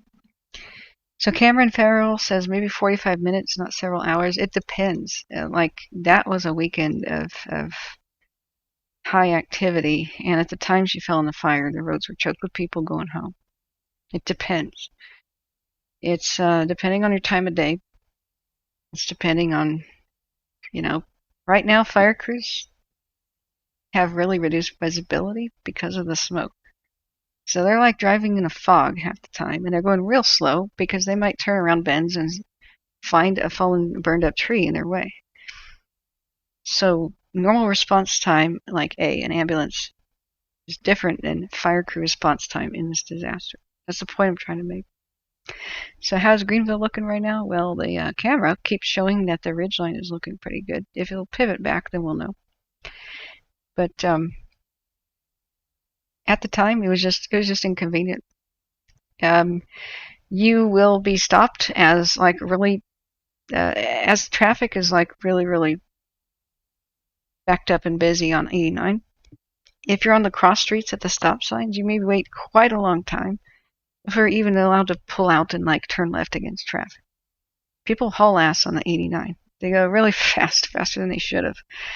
And there's a deer graveyard kind of by that campground off of 89. They usually get hit and they struggle off the road. And I unfortunately, as a kid, when exploring that area, yeah, look, Greenville's looking okay. From what we can see from Dyer Mountain. So we can go back and look at Modus. I don't like the red spot here. Let's put on our shading. We keep waiting to see if it's going to climb the mountain here. So the Dyer Mountain cam is blocked.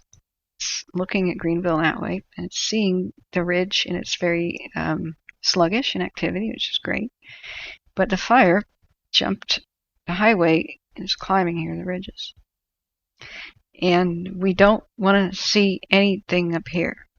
If we don't, good, but that's what we keep checking for. They did have a little bit of a line, and I'll show you their battle map that they had ready for this morning. So we look at their battle map. The line was complete technically, but they didn't pencil it in black because presumably they didn't remove the vegetation on either side of the line. See that nice little right there? So the fire crews are in the area. They may have been able to do a quick response. It seems to have jumped here or here-ish. With Modus, we have a huge margin of error. Hopefully, we're not seeing this yet, which it could have raced right up that mountain earlier when the winds were strong. Probably because something stopped it. Hopefully, it was that line. We just don't know. So that's what we keep waiting for as an update. But bear in mind, there is a fire right up against this area. So they're going to creep around. Because every time you come around a bend, the roadway could be blocked. There could be fire crossing the road, like Animal Crossing sign. Or there could be fallen trees, and it's a destabilized hillside for sure. You just don't know what they're facing. But we know that there's lots of smoke. Looking back at the chat. Mike Ramsey, welcome. Best wishes from everybody from Chilkoot. Cool. Where's Chilkoot? I'm up late. Yeah, I am. I'm not. I wish I could say I'm up all night to get lucky, but maybe we all are right now. We're hoping to get lucky with this. And Ms. Music, okay. Will there be about a week PLC? Save me a booth. Okay, I gotta scroll up. Oh, the Chinese place. Well, of course it would be closed right now, but is it closed in general? That sucks. The water will increase airspeed and can be independent of any storm system. Awesome. If you want to educate me, Urban, do tell. I'm not a meteorologist by any means. I've been watching Holt Hanley weather. I have a link to his description in chat, but he hasn't broadcasted for 5 days. So he can explain a lot about the weather up here. Donut Champion. Yeah, God, I even forgot about the donut. I may have to retrieve the spare donuts. You may have to go back over into the box because it's been outside so long I haven't even eaten it. So this will update every few minutes. It's been doing that. It looks like they've directed the satellite to really check out this area. So you can see this big red spot here is Butte Mountain on fire, and we're waiting for this red spot to go away. If the heat remains low, doesn't mean the fire's gone away. It'll stop being red and orange. It will stop having new heat detections, ones that are bigger, that explain an expanding active fire, a fire that's dying down, a fire that's exhausted its fuel, a fire that's simmering, is one where we don't see the red. That's what we want to see. And we keep looking back at the FLIR. Yeah, see how the fires died down on Butte Mountain again. And every time the wind picks up, it's a change of story. So I actually don't know too much about what the lake does. Yeah, GS says they haul ass up 32. Yeah, there's the most wicked kind of car accidents. I say it's a 4-hour drive up the canyon because you know what we were doing is we were driving, from like the Sutter area up to Chester, and it routinely took 4 hours, even though if you plug it into Waze, it won't say that because we were going on all the holidays. And so people just wreck, and you just sit there and the traffic backs up so many miles. And you get out and you stretch your legs and you have your picnic on your tailgate and you just eat there and wait for them to clean up the mess.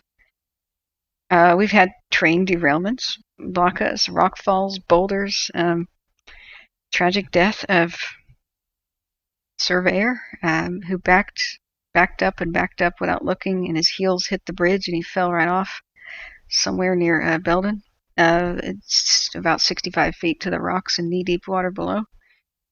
It's just like you never know what the hell's going to happen. But people hit deer all the time, and the deer go flying, cartwheeling into the air. One of the weirdest psychic moments I ever had was I was sleeping in the back of our Bronco that we had at the time, and I had a dream that the car just got in an accident, and so I leapt over the seats. I was in the back area where the cargo was supposed to be, not buckled in. I snuck back there. The parents were busy driving. I leaped over into the seat area, and sure enough, brakes are slammed. A car in front of us hits a deer. Truck behind us is falling too close. We get rear-ended, and the back of the Bronco just gets it. The Bronco wasn't really hurt because the pickup behind us hit where the wheel was, the little spare tire. And but it was just odd. Like, why did I just have a dream about that? I was like 5. And my parents first became aware of me leaping over the seat like a jungle cat, and then they looked forward and saw the other car hit the deer in front of us. And just crap like that happens all the time. Sorry, let's go back. PLC left an address. Oh, okay, I'm sorry, guys. I'm starting to, become quite fatigued, and keeping my attention on everything is a little bit difficult. So, where's the address? Sorry. 32 miles each way. Where? I don't see it. The crossroads for his house, Wilder Way in Greenville, Wolf Creek Road. Okay. So last night, though, they were able to save the structures on Wolf Creek Road, though. Let's put that in. All's quiet again on the Western Front.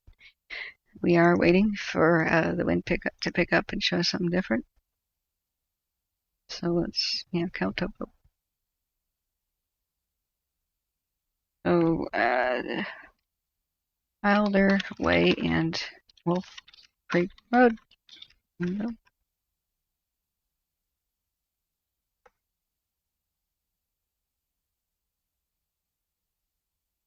All right, so we've got red up in the hills. And we know there is some yellow, but that doesn't mean the landscape's on fire. Like I keep saying, with the satellite. Guys, if you just tuned in, like and sub, please. That will help me spread the message. Each one of these squares, there's heat detection somewhere in it, and this is a huge, huge area. So it could be as small as a 1-acre thing that they immediately just arrive to and squirt out. They have been taking steps to protect Greenville this entire time. That's probably why it's still standing, is they've been taking lots of steps. It's not a big town. There's really good roads to zip back and forth. It's nice and flat. And hell, even with the crazy march last night, which was worse than today, they still managed to save the structures. Let's turn this off. That were in the Wolf Creek area. Mr. Daniel Kearns said that that's what he heard. So let's go to OpenStreetMap instead. And what? Okay, right here. We could also look at the structure loss map, because if it was lost last night, they might have by 9 in the morning been able to assess it. It's a faint possibility, but I really haven't heard of it. So I need some rest soon. We need you tomorrow too. Yeah. I'll think about it. It's hard to know when to go to bed after hearing stuff like Mayday calls and such. Yeah, I mean, don't despair. Don't worry until you have to. You're out, you're away from it, you can relax. You've done everything you can do already, so you can relax. The thing I had to learn, because I am a nervous wreck in general, like anxiety stuff, was is a point where you're just getting nervous and you're getting nervous and you're getting nervous. And you just think, oh God, I can't take this. It compounds. It builds. It's like a bowstring, just getting tighter and tighter and tighter, and you wonder when it's gonna go away. I was in a horrible situation in blizzard conditions. I was a passenger in a car in a remote Eastern European country. And not only was this car a junker, but we were hitting intermittent ice patches. And if you've ever seen, Russia, Poland, spring thaw car wreck compilations for their dash cams, their cars are just randomly going at a good rate of speed, and suddenly they just veer off the road, do a head-on collision, spin out, and you see mayhem. So here we are driving on this road. The conditions are worsening. There's spots of ice and black ice, and every time a semi-truck passed us and we started to fishtail a little bit on ice, still going at a pretty high rate of speed, I just started having more and more of a heart attack. Pulse just racing out of control. Here I am in the front seat, but we are in a car called a Zhuli, a Soviet car, which, well, it's like riding around in a tin can strapped to it. Really not very safe, crumple zones, whatever. The car was so primitive it had a choke, like a motorcycle did. And it just got worse and worse and worse. And sometimes I was riding in the back seat, and there were no seatbelts, period. To make it worse, the driver every once in a while was going, oh, and cursing in a foreign language, as we saw other vehicles spin out and crash and do stuff. So speed was reduced, but the speed of the oncoming traffic was still maniac speed, and here's semi-trucks and stuff passing us.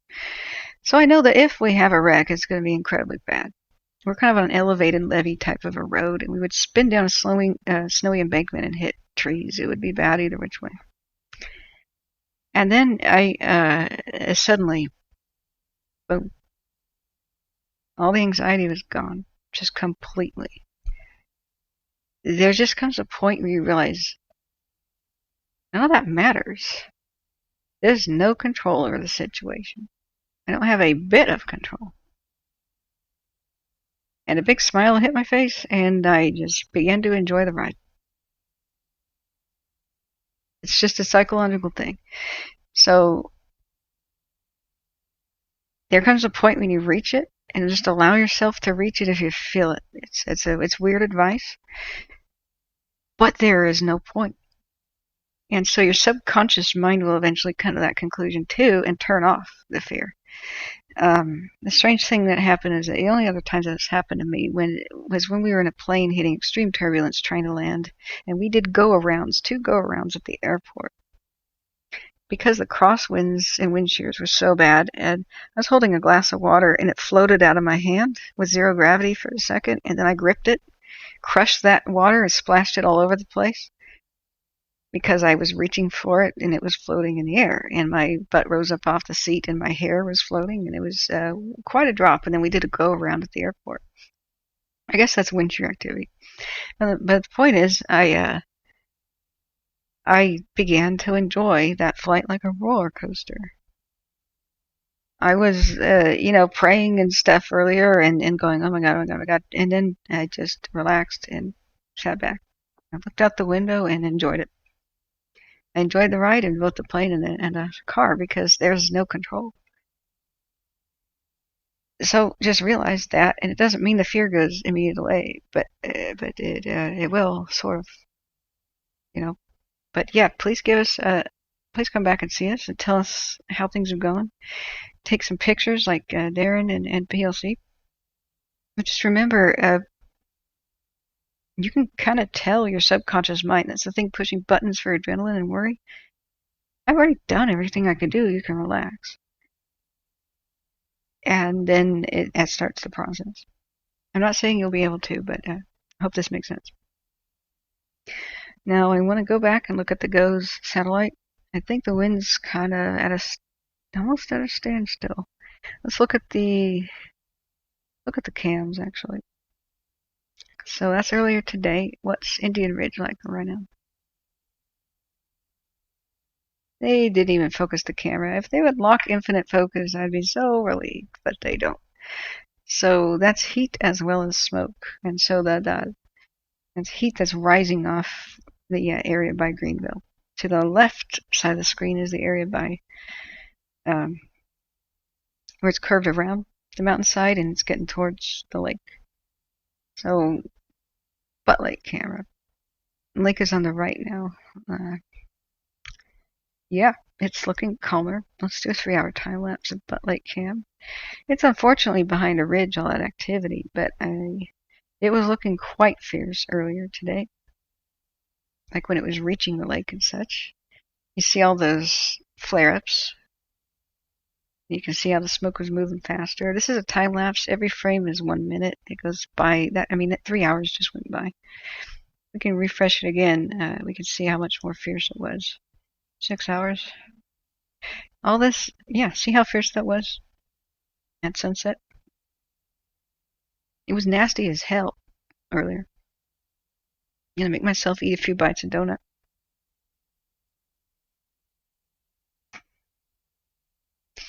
Yeah, you know what? Let's see if our man on the line there has updated things. Daniel Kearns, his Facebook. He may have gone live in the time I was speaking. He did 3 hours ago, guys. Cool. We have an update. I haven't seen it. I'm gonna put it right here. Let's listen to what he has to say. He's a volunteer firefighter with the Taylorsville area, and he keeps updating. He's a hero of the community. He's better than me because he's boots on the ground and he's an actual firefighter. If you guys could hit the like and subscribe button, I've pinned donations to my PayPal. Please think of the victims first. But if even $5 a donation, that would help me continue this over the next few days. Pay for food to be delivered and such, because I don't cook. You know, I don't, excuse me, let me Hello, this. good evening, everyone. Today is August the 3rd. It's about 10:30 in the evening. The update, I don't have a lot of details for you. But as far as I know, there were no structures that were lost, at least no homes. It's possible that there were some outbuildings here and there. No structures lost that I am aware of. The fire came down, skirted along Wolf Creek Road to the northwest of Greenville, crossed Highway 89, crossed Old Hahn Road, and so below, if you scroll down a little ways, I shared a link to a thermal imaging map, and it's the one that I use. And you'll see that it's run across Old Hahn Road, and the next place I think that where structures could be, threatened most immediately from the front of the new fire that came down to Greenville is over on Williams Valley in that area. Looks like it's pushing over that little ridge. So hopefully we'll continue to have great luck and in protecting the structures. And just trying to think what else we have. So the fire did not make it into Greenville proper. Skirted around. It did cross over Wolf Creek Road and came pretty close to the little community that's out there. But no structures were lost. That's the name of the game. That's what I'm going to harp on. No structures lost today that I'm aware of. At least no homes lost.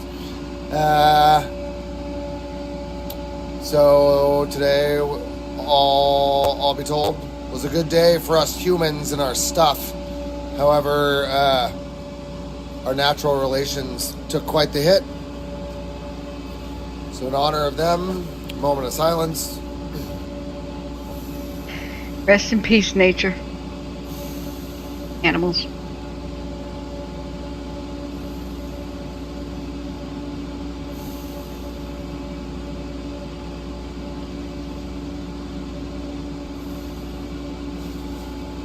If you're wondering why it's dark and I'm standing in the headlights of the truck, it's because the power is out and our fire department does not have a generator.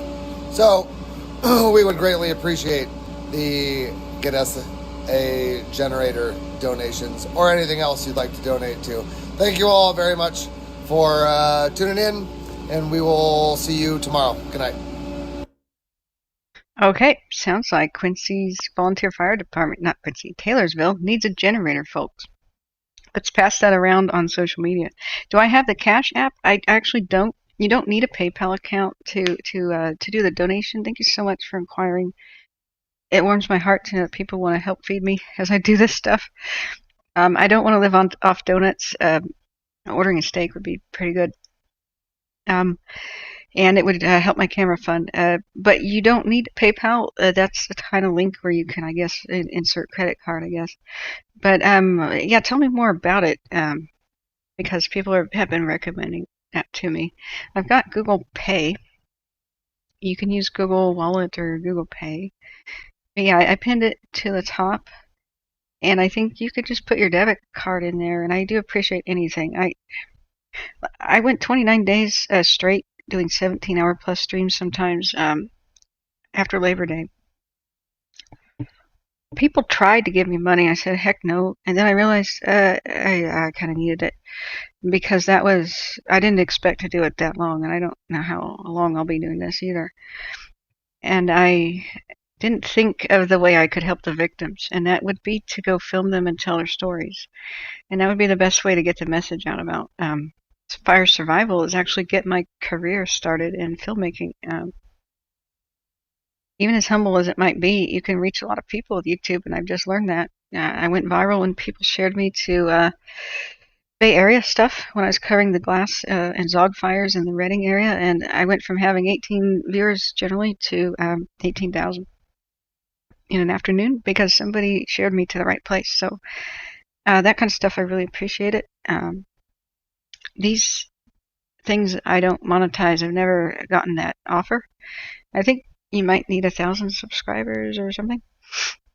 Ms. Music remembers the long hours I did. Yeah, I was kind of talking out of my head. I cringed kind of about the kind of jokes I was cracking in the middle of the night. And the craziest stuff happened. I don't regret that one bit. But it was a murder on my health to just be awake that long, and I just kept thinking, this won't last more than a few days, this wind event, and then it lasted more than a month. The crazy fire outbreaks because, well, lightning, 8,000 lightning strikes hit California in August, and then the wind event of Labor Day stirred them all up, and then pg&e started new fires at the same time. But it was really strange. It was almost like Santa Ana winds for the entire West Coast. We haven't seen anything like that in 75 years. It's a pretty rare event, and of course that had to happen in 2020 when all the volunteer firefighting was down, 75% manpower because they let prisoners out of prison instead of recruiting them for firefighting. And they didn't have the training sessions because of COVID. And so all those fires got massively out of control, and it didn't help that pg&e lit new ones like the Zog fire. So we were watching the entire West burn because there just wasn't enough personnel on it. We watched many fires like the Devil and the Slater fire up by Cave Junction went unstaffed. I kept reading everything, and they were going unstaffed because there was no personnel. And a lot of my people in chat were like, when are the 5 fires I could see on the horizon going to be staffed? And we're like, don't know. So that ended up being a really brutal stream where I not only didn't make any income for a month, but it's because I underestimated it. I thought that would be a week. But it was like every time I was going to go to sleep and stuff, there was some massive new development and new crisis. It just every single day was a new crisis, and I didn't anticipate that. But the people who did feed me, like Bugs and Bo and others, they were so wonderful. They gave me Uber Eats. I ran out of food at my house. I just woke up, brushed my teeth, sat down with coffee, and began streaming. And then 2 meals would go by, and I didn't realize I hadn't been eating anything.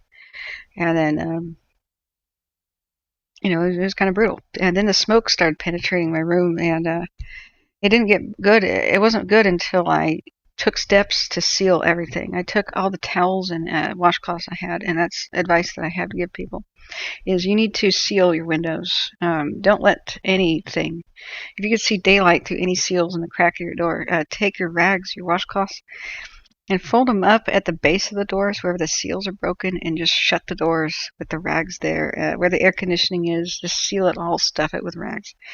And then I ran 2 air cleaners on maximum, and I finally started to feel better. But got a healthy air quality. I eventually just kind of dropped off the face of the earth because I kind of dropped dead of exhaustion, and then I lost my voice completely. And I lost my webcam. And I've kind of relocated. So I would be here with a webcam right now if that was here.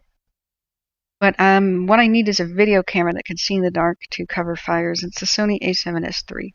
It's $3,500 at the body, probably about $2,000 to get a decent lens. So then I need the funds to zip around and go and interview people.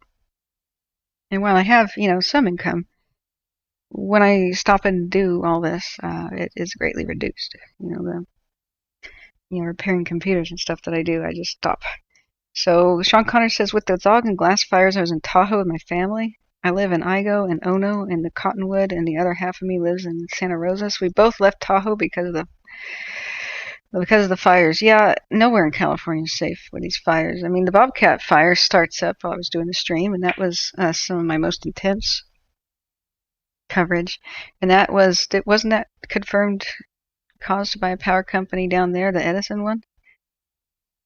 Oh my God. We have to change laws, and we have to make sure power companies are required to shut down when they have vulnerable lines and red flag conditions. It's just a no-brainer. Darren says, so the firefighters are still sleeping in a large hotel in Chester. I'm hoping that means they aren't too worried about Chester at the moment. I don't think that the town would be erased. Let me make that clear. I mean, if tomorrow's high winds happen, there could be a lot of loss.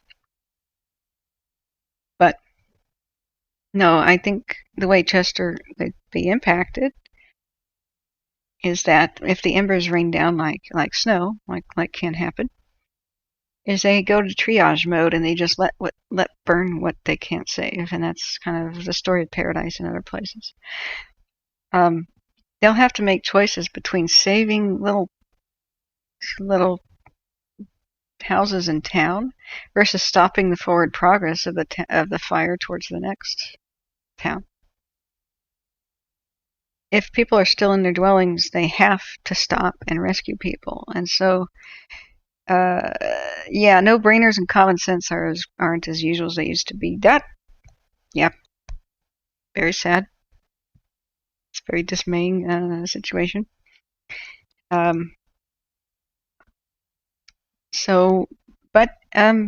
think, Chester, just like Greenville, could be devastated. They have to do something. Whether or not it survives very well is going to depend on the line work they do tonight, what they're able to do to take precautions. They have to reinforce everything. They have to get a lot more, contingency lines in place, because all the ones they had so far didn't work. So you can see what their initial plan was this morning. And so the black X's are their completed defense lines. But it's not black. Black means the fire can't pass. That's what it's supposed to mean. And going, this division yellow, that's just in between the yellow lines are just where divisions are. It's just there. It's not at all related to the fire. It just means that Lima, here, Division L, this is their territory. They're getting, spray paint their gang signed Div L East Side. You know, that's all that means is their territory. And that's what these little things mean in general. Like, this is the break between where the divisions are located. These lines are just for your enjoyment to better visualize it. But we know the black line, which is supposed to mean you shall not pass fire, it doesn't mean much in this situation. I don't know what went wrong. In other fires, it does mean the fire's not going to pass, unless an extraordinary wind event occurred. And last night was not an extraordinary wind event. It was just kind of normal. It was just a little bit more than they expected, but not anything as bad as, say, 50 to 60 mile an hour wind gusts, which we've seen in other fires in the same region. What I fear the most is that we'll have a change in the forecast and we'll get 50 to 60 mile an hour wind gusts at the same time dry lightning. That is very possible. We could see that at any moment. You know, the weather forecasts are only good for a few days, especially in this weird extreme drought, crazy climate. Anyway, back to the defense lines. They have this as a contingency. This was their main one. They've got the highway as a bit of a line where it says R. That means they've prepped the road as one. But you could see how it jumped too. It jumped black. It jumped highway. It went all the way to the lake in an instant, and then it jumped over because Butte Mountain, presumably the highest peak here, through the embers here, because all the wind was going right towards Chester. Every single day, the winds in general point at Chester. So this has been one of their hardest front lines. And when I heard that they were struggling on the west by Butte Meadows, that was mainly because of inaccessible terrain and such. You know, there really isn't enough in the way of roads over there. It's mostly ranches and uninhabited stuff to the west, you know, Butte Meadows that way. But they were making contingency lines, you know, for Butte Meadows in the area in Jonesville. And the people of Jonesville did a great job, they said. They publicly commended them of making their homes defensible so they didn't lose a structure, even though it got real bad at Jonesville. Yeah, the things that happen naturally are stranger than fiction, but this isn't natural. This is an unnatural, completely preventable disaster. When the Indians were managing the land, they were lighting fires to prevent the big ones. That's why we had old growth, is because the Indians, what you do to make old growth, which is a healthy forest, it means the trees don't die very often, that they get to live to be 300 and 600 years. That's the definition of a healthy forest. The reason is because the Indians light the landscape on fire at night and when the winds are down. And the duff burns off the shrubs, the bushes, the pine needles. That fertilizes the land. And when you have a tree, the only reason a tree would ever light on fire, have you ever tried to light one on fire with a cigarette lighter? Yeah, as a kid, did you ever try to light a campfire by putting only big chunks of wood on there and holding the cigarette lighter against the wood and it doesn't take? It's the same concept. Bark is generally fire resistant. What it takes is stacking up the kindling at the base of the wood to light a bonfire to get a real adult tree to burn. So the Indians just kept constantly burning off the duff, and that was fertilizing. The old growth trees weren't crowded by the new ones spurting up. You didn't have lower limbs dying. Let me go back to live images. I'm sorry. And then that's how you build old growth. You know, you carefully manage so that when you have red flag season, of course the Indians wouldn't start a fire at that red flag warning. And when the natural lightning strikes occur, they're just not that bad. They act as just another fertilizing fire because the grass and the duff and the little weeds and the little saplings and the bushes burn off again. You consistently do that every year. You can prevent a big fire, the mega fires, which are unnatural.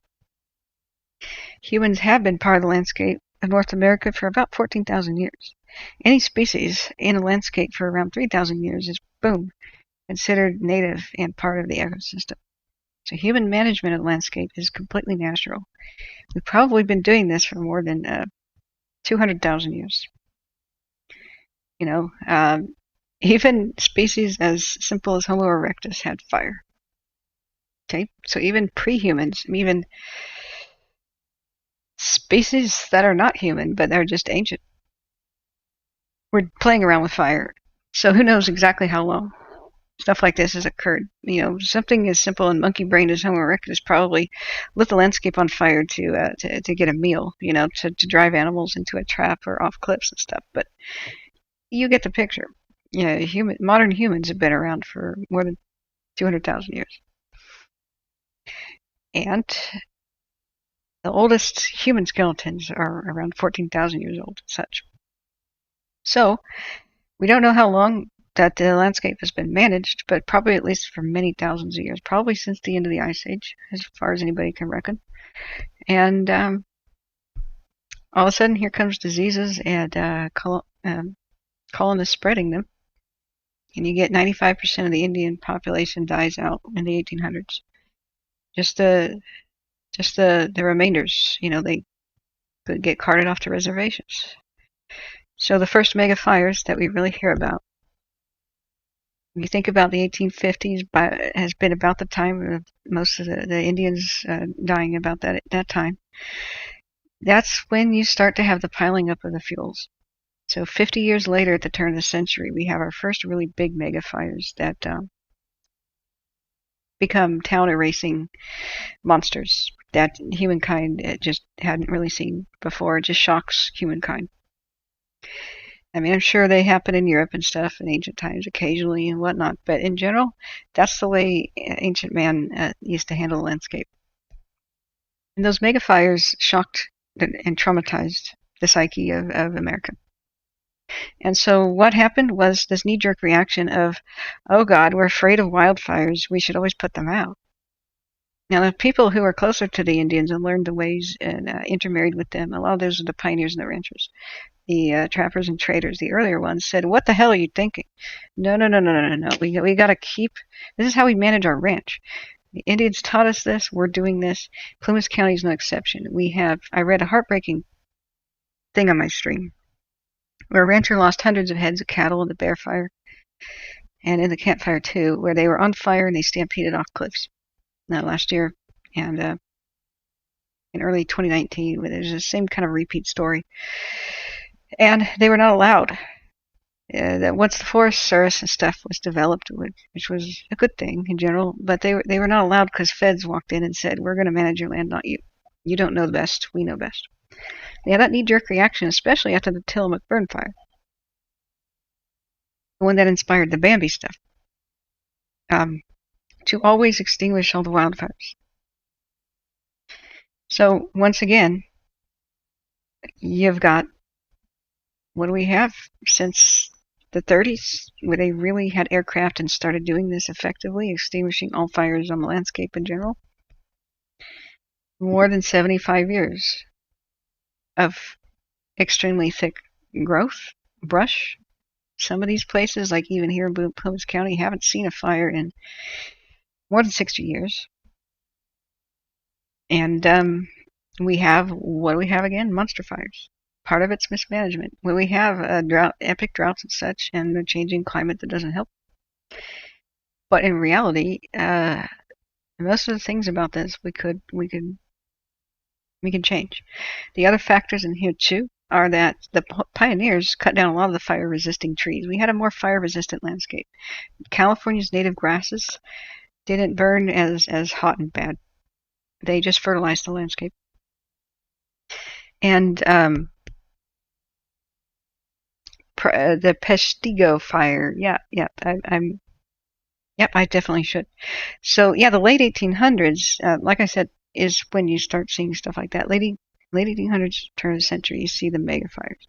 But what was happening with the pioneers, and that was a long kind of history going on here. And I want to go back to look at Caltopo, and we want to look at see, it's all quiet right now, too quiet. We still have red, western flank of Butte Mountain, where I don't think we have a camera. See if we have a camera. So what happened wasn't just mismanagement. That's not like, oh, the right was right, the left was wrong. This story doesn't stop. It's 35 reasons, 34 of which we could immediately start fixing of why these things happen. And I think my historical perspective and knitting this all together has been kind of unique information. Not meaning to flatter myself, but that's why I'm talking to you. It's because I don't hear anybody else putting everything together. If somebody wants to, be my guest. So let's keep looking back at this and see if we have more cameras. So what the rest of the story, though, is much of the trees were cut down in the west. They had to fill up these gold mines and such. We don't have too many cameras. That's super far away. Shingletown, that's not going to work for us. Dyer, I don't expect anything but a muddy lens as usual. Indian Ridge is out of focus still, but it still looks calm. It's quiet on the front until it flares up again. East Quincy, let's do a time lapse. The rest of the story is they cut down a very rich and healthy forest that was rich in species diversity, rich in genetic diversity. And even though pine trees and such which promote fire were present, you don't have the invasive weeds yet. You don't have the invasive trees yet. You don't have the invasive diseases yet. You kill a lot of trees, the invasive beetles yet, and you still have a good mix. So these things are less likely to take a hold. But here comes the pioneers and the miners, and they cut down swaths of the forest to build and timber the mines and build sell the lumber too. San Francisco's earthquake meant even more deforestation because they had to rebuild San Francisco. But that's either here or there. They cut down most of the trees in the old growth, which are more fire resistant. And they don't replant the fire resistant trees. They grow slower. The sequoia, they don't replant that. They don't replant redwoods, that goes slower. They don't replant cedars, that's slower. But all that's pretty fire resistant stuff.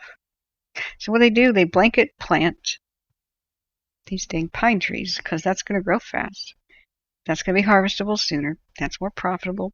And well, they were probably sick and tired of looking at a pretty barren landscape. They wanted trees to grow back fast, right? And so looking back up here, this is some cool footage I got here. Yeah, sure, I am to please. I'm trying to show people something to look at. Yeah, 49ers and stuff. Yeah, Peshtigo, isn't that the one that did the Great Lakes?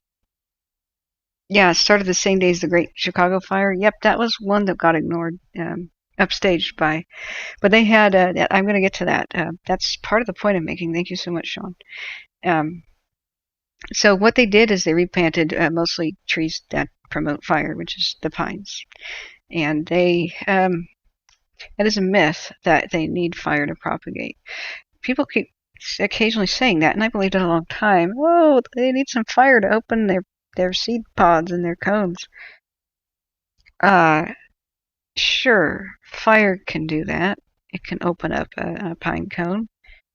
But the last time that the pine trees needed help propagating with fire was after the dinosaurs died out.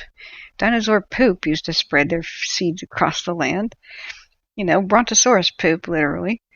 And after the dinosaurs went extinct, strangely, no creature has ever evolved to eat the tops of the conifers. You'd think one would have evolved by now. The long-necked dinosaurs, they ate the tops of the trees. Nothing does now.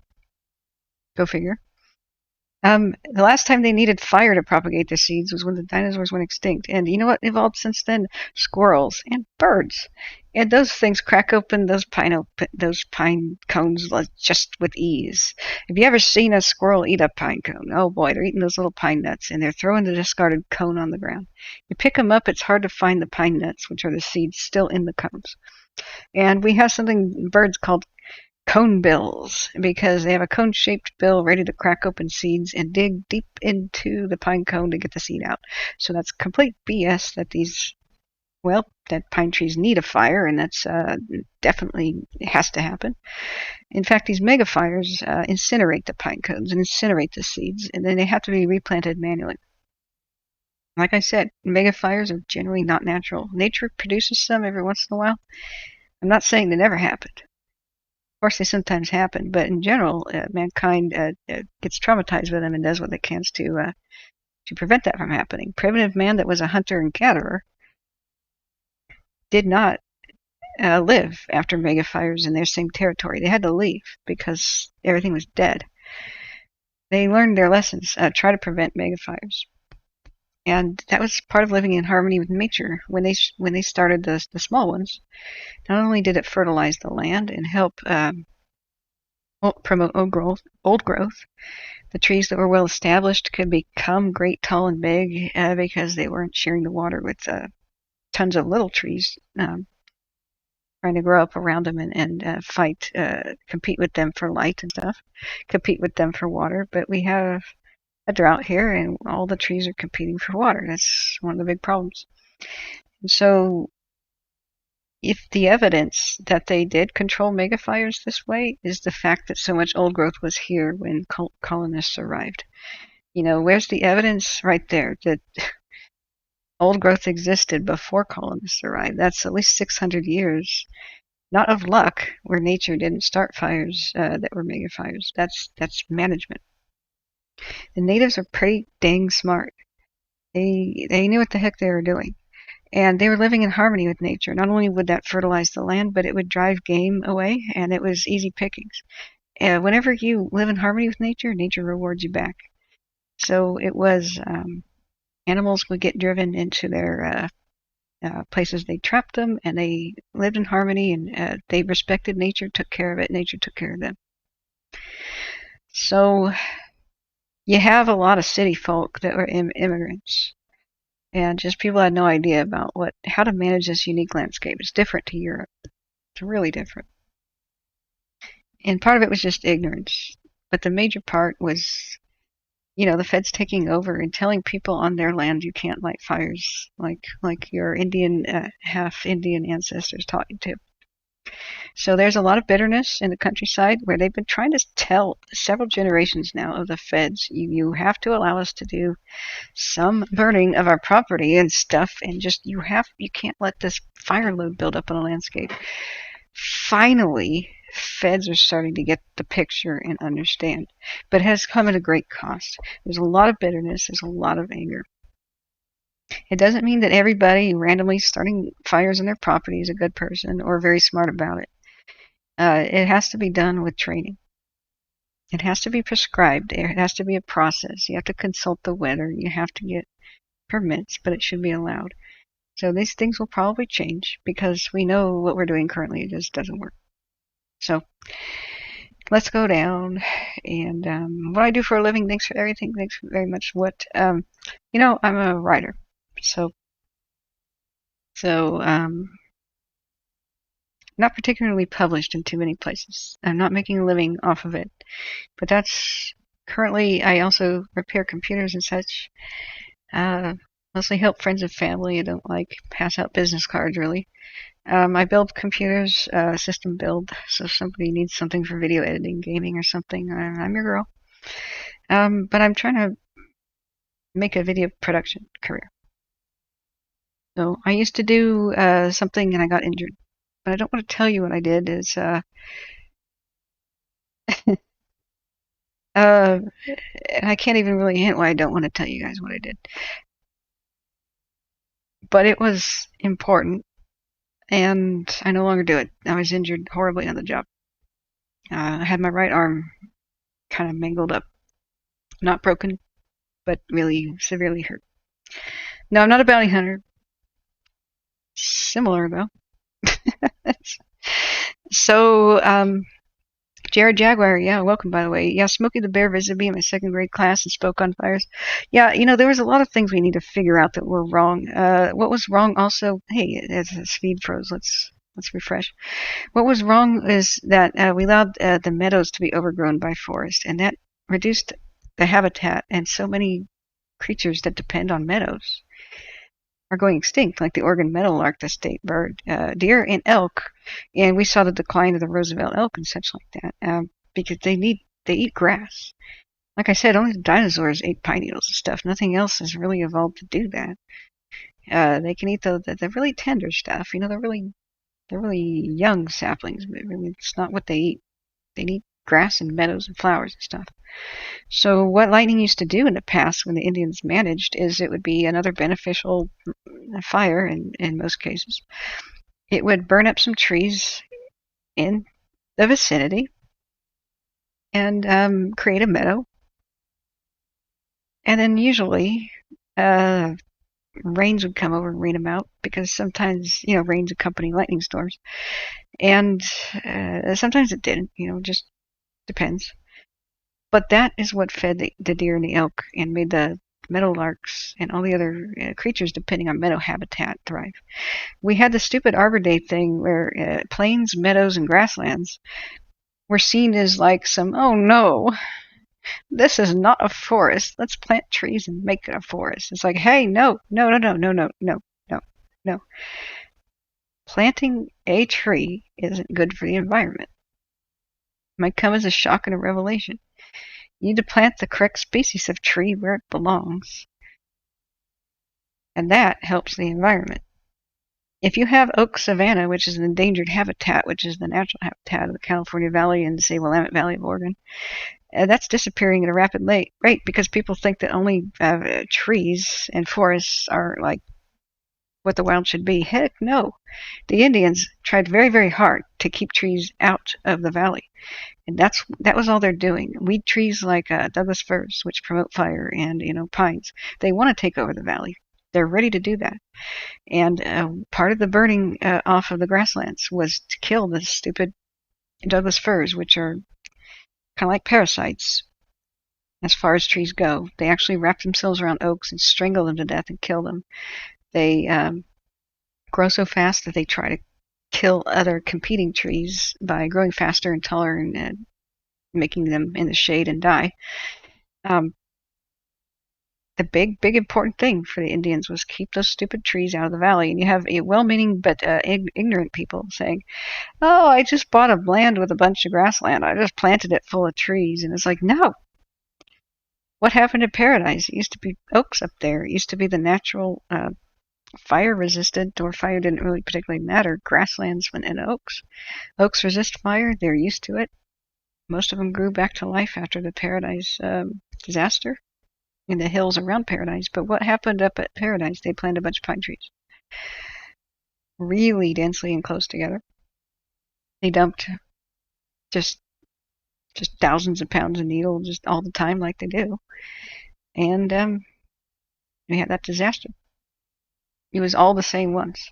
We have now big swaths of the forest, which are second growth, replanted or whatever wrongly by early logging companies or pioneers. They, like I said, they really only replanted the pines, and the others didn't stand a chance. So we have endangered species like Pacific yew tree and some spruces and cedars. You don't see very much. We just see this unnatural landscape of mostly pines and fire-promoting trees. Worse yet, gasoline trees known as eucalyptus trees coming in from Australia. If you've ever seen a bushfire in Australia, you don't want eucalyptus trees anywhere near the California landscape. They have to go. They should probably keep the grand ones in Sacramento in the parks. They're kind of nice. They should be preserved, some of them, but the rest of the landscape, they've got to go. The new weeds that have taken over, Scotch brooms, other types of brooms, extremely fire-promoting, so oily that they make black smoke and they go up like somebody splashed it with diesel. They've got to go. We're still allowed to sell them at Home Depot. Don't ask me why. Why are they not banned? They're already taking over the landscape, killing all of the native wildlife, monoculturing, spreading like a disease on the landscape, killing all of the native plants, and they're still sold at places like Home Depot. And confirmation with that, with California Invasive Plant Species Facebook group I'm a part of. Yeah, PLC says, yeah, Jared Jaguar, you're right. Douglas fir is like the crabgrass of trees. Yeah, it's a weed. It's very detrimental, and they dropped the widowmakers. I was almost impaled by one. You don't understand how dangerous those are. But we're losing all of the natural habitat. Now, the native California grasses, most of them have been replaced. They're now endangered by these invasive things from Europe. Yeah, I'll explain widowmakers in a second. They're terrifying. They kill loggers by the dozen. Loggers are terrified of those. The native grasses didn't burn as fierce and crazy and like the ones populating California today. People don't realize that a lot of the fire promoting weeds are part of the reason that California wildfires are so dang bad, and Oregon ones too now. And a lot of the trees are dying in huge brown, they're becoming huge brown groves because of the new diseases. They're taking hold and killing, trees thousands by the thousands. You see them all dying in huge brown spots. It's not just the bark beetles. There's rusts and fungus, especially. And the reason they can go from tree to tree to tree and spread is, like I said, it's monoculture, only the one species replanted. And they're all genetically similar. So they come from the same nurseries or the same areas. That's really not natural. Same species, same nurseries, same area. We've got some work to do to collect from the various parts of the country and various parts of the state new genetic material for the seeds and intersperse it. So there's a whole, like I tell you, there's 35 different reasons for these being mega fires, and I'm just touching upon like 10 of them right now.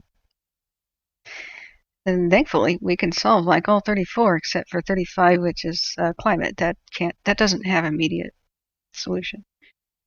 If we cut carbon a lot right now, we'd probably only see that turn around in 300 years by some estimates. So carbon, the way we would cut carbon is stop these damn wildfires. Stop the deforestation, because all these trees that are dead are not going to be making oxygen. Not going to be converting the carbon, and you just look at the smoke plumes, how many emissions these are. These are causing global warming more than a product of it. So, but the good news is all these other 34 things, we can immediately pounce on them. We can start having better wildfire seasons immediately. I mean, very simple common sense ideas like grid the landscape, survey it, decide to defensively ring towns with the fire lines to it's like doing a city wall. It's pre-existing defense. When the enemy comes, man your stations. Why are we building lines instead of having them already in place? We saw them, the pre-existing ones from the Paradise Fire and others, protect Paradise from like the Bear Fire last year. So why didn't they already have them in place north of Brush and Berry Creek to protect those communities in case, by the time the Bear Fire got out of control and caused that stampeding panic rush for safety down the highway, 12 people at least dead. Why weren't there just safe shelters and safe places already there? We will have these death tolls as long as we rely on people getting their cars to rush to safety as the best course of action. It's generally not. We know we can't warn people. Sometimes fire just appears on your doorstep. So why don't we have bunkers and stuff? But just simple things like, instead of making culverts, just put a culvert into a hillside, put a door on it.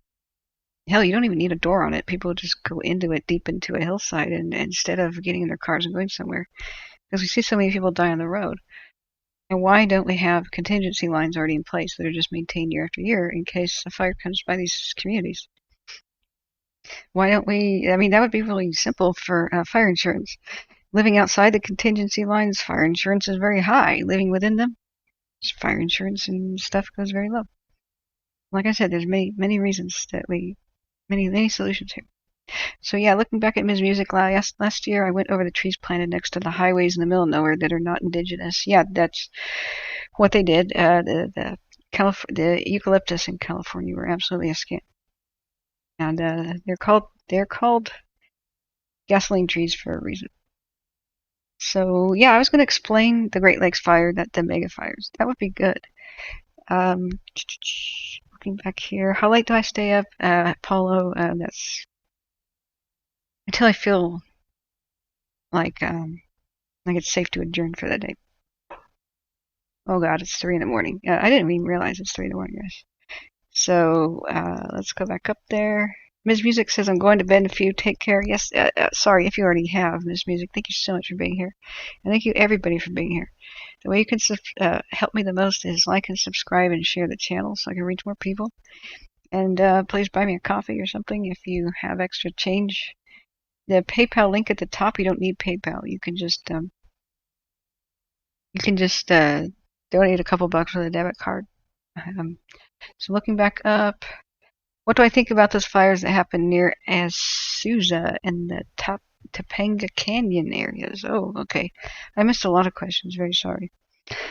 I'm not familiar with them. What's the Topanga Canyon? Let's take a look. And I don't have a set time I go live. Oh, Widowmakers. Okay, fine.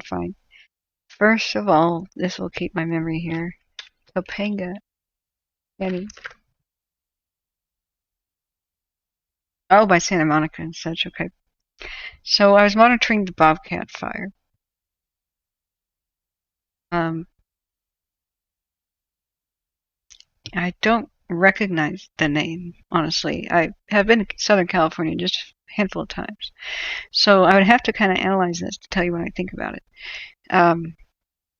When did this occur? I'll tell you about Widowmakers. You know, I may even have the example. Let me check real quick to see if I have a video that I took on a crappy cell phone. That would have been 2007. Let me search my hard drives. Right folder called 2007. Maybe.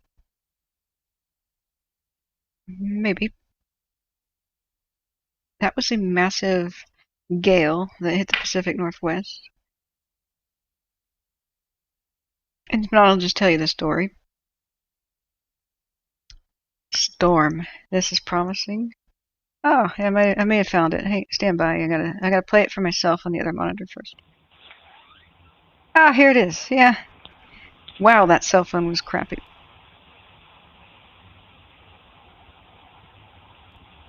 Okay.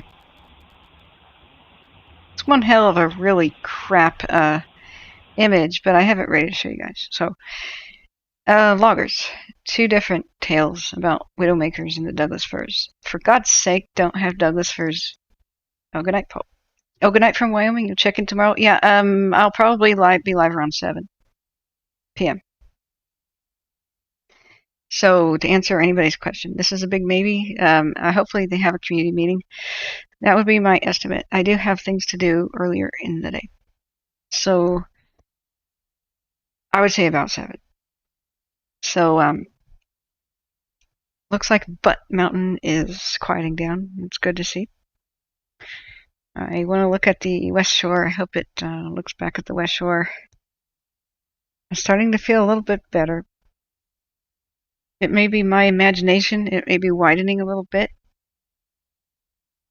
But I can't tell, you know, where the fire hit the West Shore.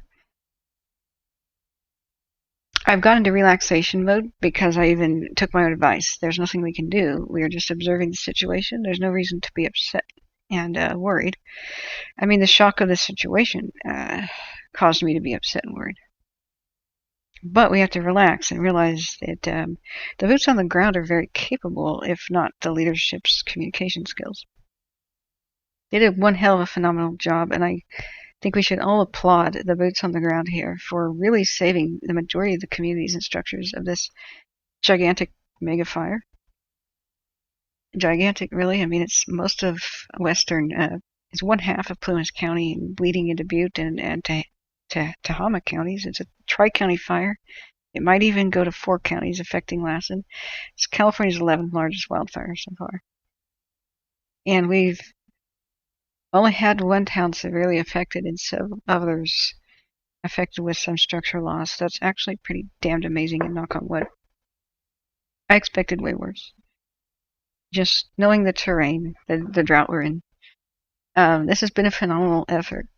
We should be pissed at the crapola level of, you know, F- on my scale of communication. However, they say a lot without actually telling us what we need to know. Not pointing fingers at individuals, but just as an overall learning experience. I am very happy and grateful with what was accomplished in these difficult environments. But here, going back to chat before explaining Douglas first. My concern is tomorrow. Michael Douglas says, I like your name, Michael Douglas. My concerns tomorrow around 9 a.m. when the winds are expected to pick up. Hopefully they can cut some lines along with the tanker drops today. Yeah, let's go back to Windy. Let's see what Windy says the weather's going to do. I should be reading the forecasts. I've been remiss in that. Been quite distracted. Yeah, 11 a.m., 5-mile general winds, 17-mile-an-hour wind gusts. This is for Chester. By 2 p.m., 27-mile-an-hour wind gusts and sustained winds of around 10 miles an hour. Yeah. And that's what I should do. Or I explain Douglas first. People are dropping off to bed, so let me do that. I'm going to read you the NOAA weather forecast. So, Pandemonium software, Android app. Awesome. That's all I got to say about this one. There's a lot of different apps, Pandemonium software. Okay, we have an alert. Let's see, that was Del Loma County, has a hazardous weather outlook. And so that's by the McFarland fire. That the high is going to be 104 today. With cloudy and hot, near calm wind becoming west around 6 p.m. in the afternoon. That's for the McFarland fire, with a hazardous weather outlook being 2 days through 7, Wednesday through Monday. There's a slight chance of thunderstorms in Trinity County. That's not good. So I just read that because it was on here, and before I go over to Greenville. Greenville's forecast, red flag warning, of course. Overnight, the temperature will hover around 60, which I imagine it is there right now. The one webcam in town said it was 64 degrees earlier. Widespread haze, areas of smoke tomorrow for Greenville. Mostly clear with a steady temperature around 60. For tonight, northeast wind around 5 miles an hour. Yeah, it's calm for the moment. Wednesday, high of 87, widespread haze, areas of smoke, sunny with a high near 87. Light and variable wind becoming south-southwest, 9 to 14 miles in the afternoon. It says 17 on windy, and even 27 is gusts on windy. So winds could gust as high as 21. That's according to NOAA. Windy says 27, though. So let's just call it 30. You know, that really could happen at the higher ridges.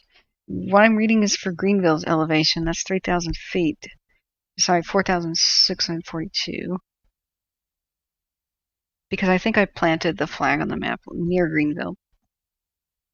But it's definitely up towards 6,000 feet in those mountains above it. We know that it always gets windier at higher elevations and above ridges, so there I expect easily 35-mile-an-hour wind gusts are quite a possibility. I'm going to read the red flag warning for Greenville.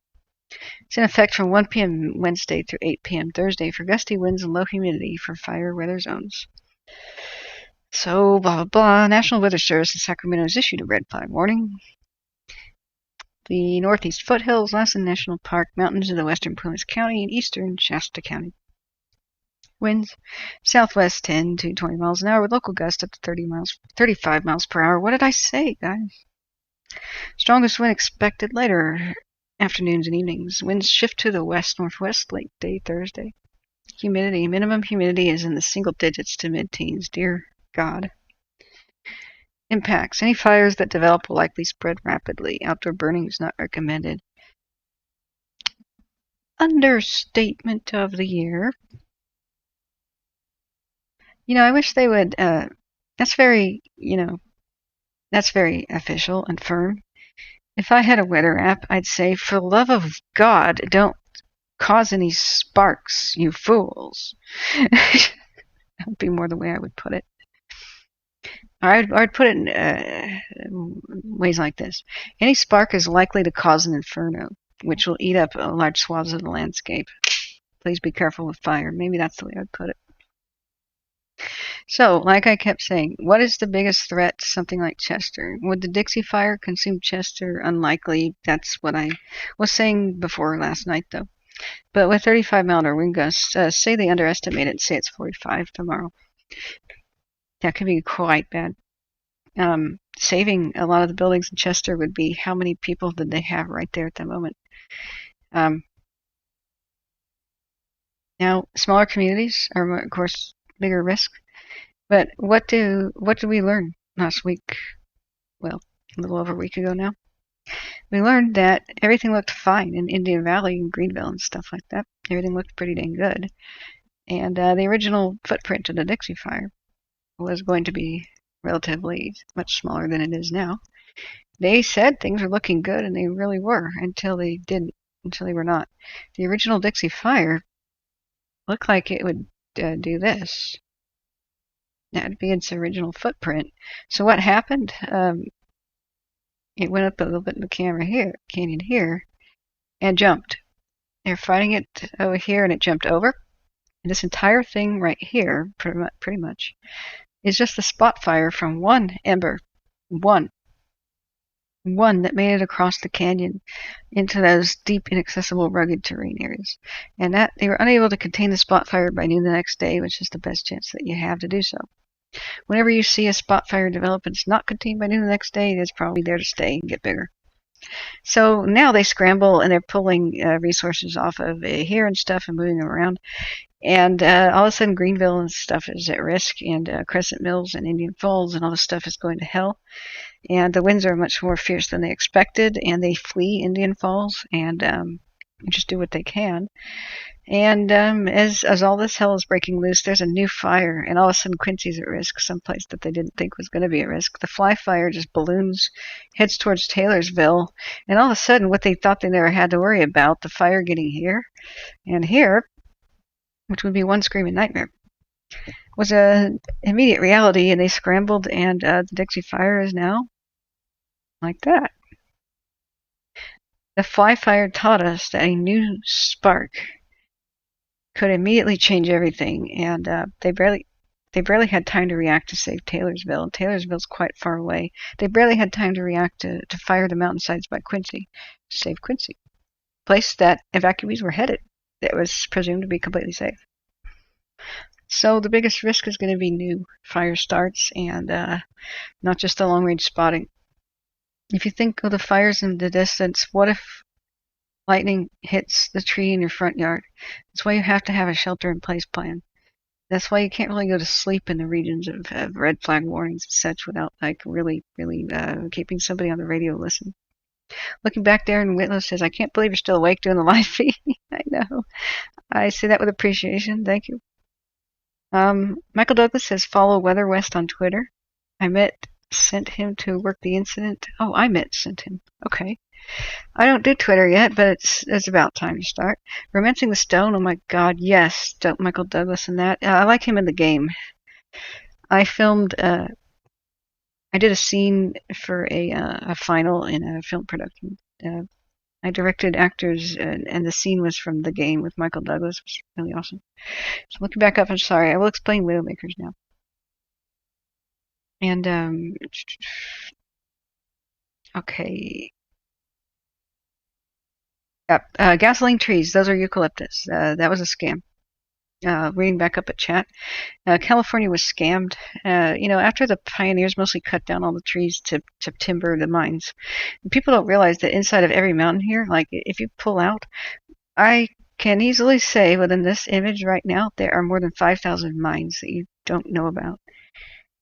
Right here, easily, just hands down, easily. Plumas, Butte County. This is just north of the Mutter Lode. This was insane. Now, not all of them are underground. A lot of them were hydro mines and placer mines, which is above ground. But there's 5,000 underground mines here easily. A lot of them went down for so many miles. They had multiple exits. So at the top of mountains, yeah, I'm just taking this one. There probably are mines here, but maybe not. So they went so deep that they would have like little exits at the top here, because straight down 3,000 feet would be like a vertical shaft. And the exits are at up high, like almost the top of the mountain, and middle, and then lower elevation. So you have multiple exits for the mines up and down the hills. And the shafts go more than 3,000 feet, sometimes 6,000 feet down into the mountains. It's pretty insane. And so they would be following the veins deep in the mountains, and then have shafts, and then this, have that, and this. And all of that, unless it was extreme hard rock, was timbered. It was supported by trees, and that's where the forest went. The rest of where the forest went was they needed water always to do a lot of the mining, especially the above ground works. So all over the landscape, especially by Paradise, which got burned up in the Paradise fire, you have things called like the flumes of Paradise, but all over the landscape were these huge flumes, not only just transporting logs and stuff, but it transported water in basically troughs, risen up against the landscape. Why don't I just get you a damn picture about it? And look, I swear I'll explain Widowmakers, I didn't forget. Yeah. Timbuktu flumes. Yeah, maybe that's a good one. Sorry about my pen here. And they mostly died to fires and rotted away. But yeah, the Timbuktu flume, which is eastern Yuba County, east of Marysville, was that huge. That transported water extremely long distances. This is all wooden stuff. That's where the trees went. Here's an original image. Cool. Let's make it bigger. But these went for many hundreds of miles. Transferring, like entire creeks went dry because they needed the water somewhere else to wash the dry diggings. So they would just, not only living riverbeds have gold, but the ancient ones that used to exist, like pre-Ice Age and such. And so you would find them on the landscape with your trained eye. It's usually where boulders are round. That means in the distant geological past, they were tumbled around by water. And so you'd be like, aha, there's an ancient riverbed here. So they'd divert water from once they took the easy gold out of the main places, divert water, start digging up the earth and throwing them by the shovelfuls into sluices. And the water would come by, wash the dirt away, and leave gigantic nuggets of stuff behind. We're talking, 30 million years of nuggets washing out of hills every winter, built up in these creeks. It was definitely possible to make a fortune. Like the early 49ers, they could just dig almost anywhere in California's rivers in this area and leave with a hatful of nuggets every night. Like, it was pretty insane. So, yeah, Michael Douglas, you're totally right. We can't really get rid of the native pines, but we can reduce them and bring back more diversity, such as, they're the ones that promote fire. We mix them in with the ones that resist fire, But keep pine trees where they belong in the mountains. They don't belong.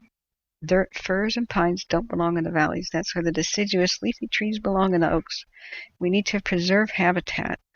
Don't plant a tree. Like, what is the point of planting another Douglas fir? Now, Douglas firs plant themselves. It's called dropping a pine cone, And same thing with pine trees. What you need to do is plant a rare tree that is endangered instead of something like a Douglas fir. That'll make oxygen too, but it'll help restore the landscape, and that species won't go extinct. That'll help diversify it, so we have disease buffers, and I don't have to explain diversity to people.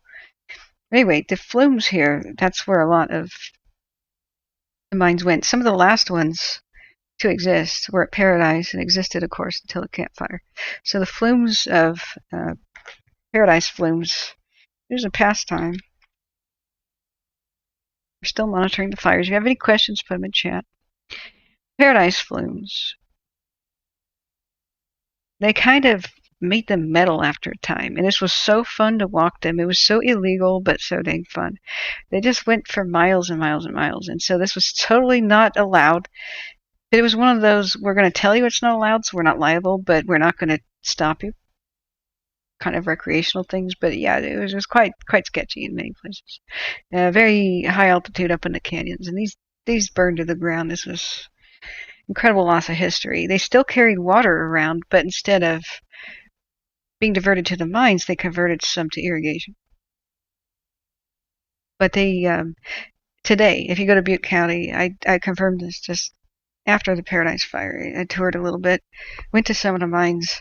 Today there are creeks and like little waterfalls that are completely dry by the mines because the flumes and other things like this still divert water away. It's pretty unreal. So yeah, looking back to what is a widowmaker? Sure.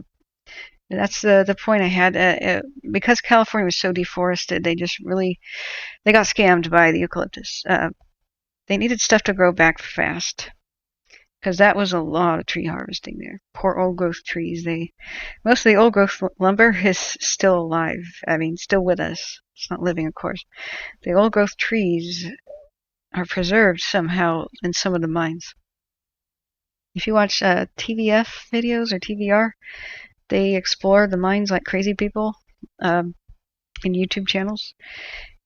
Okay, I'm good. I'm glad to see there's a flare up on Butte Mountain. It probably found a new stand of trees to burn, a new source of fuel. I'm still monitoring this. I'm looking at the lake. It seems like it's spreading along the lake shore, but I can't tell. It's not zoomed in enough for me to get a bearing on that with where the piers are. So it just seems to look a slightly bit wider. But like I was showing you guys, there. That sucks. There are some lakeshore things like Plumas Pines Resort, which is right down there. The building is out of view, but it's right down there. But mostly there's a strip of trees, and I imagine these are on fire right now, and it might be spreading this way. There's no cabins along the strip in general. There's some. There's Plumas Pines Resort, which is lakeside, but you really don't have structures here. They could let these trees go up with this little road being the natural fire break. They can patrol it. They can go up and down and just allow these to go. So you can't really cut down a tree on fire. That's not really good. But they can go and control the spot fires as they go over to the cabins. And that's what I think they're doing right now, if I just had to hazard a guess. And they'll be able to protect places like Plumas Pines Resort, fingers crossed. They have an endless supply of water just right next to it here at the lake. I'm hopeful that places like the post office, that's the roof of the post office of Prattville, and then there's a trailer park down here, which most people probably left, just got the hell out of here. I don't know how many trailers are there. It's not really, if I remember right, of course, that was more than 8 years ago that I've been there. It was mostly like the ones people towed in for the season. If you don't typically see people living in trailers in the mountains, like, you know, the permanent ones, their roof is going to collapse in the snow. It's got to be real peaked, you know. There's extremely heavy snows. 12-foot snows are really pretty common. Much of the architecture here from the 1800s and like the turn of the century, you have two doors. You have a door for winter and a door for summer, a front door. And the door for winter is you just go to the second floor and walk out of the attic onto the snow because you can't open your door. The snow is 12 feet tall, 9 feet, 12 feet tall. It becomes easier to just go out of the snow door at the top. So if you look around in Chester and Quincy and stuff, there's lots of that. And that's what that's about. So anyway, Widowmakers, sorry, I keep thinking of new things to say before I get to Widowmakers. And it'll be okay if they let the strip trees burn. And that's what I think we're seeing, where the fire might be spreading. But as long as it's not in the neighborhood, see, the strip of yellow is most fierce right by the lake. But hopefully we just don't see widening back here or back here, because that's where the cabins, that's the neighborhood, the little bit more ritzier neighborhood of West Almanor, and then where I had was on the left. Looking at my phone, I just got some sort of alert. It's a red flag alert from FEMA. Guys, the FEMA app is actually really dang good. I would suggest you get that.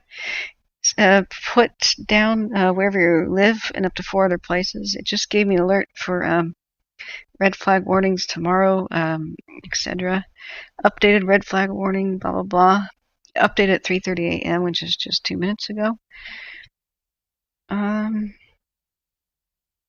Northern Sierra foothills from 1,000 to 3,000 feet includes Nevada, Yuba, Placer, RU with Andor to El Dorado, RU. Northern Sierras including Lassen, Plumas, Lassen National Forest, southwest of the Sierra Crest, west of Evans Peak and Grizzly Peak and Beckwith Peak.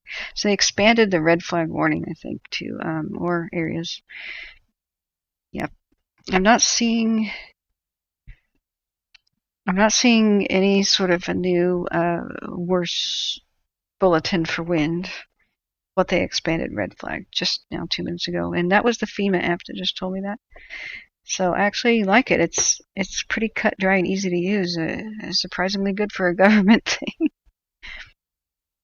Right, Widowmakers. Yeah, I have the video ready. So you look at Douglas firs. They're particularly dangerous. You should never live under them. They're terrifying. We bought houses that lived under them, and we thought, oh, that's really cool. And oh my God, it's not cool. Douglas fir. Let's just see what we get as a general Google search, and I'll just show you my own. Yeah, that's not really a Douglas fir, but it can be generally applied. But Douglas fir is notorious for making them. So this is a random article. Loggers, firefighters, they are very scared of a thing happening. They're wearing earplugs. They got the chainsaw. They got a helmet. They're not generally looking up. They can't hear the crack, crack, crack, crack, creak sound above them, and maybe even if they could, they wouldn't be fast enough to avoid what was about to happen. You start jostling or vibrating, or the wind starts hitting, especially a Douglas fir, and they have a certain thing that happens. I'm just going to go to draw time. So I don't have green. I'd have to update this, but this is your Douglas fir. Woo! And it's got long branches. Some of them are straight out, some of them wing down, but they're long.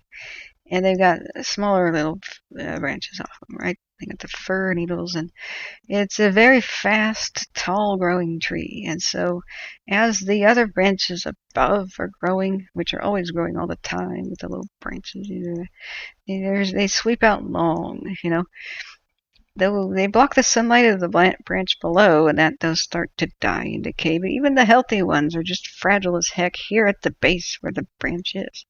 They shed these things almost like shedding fur, like a dog in summertime. A shaggy dog in summertime. They're just not attached well at the base. They break off a lot. And they're growing vertical, and they just sprout more branches at the top. It doesn't matter. They drop these things.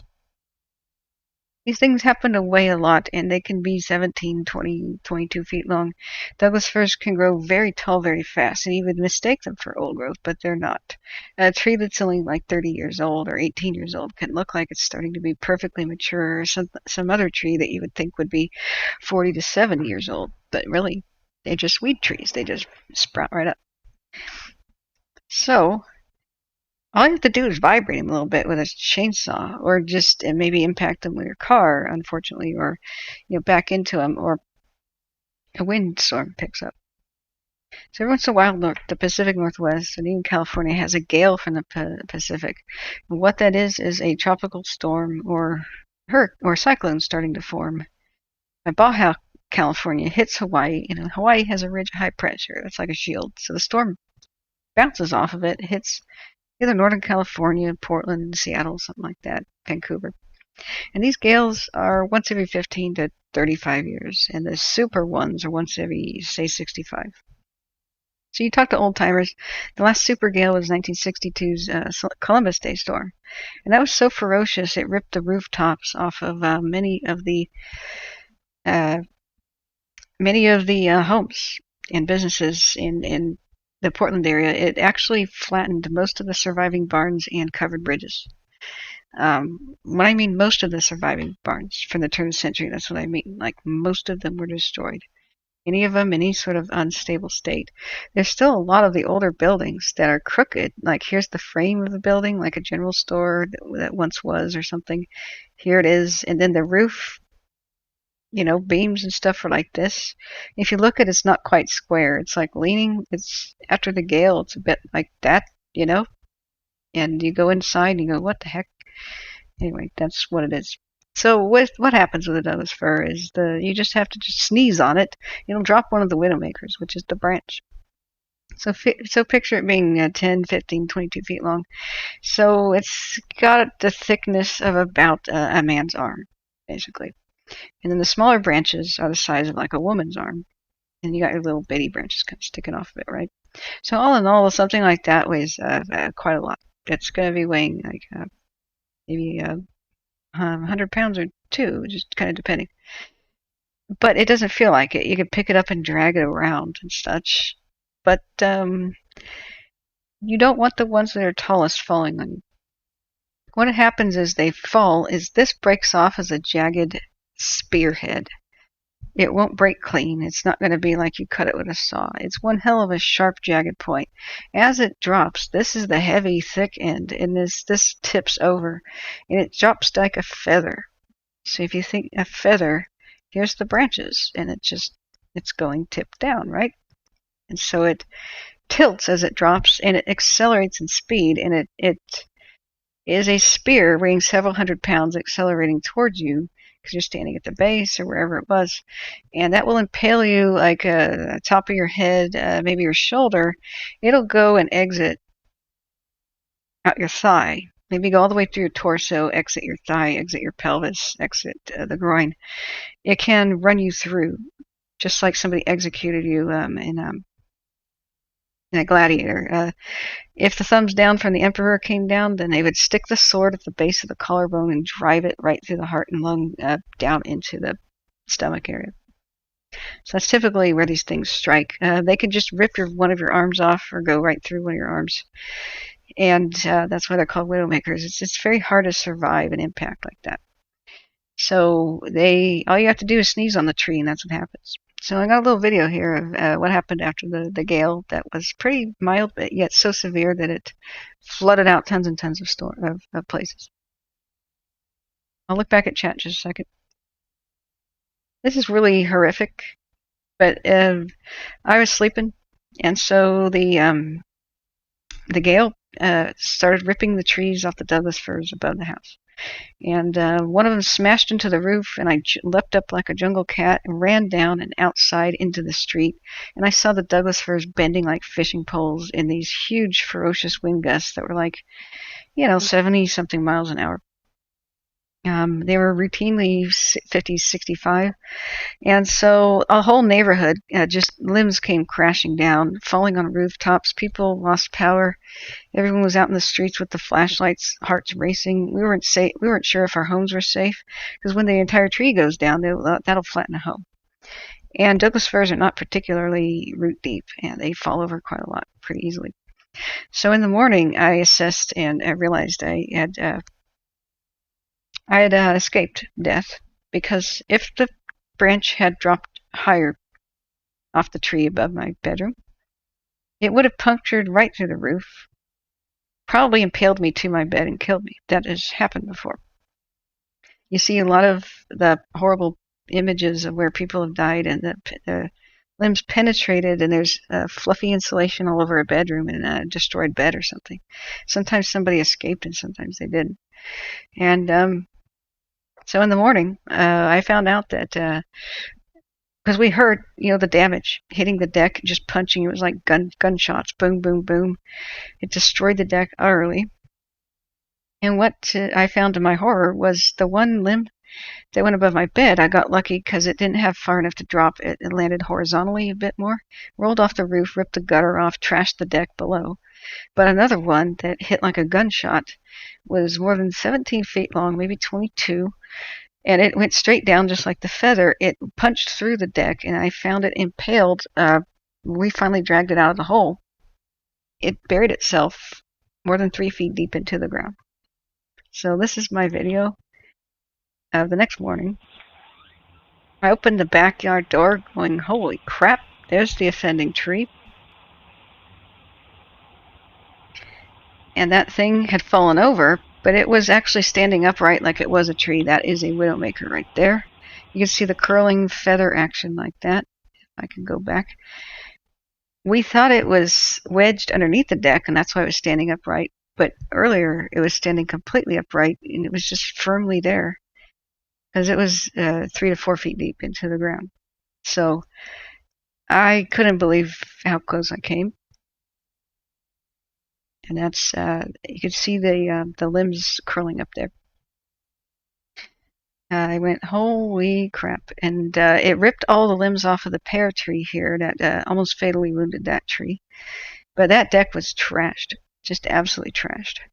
So if you went over and touched the newel posts and stuff, that fell off. The rails just fell off when I went over and touched it.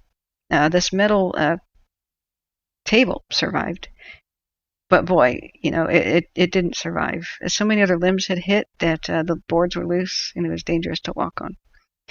So that's the power of the Widowmaker, and loggers get hit by these very frequently. They have brushes with death all the time. Because once the chainsaw starts hitting the tree, then those happen. And look at our poor firefighters. They're out there felling trees in the dark and stuff in the middle of the night, and they could be hit by these Widowmakers. They're taking extreme risk. And the trees that have been damaged by fire are going to collapse and fall apart on them. So that's even more. I mean, a lot of times, firefighter deaths, they were felling a tree that was fire damaged. It breaks in half, barber chairs on them, crushes them, and they may be pinned underneath it, and then they burn because that tree is on fire. And the helpless other crews rush over, but they can't get the tree off that person before they're burned. So when we say thank you firefighters, holy crap, we have to mean it, because they're taking that kind of risk every day. Looking back at the chat, let's see here, from Wildland Firefighter Zeeklander in Twitter, he posted 47 minutes ago, it's hard enough to work on a large team when you're winning, nearly impossible when you keep losing one half. Yeah.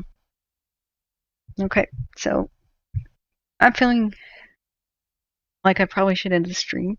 Does anybody have any special requests to look at anything? So I'll need to save my strength for tomorrow and wake up for other things. And there's nothing to listen to. Radio's been dead. It still was playing here, but for more than an hour. I haven't heard anything. Any sort of radio transmission about the McFarland or the Dixie or any other fires. You can take a look about what's going on with the heat detections.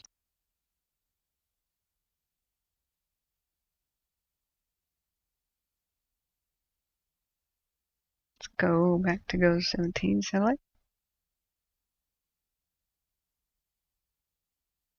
Yes.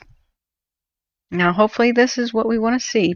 If this fades out to gray and fades out by tomorrow, that means that this slope didn't cross. It means the fire didn't cross. They were able to hold it back. The nightmare scenario that we want to look out for is we never want to see fire over there. Across the valley, we never want to see fire over there. That would be one screaming nightmare for the expansion of this fire. I have no idea what the new plan would be to put it out. They probably have to call in 6,000 new people. That would take, not put it out, I mean to contain it. Nothing will put out these fires until the rains and snows of November. I pray to God that they have full containment before the next huge wind event, because everything could be undone. Right now the fire's in the mountains, but if we had a wind event that blew it back down the valley, we might have a repeat of the bear fire. That was the 9th of September. It's a pretty rare wind event, but it's not impossible this time of year.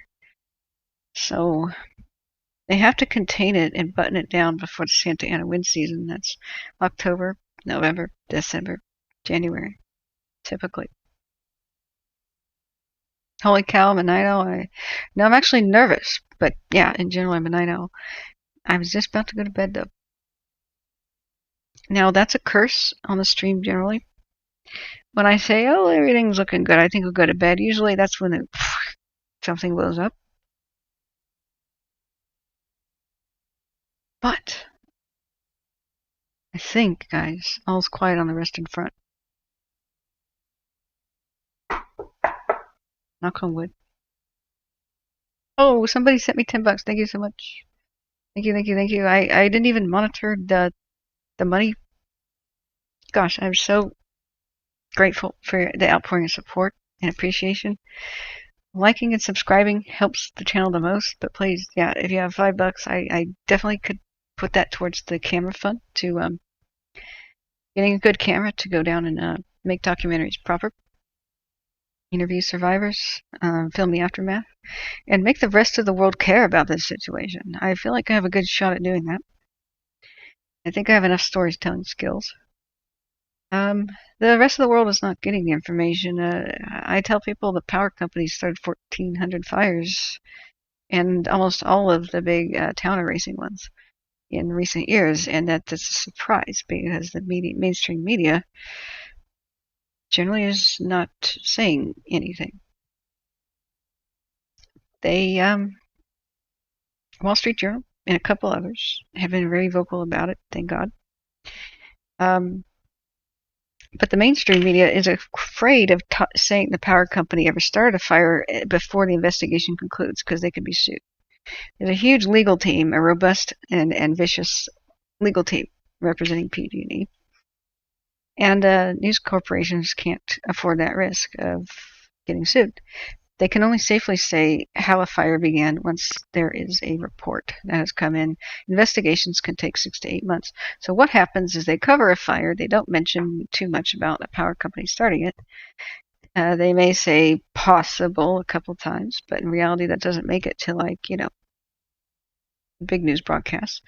Then when the fire report comes out and it's confirmed the power company did it, then they say that long after the fire is passed and everybody in the entire nation is not really tuned in.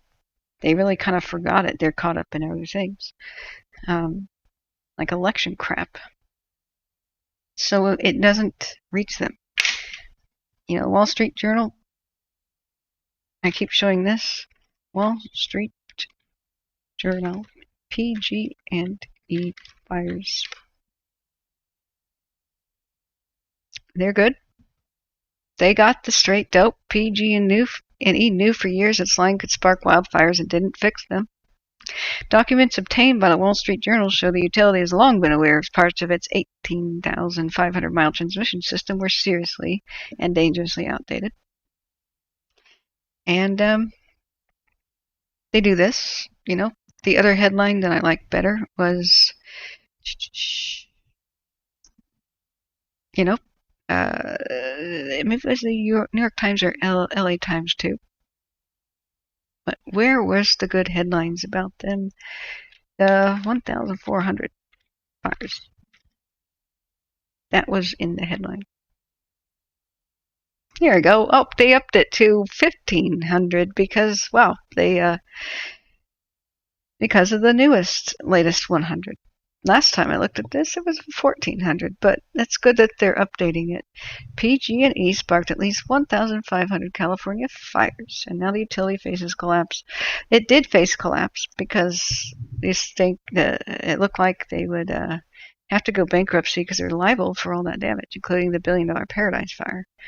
But guess what happened? 2 California governors, the outgoing one and the current one, signed legislation to protect PG&E from liability, and instead of gutting the company's finances to pay for things as it should be, they allowed the utility to raise the rates on the very people that they harmed, the customers. It's a monopoly, so it's not like you can go with another power company. So they didn't really have to pay much at all. They got a $10,000 fine for killing 85 people and starting a $1 billion disaster that you and I, the taxpayer, are paying for. And, FEMA and stuff. When they did it. And boy, did their stock jump after that announcement that that legislation had been signed. So, you wonder why the current governor is just blaming carbon and blaming presidents and just pointing the finger at everybody else. That's so that people don't look at him and his involvement here, allowing this company to still exist. This is like this company is allowed to point a gun at people and say, hey, I'm playing Russian roulette with you. I know that our rickety power lines we're not maintaining illegally. Start lots of fires. So there's a big possibility, click, click, click, click, click, that you're going to be shot soon. But you know what? I'm not too worried about it. And then the people of California go, what? Sorry? And PG&E is like, yeah, I really am not too worried about it because the government or something will pay. We're not really going to collapse or anything. It's actually more economical to gamble with people's lives and the landscape. and just not cut the power when there's extreme weather events and red flag warnings. And because we know that should our stuff start a fire, that we're really not going to be on the hook for much of the damage. So, and we know that, you know what, we'll just raise the rates on you to pay for it. So click, click, click, click, click, boom. Sure enough, the Russian roulette goes off because they don't shut off the power and red flag warnings. They don't trim back vegetation for their lines like they're legally required to do. Just like the Dixie fire, a tree leaned over on their lines here, apparently. They detected the power surge, said that they didn't shut off the power because, well, we couldn't confirm it was a fire, therefore we just let the electricity go. Frantic people tried to put the fire out, couldn't because that tree was being fried with electricity. Can't put water on that. And then they failed to mention it even to CAL FIRE for more than 5 hours after the incident. Whoopsie. So here, boom, the gun goes off. There's another disaster. Oh well, we can raise the rates on the people. So it's like, boom, I just shot you. I'm on the hook for some of your medical bills, but not that many. But if your medical bills get too high, like if there's too much damage, I'm just going to bill you for that. Okay, have a good day. That is what's happened. The rest of the country just doesn't understand what's going on, and like the locals do. But yep, PG&E's equipment started more than one fire a day in California on average in recent years. One fire a day average. As a historic drought turned the region into a tinderbox, the utility's unsuccessful efforts to prevent such blazes has put it in a state of crisis. The fires included the October 8, 2017, rest in peace, my very good friend, Cascade Fire, where nearly 50-mile-an-hour winds snapped an alder tree in California's Sonoma County wine country. Well, that's the one that devastated Santa Rosa the same night. The tree's top hit a half-century-old PG&E power line and knocked it into a dry grass field, a state investigation found. The line sent the grass ablaze, sparking what became known as the Nuns Fire. It was among the at least 17 major wildfires that same year that California investigators have tied to PG&E. And this was the year before Paradise. If this damn company had been stopped the year before Paradise, wow, so many lives could have been saved. Data from the fires, the state firefighting agency, CAL FIRE, shows the fires together scorched 1,903,743 acres in 8 counties, destroying 3,256 structures and killed 22 people. Mostly near Bangor and Loma Rica and Santa Rosa that same exact night. California's largest utility, with a history of safety and maintenance problems, has been scrambling for 5 years to reduce fire risks. It has, not really, but that's what they say. It has been overwhelmed by the threat's severity and the challenge of shoring up thousands of miles of aging power lines and cutting and trimming millions of trees in a service area larger than Florida. According to a Wall Street Journal review of court records, regulatory findings, and interviews with current and former regulators and company employees. So, dang it, Wall Street Journal, you should make this article free to the public. Really? It's subscribe or sign in to read the rest? Whatever. I think you've heard enough, though. So I think the world needs to know about this stuff. Oh, yeah, it's shady. This is a culture of corruption at its best. And so when people there came into the chat today and says PG&E is a scapegoat for the dark government that's actually starting the fires, I said, how the hell dare you? You know, there's 85 plus, there's 100 plus dead people that can't argue about the nonsense BS that you just spouted, but I'll speak for them. Just whatever, you know, there's a conspiracy right in plain view. They don't even have to hide it. If there's no threat to them, they just walk up and accept responsibility for fires. They don't even try to deny them anymore like they used to. They just go, yeah, probably us. We just saw that in the Dixie fire. Why? It's not because they're doing the right thing or however they're portraying themselves as being noble and majestically accepting responsibility. So they know they're going to get a hand slap right on the wrist, just like last time. They're not going to see jail time. But if you and I started these fires, we'd be in freaking prison. Holy crap. And this has to end. Is there a conspiracy? Yeah, it's right there. Like, look. Not all of them are hidden. It's right in plain sight. That's it. So with that, I'm going to leave you guys. Because if I stay longer, I'm sure there'll be some development that'll make me stay awake. Yeah, PLC says everybody goes solar one day. Right now it's hard because even if you go solar, you can't store the power you store overnight unless you have huge battery banks, which are itself a fire risk. But eventually we'll be able to just unplug from the grid and generate our own power when solar and other technologies get better. And then just say, screw you guys, I'm going home. I want nothing to do with you. Hopefully, when cities self-generate power with the emerging new technology, when they generate power rather than suck it off the landscape, we'll have a new era of, hey, we don't even need cross-country transmission lines that much anymore. Let's kind of dismantle them. Gosh, we'll have a new era of safety. Too big to fail is the reason behind why these electric companies can operate this way. Ding, ding, ding, ding, ding. You're correct. To top it off, insurance companies have told 2 million Californians they can't get fire insurance anymore. Speaking of which, yeah, my uncle was evacuated from the Bear Complex fire. He was over in the Orville area. And they yanked his fire insurance in the middle of the fire crisis last year. They told him, as the fire is going up the street, he checked his mail. He says, your fire insurance has been canceled. That's absolutely illegal, but that's stuff that's going on right now. You know, entire insurance companies have collapsed because of the Paradise Fire. The ones that were local, they couldn't possibly do all the payouts, so they got their assets confiscated by the state of California, and they handed out their remaining money to compensation fund. Why the hell didn't they confiscate the assets of pg&e and prop up the insurance company? It wasn't their fault. You know what? pg&e caused that disaster. Why did you let the small guys fail? Corruption.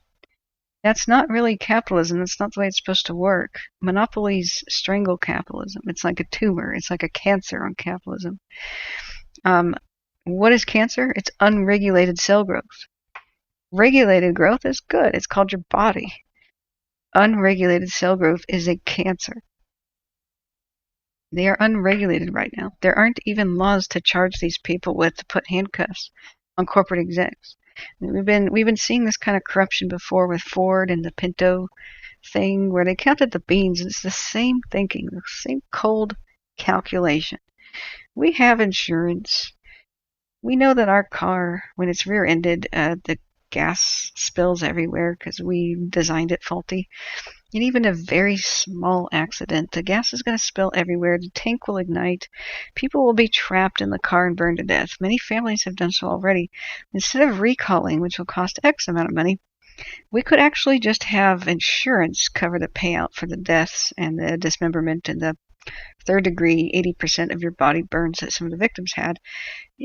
Calculating how many of these accidents will happen in the future, it's actually cheaper to let people burn to death and let insurance pay the cost.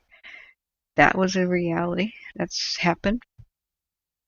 It's the opening of Fight Club, I believe, too. That's what breaks the mind of the guy in Fight Club, which I adore. It actually sends him into a psychotic break where he develops split personalities because he's the insurance adjuster that keeps going and seeing the families burned alive. But that's based on the true story of the Ford Pinto. So as long as corporations are allowed to make decisions like that, they do. All you need is one cold-hearted bastard in charge of making the decision. That's the kind of decision that gets made. And with this really long history of killing people, including poisoning groundwater, giving communities cancer, and keeping it on the down low like Flint, Michigan, that was the 70s. They've been killing people since the 70s. This is not a new habit for them. Break up monopolies. It's not fair. A free market is about choice, and if you have no other choice, then it should be a public utility. If there was no stock to go up or down or to manipulate, if the public utilities don't line the pockets of corrupt, politicians, we wouldn't have this situation. Just don't let my vote personally is public utility. Other people's votes and opinions might be, well, break it up so it's not a monopoly into smaller corporations. But mine is get rid of the conflict of interest. I don't believe in monopolies. That's just my personal opinion. If it's ever private, they'll always try to be paying off some politician. And the power company is just, well, we can't do that. It's just like everybody needs it right now. We can't have crap that's too big to fail. We learned the hard way that that's really a bad idea. Break it up is one way or another, and make new laws saying that if you're a corporation and you go and kill people, especially willingly, negligently, and frequently, you are going to be liable for their deaths. You're going to get your handcuffs slapped on you. That's the way it is in South Korea. With the Sampung Mall disaster, which is a lot like the collapse in Florida, very similar. You can Google up that horror story. There's a mall that collapsed just like the Florida condo, and it killed hundreds of shoppers inside. They found out the building was going to collapse, and they had imminently. So the owners of the building left. They evacuated, and 15 minutes later crushed all the shoppers inside. They thought that maybe it won't collapse, and so we don't want to disrupt the shopping. Well, these millionaires had their assets seized, put in handcuffs, given prison sentences, and then all their assets went to paying the victims, as it should be. Why don't we be a little bit more like that? They would surely make very different decisions if they were personally impacted, because that's the only way you reach a cold-hearted snake. You can't get them to feel. You can get them to worry, though, about their own freedom and their own assets. It's the only thing to do. You can't make cold-hearted snakes feel. There's always a percentage of the population. But you can get them to worry about themselves. You have to make consequences, though. With that, guys, I will leave you. Thank you so much for being here. Thank you so much for the outpouring of support, just verbally and donating to me. I can't thank you enough. I really appreciate it. I do this because, man, I would be a first responder. I would be down there on the front lines, but I have a frail kind of a body. I can do video. I can do that sort of thing. I can get the word out. I can use these skills I acquired. I have a newbie at them still, and it's kind of an amateur production, but I think rather than wait years until it looks more professional, I need to start now. So thank you for suffering through all the technical problems and all that such too. And as I get more money donations and grow, I'll be dumping more money into this. I've already dropped $1,000 into my computers because it struggled last year covering the fires. And hopefully I can get a good movie camera. I'll be reporting more from the front lines in the future, or at least the aftermath. I can get these messages out because, gosh, the bright side of everything is this is within our power to change. We can't blame others, just ourselves, for not demanding change. We know political change can happen when we do assemble and demand it. All we gotta do is stop fighting each other, unite, and get this done. So that is the bright side thing here. But everybody, thank you. Have a wonderful night. Try to relax. Just try to relax. Everything's out of our hands. The boots on the ground have done a wonderful job. They're completely amazing. They're just leadership and communications issues aside. They've done a remarkable job of saving the historical assets and those of people's homes and cabins. We've had tragic losses, but in these conditions, I am frankly surprised we didn't have worse losses. So let's remember that they're risking their lives. They're working in hell. It's the kind of job that a lot of people just aren't physically fit enough to do. So we gotta respect them, and hats off to them. Just woke up. How's the fires looking? Sorry, Mike, I was signing off. All's quiet on the rest in front. The fire went to the lake, but I don't see a huge amount of spread. So far, as of 10 p.m., we didn't hear of any structures being lost. At least that was the story by Greenville from Mr. Kearns, who was live on Facebook. So tomorrow, I would hope to be here for the 7 p.m. briefing. the briefing. Wow, I've been live for 9 hours. The 7 p.m. community briefing, which I hope to God they have today. They supposedly switched to every other day. We didn't even have one last night. That was ridiculous. But I wouldn't expect me before then. But guys, you should look at my links in my video. Everything I'm doing right now, you can monitor yourself. The links are all there. Oh gosh, I'm sorry. CalTopo, evacuation maps, Facebook of, this gentleman here. It's all linked. Daniel Kearns, right, Taylorsville. Follow him. He makes multiple updates throughout every single day. He is heroically doing what I wish to be doing, is from the location reporting. He's a volunteer firefighter. Oh, guys, put the word out. They need a generator at Taylorville's volunteer fire department. They don't have electricity there. Somebody get a generator in their hands. Go donate it. That's what he was calling out for, and maybe we can make it happen.